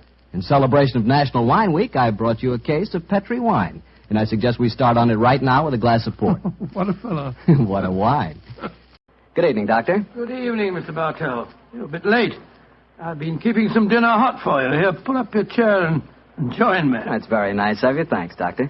Are you all set with tonight's story? Yes, my boy. I'm all set, as you call it. As a matter of fact, I was going over my notes on the case just before you arrived. Last week, you hinted that a beautiful girl figured prominently in your adventure. That's quite right, Mr. Bartell. An extremely beautiful girl. In fact, I often used to say to Sherlock Holmes that if I'd been a little younger at the time, I might... Oh, well, you haven't come here to listen to my personal reminiscences. You want to hear the story that I called The Problem of Tor Bridge. That's what you promised us, Doctor. How did it begin? On a windy morning in October... In the 1890s it was. As I was dressing, I observed how the last remaining leaves were being whirled away from the solitary plane tree which graced the yard behind our Baker Street house. I descended to breakfast, prepared to find my companion in depressed spirits, for, like all great artists, he was easily impressed by his surroundings. But, to my surprise, he was in an unusually gay mood. As I entered the room, he looked up at me and, with a smile, my dear fellow. Hope you slept well. Splendidly, thank you, sir. I'm so glad. Well, you're very solicitous this morning. I think you must have got a new case. Am I right? The faculty of deduction is certainly contagious. Yes, I have a new case. After a month of trivialities and stagnation, the wheels revolve once more. Good. Tell me all about it. Well, as yet, there isn't much to tell. Have you ever heard of Neil Gibson? Neil Gibson? Oh, yes, it has something to do with gold mining, isn't he? A great deal to do with it, my dear fellow. In fact, he's considered the greatest mining magnate in the world. About 5 years ago, he bought a large estate in Hampshire.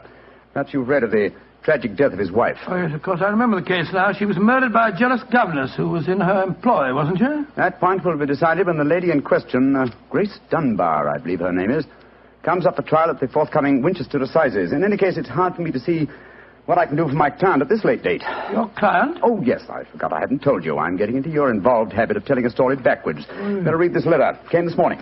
Oh, let's have a look. Dear Mr. Sherlock Holmes, Miss Dunbar is innocent. I can't see the finest woman in the world go to her death without doing everything possible to save her. I shall call on you at 10:30 tomorrow morning to discuss the matter. Yours faithfully, Neil Gibson. Good gracious me. There you have it, Watson. That is the gentleman. I'll wait. Do you know anything about his dead wife? Only what I've been reading in the papers. Apparently she was past her prime, which was the more unfortunate as this Miss Dunbar, who superintended the education of the two young children, is reputed to be a very attractive young lady. The eternal triangle, eh? Well, where did the murder take place? On Gibson's estate in Hampshire. His wife was found in the grounds nearly half a mile from the manor house, late at night, clad in her dinner dress, with a shawl over her shoulders, and a revolver bullet through her brain. Any weapon found near her? No, there were no clues found at the scene of the crime. What made them suspect the governess? Well, in the first place, there was some very incriminating evidence. A revolver with one discharged chamber, the caliber corresponding with a bullet in the dead woman's head, was found on the floor in Miss Dunbar's wardrobe. Oh, was it? Pretty damaging evidence, Holmes. So the coroner thought. And to make the case even blacker against Miss Dunbar, the dead woman had a note on her making an appointment at that very spot. And the note was signed by the governess. It seems obvious that the girl's guilty, and the motive's clear. Mr. Gibson would be a great catch for a young girl. Love, fortune, power, all dependent on one life. Possibly, Watson, but circumstantial evidence can be very misleading at times. There's the gentleman in question, unless I'm very much mistaken, considerably before his time. I can see him from the window here. Formidable-looking fellow. Must be well over 6 foot tall.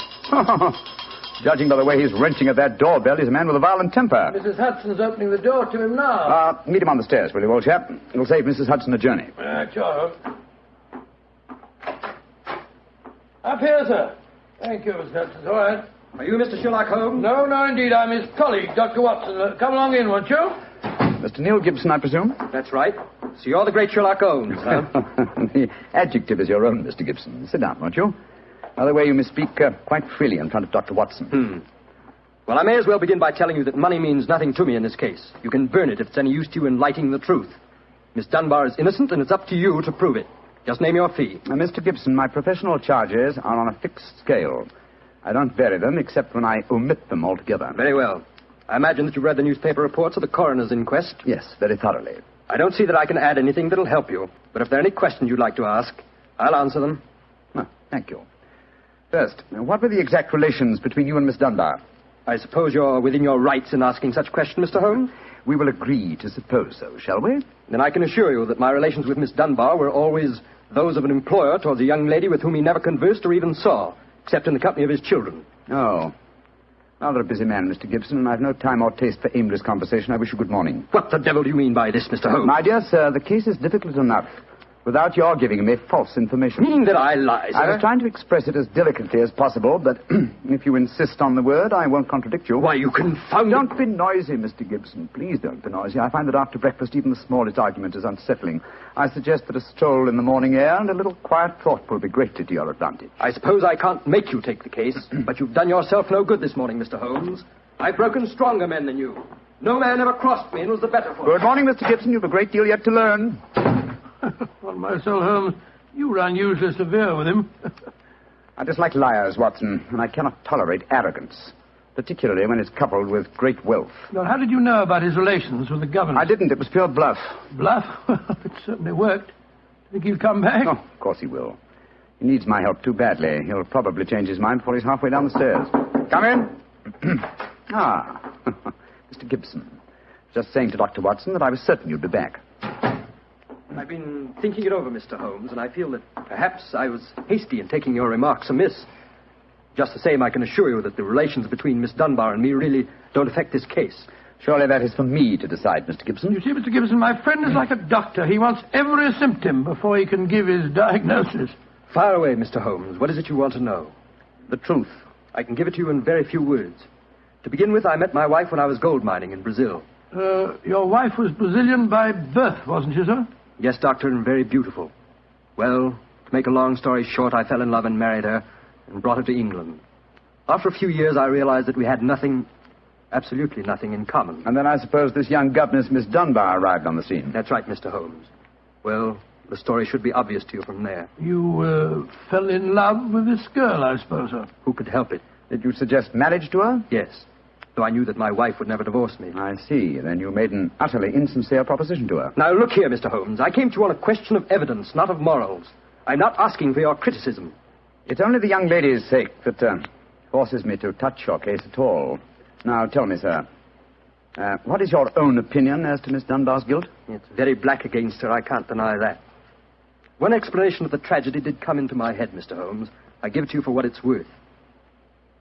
Pray continue, Mr. Gibson. My wife was bitterly jealous. She was half crazy with hatred.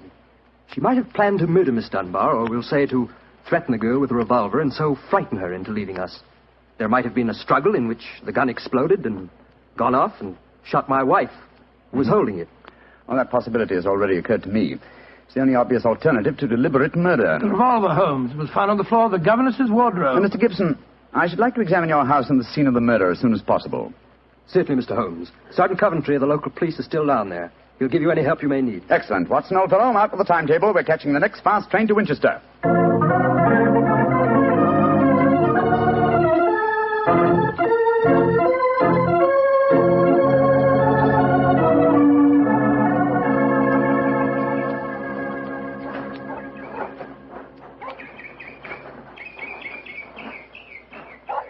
So if I have to have someone else on the case, I'd rather have you, Mr. Holmes. The yard gets called in, then we local police loses all credit for success. Generally gets blamed for the failures. Now I've heard that you play straight. I don't appear in the matter at all, Sergeant Coventry. If I can clear it up, I don't ask to even have my name mentioned. Oh, that's handsome of you, I'm sure, and I know your friend Dr. Watson can be trusted, too. Oh, don't worry, my dear fellow. We won't steal any of your thunder. Oh, that's nice and friendly of you, Doctor. Well, come on, gentlemen. I'll walk you down to the bridge. That's where we found Mrs. Gibson's body. It's not far from the house here. Well, I must say, Mr. Gibson has a beautiful estate. It must be 60 or 70 acres. Oh, nearly twice that, Doctor. The woods back of the house there belongs to him, too. Mr. Holmes. Yes, Sergeant? There's a question I'd like to ask you. A question I wouldn't ask anyone else. Then please ask it. Don't you think there might be a case against Mr. Gibson himself, sir? I've been considering that possibility. That there, Miss Dunbar's a bit of all right. If you ask me, he wanted his wife out of the way, and the pistol she was shot with was his pistol, you know. Oh, was that fact proven? Yes, Doctor. It was one of a pair that he had. One of a pair? Where's the other? Well, Mr. Gibson has a lot of firearms. We never quite matched that particular pistol. But the box was made for two. Well, if it was one of a pair, surely you'd be able to match it. Well, we have them all laid out at the house if you want to look them over. Well, we'll do that later. This, I presume, is Thor Bridge. That's right, sir. Found Mrs. Gibson's body lying right here at the approach to the bridge. I see. I gathered from the newspaper reports that the shot was fired at very close quarters. Yes, sir, very close. Near the right temple, wasn't it? Just behind it, sir. How did the body lie, Sergeant? Oh, on spec, Doctor. No trace of a struggle, no marks, no weapon. The note from Miss Dunbar was clutched in her left hand. Clutched, you say? Yes, sir. We could hardly open the fingers to get at it. Ah, that's of greatest importance. It excludes the idea that anyone could have placed the note there after death in order to furnish a false clue. What did the note say, Sergeant? Little enough, Doctor. It just said, I will be at Tor Bridge at 9 o'clock, and it was signed Grace Dunbar. Did Miss Dunbar admit writing it? Oh, yes, sir. What was her explanation? She wouldn't say nothing. Said she was saving her defense for the trial. Yes, it seems odd that Mrs. Gibson was still clutching that note. Seems perfectly natural to me. Oh, come now, old fellow. Argue the thing out logically. If the letter is genuine, it was certainly received sometime before the tragedy, say an hour or two. Why, then, was the dead woman still clasping it in her left hand? Why should she carry it so carefully? She certainly didn't need to refer to the note at all at the interview. Doesn't it strike you as Rather strange. Well, now you put it that way, it does seem a little peculiar. Hello. Did you notice this, Sergeant? Oh, you mean that chip out of that stone on the underside of the parapet of the bridge, sir? Yes, I noticed it. Didn't think nothing of it, though. It's a very large chip. Yes, but it's been done recently. That is how the stonework is white just here. It took some violence to do that. Hand me your cane, Watson, will you? Here you are, Bullet. Thanks. Yes. It's a hard knock. And in a curious place, too. But it's 15 feet from where we found the body, Mr. Downs. Yes, Holmes, I don't see how it could have any connection with Mrs. Gibson's murder. Possibly it hasn't. But it's a point worth noting. There were no footprints, you say, Sergeant? None, Mr. Holmes. The ground was as hard as iron. It's been a very dry summer, and we haven't had any rain to speak of this. Pity. Well, Sergeant, I'm much obliged to you, and now I think we'll get back to the house. Right. Cesar will show you where the firearms are, sir. Oh, who is Cesar? Well, funny kind of a bloke. Brazilian he is. Brazilian, eh? Like Mrs. Gibson? Yes, Mr. Holmes. Comes from the same town that she does, as a matter of fact. Something very fishy about him, if you ask me. Now, if you'll excuse me, gentlemen, I'm going to take a little stroll around the grounds. You started me on a new train of thought in this case, Mr. Holmes. Oh, I'm delighted, Sergeant. I'll get back to the house.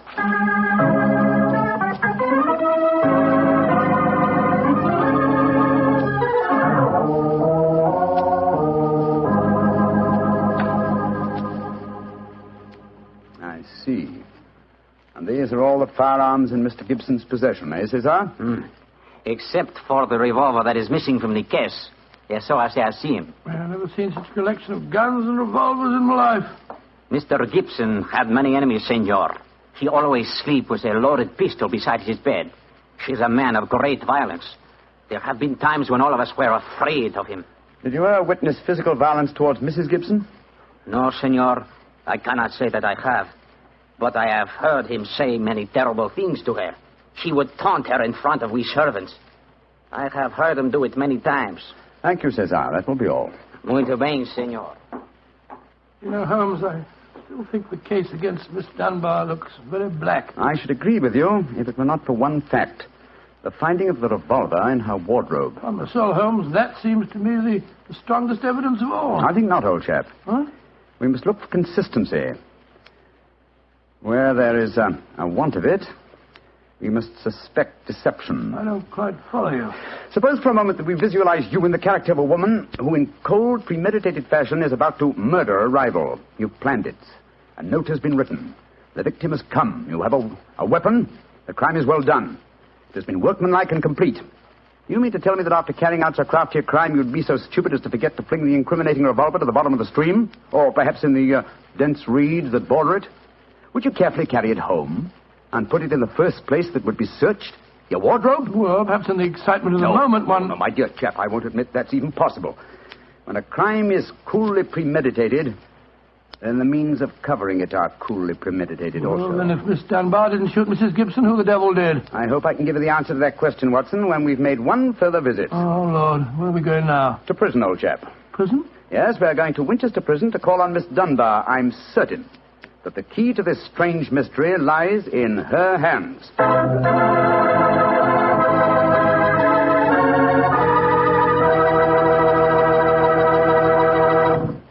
You'll hear the rest of Dr. Watson's story in just a few seconds.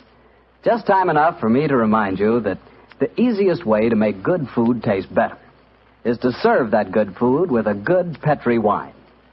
If you like a red wine, well, you want a Petri California Burgundy.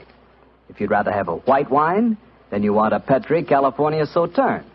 But red or white, Petri Burgundy or Petri Sauterne, you're choosing a dinner wine that's sure to turn a simple meal into a feast. Your whole family and all your friends will love Petri, the wine that makes good food taste better.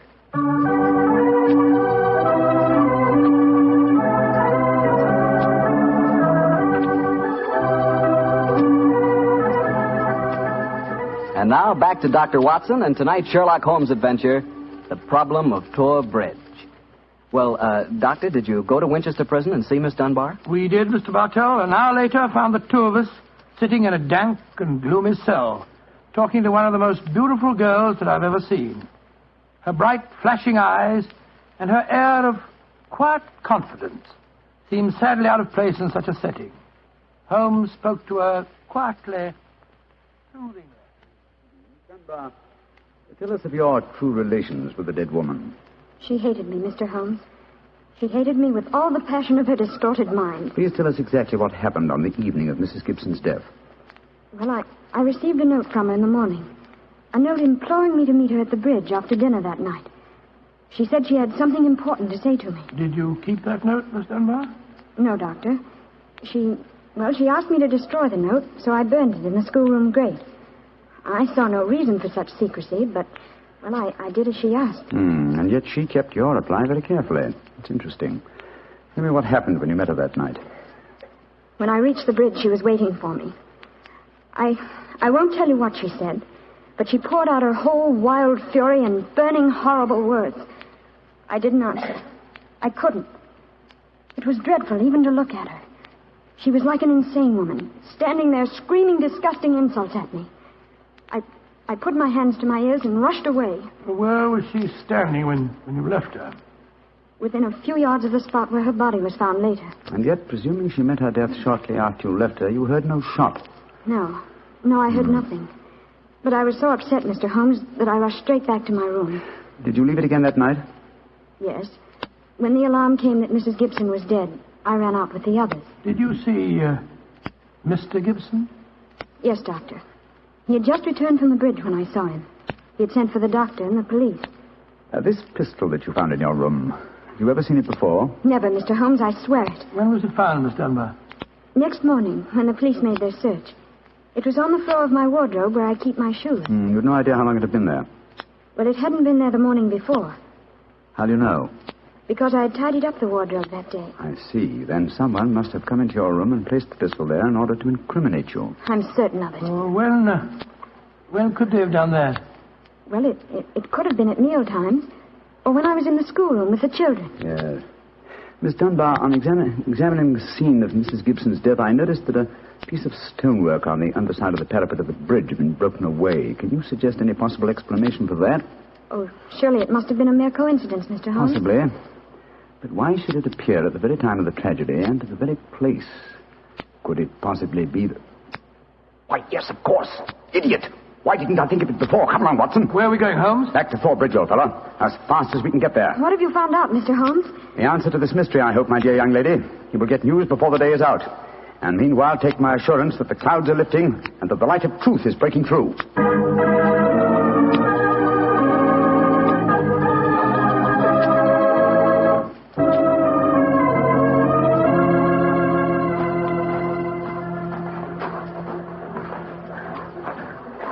Well, Mr. Holmes, you're soon back here. What have you found out? Sit down a few moments.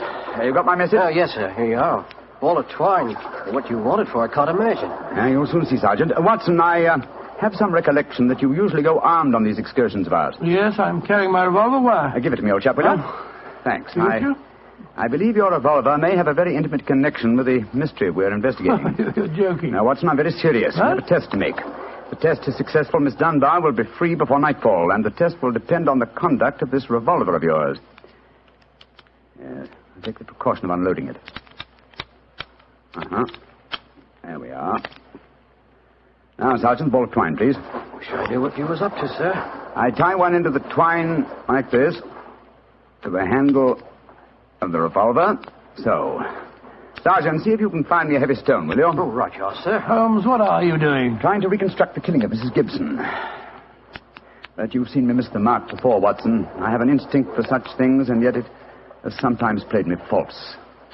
It seemed a certainty when it first flashed across my mind in Miss Dunbar's cell. But one drawback of an active mind is that one can always conceive alternative explanations which would make our scent a false one. And yet, oh well, we can but try. Here's a nice stone, Mr. Holmes. Thank you, Sergeant. Yes, now, sir. I tie the other end of the twine to the stone. Wait a minute. Like that. Splendid. Sergeant, will you please take the stone and stretch the twine across the parapet of the bridge there, so that the stone will swing just clear of the water on the other side of the bridge? Right, sir. I'll stand on the spot where Mrs. Gibson's body was found. That's it, Sergeant. Over the parapet. How's that, Mr. Holmes? The stone swinging about 8 feet above the water. Splendid. Now, Watson, watch closely. I raise the revolver to my head. Careful, Holmes, careful. Don't worry, old chap's not loaded.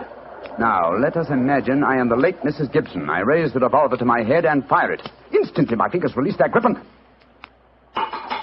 There's your answer, Watson. Great. Scott, the revolver flashed back out of your hand. Struck the parapet of the bridge, and the weight of the stone flipped it over into the water. Was there ever a more exact demonstration? Come on, old fellow. You're a blooming magician, Mr. Holmes. That's what you are. A blooming magician. Look at that. Observe the second chip on the stonework, the parapet here. Same size as the first. And the murder of Mrs. Gibson... Wasn't murder at all. It was suicide. What? We can follow the various steps quite clearly. A note was extracted very cleverly from Miss Dunbar, a note which made it appear that she had chosen the scene of the crime. Mrs. Gibson, in her anxiety that the note should be discovered, somewhat overdid it by holding it in her hand to the last. That alone should have excited my suspicions earlier than it did. So she stole one of her husband's revolvers and planted the other one in Miss Dunbar's wardrobe. Exactly. After discharging one of the cartridges, which you could easily do in the woods without attracting suspicion, she then went down to the bridge, where she contrived this exceedingly ingenious method of getting rid of her weapon. When Miss Dunbar appeared, she used her last breath in pouring out her hatred, and then, when the girl had left, carried out her terrible purpose. Then the missing revolver... You'll find it with the aid of a grappling hook at the bottom of the stream, and also the stone in the string, with which this vindictive woman attempted to disguise her own crime and fasten a charge of murder on an innocent victim. Yes, Sergeant, and don't forget while you're at it that my revolver's down there, too. No, don't worry, Doctor. I'll get some grappling hooks right away. I must say, Holmes, you've solved this case brilliantly. Quite brilliantly. I disagree, old chap. And I fear that you will not improve my reputation by adding the case of the Tor Bridge mystery to your annals. Oh, nonsense, but that's ridiculous. Oh, no, it isn't, old boy. I've been sluggish in my mind, and wanting in that mixture of imagination and reality, which is the very basis of my art. I confess that the chip in the stonework was a sufficient clue to suggest the true solution, and I blame myself for not having attained it sooner. Well, Holmes, personally, I agree with the sergeant's opinion of you. Oh? What was that, old fellow? You're a blooming magician, Mr. Holmes. That's what you are, a blooming magician.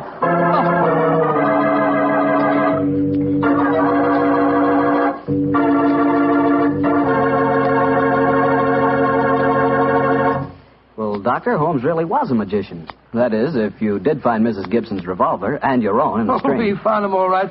You don't think I'd tell you the story otherwise, do you? What do you take me for, anyway? Well, now that you ask, I'll tell you.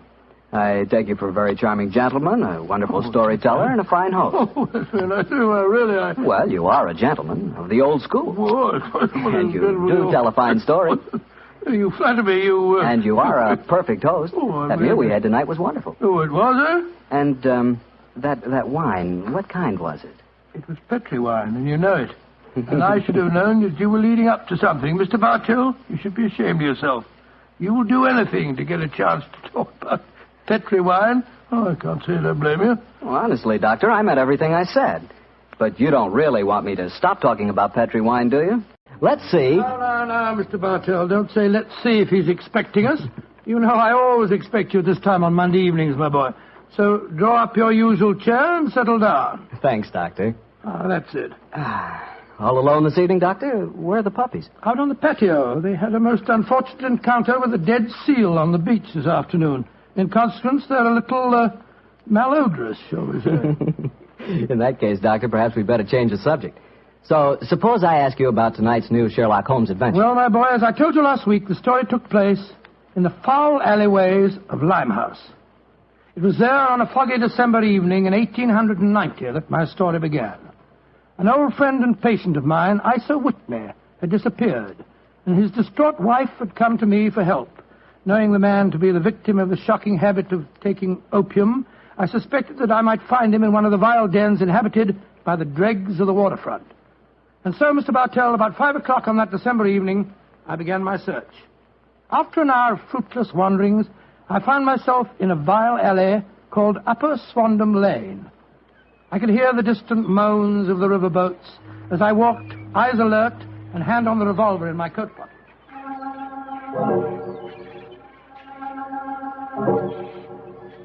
Suddenly, I saw a steep flight of steps leading down to a black gap, like the mouth of a cave. I walked down them.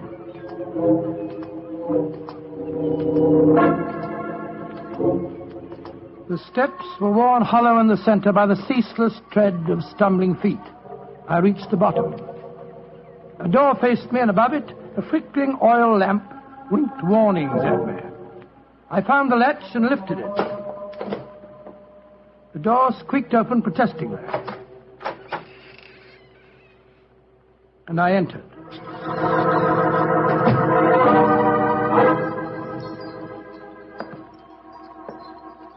There was a tinkle of Chinese wind bells as I walked towards a long, low room. A strange sight met my eyes. Through the gloom, thick and heavy with the brown opium smoke, I saw that the room was terraced with wooden berths, like the forecastle of an emigrant ship. Out of the shadows, there glimmered little red circles of light, now bright, now faint, as the burning poison waxed or waned in the metal pipes. Bodies lay in strange, fantastic poses. Bowed shoulders, bent knees, heads thrown back. The attendant came up to me with a pipe and beckoned me to an empty berth. I haven't come here to smoke your filthy drug. I'm looking for a friend, Mr. Isa Whitney. No, Mr. Whitney here. Oh, I'm going to search the place. You must not disturb the priest. I'm carrying a revolver, so you'd better not argue with me, my good man. Out of the way. I searched that filthy den, but found no trace of my missing friend. As I was leaving in despair, a long shaking hand reached out and plucked at my sleeve. I turned, and there sprawled in a berth was the wreckage of a man, his gaunt face yellow and twitching, his clothes filthy and ragged, and the pupil of his eyes like pinpoints. He spoke to me in a thin, quavering voice. For heaven's sake, get me out of here. Now, look here, my man. Don't say you won't help me, Governor. Ain't you got naught? Please help me, Governor. Take me out of here. Strike me, think I'm going to bomb you, I tell you. Oh, what must you expect if you indulge in this filthy habit? Take me out of here, Governor. I'll go straight this time. Cross me out, I will. Oh, very well. Come along with me. I suppose it's my duty to help you. God bless you, Governor. Here, now, give me your arm. You cannot take him away. He owe me money. That's a bleeding lie. I paid him when I come in, I did. He cannot go with you, mister. You remember what I said about my revolver, you blackguard? If I have any more trouble with you, I'll fetch the police. Come along. He owe me money. He owe me money. Infernal scoundrel, owe me money. Tell him all proper, Governor. That off you didn't.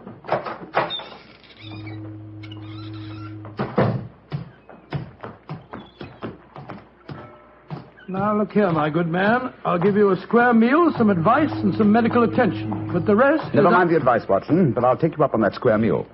Holmes. Yes, I'm very glad to see you, old fellow. What brought you to that filthy den of iniquity? Oh, gracious me, I want to find a friend. And I, an enemy. Your disguise is wonderful. It completely fooled me. But I'm afraid the proprietor was beginning to penetrate it. That's why I staged the little rescue scene. Had I been recognized, my life wouldn't have been worth an hour's purchase. Well, how long had you been there? Why were you there? Come on, Holmes. Tell me all about it. With pleasure, old chap. But first, let's find a chop house. I want that square meal you promised me.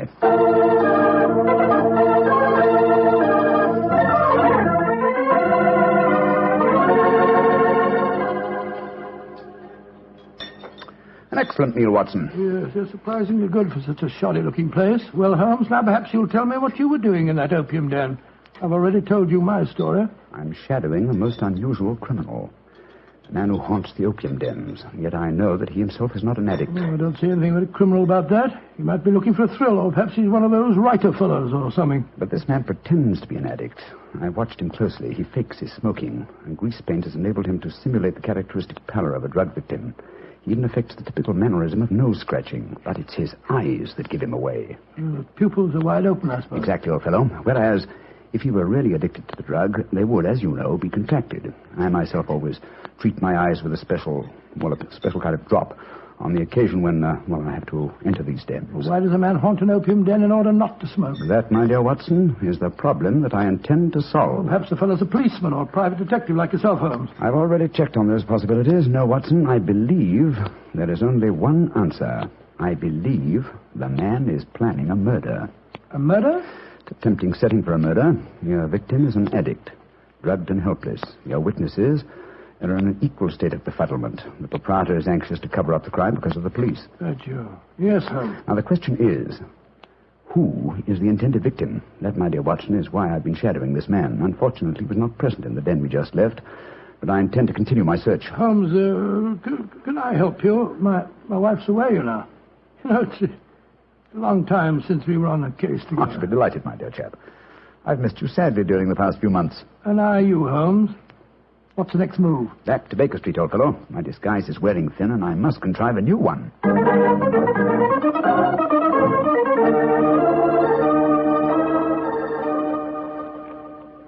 New disguise, eh?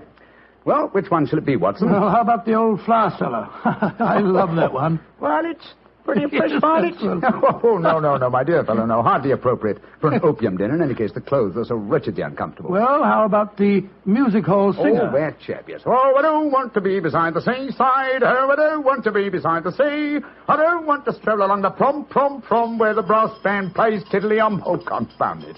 Who can that be? You weren't expecting anyone, were you? No. Well, this is just like the old days. The doorbell ringing, Mrs. Hudson toddling off and bringing up some poor devil in trouble and... Say that rather wistfully, old fellow. Don't tell me that you repent of marriage. No, of course not, Holmes. Mary's a perfect darling, and I couldn't be happier. Just the same. It is rather fun to be back here again. Come in. Yes, Mrs. Hudson? It's a gentleman, sir. He gave me this card. Says he's very anxious to see you. Wayne J. Leyton, President, Leyton Corporation, Chicago, United States. Ask him to come up, will you, Mrs. Hudson? Aye, sir. Well, it's quite like old times to see you back here, Dr. Watson. Just what I was saying myself, Mrs. Hudson. Mr. Leyton has scribbled a message on the back of his card. If £1,000 for a week's work interests you, you'll see me. £1,000? Big fish, Watson. Very big fish. This way, sir. Thank you. Oh. How do you do, Mr. Leyton? I guess you're Sherlock Holmes. You guessed correctly, sir. Excuse me. Oh, Mrs. Hudson, just a moment, Mrs. Hudson. Aye, Mr. Holmes. Sit down, won't you, Mr. Leyton? My name's Watson, Dr. Watson. I'm Sherlock Holmes' colleague. Yes, I've heard about you, too. Like a cigar, Doctor? It's a good one. Set me back 3 shillings. Oh, 3 shillings? Oh, thank you. That's very nice. It's a good one. Oh, no, I introduced yourself. Splendid. And now, Mr. Leyton, may I ask what brings you here? I'll talk fast and to the point. I'm a businessman. I like to do things in a business way. I have a chance to control the guano deposits of the Republic of San Pedro. Their minister will be in London tomorrow, and if it weren't for one thing, I know that I could swing the deal and get the concession. And what is that one thing, Mr. Leyton? The deal is secret, see? I thought no one knew about it, but when I got here, I found out that my biggest business rival has gotten wind of what's going on. He's an Englishman. I've never met him, but he's right here in London. Now, I'm not going to tell you his name, not until you give me your word that you'll work for me. Just what you wish me to do, Mr. Leyton. Get this rival of mine and keep him out of circulation for a week. I don't care how you do it, and I won't ask. In a week's time, I'll give you the other half of this £500 I brought with me. Oh, good Scott. What kind of Watson, detective give Mr. Leyton his hat and gloves. That's it. Thanks, old fellow. Goodbye, sir. What are you doing, throwing me out? I can't think where you gathered the impression that I indulged in kidnapping. Once again, goodbye, sir. And here, sir, you can take back your cigar. Well, if you don't want some easy money, I'll soon find someone else that does. This is the last you'll see of me, Mr. Holmes. Life is full of little consolations. Some people seem to think that money can Watson, the game's afoot. Mr. Leyton is the man I've been seeking. The man who pretends to be an opium smoker. Why in blazes did you let him get away? Here, I'll go after him. No. Don't worry. I've already arranged for that. Oh, how? When I left the room just now to talk to Mrs. Hudson, I was intending to tell her to summon some of my band of street urchins. You know, the Baker Street irregulars. When she informed me that half a dozen of them were in the kitchen at this very moment, partaking of one of her incomparable steak and kidney pies. The rest should be obvious. You left instructions for one of them to shadow Mr. Leyton when he left here. Elementary, my dear Watson. Oh, don't tell me that Leyton back again. No, I think not. I should say that at the moment he's just about to walk out of the front door. No, I think we shall have another visitor. And judging by the commotion, the incoming and the outgoing visitors know each other and are not on the best of terms. Well, it sounds to me as if they're having a fight. Here comes Mrs. Hudson to tell us about it. Come in. Oh, Mr. Holmes, you've got another visitor. So I gathered. Mrs. Hudson, you gave my instructions to one of the boys? I did that, sir. Young Wiggins was going to follow the gentleman. Mrs. Hudson, what was all that commotion about downstairs just now? Oh, it was the 2 gentlemen shouting at each other. Him that was leaving and the one that was waiting on the doorstep. And who is our new visitor, Mrs. Hudson? Here's his card, sir. Oh, thank you. Linton Chumley, 9 Belgrave Square. Well, ask him to come up, will you, Mrs. Hudson? Very well, Mr. Holmes. Oh, one thing more. Yes, sir. Please instruct another of the Baker Street irregulars to follow this Linton Chumley when he leaves here and report to me. All right, sir. You're taking no chances, Holmes, eh? You're having this fellow shadowed, too. Leyton is a potential murderer. Of that I'm convinced. This Mr. Chumley might possibly be his intended victim. While we're talking to him, Watson, old fellow, I want you to be sure to look at the condition of his eyes. I certainly will. Come in. Oh, good evening, Mr. Chumley. Are you Mr. Sherlock Holmes? I am. This is my colleague, Dr. Watson. How do you do, sir? That was Wayne Leyton that was just left here, wasn't it? Won't you sit down, sir? Thank you. I don't want to sit down. All right, you needn't answer my question, but I know it was Leyton. I've never met him, but I've seen his picture in the newspapers. Oh, very well, then, sir. It was Wayne Leyton. I know why he came to you. He's trying to have me put out of the way while he closes that deal on the San Pedro and Guana concession. Now, look here, Holmes. You've got to be on my side. Whatever fee he offered you to dispose of me, I'll double it if you'll take care of him for a few days. Oh, dear me, this is becoming monotonous. Watson? The hat and gloves? Thank you, old chap. That's right. Good night, Mr. Chumley. Look here, Holmes. I'll treble his fee. I'll quadruple it. My dear Mr. Chumley, I have accepted no fee from Mr. Leyton. I don't propose to accept one from you. Your hat and gloves, sir? That man is out to kill me, Holmes. Well, if you won't help me, I'll go to the police. That's an excellent idea, Mr. Chumley. Again, good night. Did you notice his eyes, Watson? Yes, the pupils were contracted. He's obviously an opium addict. And also a potential corpse. What do we do now? Wait for the irregulars to report? No, you'll return home for your medical bag. I have a feeling that you'll need it before the night is out. Then come back here. If I've gone before you return, I'll send one of the irregulars to bring you to wherever I may be. Wait until you receive a message from me. On your way, old chap. There's work ahead of us.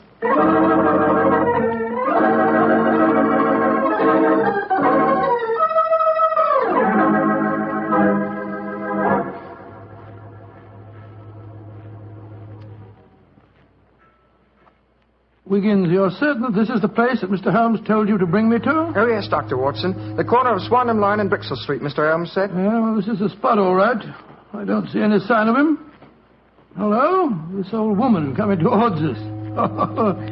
So that's the disguise he chose. Oh, spare me a few coppers, will you, mister? My feet hurt something awful, and I ain't had a bite of food all day. No, you don't, Holmes. You can't fool me this time. As a matter of fact, your makeup isn't very convincing. You hardly look like a woman, and nobody's nose could be quite as red as that. Don't look like a woman, don't I? My nose is too red, is it? I'll take that. No, steady, look Might here. seem funny, but poor old woman who's poison me. I'm sorry, madam. I didn't mean to insult you. Well, matey, she gave you a bit of what for, all right, didn't she? Ah, boxed your ears. No mistake about it. You mind your own business. And anyhow, why aren't you aboard your ship at this time of night? Because I'm not a sailor, Watson. It's Mr. Holmes. Great heavens, Holmes. I wish you wouldn't confuse me like this. I'd never recognized you. My dear Watson, when you're able to recognize me, it will indeed be the beginning of the end. When your eagle eye penetrates my disguise, I shall realize that my retirement is imminent. But enough of this. See that house opposite? You mean the ramshackle place with the broken tiled roof? Yes, I gave the irregulars instructions to let me know at once if our two quarries ever enter the same house at the one time. They're inside there now, and I'm going in after them. Be careful, Holmes. I better come along with you. Can't I come too, Mr. No, Holmes? certainly not. We'll keep watch outside. If I need any help, I'll smash one of the windows, and then you can come in after me. Wait here for me. I don't expect I'll be very long. I'll be here, Holmes. Don't worry about me. Just take good care of yourself.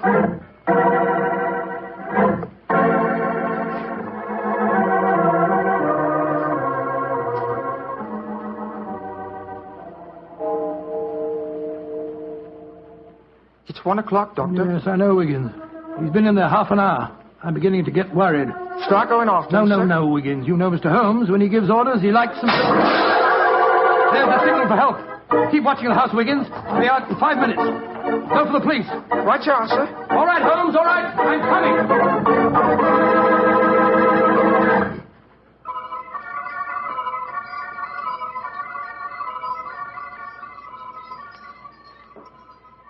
You have searched my house from basement to attic. Why do you not give up? I tell you again, there has been no one here tonight. But my friend came in here half an hour ago. I saw him, and before that, 2 other men are known to have come in here. If that is so, then where are they? 3 men cannot vanish. That's just the point, you scoundrel. Out of the way. I'm going to search this hovel again. I'm not leaving here until I find Mr. Sherlock Holmes.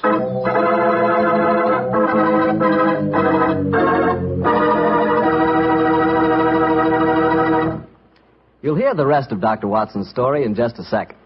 And if you don't mind, I'll take that second to say just one word to the ladies. And that word is muscatel. Petri California Muscatel.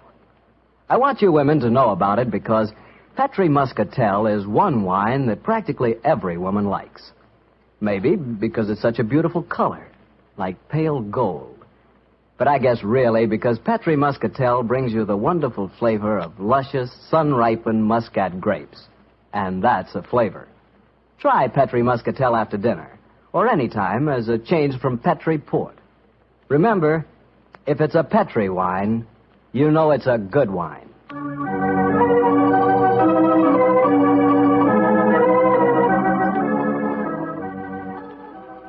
And now back to Dr. Watson and tonight's story, The Eyes of Mr. Leyton. Well, what happened next, Doctor? When you searched the house for the second time, did you find any trace of Sherlock Holmes or the two rival businessmen? No, Mr. Bartell, I'm afraid I didn't. What did you do? I told Wiggins to report the matter to the nearest police station and then rattle back to Baker Street in a hansom cab as fast as I could. When I arrived at the old familiar doorstep, I wrenched at the bell in a frenzy of anxiety. Finally, the door opened, and there stood Mrs. Hudson. Dr. Watson, what is it, sir? Why, you're as white as a ghost. Mr. Holmes, is he here? Aye, sir, came in half an hour ago. He was dressed as a sailor and was half carrying some drunken friend of his. Oh, thank heavens he's safe. I'll go up. All right, sir.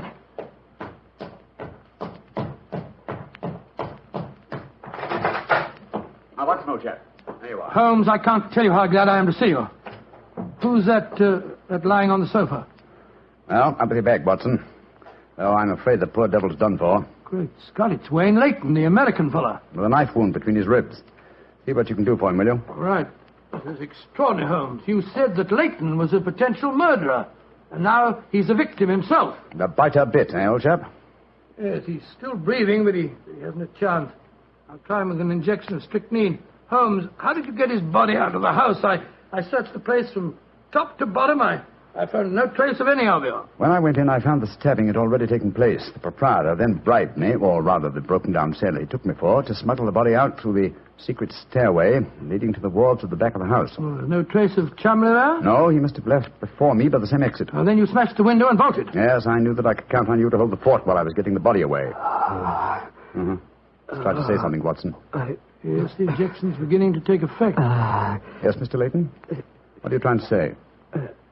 Tell us, who stabbed you, sir? Shh. Lips are moving.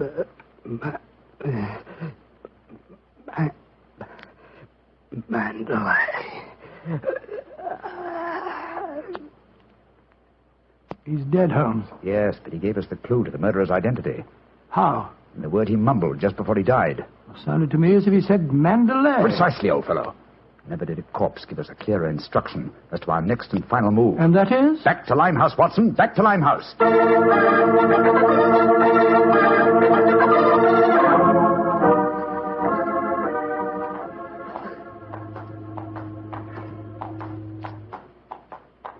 Here we are. This must be the place. What's this?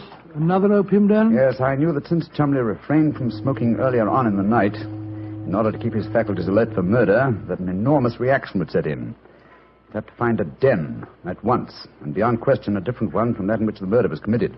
But how do you know that he's inside here? Well, just before you returned to Baker Street tonight, I had a message from one of my regulars. He tracked him here after he escaped from the scene of the stabbing. That was a couple of hours ago. He might have slipped away again. No, Watson, tonight he came to drown his senses with a wretched drug. He'll be here. Come on.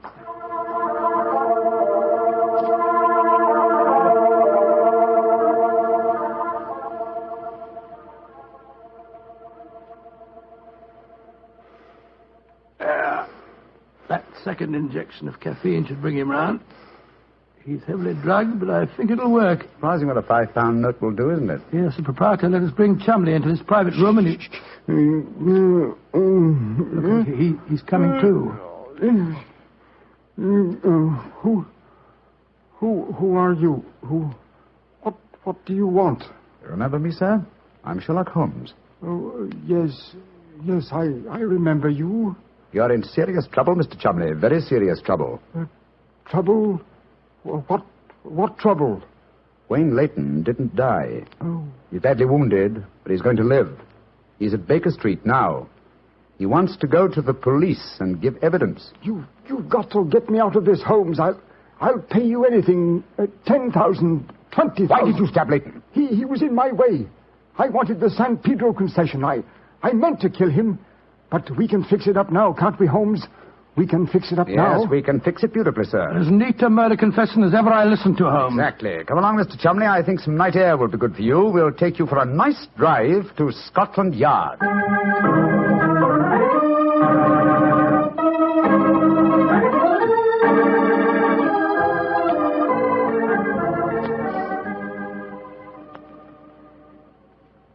I brought you some kippers, gentlemen. You've both been up all night, and I'm sure you can do it. It's very thoughtful of you, Mrs. Hudson. Yes, indeed it is.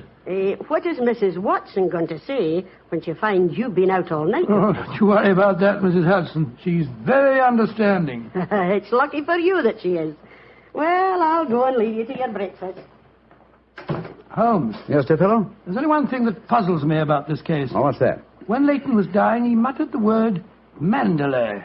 How did that give you the key to the murderer's identity? Oh, the dead American had never met Mr. Chumley, you remember, except when they bumped into each other in our hallway. Yes, he told us that he recognized him from the newspaper photographs. Being an American, he had no reason to know that the name Chumley is in no way pronounced the way it is spelt. Oh, Joe, I never thought of that. Chumley.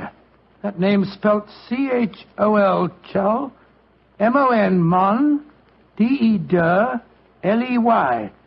Cholmondeley. Mondeley. Precisely, old fellow. What you thought to be Mandalay was really Cholmondeley, the name of the murderer. Amazing case. You did a remarkable job, Holmes. I'm beginning to be confoundedly sleepy. Why not sleep, old chap? Your old room's all ready for you. Are you going to take a nap? Oh, dear me, no.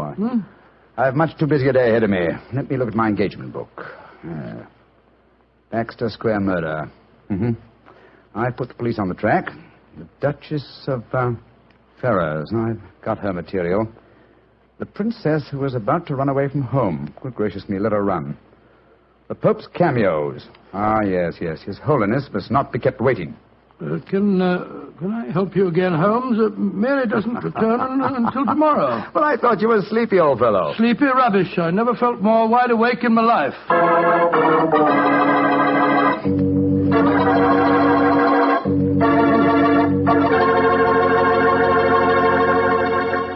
That was a swell story, Doctor. I'm glad you enjoyed it. And it was really funny when you mistook that old lady for Holmes and she slapped your face. It wasn't very funny at all. Sure it was. Come on, admit it, Doctor. Well, she did look like Holmes in disguise, you know, and you would have made the same mistake that I did. Okay. Her nose was ridiculously red, and she did look like a man. Look, Doctor, forget I ever said anything. Huh? I won't say another word. I'll keep my mouth closed forever. Oh, come on, I wouldn't do that. Mr. Bartell?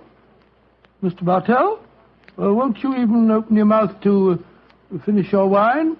Your Petri wine? Okay, you win. You know I'll open my mouth for Petri wine anytime. That Petri wine is always good wine. And for good reason, too. The Petri family has always owned and operated the Petri business. They've been making fine wines for 3 generations, since way back in the 1800s. That adds up to a lot of experience. Experience handed on down from father to son, from father to son. The Petri family really knows how to turn luscious California grapes into fragrant, delicious wine. And that's why, no matter what kind of wine you want, I'm sure you'll like it better if it's a Petri wine. Because Petri took time to bring you good wine. And now, Dr. Watson, what story are you going to tell us next week? Well, now, next week, Mr. Bartell, I'm going to tell you a most unusual adventure that Holmes and I had in the heart of the English countryside. It concerns a corpse, a missing revolver, and a beautiful girl who was frightened of her own shadow.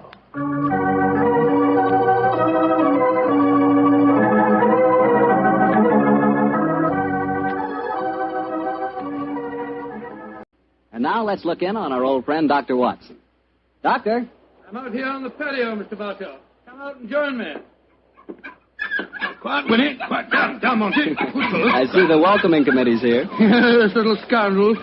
They begin to think they own this patio. Scoop them off the chair, Mr. Bartell, and settle yourself down. All right, off you go, boy. Off you go. Go on, off you go. That's it, my boy. As a matter of fact, it's rather appropriate that the puppies should be here tonight.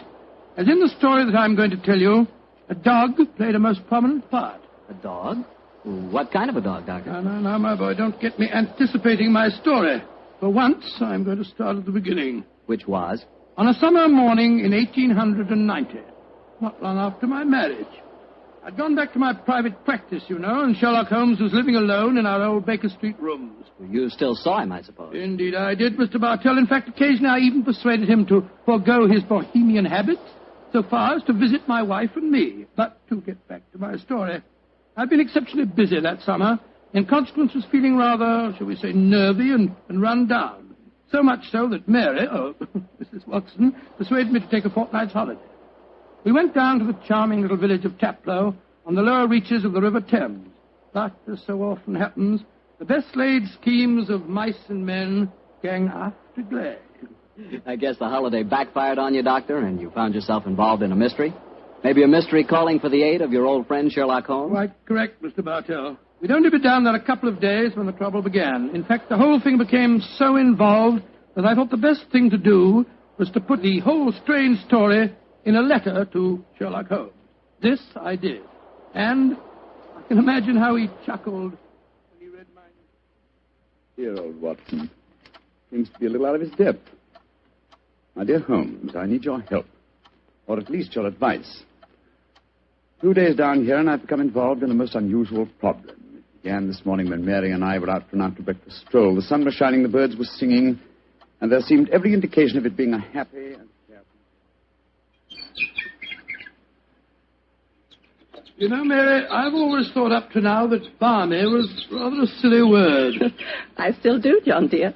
Nevertheless, it's the only possible word that describes a day like this adequately. Very well, dear, it's balmy. Personally, I'm so happy to see you relaxing that I don't care what the weather's like. You've been working much too hard. Yes, it's been a busy year. Yes, and last year Sherlock Holmes monopolized most of your time. At least I've got you to myself for once. You dear little thing, you've always been rather jealous of my association with Holmes, haven't you?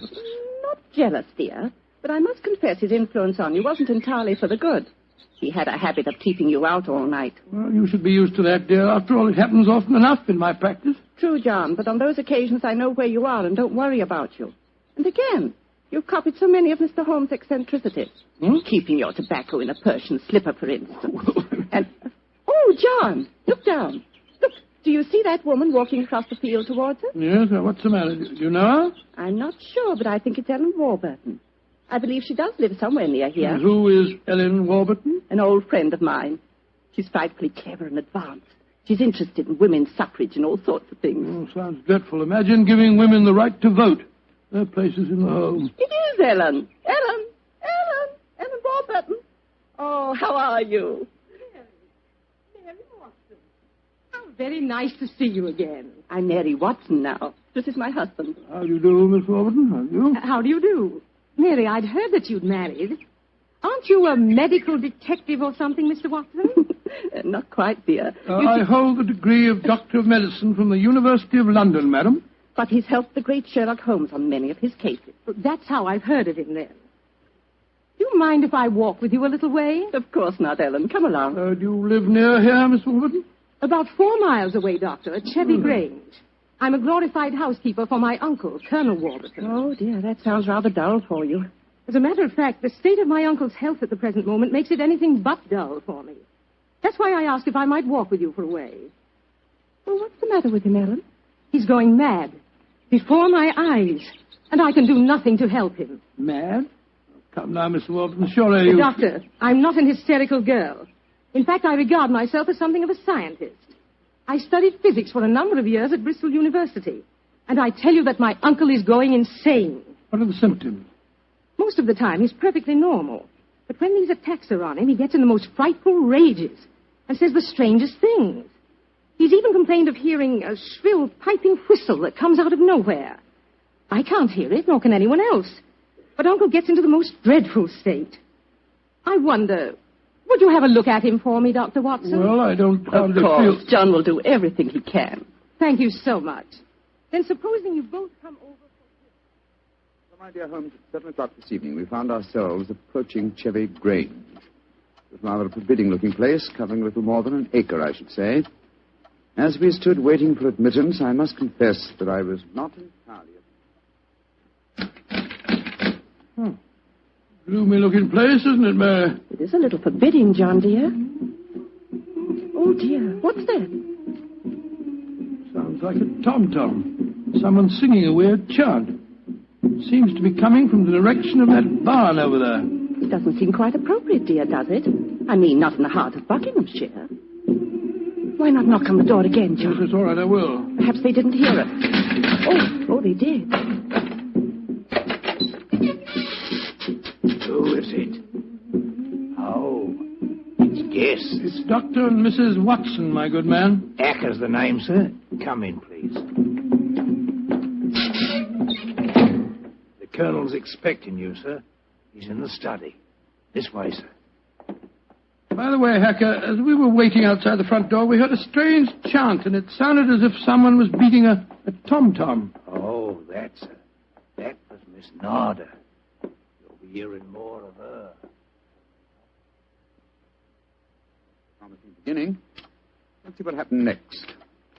This very unpleasant fellow Hacker showed us into the study where we met Colonel Warburton. First, it was hard to believe that he was a sick man. He looked well enough, and his conversation was sprightly.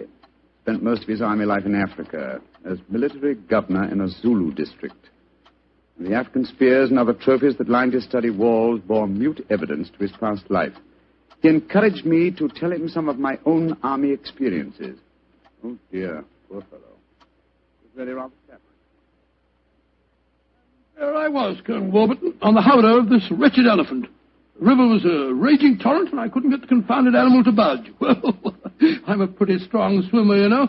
Won several cups of swimming, as a matter of fact. Of course, I was a much younger man then. And John, dear. Yes, ma'am? You interrupted Colonel Warburton's story. Oh, sorry. I thought this little incident would be interesting.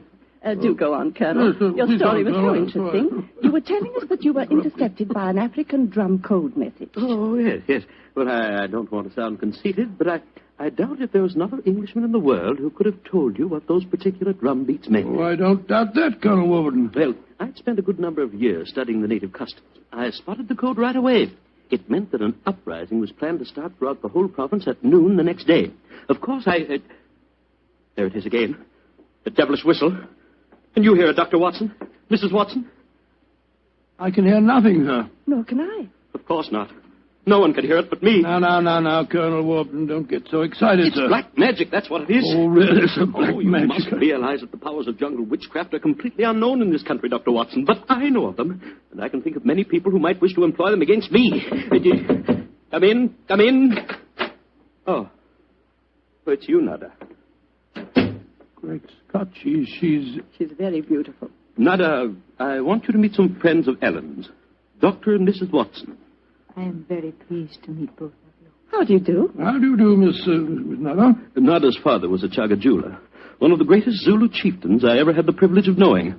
He did me the rare honor to swear blood brotherhood. So when the missionary sent Nada to England to complete her education, I insisted that she spend her first few months here under my wing. Listen. What is it, Colonel? That whistle again. For heaven's sake, say that you heard it this time. Please say that you did. I didn't hear a thing, sir. Well, I did, and I know where that sound came from. Now, put down that spear at once, will you, Colonel Warburton? The devils are trying to kill me. I'll kill them first. No, don't throw it, sir, don't throw it. Someone's opening the door. Uncle! Oh, it's Ellen. Great Scott, the spear missed her by an inch. Uncle, what is it? Whistle. I heard it again, Ellen. And I'm going to find where it came from. Poor Uncle. Of course, you heard no sound. Nothing, Ellen. What can we do to help him, Dr. Watson? Well, it's hard to say, Miss Warburton. I'm not sure that medical help's what she needs. He seems perfectly sane and lucid except for these strange outbursts. But we must do something. I propose to, madam. As soon as I get back to the inn, I think I'll write to my old friend Sherlock Holmes and ask his advice. There's the problem. I can't feel that the man should be committed to an asylum, and yet obviously when these attacks are on him, he's as mad as a hatter. Well, fascinating problem, and one that calls for speedy action. I think a telegram to my friend Watson might help to clarify some aspects of the case. Yes. Let's see. Dr. John H. Watson, Red Lion Inn, Taplow, Bucks. I suggest that you ascertain one important fact. Does the Warburton household have a dog? Telegraph reply, Holmes. Oh, my soul, Mary, that's a cryptic answer to my letter. Yes, dear, it is. I'm afraid Ellen will be disappointed. He's coming over to join us for lunch to see if you have any news. What on earth can dogs have to do with the case? I can't possibly... Here's Helen now. Good morning, Ellen. Hello, Mary. Good morning, Doctor. Good morning, good morning. I suppose it's too early to have received any reply from Mr. Holmes. Well, as a matter of fact, I just got this telegram from him. You can read it if you like. I can't see it makes much sense, myself. But that's extraordinary. I did have a little dog. He was killed a week ago. But it didn't occur to me to tell you about it yesterday. Well, that's amazing. How could Mr. Holmes have known about it? It's very little that Holmes doesn't know, my dear. How was your dog killed, Miss Warburton? I found him in the grounds with his head smashed in by a stone. Oh, how dreadful. Who do you think did it? It might have been a poacher. And then again, it might have been... Your uncle? It's possible. When he's in those rages, I don't think he knows what he's doing. That's very important. I think I shall go and send Holmes a telegram at once. Don't wait lunch for me.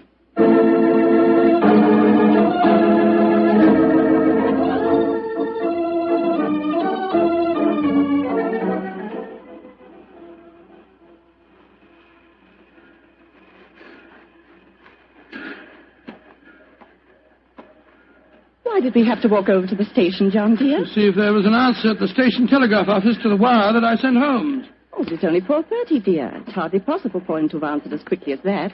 In any case, they deliver the telegram to the hotel, you know. Well, it was a nice walk, my dear. Hello, there's a train in the station now. I wonder where it's from. Why don't you ask that porter, dear? It's not a bad idea. Porter, what train is this? Oh, it's the London train, sir. Right on time. Next stop, ready? Not many people getting off, where are there? Great Scott! Look who's here. Oh, dear, it's Mr. Holmes. And he's got a dog on a leash. Oh, Watson, my dear fellow, how are you?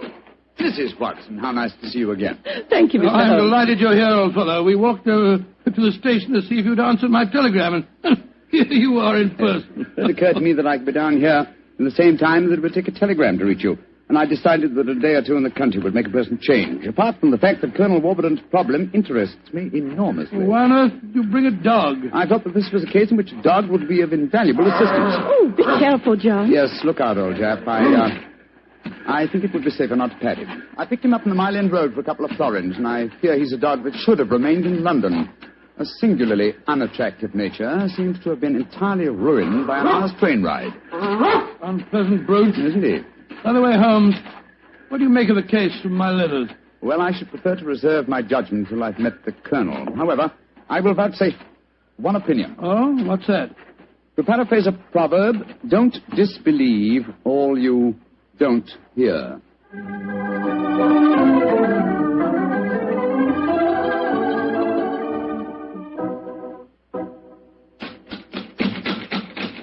I can't think why someone doesn't answer. They can't all be out. Well, while we're waiting, I think I'll tie the dog up to this tree here. I don't want my arrival to cause too much commotion. Quiet! Quiet! Don't you think perhaps we could try the door, John? Yes, certainly. Good idea. Hello. It's unlocked. Then let's go in, old fellow. Let's go in. Colonel Warburton? Colonel Warburton? Ellen? Ellen? What was the name of that butler fella? Hacker. Yes, of course, that's it, Hacker. Hacker! Hacker! We appear to be in an empty house. The dog! Oh, fool that I am, I shouldn't have left him here. Come on!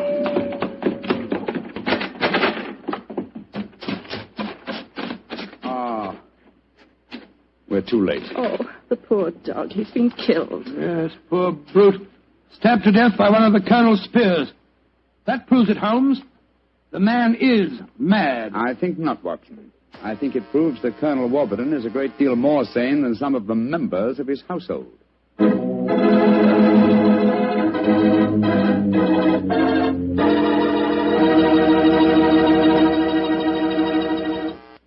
You'll hear the rest of Dr. Watson's story in just a few seconds. Time for me to remind you that there's one secret every smart woman knows. Simply, good wine makes good food taste better. And by good wine, naturally, I mean Petri wine. Try a Petri wine with your dinner. If you want a wonderful red wine, try Petri California Burgundy. If you want a perfect white wine, try Petri California Sauterne. In fact, try them both. You'll agree, I'm sure, that next to your good cooking, nothing can do more for a meal than a glass of good wine. A glass of Petri wine.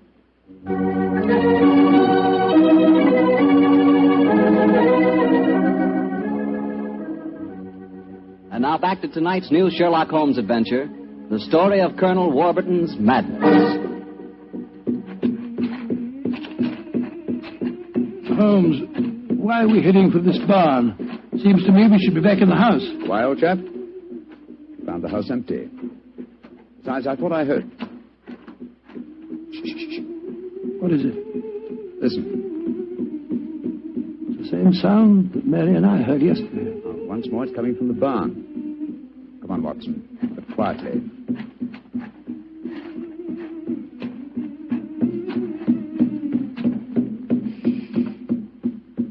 We can see through this window here. It's that Zulu girl, Nada. She's beating a drum and chanting. Who's the man with her? It's Colonel Warburton. No, it isn't. It's that servant fellow, Hacker. What in thunder is he doing here? Apparently assisting Miss Nada in some of her African mysticism. It's black magic they're dabbling with, just as the Colonel said. Let's go in and catch them red-handed. No. Stay quiet. We'll talk to them soon enough. At the moment, I feel it's much more urgent that we find Colonel Warburton. Come on.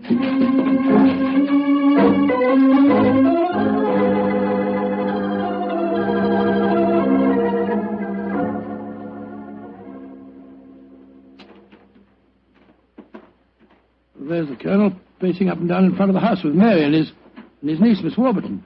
We shouldn't have left the women alone with him, you know. The man's dangerous. I don't think the women have been in any danger, Watson. John, dear, where have you been? Oh, well, Holmes and I decided we'd take a little walk. It proved very interesting.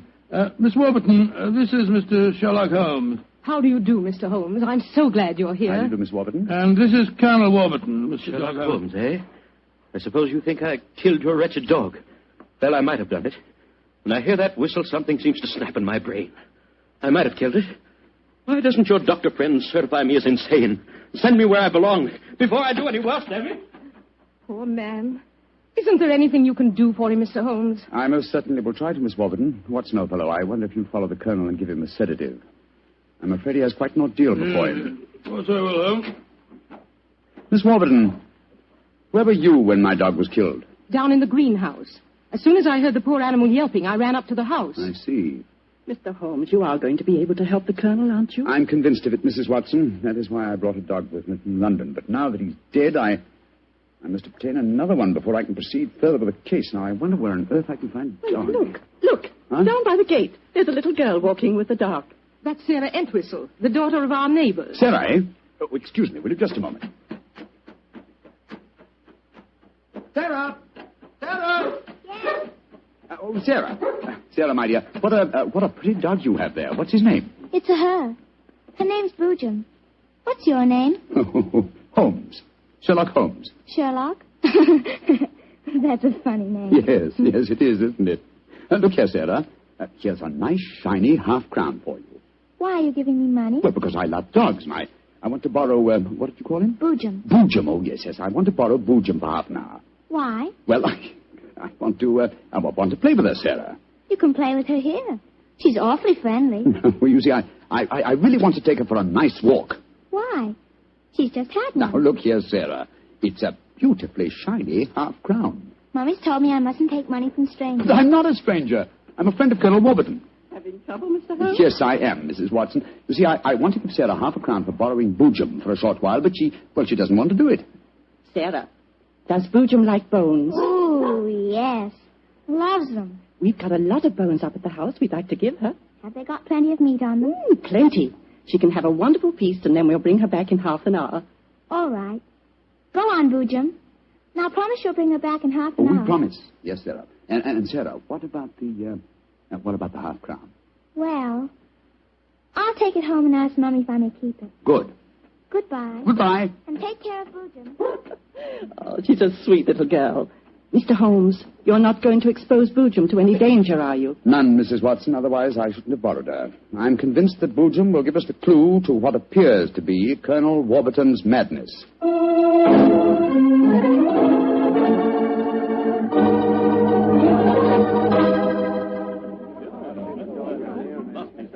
Now, let me see. We're all here. Miss Warburton, the Colonel, Miss Nada, Hacker, and the dog Pigeon. Yes. Now, ladies and gentlemen, I propose to conduct an experiment. Before I conduct it, I should like to point out the chronology of the events in this case. First, Miss Nutter arrived here. Mr. Holmes, you're not suggesting Please that... let me finish, Miss Nutter. First, Miss Nutter arrived here. Second, the Colonel first heard the mysterious whistle. Third, your dog was killed, Miss Warburton. Fourth, the whistling set in dead earnest. The Colonel Warburton and Miss Warburton. Doesn't that pattern suggest anything to you? No, I can't say that it does, Mr. Holmes. I don't see what you're driving at. Well, nor do I, Holmes. We should be more explicit. Very well, then I will. I shall now conduct my experiment. I want you all to watch Colonel Warburton and the dog Boojum. Excuse me while I turn my back. Now. There it is again. That whistle. The dog heard it, too. Great Scott, Holmes.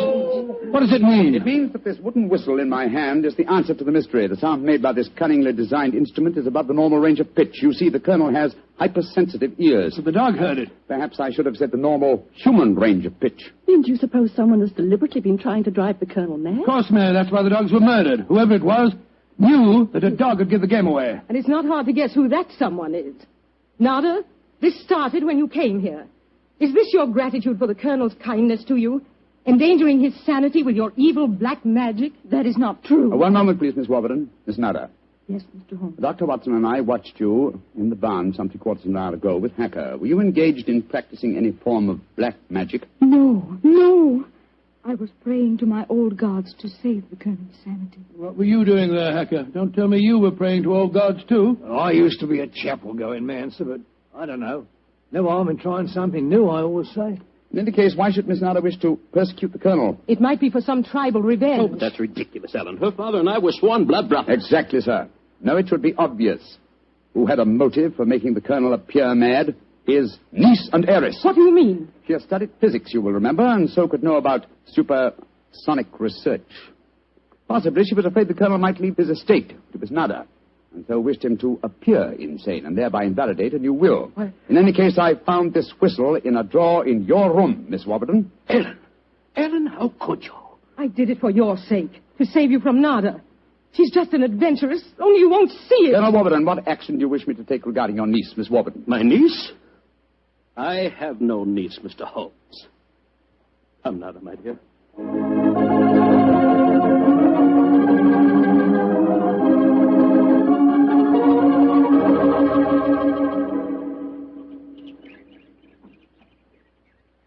Oh, what an amazing case, Holmes.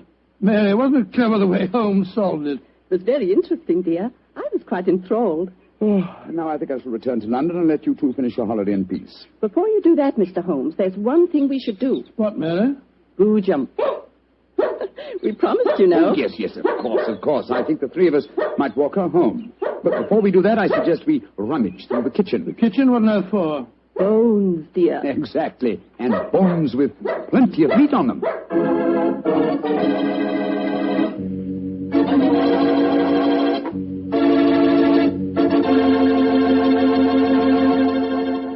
Say, Doctor, that was a swell story.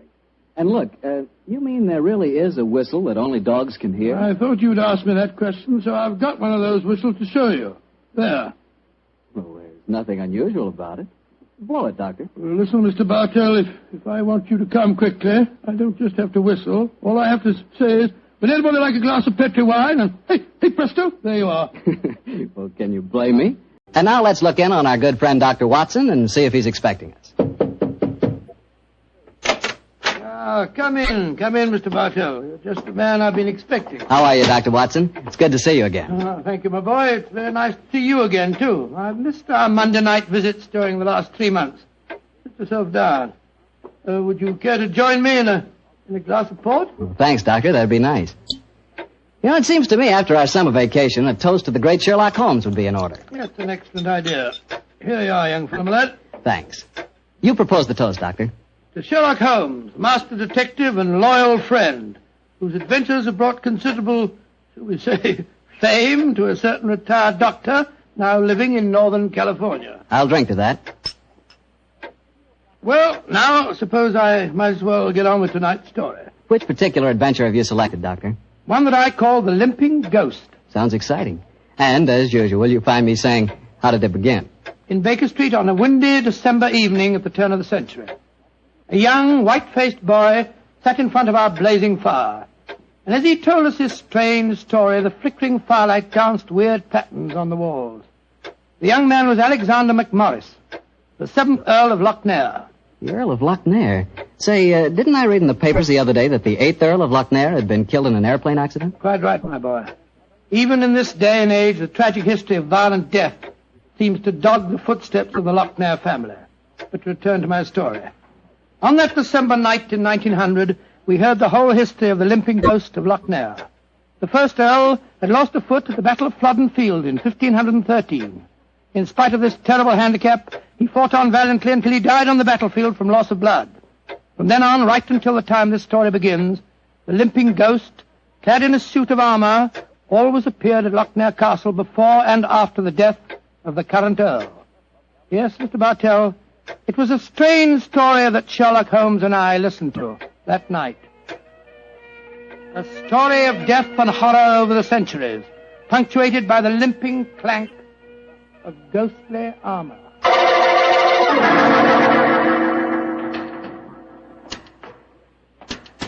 Milady, I have terrible news for you. Your husband, the Earl, was killed in the explosion that destroyed Lord Darnley.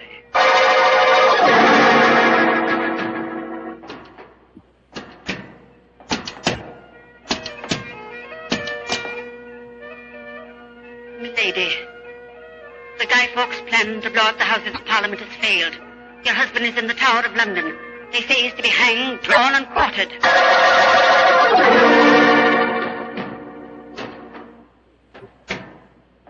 Madam, I regret to inform you that your husband, on my instructions, has been arrested for murder. I have no doubt that he will hang. And that's the story of the Lochnairs, Mr. Holmes. You were instrumental in sending my great uncle to the gallows, a fate which he richly deserved, I'm told.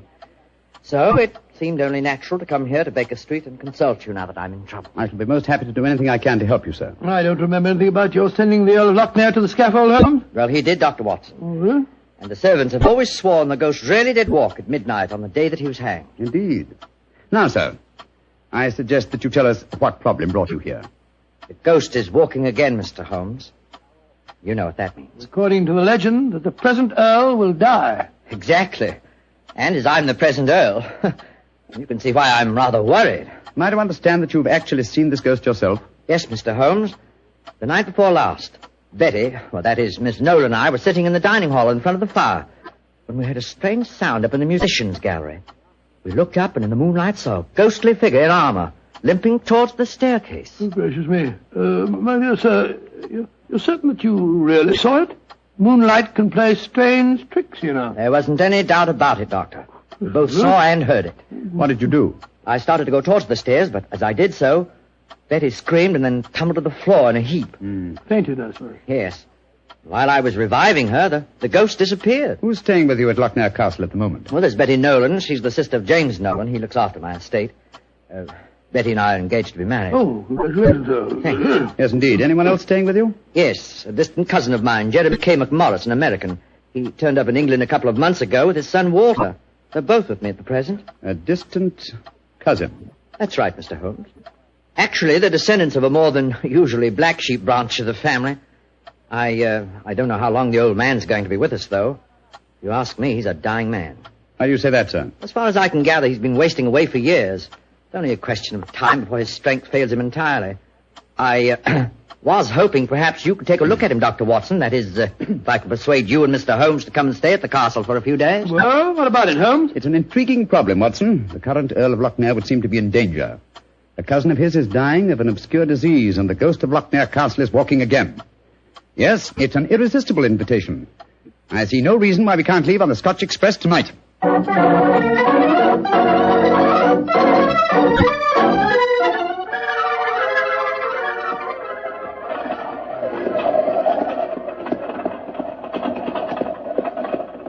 It's been quite a heavy fall of snow here in your absence, young man. Quite so, and judging from the color of the sky, there's more to come. Very angry looking. Oh, now, as we round this bend, you'll be able to see the castle. Ah, yes. There you are, gentlemen. Magnificent. Yes, it's a fine place, all right, Doctor, though it cost me a great deal in upkeep. As a matter of fact, I only have one wing open. It's always been something of a problem to get servants to come and live here. See, the local villagers have a great respect for the Lochnair ghost, you know. What servants do you have at the castle at present? A cook housekeeper, Mrs. McClintock, fine old lady who's been with me for 6 years now. And then there's old Tammas. He served my family for as long as I can remember. Well, as a matter of fact, there he is now. Hello, Tammas. I'm glad to see you back, my lord, and that's a fact. Oh, thank you, Tammas. Oh, these gentlemen are Mr. Sherlock Holmes, Dr. Watson. Good day to you, gentlemen. How do you do? Good day, Thomas. Good day. Before I take the trap round to the stables, I may as well break the news to you. Yes? What's happened, Tammas? It's your cousin, my lord. Poor old Mr. McMorris. He's dead. What? Died early this morning. God rest his soul. Dead? I'm very sorry that I arrived too late to be of any help. Well, thank you for telling me, Tammas. Oh, you may take the trap round now. Aye, sir. I'll bring the baggage up later. So he's dead. Well, I can't say it's unexpected, but it is a shock nevertheless. I'm sure that it must be, particularly as you yourself told us you saw the ghost of Lochnair the night before last. In which case... Watson, I think we may reasonably expect another visitation. Perhaps before the night is over. Shall we go in?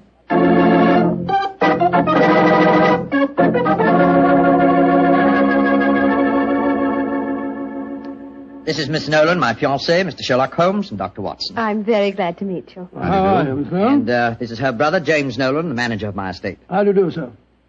How are you, Mr. Nolan? Much better for seeing you both up here. I'm sure it won't take you long to lay this ghost business by the heels. Oh, well, I trust you don't overestimate our abilities, Mr. Nolan. Alec, you've heard about your cousin, of course. Oh, yes, my dear. Tammas told us as we drove up. Where's Walter? He went into the village with the doctor and the body of his father. Oh. He should be back soon. How's he taking it? Very quietly. Too quietly, if you ask me. Those Americans are pretty demonstrative people, you know, and Walter's been no exception. But he behaved very strangely this morning. When the doctor told him his father was dead, he just said, now things will start to happen, and then shut up like an oyster. I can't make head or tail of the fellow. Yes, quite so, quite so. Mr. Holmes, I expect you and Dr. Watson would like to go to your room. Yes, I must confess. I think first I'd like to take a look at the musicians' gallery, if you don't mind. Oh, yes, of course. Would you excuse us, darling? All right, Alec. It's in the dining hall here.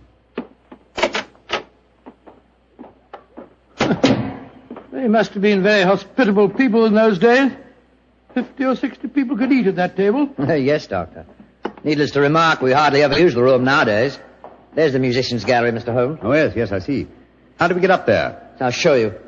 See, there's a stone staircase behind this tapestry here. Follow me. Watch your step. It's quite narrow, rather dark. Watch your head, Watson, old chap. Oh, don't worry about me, Holmes. I'm perfect. Oh, I say. Must have built these stairs for pygmies. Oh, yes. Here we are, gentlemen. This is the musicians' gallery. By Jove. It must have made a pretty picture in the days gone by. A little string orchestra fiddling away up here, and down below the Scottish nobility bobbing and floating round in the intricacies of a Highland schottische, or a stately gavotte or something. Where does that door lead to? To the bedroom wing. And that's where the ghost appeared from the other night, I suppose. Yes, Mr. Holmes. Uh-huh. The door's ajar. Do you generally keep this door unlocked, sir? Why, no. But the key mysteriously disappeared about a week ago. James is having a new one made. So I must remind him about that. Alec, where are you? Oh, we're up here, Walter. We're coming down. That's Walter McMorris. My dead cousin's son. Poor fellow, this must be a dreadful day for him. Yes, I'm afraid this is going to be a rather painful interview. Oh, hello, Walter. This is Mr. Sherlock Holmes and Dr. Watson. How do you do, sir? How do you do? Sherlock Holmes, sir. I've heard about you and your friend, Dr. Watson. Walter, old man, I'm dreadfully sorry about your father. Are you now? Isn't that nice of you? Well, you'll be sorry enough when you hear that I'm going to take you to court and prove that I'm the real Earl of Lochnair. Why, Walter, you're out of your mind. Am I? No. Father was out of his because he kept quiet all these years. But I'm going to have my rights. I've looked up the records. I've had genealogists working for months. And I've got all the facts that prove you're an imposter. Oh, man, what are you talking about? You know well enough. When Sherlock Holmes here sent your great-uncle to the gallows 20 years ago, the title and estate should have come to my father. When I leave here tomorrow, I'm going straight to the finest lawyer in London.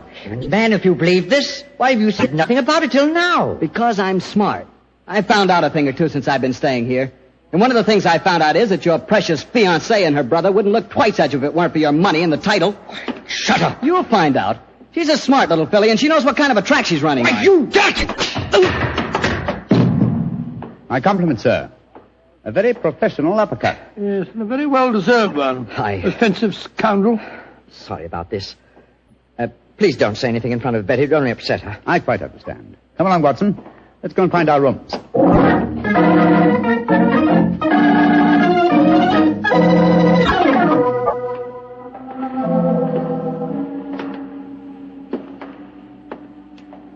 Holmes, it's nearly dinner time.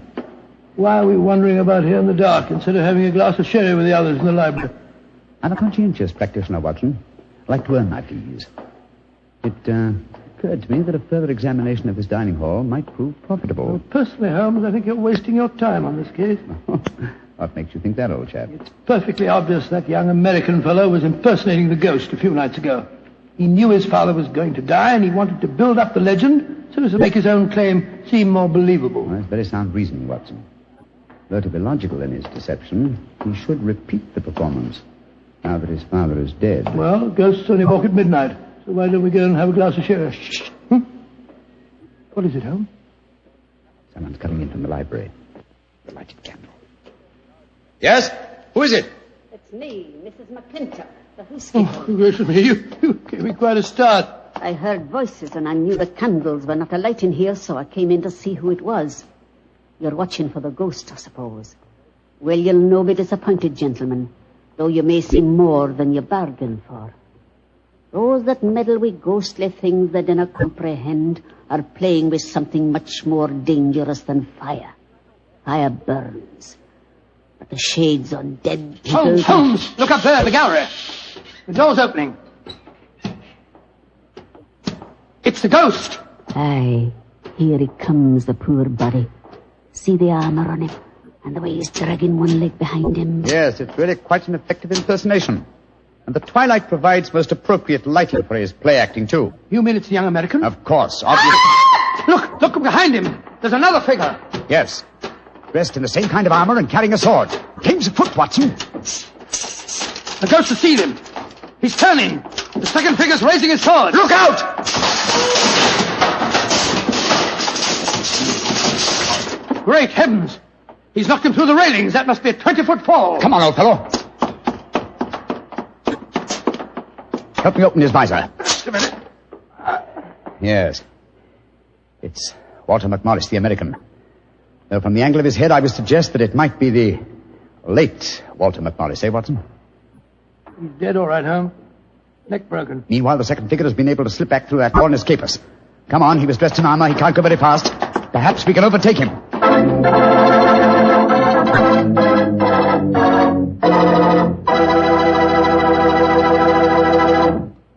Dr. Watson's story will continue in just a few seconds, which is all the time I need to tell you about Petri California Muscatel. Ever try Petri Muscatel? It's a wine that looks like sheer gold, and it's made from big, plump, juicy muscat grapes. Boy, pop one of those muscat grapes into your mouth, and you know you've got something delicious. You know that. And you get the same flavor in Petri Muscatel. It's a perfect wine to serve a lady. Women love it. And that best time to serve it is after dinner or on a Sunday afternoon, you know, times like that. But just make sure it's Petri Muscatel, because that's the way to make sure it's going to be good. Remember, Petri.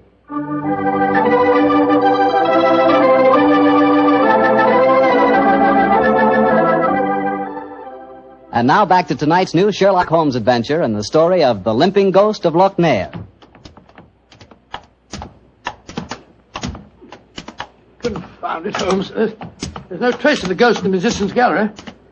We gave him too much of a start, I'm afraid. Of course you didn't find him. You'll never find him because he's not mortal. Mrs. McClintock, is the original suit of armor the one worn by the first Earl of Lochnair still in the castle? Aye, sir. It's in the library through that door there. I'll take you to it. Don't bother, thank you. We'll find it. Come on, Watson. Bring that candle with you. Right, you, Holmes. If you know what's good for you, you'll stop dabbling in matters you didn't really ken.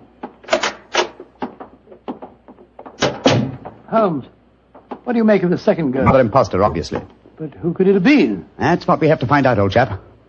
Undoubtedly someone knew that the American Walter McMorris was impersonating the ghost and used this macabre method to kill him. But why kill him?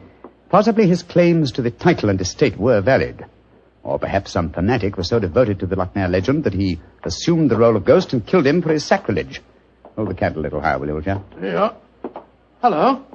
Here's a suit of armor, Holmes. Lying in a heap on the floor. Oh, on the floor, eh? Whereas it obviously belongs on that stand over there. It's perfectly clear what's happened. The second figure used this armor and slipped it back in here while we were examining the dead man. Possibly, Watson, possibly. At least this armor gives us a definite clue. But it limits the field of possible suspects. How do you mean, Holmes? Well, it's an interesting fact that the human race has grown definitely larger in the past 400 years. Very few modern men can wear authentic ancient armor like this. For example, take the first item on the top of the heap lying on the floor here. These gauntlets of chain mail. Try them on. Well, much too small for Exactly. me. Neither you nor I could have worn this suit. No, nor could young Nolan, the estate agent. Whereas his sister could have done. Yes, so could Thomas the butler. He's a small fellow. And if it comes to that, Watson, our distinguished client, the young Earl of Lochnair, is himself a small man. By Jove, so he is. And he might easily have had a motive. Young McMorris had disputed his right to the title earlier in the day. But we mustn't jump to conclusions. Nevertheless, you see what valuable evidence this armor has become. Hello. It sounds as if the rest of the party are on the scene. Yes, I suggest that we join them without making any reference to this suit of armor. Remember, old chap, one of them in there is a murderer. And we may have to set a trap to catch him.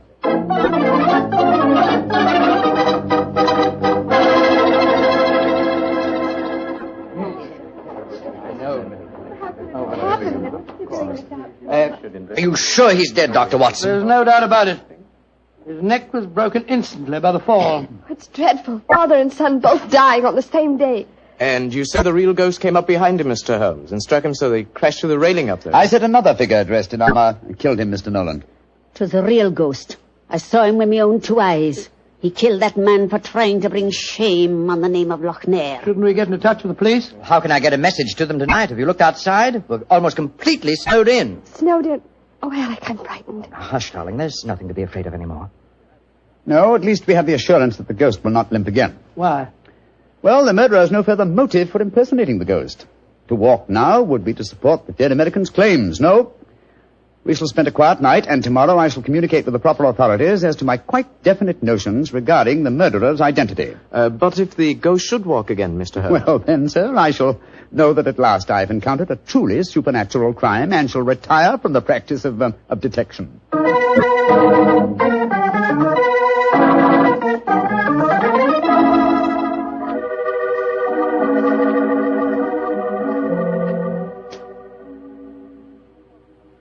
It's nearly 2 o'clock. You still over there by the window, puffing away that pipe of yours? You know, I can't help feeling that young McMorris knows a great deal more than he told us. A great deal more. There's a shifty look about him I don't like. Never did trust a fellow who couldn't look you squarely in the eye.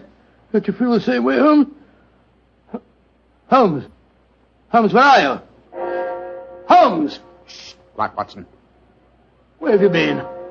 I thought you were over there by the window. Been talking to myself. Never mind that, old chap. Get your slippers on in a dressing gown. We're on the last lap of this strange, eventful tragedy. Oh, thank the Lord for that. Perhaps I can get some sleep. Holmes, where have you been? I went to the musician's gallery and baited the trap. Now it's ready to spring. Don't dawdle, Watson. Come on. I'm not dawdling. What do you mean you baited a trap? You'll see for yourself in a few moments. As a matter of fact, I really baited it when I said downstairs that if the real ghost should walk again, I would retire from the practice of detection. I didn't understand your saying that myself. Well, I was tempting the murderer to show his hand once more. Come on, please. Where are we going? To wait behind the curtain at the foot of the stairs leading to the musician's gallery. And I hope we don't have to wait very long.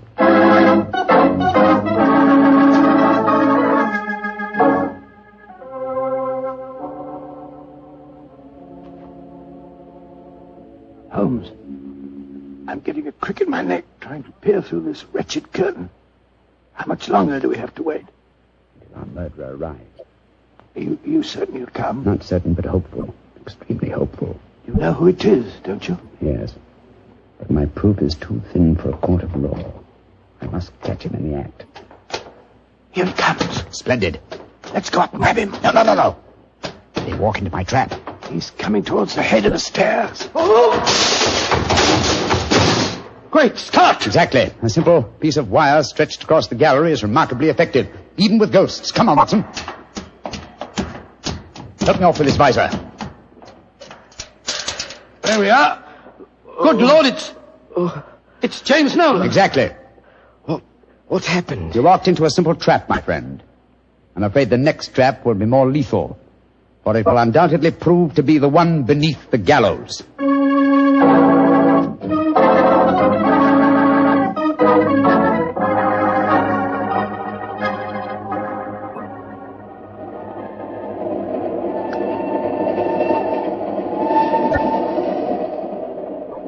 Well, now that we're headed back for London, Holmes, perhaps you'll settle one or two points in the case that are bothering me quite a bit.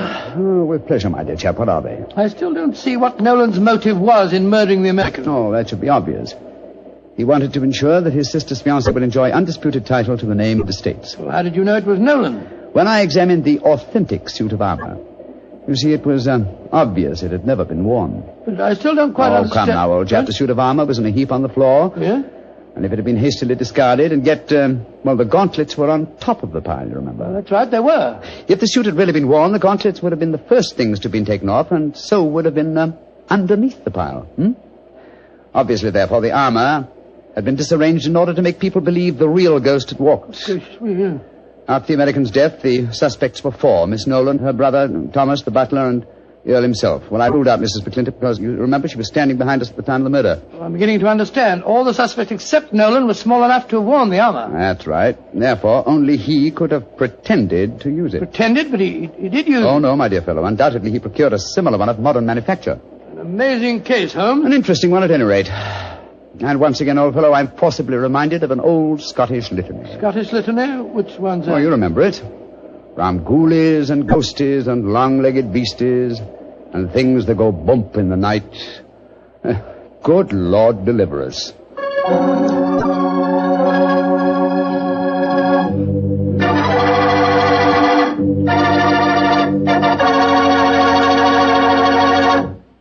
Well, Doctor, that was really a swell story. You know, for a while there, I was beginning to believe in ghosts. Well, I'm ashamed to admit it, but at the time, so was I. You know, this sounds silly, but I bet it would be fun to be one of those legendary English ghosts. You know, go around sticking your nose into everybody's business and playing practical jokes like mad and nobody able to figure out who did it.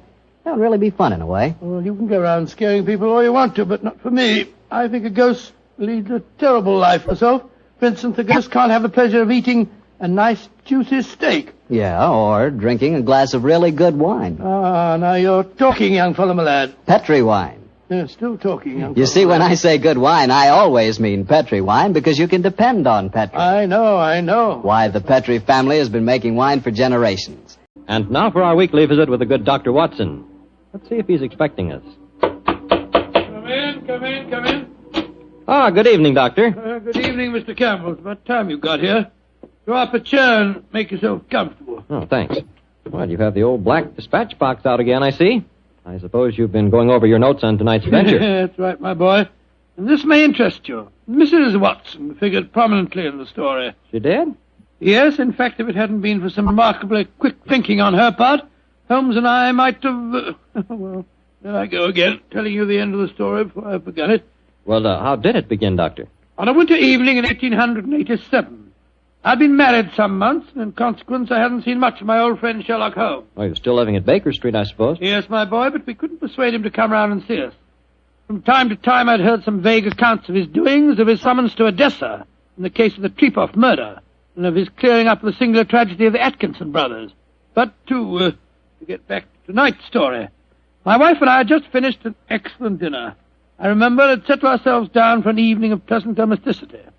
She was stitching away on a piece of extra petit pois, and I was at my desk balancing figures in the family account book. After a few moments, my wife looked up to me and said, John, dear, don't look so troubled. Oh, was I looking troubled? Well, you've been scowling at that account book for 10 minutes now.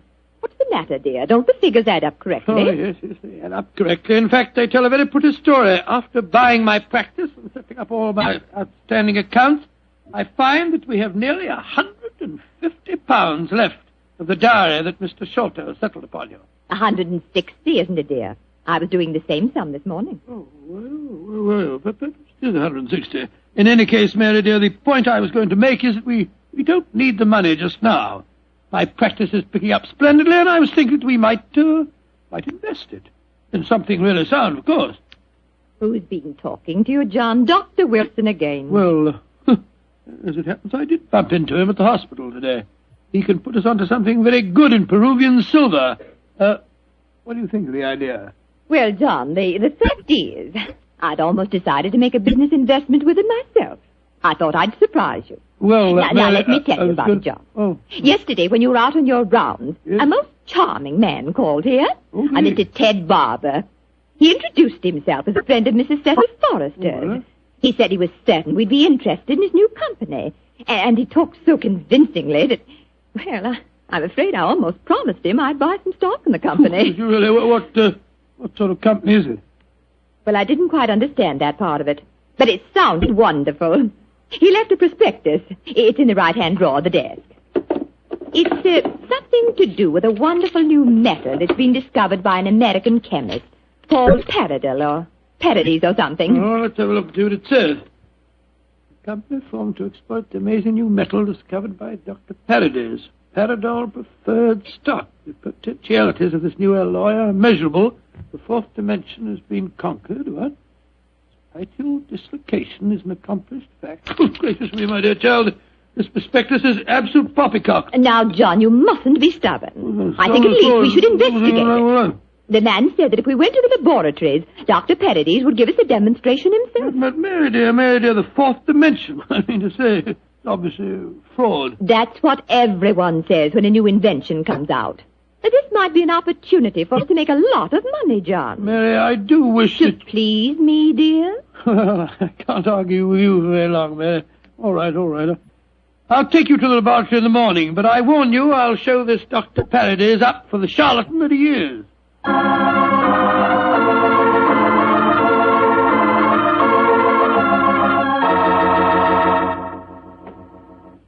Dr. Paradise will be with you both in a moment. Thank you, my man. She's just concluding an experiment. She? Dr. Paradise is a woman, then? Oh, yes, madam, and a very brilliant one, too. Excuse me. Oh, it's a last straw. The whole thing sounded like an obvious fraud, and now we get here and find that a woman doctor's at the back of it all. Just because she's a woman, it doesn't mean to say that... How do you do? I'm Dr. Paradise. Oh, how do you do, madam? I'm Dr. Watson, and this is my wife, Mrs. Watson. Oh, yes. Come into the laboratory, won't you? Oh, thank you so much, Dr. Paradise. Oh, I'm afraid we're just wasting your time. We're not really interested in this at all, you know. John, don't mutter. Mr. Barber told me that he had called on you, Mrs. Watson, and that you were very interested in my invention. Oh, yes, I am. That's why I persuaded my husband to come down with me and see a demonstration. I'll be most happy to show you everything I can. Here's a practical example of the application of my work. This chamber you see in front of you is made completely of my new alloy. Oh, what's the thing do? It's just a great metal box with a lot of dials and switches and things.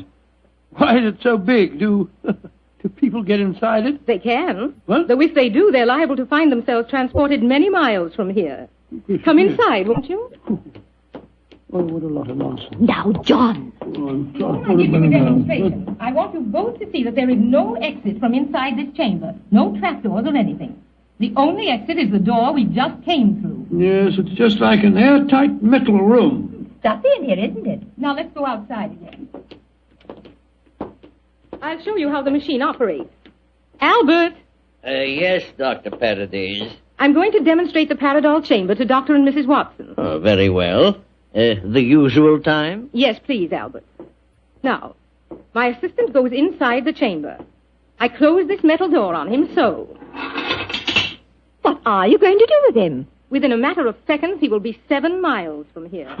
Really, madam, you Please, can't Dr. expect Watson, us to believe... You're a scientific man. At least give me the opportunity of demonstrating my work. I'm sorry.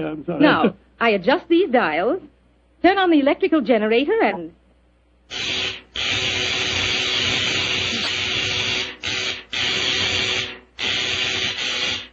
Good Lord, what an amazing business. Now open the door, Dr. Watson, and look inside, please. Great Scott, he's gone. I don't believe it. Dr. Paradise, will you explain this to me? Gladly. My metal Paradol is an unnatural alloy. What? It causes a dislocation in the warp of space and enables us to enter the 4th dimension. You see, time is a dimension.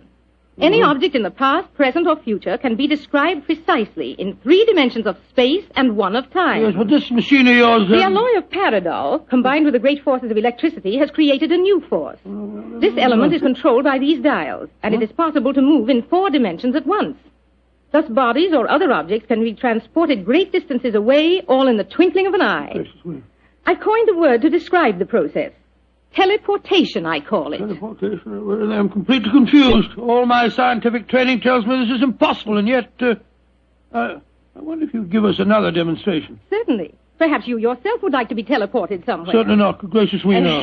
No, I think John would be very unhappy in the 4th dimension. He wouldn't belong. Yes, you said that any objects could be moved. How about that brown paper parcel on the table over there? Certainly. It only contains some company circulars. I suggest you write your initials on it so that you can identify it later. Oh, very well. J.H.W. There you are. Where do you want it dispatched to? Send it to my house. I'll give you the address. That won't be necessary. Mary, this is an amazing business. Isn't it, John? Exciting, too. There we are. Now I adjust the dials once more, and...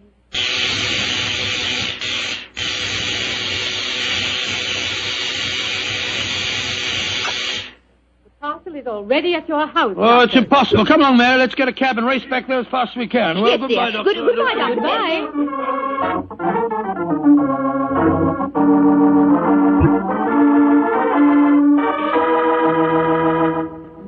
Now, dear, John, you must admit you're just as excited as I am. Well, I confess that I'm enormously intrigued. Let me just get my latch front door key up. Here we are. Dr. Paradis is a devilishly clever woman. Even so, my intelligence tells me it's impossible for the package to have reached here before us. Ah, here we are. There you are, Master. Mum, just in time for lunch. Tell me, Annie, did the package arrive for us? Oh, yes, it did, Mum. I put it on our table. Great Scott. How was it delivered, Annie? Well, now, that's the funny thing about it, sir. I don't know. I went out to polish the brass on the door knocker a few minutes ago, and there was the parcel, lying on the doorstep. No one had rung the bell or anything. I didn't know how it got there. Thank you, Annie. You can go now. Yes, Mum. Well, John, what do you say now? There's a miracle's been performed. I don't believe my eyes. Look, there are my initials on the package. Mary, I think that if you don't mind, after lunch You'll go round to Baker Street and tell Sherlock Holmes about this. Oh, do you mind, dear? Of course not, dear. Good. It'll be nice to see Holmes again anyway.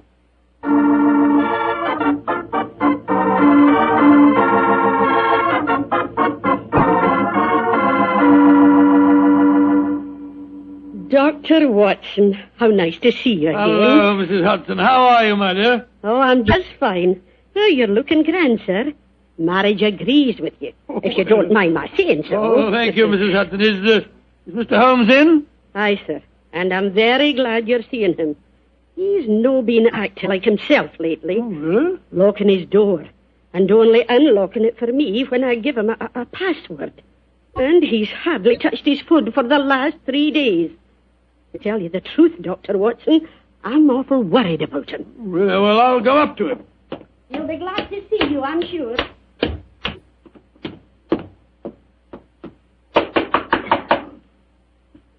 Yes? Who is it? It's me, Watson. Watson? Oh, possibly. I'm not taking any chances. Holmes, this is ridiculous. Surely you know my voice after all these years? John H. Watson. Tell me what your middle initial stands for, and I'll let you in. It stands for Hamish. Watson, my dear fellow. How are you? I'm fine and delighted to see you again, Holmes. Incidentally, why all this rigmarole about locked doors and passwords? Well, Professor Moriarty has decided that it's high time to settle his score with me. There have been several attempts on my life lately. Twice I've been attacked in the streets, and only yesterday a shot was fired at me through the window you see broken there. Lord Holmes, you must be careful. I am being very careful. That's why I indulged in what you refer to as all this rigmarole. But, well, enough of my problems. What's on your mind? There's a sparkle in your eye and an air of excitement that tells me that you've some news to impart. Well, I must say there is something. Of course there is, my dear fellow. Come on, tell me about it. You ever heard of a new metal called Paradol and its inventor, Dr. Paradis? Oh, yes, indeed I have.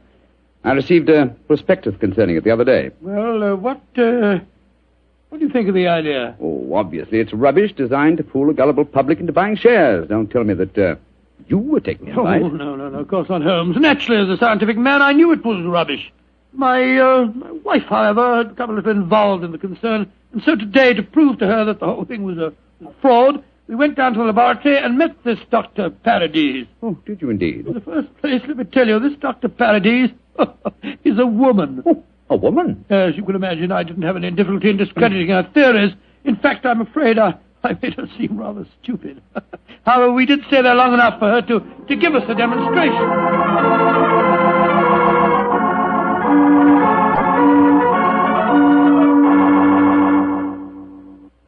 The way that it was, Holmes. When we got back to our house, the initial package was there, waiting for us. Oh, childish trick. Obviously, the Paradol chamber contains an ingeniously hidden trap door, through which the assistant disappeared and later the package. A fast cab then took it to your home before you could get there. Oh, yes, oh, really? Well, yes, of course, that's exactly how I explained the thing to Mary. Was she impressed with the feat? Yes, she was. But you know how women are. I tried to tell her the whole thing was a fraud. She's very obstinate. I was hoping perhaps that you will help me expose the concern. Oh, hardly seem necessary, old fellow. Such an obvious fraud. However, for your sake, I'll be glad to do anything I can. Well, I thought we might go down to the laboratory late tonight when nobody's there and take a look at that Paradol chamber a little more closely. Yes, that's a good idea. After being cooped up here for 3 days, it'll be a pleasure to get some night air and indulge in a little simple burglarizing. Well, shall I call for you here? No, wait a minute, dear fellow. It's much too dangerous. I'll be in a hansom cab outside your house about 11:30 tonight. How's that? Splendid. Quite like old times, isn't it, Holmes? Yes, 'tis, old chap, though I think that this time, for Mrs. Watson's sake, I must try and keep you out of trouble.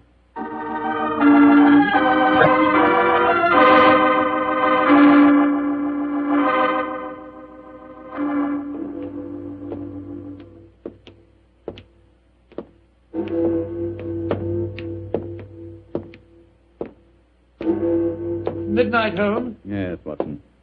Time that only confirmed old bachelors like myself should be wandering the streets of London. Oh, rubbish, Holmes. You talk as if Mary was a tyrant. Now, don't get angry with me, old chap. I was only being facetious. Is this, Dr. Paradis' laboratory? Yes.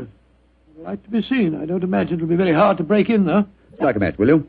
I took the precaution of bringing this lantern. There you are. Thanks, old fellow. Is the door locked? Yes, but I think a skeleton key will do the trick. Hold this lantern for a second, will you? Yeah. Oh, this is child's play so far. Come on. Yeah. There's the Paradol chamber over there. Uh-huh. Give me the lantern again, old chap, will you? Thanks. Mm-hmm. Quite an elaborate construction. The door's been left open. Let's go in and take a look at the inside of it. Not both of us, Watson. If this is the only entrance, and the two of us walked in, it'd be too easy to slam the door shut on us. I suppose so. You go in and I'll keep watch out here. All right. Oh, I trust that in a few minutes I won't find myself lying on your doorstep. Holmes, there are times when your sense of humor is a little strained.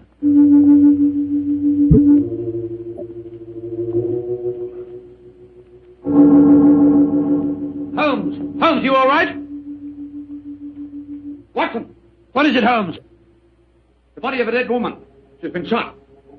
Unless I'm much mistaken. Let me come and look. 1,000 to 1, it's Dr. Paradis. Yes, it is. Watson, get out of here. Don't you see that? Good Lord, someone has slammed the door shut on us. Yes, my dear fellow. We walked into a trap very neatly. I'm afraid that we're imprisoned in what appears to be an airtight metal chamber, and the only person who can help us to get out of it again is a corpse.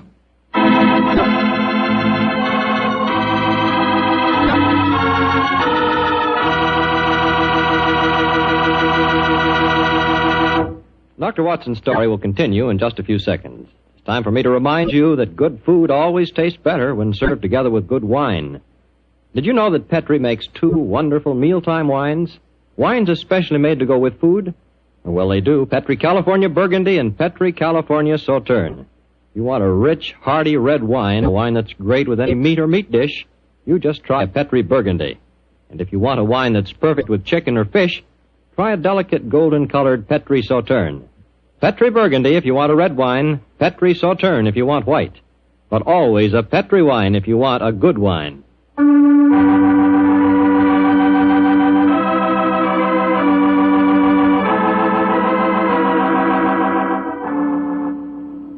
Now back to tonight's new Sherlock Holmes adventure.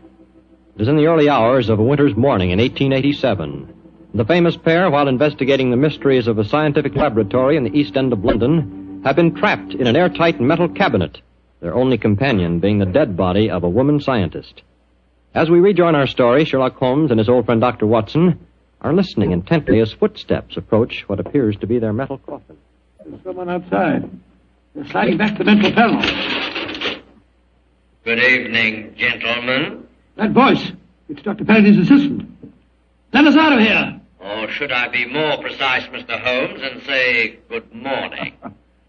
Hello, Moriarty. Moriarty, you scoundrel. I can just get my hands on him. Dr. Watson, I wish you could get over your dislike for me. For my own part, I'm genuinely sorry that my trap had to catch you, too. I've often felt unhappy that you're not on my side. Such slavish admiration of you given your friend Sherlock Holmes must be highly gratifying. There's never mind about all that. What do you think you're up to? It's obvious, my dear Watson. The whole scheme was a plan to lure me out of my safe hiding by presenting an intriguing problem, and one that victimized the wife of my old friend. You knew it would get back to my ears, didn't you, Moriarty? Yes, exactly. But why did you murder this Paradise woman? That's equally obvious, my dear Watson. It served her purpose in presenting a most convincing scientific front. As soon as the trap was baited, she was a liability. She might tell tales, and so she was killed. Like so many other of your accomplices, my dear Professor. Ah, precisely. Now, my dear fellows, I'm afraid that I must close this panel and say goodbye. Quite sorry to have to kill you, but you're becoming dreadfully in my way. And how do you plan to kill us, Moriarty? By doing nothing more than closing this panel. Oh, I could be frightfully dramatic and release deadly gases into the chamber, or poisonous snakes, or something equally colorful. But quite frankly, it seems so much simpler just to shut you in. Your oxygen supply won't last very long, you know. And for your benefit, Dr. Watson, I may tell you that Paradol, whatever its other shortcomings as a metal, is bulletproof. Goodbye, you meddling fool! Oh. There seems nothing for us to do but look around and ascertain our chances of escape. Holmes, I don't like this. We're in a very nasty situation. My dear Watson, sometimes you're a master of understatement. Aha, just as I thought. What have you found, Holmes? Sliding panel, just behind the dead woman. It leads us to a passageway. A passageway that has been bricked up only within the last few hours. But long enough, I'm afraid, to make it impossible. No, there's no escape here. Hold the lantern a little higher, will you, old chap? Yeah. That's it. Well, what are we going to do now? I was just estimating the cubic capacity of this chamber. The air supply should last comfortably for at least another 8 hours. I recommend a brief sleep to refresh us and also to conserve our oxygen supply. Sleep? Who could sleep at a time like this? I can and you can, old chap, if you discipline yourself. Well, I'll try, Holmes, but I know perfectly well I shan't close my eyes.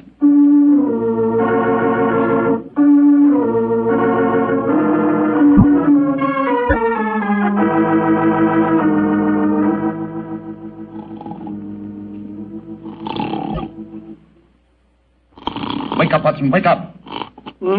Yes, Mary dear. It's you. Oh, we're still in this infernal trap. I'm afraid so, old chap. What time is it?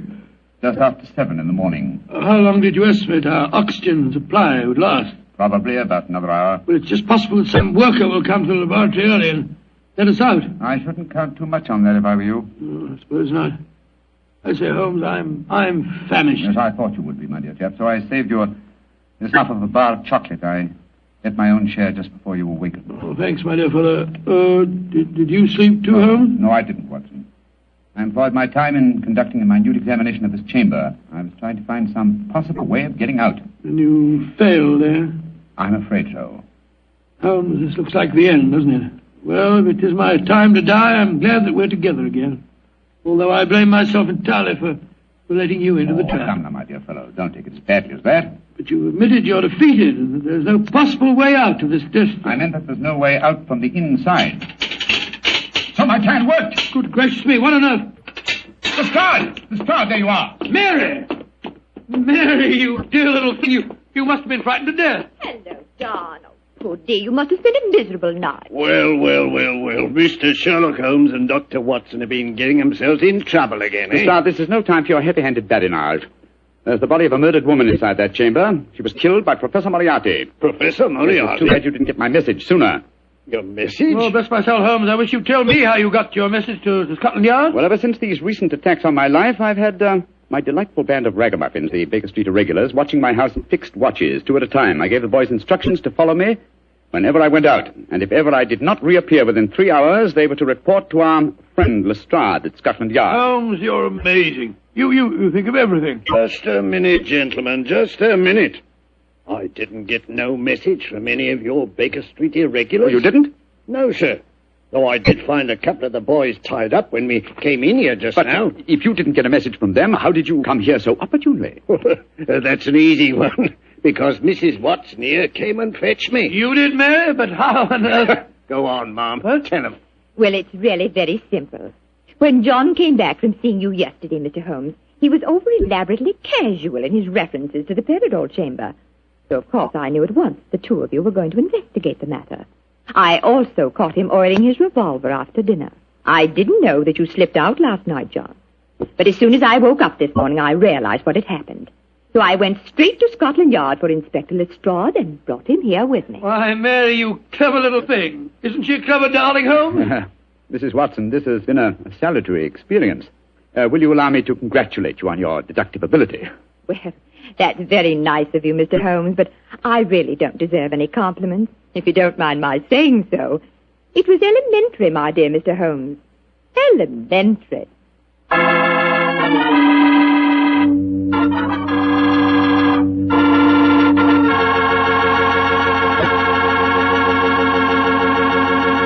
Let's knock on his library door and see if... There's no point in doing that, Mr. Slattery. I'm right behind you. Oh, hello, Dr. Watson. Don't tell me you've been stalking me. No, my boy. I was on the patio and I heard your footsteps, so I thought that I'd come in and fetch you. Let's go back and sit out there, shall we? It's a beautiful evening. That's fine with me, Doctor. Here we are. Now, settle yourself down in a chair and light a cigarette, if you have one. I'll get on with my story. Well, last week you told us it concerned an adventure that you and Sherlock Holmes had in Flanders during the First World War. That's right, Mr. Slattery, did. I thought that you and the great man had retired at that period. We had, my boy, but it was only natural that as soon as the war broke out, we both offered our services in any capacity that might help our country. Of course. And how did tonight's story begin, Doctor? It was in the winter of that first year. Things weren't going very well for the Allies. The Germans were advancing on Paris, and the picture was looking very black. It was just 24 hours before the famous Battle of the Marne began, the battle that changed the early course of the war, when Holmes told me that we had to go up to the front lines on a secret mission. We'd been in Paris for several weeks, where Holmes had just solved the case of the missing aide-de-camp. I was anxious to get back to England and my work in the war hospitals, but of course this new summons was in the nature of a command. And so, late on a rainy September afternoon, Holmes and I, with the boom of gunfire in our ears, found ourselves in the front seat of a staff car, sloshing and jolting its way towards the battlefield. Am I driving too fast for you, gentlemen? No, Sergeant, not at all. No, you're doing a splendid job. Oh, my man, look out, considering the state of the road. Thank you, sir. Hello?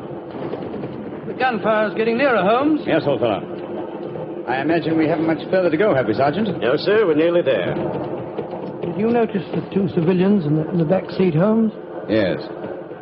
Handsome woman and a distinguished-looking man, several years her senior. I wonder who they are. I'll tell you.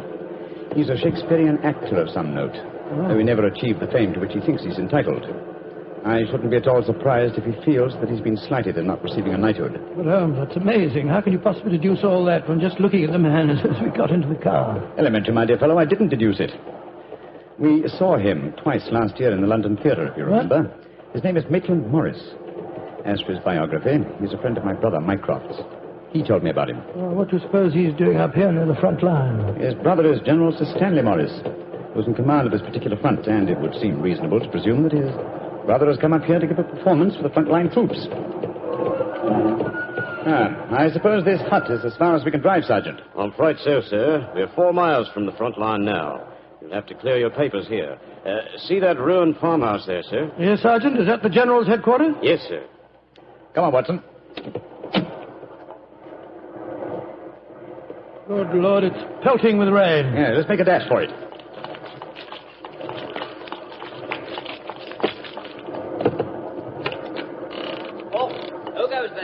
Friend, Give the password. St. Crispin. Pass, friends, and show your papers. How did you know the password, Holmes? I was given it before we left Paris, old chap. Oh, it's Sherlock Holmes and Dr. Watson, isn't it? Yes, Captain.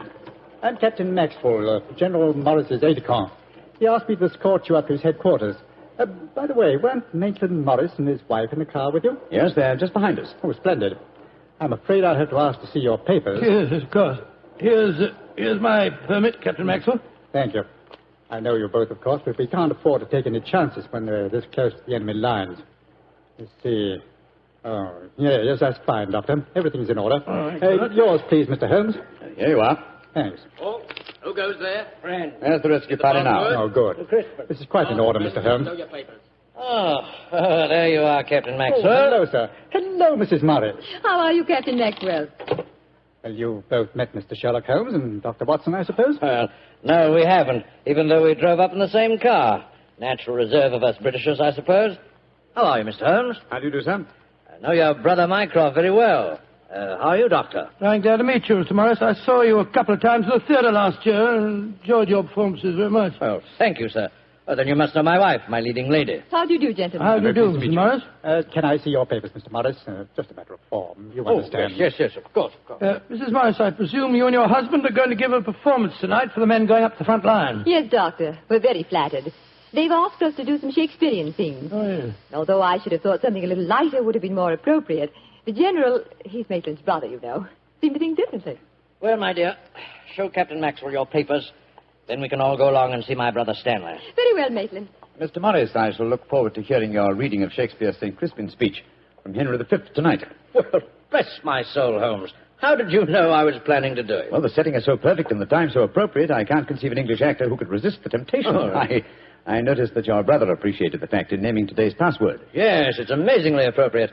You know, it's almost 500 years ago to the day that the Battle of Agincourt took place. Well, let's hope that the results of the forthcoming battle will be equally successful for England. Yes, indeed. Oh, by the way, Holmes, this will probably seem rather silly to you, but I'm an inveterate autograph collector, and I have my book here with me. I wonder if you'd mind signing. I'd be very glad to, Mr. Morris. Give me a pen, will you, Watson? Here we are, Holmes. You'll find yourself among quite distinguished company in that book, sir. So I see. Adelina Patti, Crown Prince of Norway. Oh, no. Field Marshal von Toxnitz. Oh, yes. He was one of my admirers when I played in Munich before the war. I suppose now that our countries are fighting, I should tear that page out. You know, I cannot help but feel that art and the appreciation of art are independent of national hatred. Quite so, sir. I myself still have a medal presented to me by the University of Leipzig for some trifling services. There you are, Mr. Morris. Oh, thank you very much, Mr. Holmes. A notable addition to my collection. I shall be very glad to sign your book for you, Mr. Morris, if you'd like me to. That's very kind of you, Doctor. Oh, Captain Maxwell, if our permits are all in order, don't you think we should be moving along? Just what I was going to suggest myself. I'll take you all straight over to General Morris's headquarters.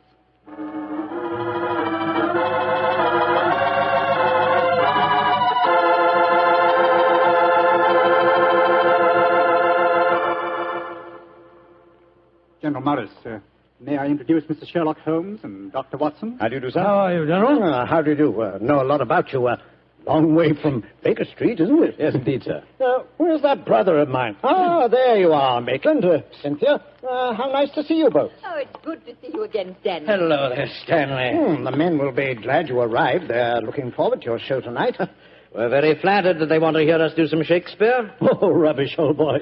With you and Cynthia up there on the platform, you could read the telephone book and they'd love you. Oh, very kind. By the way, you'll find the stage very primitive. Just a few trestles and a large tent and a curtain made of army blankets. And your dressing room will be even worse. Oh, don't worry about our comfort, Stanley. As long as we cheer the boys up, that's the important thing. Yes, of course. By the way, what program do you have mapped out for us? Well, I thought we'd have two shows. The tent's not large enough to hold everybody at once. Anyway, we have to keep up an alert all the time. Mm-hmm. Think you can manage two separate shows? Oh, of course I can, Stanley. I may look old, but I don't feel it. You don't even look at your scoundrel. Thank you. Perhaps we could take a look at the stage and equipment, eh? Oh, certainly. Captain Maxwell, take them over to the tent and show them what the facilities are, will you? Right, will you follow me? Oh, yes, of course. See you later, Stanley. Come along, my dear. All right. I'm glad you're here, Holmes. I'm sure I can speak quite freely in front of Dr. Watson. Oh, yes, with perfect freedom, sir. He's my colleague. He's an old army man himself. Really? What regiment, Doctor? The 5th Northumberland Fusiliers, sir. Later attached to the Berkshires in Afghanistan and wounded in the Battle of Mainwan. Really? Then I'm sure I can speak freely in public. Holmes, you know why you're up here so near the front line, don't you? I have a very shrewd suspicion, sir. Yeah, I thought you had. That's why I asked for you to be sent here. You asked for me to be sent here, General. Yes, I think I understand. Well, I wish I did. You will, Doctor, in due time. In the meanwhile, gentlemen, I'll have an orderly show you to your quarters. Thank you, sir. And, Holmes, take a look around, will you, and keep your ears open. We're comparatively a little distance from the German front lines, and yet there's a very puzzling silence just now. Yes, I noticed that, sir. And half an hour ago, on our way up, there was quite a lot of shelling. Exactly. It's unnatural and rather frightening at a time like this. You see, we're attacking at dawn. The enemy might be trying to infiltrate spies, and the whole success of this battle depends on a surprise attack. I quite understand, sir. Come on, Watson.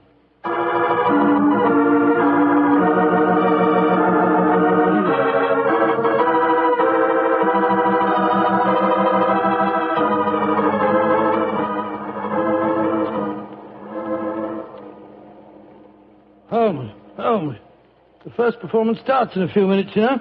They're all there waiting.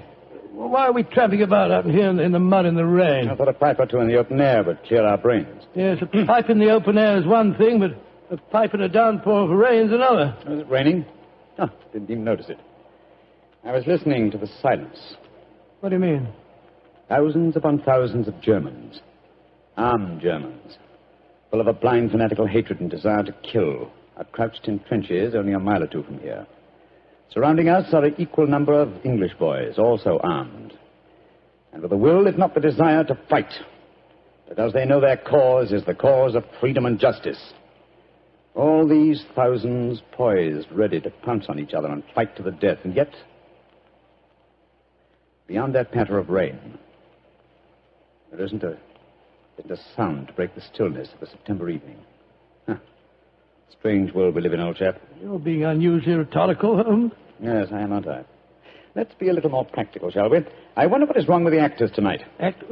Why do you ask that? Well, a little while ago I noticed Mrs. Morris in a great state of excitement going towards the farmhouse where the General is. Then she went back to her own quarters, and now she seems to be headed in our direction. Is anything wrong, Mrs. Morris? It's Maitland. What's wrong with him, madam? He's disappeared. Disappeared? What's happened? We were in the tent together, making up for our performance, when an orderly came in with a message. Maitland said it was from his brother. Slipped on a raincoat and went out, saying he'd be back in a few moments. I waited and waited, and after a while I got worried, and I went over to see the General myself. He said that he'd sent no message, and that he hadn't seen any sign of Maitland. Good Lord, what could have happened to him? I don't know, Doctor, but I'm frightened. What shall I do, Mr. Holmes? You're a brave woman, Mrs. Morris. Brave? I don't know, Mr. Holmes. Why? Because the show must go on. I shall take your husband's place. But Holmes, something's happened to Maitland Morris. He's in danger. True, Watson, true. But 1,000 men inside that tent are in mortal danger, too. Tomorrow morning, many of them may be corpses on the fields of Flanders. But tonight, they've been promised a show. Do you think that you can do it, Holmes? Oh, I think I can, with the help of Mrs. Morris. I can't do it, Mr. Holmes. You can, Mrs. Morris, and you will. If only to uphold that great tradition of the theater, that the show must go on.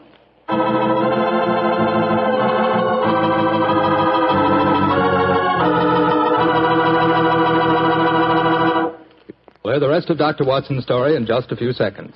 Time I'd like to take to tell you that if you've got a butcher who has meat, and you've got the points to get that meat, don't forget to bring home a bottle of Petri California Burgundy. Tell you why. That Petri Burgundy is a rich red mealtime wine that's wonderful with any meat or meat dish. That's a fact. Petri Burgundy can make a banquet out of a hamburger. And boy, Petri Burgundy and old-fashioned Irish stew are bosom companions. Just get yourself some Petri Burgundy and share it with your family.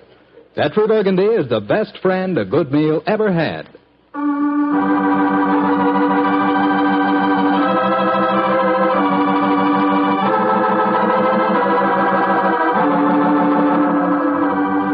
And now, back to tonight's new Sherlock Holmes adventure.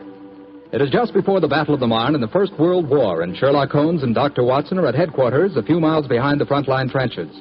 A famous Shakespearean actor who was to give a performance for the troops has mysteriously disappeared, and the great detective has taken his place at the last minute. As we rejoin our story, Sherlock Holmes, alone on the improvised stage, is delivering a Shakespearean speech before a spellbound audience. Happy breed of men, this little world, this precious stone set in a silver sea, which serves it in the office of a wall or as a moat defensive to a house against the envy of less happier lands. This blessed plot, this earth, this realm, this England.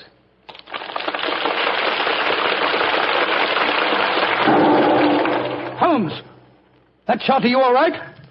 Yes, old chap. Fortunately, I started to leave the stage as the shot was fired. The bullet just missed me.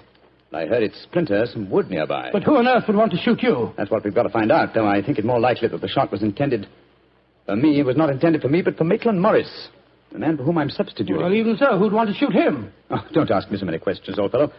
Let's see what clues we can find. Now, the shot was fired from outside the tent from behind me. Yes, look there. See the hole in the tent there? By Jove, yes. Footlights would outline your shadow on the back of the tent. Whoever it must have fired at your silhouette. The question is, where did the bullet embed itself? Uh-huh. Look here, Watson. You got a penknife? Wait a minute. Here, Holmes. This shouldn't be hard to extract. Look at this splintered tent pole. Wait a minute. There we are. Excellent. Huh. Very interesting. Oh, what's so interesting about it? Just a revolver bullet, isn't it? No, it isn't, Watson. What? It's far from just a revolver bullet. This bullet was fired from a German Luger pistol. A German pistol? There must have been a spy here behind our lines. That's a reasonable enough assumption. Yes, we may be sure that no English soldier would carry such a weapon and face inspection. Come on, I want to talk to Mrs. Morris.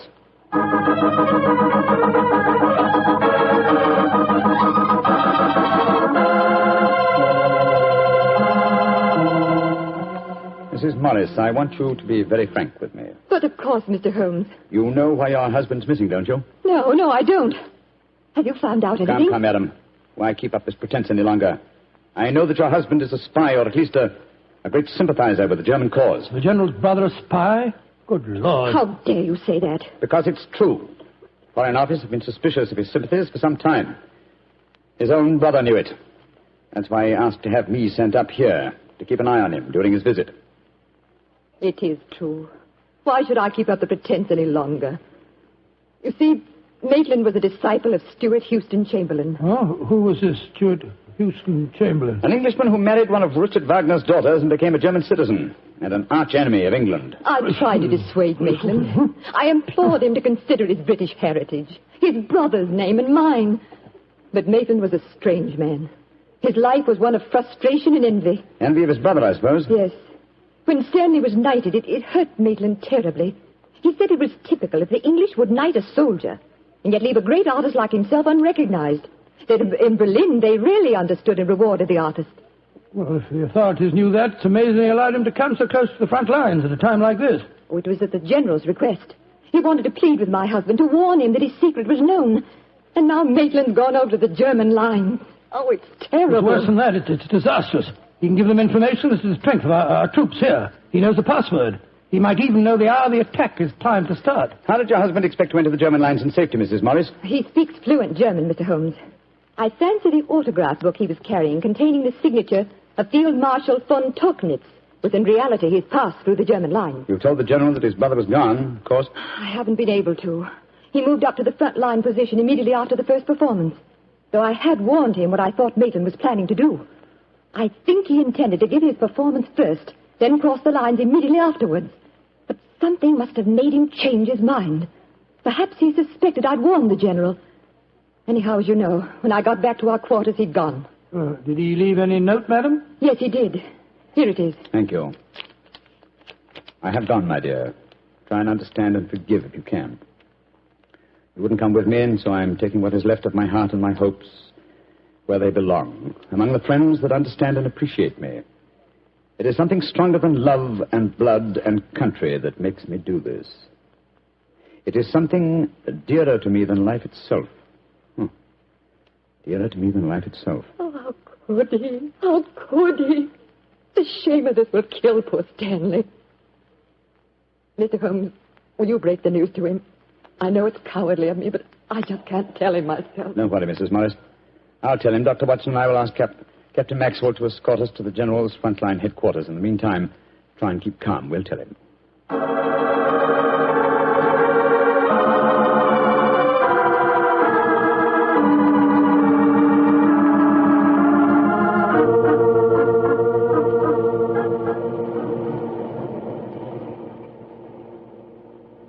If you will wait in the dugout, Mr. Holmes, I'll tell the General that you're here. Thank you, and be sure to let him know the urgency of the matter. Yes, sir.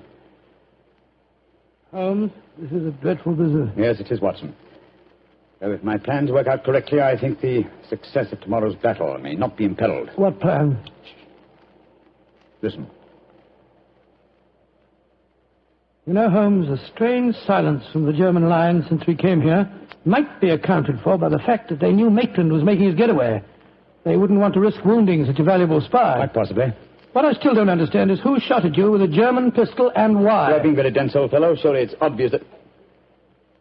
Here comes General Morris now. Poor devil. This is going to be a dreadful shock to him.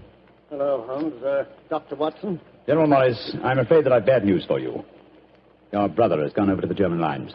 Maitland did go there. I should have put him under an armed guard as soon as he came here, but I thought I could reason with him, appeal to his sense of honor. Instead of which you tried to shoot him, sir, but fortunately for me, you missed. You see, I took his place at the first performance. But that shot was fired from a German pistol. True. That was when I first knew the general had fired the shot. But I still don't see how you could now. Only a high-ranking officer, not subject to inspection, could carry a non-regulation firearm. You're an old army man, you should know that. In any case, you'll observe that the general carries a Luger at his waist. Great heavens, Holmes, I thought I was firing at Maitland. I had no idea that it was you. You intended to kill your own brother, sir? Yes, and I'm sorry I failed. I'd rather see my brother dead than alive and a traitor to his country. But now he's safely in the German lines. Heaven knows what secrets he may be imparting. One thing we can be certain. Our chance of a surprise attack in the morning is gone. Possibly not, sir. Oh, what do you mean? You see, I took the liberty of altering your brother's credentials quite extensively. How, Holmes?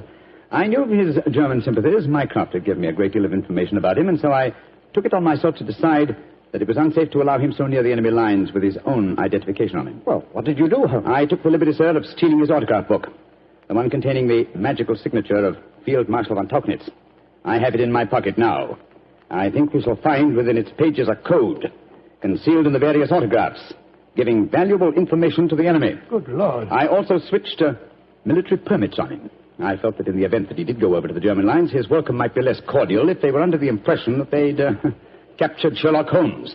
To make that identification doubly sure, I also slipped in his pocket a slight souvenir of my own. Well, Joe Holmes, you mean that medal that was presented to you by the University of Leipzig? Exactly, old fellow. I no longer wish to own a decoration given me by a country of barbarians, and it seemed a rather neat and effective way of returning it to them. So the Germans will think they've captured Sherlock Holmes? Yes, sir, and unless I'm much mistaken, he'll receive very short shrift at their hands. Yes, they hate you. There's your answer, sir. I'm sorry. Well, don't be sorry, Holmes. It's better that way. Now his secret can die with him. Excuse me, sir. Yes, Maxwell, what is it? Would it be in order for me to return to headquarters now, sir? It's very nearly time for the second performance, and I've still been unable to trace the whereabouts of your brother. Well, my brother will not be acting tonight, I'm afraid. Holmes, I wonder if I might ask you to take his place once again. If you want me to, General. I do. Maitland had planned to do the St. Crispin speech from Henry V. He knew how much I loved it. I realize that, sir. When I was told the password up here. Well, can you remember the speech, Holmes? Oh, I think so. At any rate, I can try. Then do it for me, my dear fellow, will you? For me. I'll be very proud to do it, General. Goodbye and good luck. Thank you, Holmes.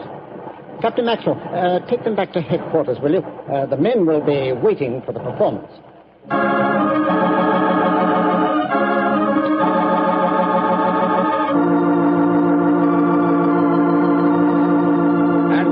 Crispian shall ne'er go by from this day to the ending of the world, but we in it shall be remembered. We few, we happy few, we band of brothers. For he today that sheds his blood with me shall be my brother. Be he ne'er so vile, this day shall gentle his condition. And gentlemen in England now abed shall think themselves accursed they were not here, and hold their manhoods cheap, while any speaks that fought with us upon St. Crispian's Day.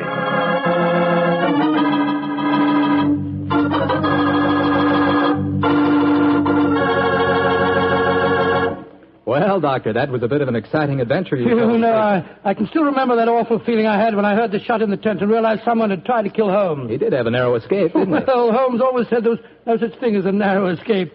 He said you either escaped or you didn't. If you did, well, why worry? And if you didn't, you couldn't worry, so what? Quite a philosophy. I'd like to discuss it with you further. Over a bottle of wine? How else? What kind of wine? Naturally. Naturally. You couldn't ask for a more delicious wine than Petri. That's because the Petri family knows how to make good wine. It began on a summer evening in 1906. I'd been for a long walk in the park, I remember, and when I returned to Baker Street and entered our rooms, Holmes looked up at me with a twinkle and spoke. You look positively glowing with health, Watson. Well, I had a splendid walk, my dear fellow. You should have come with me. The park was looking particularly beautiful. Well, chap, during your absence, I've decided to write another monograph. Oh, well, what's the subject this time? Occupational liability to murder. For instance, the mortality rate is naturally high among policemen and detectives. Physicians are murdered with fair regularity, but the murder of a dentist is rare. And who ever heard of a murdered veterinary surgeon? It's quite true, but what's the occasion for this little homily? I've been browsing over my newspaper clippings. Yeah? You recall ever hearing of a murdered tobacconist, Watson? No, I can't say that I do. Oh, why? And yet my clippings inform me that no less than 3 tobacconists have been murdered in the past 6 months, and all the murders have occurred in the same small shop at the East End of London. Now, why do you suppose 3 tobacconists would be murdered in the same shop? Come now, old fellow. Give me a logical solution to the problem, will you? Well, let me see. You say that the shop's in the East End? Yes. Is it near the river? As it happens, it's on the water's edge. And supposing the tobacconist shop was the headquarters of a smuggling ring. Perhaps boxes of cigars were unloaded from the dock and brought to the shop. Cigars containing pearls or opium or something. Watson, my dear fellow, you're doing splendidly. You must walk in the park more frequently. You're positively scintillating. Oh, no, you're making fun of me. I assure you I'm not. You're expecting anyone home? No, probably a visitor from Mrs. Hudson. Go on with your fascinating theory. Now, why are 3 tobacconists murdered? Well, because they know too much. Perhaps they demand a share in the profits, so the head of the ring decides to kill them. Plausible enough, Watson. I really must congratulate you. I can see that I'm very lucky in having a biographer with such a lively imagination. Thanks very much. Come in. That's very nice of you. Imagination. Oh, hello, Lestrade. Lestrade, I'm glad to see you. I hope I'm not intruding. Not at all, my dear fellow. Come along, sit down. Thank you, Miss Holmes. Anything remarkable on hand? No, Miss Holmes. Nothing very particular. Then tell me all about it, Lestrade. Can't hide anything from you, can I, sir? Yes, there is something on my mind, and no mistake. And it concerns the 3 murdered tobacconists, I see. Splendid. Now, how the blazes did you know that? Yes, Holmes, that's pure magic. Not at all, my dear Watson. It's simple deduction. Observe the 5 cigars peering out of Lestrade's breast pocket. They are of a far superior quality to his usual brand. Obviously, the scene of his latest investigation has proffered certain, well, shall we say, professional perquisites. Am I right, Lestrade? Of course you are. Careful one, Mr. Holmes. Thank you, no, I'll stick to my pipe. Well, how about you, Doctor? Oh, thank you, Lestrade. By Jove. Coronas. And now, Inspector, tell me about the murdered tobacconists. Well, how much do you know about the case? Just what I've read in the papers. Well, curiously enough, we were discussing the affair as you walked in, Lestrade. It's a strange business, gentlemen. I only got hold of the old story today when I had a long talk to young Jack Longworth. He's the owner of the shop. Oh, in relation to Gerald Longworth, the taller member of Parliament who battled so successfully against the slum clearance bill? His son, Mr. Holmes. Nice young fellow, too. When his father died, he inherited this shop along with a lot of other property in the East End. Well, how big a shop is it, Lestrade? Oh, just a hole in the wall, Doctor, like all the other shops in that part of London. Young Mr. Longworth tells me he first rents it to a man by the name of George Grillett. He lives there with his daughter Lily and made quite a nice go out of the shop. 6 months ago, when Jack Longworth was abroad, George Grillett has a stroke and nearly kicks the bucket. Kicks the what? He nearly dies, Doctor. Oh, kicks the bucket. That's very good. I don't remember that. And then what happened, Lestrade? Well, while he's in the hospital, his daughter gives up the lease on the shop. A few days later, an Italian takes it over, and a couple of weeks later, he's found with his float cart. Did you investigate that first murder yourself? No, Mr. Holmes. It seemed like any of a dozen killings we get in that part of London. A shopkeeper cut up, his till emptied, no clues. Well, who was the next tenant? A Scotchman. bloke by the name of McIntosh. A few weeks after he moved in, the same thing happened to him. That time, I did go down there, but I couldn't find out nothing. Was robbery again the apparent motive? Yes, sir, but the killing wasn't the same. He was strangled with a silk scarf. Silk scarf, eh? And who was the third tenant? The man who was murdered yesterday? A Hindu fella. A man by the name of Mukherjee. He takes it over a week last Friday, and yesterday we finds him knife through the back and his money gone. Of course, I was down there before you could say Crystal Palace. But once again, I didn't find out nothing. No knife, no fingerprints on the till, no footprints, just a very dead Hindu. Was young Mr. Longworth the landlord in England when these murders occurred? Yeah, that's the funny thing about it, Mr. Holmes. He docked at Tilbury yesterday morning. He didn't know nothing about what had been going on. Well, I imagine he'll have difficulty in renting the shop after 3 murders. Well, that's just it, Doctor. That's why he comes to me at the yard. George Grillet, his first tenant of the shop, moved back there today with his daughter Lily. And young Mr. Longworth's worried about them. Well, if you ask me, he's more worried about the daughter than he is about old man Grillet. So the original tenants of the shop are back in residence again, eh? And, what do you want me to do? Well, I thought perhaps you'd be interested enough to come along with me and look at the shop, Mr. Holmes. I should be very glad to, my dear fellow. It's coat and hat, Watson. Oh, that's your... Oh, dear, that wretched instrument. I'll answer it. Hello? Mycroft, how are you? What? Yes. Yes, he's here now. Why, of course. I'll do everything I can, certainly. Let's have dinner together soon, shall we? Splendid idea. All right, goodbye. Was that your brother, Holmes? Yes. Lestrade, I do think you might have told me the whole truth. Well, how do you mean, sir? I thought your visit was prompted by a need for friendly assistance. I didn't realize that you came here virtually on a government order. Well, it wasn't just quite like that, Mr. What's Holmes. the government got to do with the case, and how does your brother Mycroft fit into the picture? Not sure yet. But of one thing we may be certain. There's obviously a great deal more in this case than Lestrade would have us believe. Why do you say that, Holmes? You must bear in mind, old fellow, that occasionally Mycroft is the British government.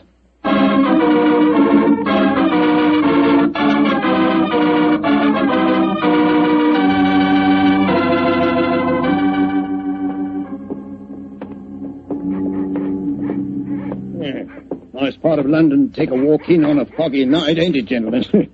All our policemen work down here in pairs, you know. Yes, I don't blame them. It's a vile neighborhood. There's the shop just ahead of us, with a sign hanging out. Hello, there he is again. Oh. See that bearded Hindu skulking off around the corner there? Oh, yes. He's been haunting the place ever since I came down here. So a bearded Hindu haunts the place, eh? Yes, and yesterday, Holmes, the Hindu proprietor of the shop was murdered. Exactly. Well, here we are. I'll go in first. Depressing-looking place, huh?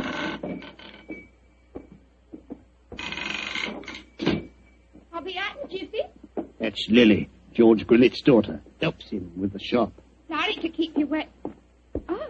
Oh, it's you, Inspector Lestrade. Yes, Miss Lee. I brought some gentlemen to see your father. This is Mr. Sherlock Holmes and Dr. Watson. Pleased to meet you, I'm sure. How do you do, Miss Grillet? How do you do, young lady? Is your dad home? No, Inspector, he won't be in till after dinner.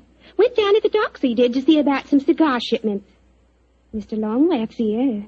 If you want to see him, we were just having some tea in the back room. Yes, I'd like these gentlemen to meet him. Jack, come out in the shop, Jack.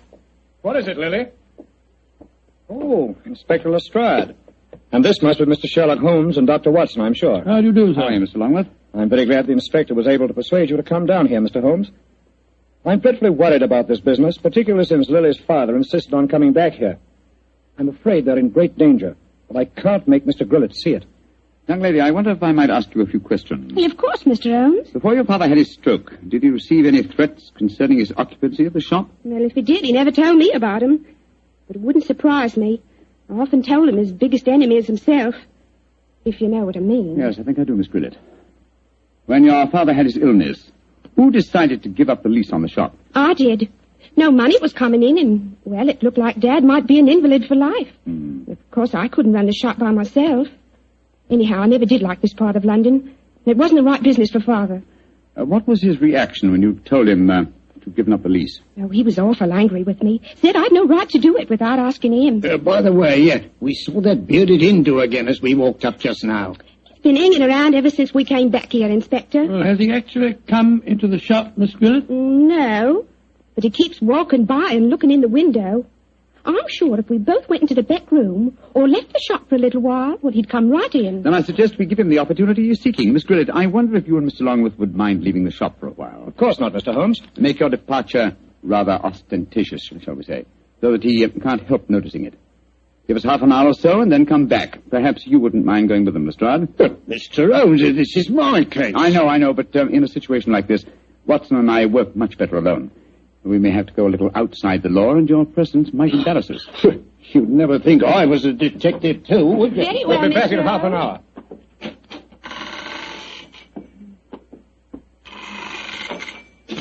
hour. Poor old Lestrade. He gets very touchy as the years roll by. See, I blame him. I'm leaving him completely in the dark. Come on, Watson. Behind the counter. No, my dear fellow. Not under it, old chap. We lift the flap. So. Now I suggest we crouch down behind here. Come on. That's it. Have you got your revolver, Watson? Yes, it's in my pocket. Good. In the meantime, make yourself as comfortable as these cramped quarters will permit. We may have quite a wait ahead of us.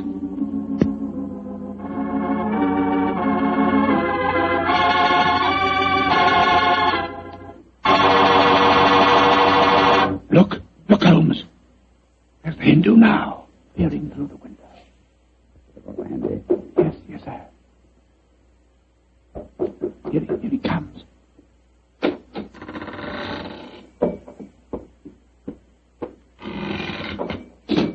All right, Watson. Put your hands up. I got you covered with this revolver. Now, my man, what are you doing here? Who are you? Never mind who I am. Just answer my question. I do not speak very good English. Tum Hindustani baat bolne sakta? सकता है Iko tum ida aya? देखने को आस्ती तुम्हारा भाई हमको हुक्म दिया Tumhara bhai.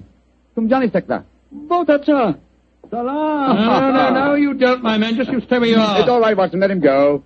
He's on our side.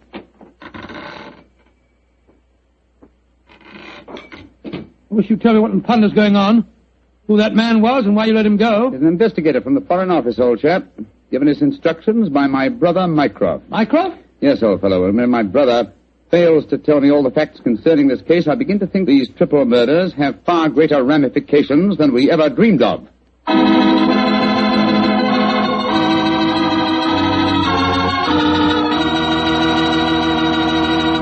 Dr. Watson's story will continue in just a second.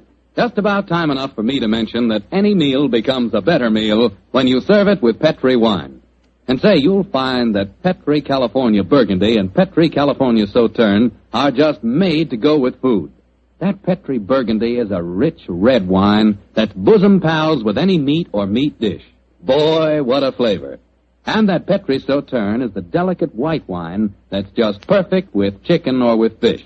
Yes, sir, with food, you just can't beat a good Petri wine.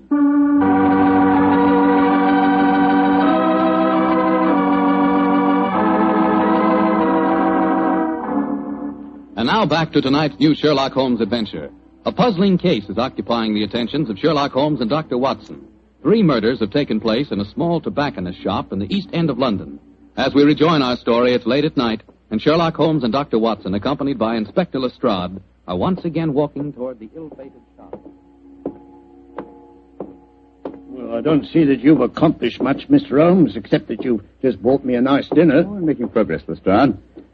If only by the elimination of obvious suspects. But there's a pattern to this case, and that should give us a clue. Well, how do you mean, Holmes? My dear fellow, consider the obvious motive of these murders, and particularly observe the results they've obtained. Well, the motive was the same in all 3 killings, robbery. Oh, no, Lestrade. Don't let the theft of a few pounds from the till blind you to the real motive. Look. Here's Miss Grillet now. She's coming out of the shop. Good evening, Miss Grillet. Hello, Mr. Holmes. Is your father home yet? Yes, he is, Mr. Holmes. Well, I can't tell you how anxious I am for you to talk to him. I'm going to meet Mr. Longworth. He's taken me to the music hall. I should be home just after 10. I hope you'll be able to stay with Dad until then. Well, don't you worry, Miss Grillet. We'll keep an eye on him. Oh, thanks ever so much. Oh, Oh, Mr. Holmes. Yes, Miss Grillet? Please don't go into our rooms in the back, will you? I've left things in a frightful mess. I quite understand, Miss Grillet. Well, ta-ta all. See you later. Let's go into the shop.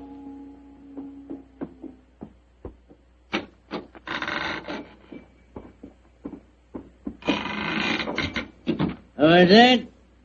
Oh, it's you, Inspector. Yeah, these gentlemen, Mr. Sherlock Holmes and Dr. Watson. How do you do, sir? Good evening, sir. Good evening. Did you meet young Lily just now? Yes, she told us she was going out to the music hall with Mr. Longworth. Yes. I'm afraid we had quite a set to about that. A very strong-willed girl, Lily, very strong-willed. Am I to assume that you disapprove of your daughter's association with Mr. Longworth? Yes, of course I do. He's a top. He's got lots of money.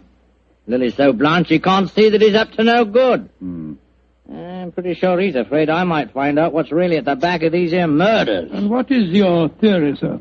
Well, I'll tell you this in confidence. Got nothing to back it up now, you understand. There's been talk of widening the docks around here. That'd make property values go up, you see, of course. Well, young Longworth's been trying to buy up all the other shops along the waterfront here, but they wouldn't sell. If you ask me, he's had these murders done just to frighten people away so that he could buy cheap. Now, I'm not saying that he did the murders himself, you understand, but he planned them. Why, in these parts, it's easy enough any night to get a throat cut for a couple of quid. Yeah. That's why I'm glad you're here, gents. You see, I just got another warning. Warning? What do you mean, sir, warning? Found this note slipped under that door there not 3/4 of an hour ago. Receive, please. What does it say, Holmes? I shall call on you at 8:30 tonight. You know what's good for you. You'll be waiting for me alone. If you try any funny tricks, you'll go where I sent the rest of them. Well, that's obviously from the killer. Possibly. What's the time now? Look, it's 8:20. I was hoping you gentlemen would wait in our rooms back of the shop. You can hear what's going on in here, and if he tries any rough stuff, you can pop in and nab him. Just what I was about to suggest myself, Mr. Grillet. Either way, will you? Oh, yes. Just step behind the counter, gents. Through here. Here we are. Ain't exactly Buckingham Palace back here, but you can make yourselves comfortable, can't you, gents? Oh, don't you worry about us, Grillet. Oh, I better turn out the gas. If this bloke spots a light under the door in here, he might smell a rat. Now, there we are. Now, as soon as I see him coming in the shop, I'll knock twice on the door, like this. And that'll give you the signal that he's here. Is that right? Right, you are, Grillet. All right, now keep your ears open, gents. I may need your help. Where are you, Holmes? I can't see a thing. Over here, Watson. You know, I've got another theory why Jack Longworth might be at the back of all this. You listening, Holmes? Yes, I'm listening, old fellow. What is your theory? Longworth knows that Grillet doesn't approve of his having anything to do with Lily. So when he goes abroad, he leaves instructions to murder the tobacconist. The assassins don't know about Grillet having a stroke, of course, so they keep murdering the wrong fellow. Well, that makes very good sense, Doctor. What do you say, Mr. Holmes? Holmes? Holmes? Where are you? Bless my soul, he's disappeared. No, I haven't. I was just exploring. Shh. The signal. There goes the front door. Somebody's come in.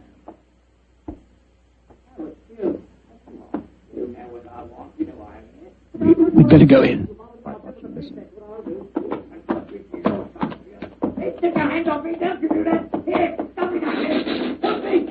We've got to get in there at once. Open the door.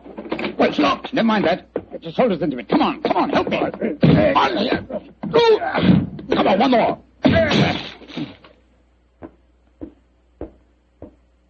Poor devil. He's been slashed with a knife. Grillet! Grillet! What, the killer got away? I'm going to... No, Lestrade, conserve your energy. Your murderer lies there. But that's Grillet. Of course it is. Search his pockets, Watson. I think you'll find a blood-stained knife. Let's have a look. Good Lord. Here's a razor in his pocket. It's covered with blood. You mean to say that he slashed himself? Let's slip the handcuffs on him, Lestrade. While he's still play-acting, he may be more difficult to handle when he realizes the game's up. Take your hands off of me. Come on, quick. Come on, yes. Hey. Come on. Very neat, Lestrade. Yeah. Well, Now that I've knocked a wounded man out cold, perhaps you'll tell me what's going on, Mr. Holmes. Yes, I'm completely in the dark, too. Oh, it's very simple, really. Willett has just staged a fake attack on himself. Fool us into believing that someone else is the murderer. Yeah, but the threatening note he received... Composed by himself for the occasion. Yes, but we heard voices. We heard the shop door open. We heard Willett talking to himself. And as for the shop door, that's how he gave himself away. Well, how do you mean, Mr. Holmes? Whenever the shop door opens, there's a bell that jangles. You will notice... So. Yeah, that's right, there is. There's no bell jangle when we were in the back room. Willett got us in there, locked the door on us unobtrusively, and staged his little drama. Yes, but we heard the door creak open and close, Mr. Holmes. The creak of this flap in the counter would sound exactly the same, my dear fellow. Now listen. Yes, but why, Holmes?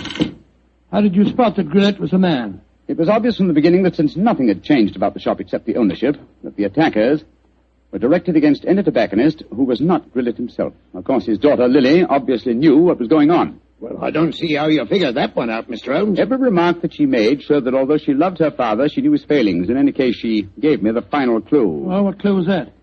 In very pointedly asking me not to go into the back room of the shop. Of course, she meant the reverse of what she said. I followed her advice when you were explaining your theory to Lestrade. Well, what did you find, Mr. Holmes? Miss Grillet had obligingly left a secret door open, a door leading to a passageway that seemed to go down to the waterfront. We'll examine it more thoroughly in a minute. Yes, but I still don't understand Grillet's motive, Holmes. Neither do I, old chap. No, I suspect that from the interest of the Foreign Office in the case, this shop has been the headquarters of an espionage ring. I'm afraid the final answer to that question will have to be given by someone else. Oh, who, Holmes? By my elder brother, Mycroft. Humiliating, isn't it, Watson?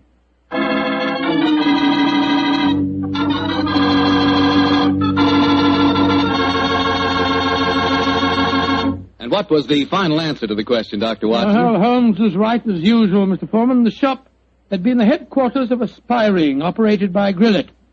Many international criminals had been smuggled in England or foreign ships moored up the river. And did Mr. Grillet hang for his crime? No, he didn't, my boy. Before he came to trial, he had another stroke and he died. Probably just as well for his daughter's sake. Oh, his daughter. A lovely girl. Did she marry Longworth? Indeed she did. As a matter of fact, I danced at her wedding. It was a very wonderful wedding reception. See, you would have been there yourself, Mr. Foreman. In fact, you'd have liked it very much. They served a pretty good wine.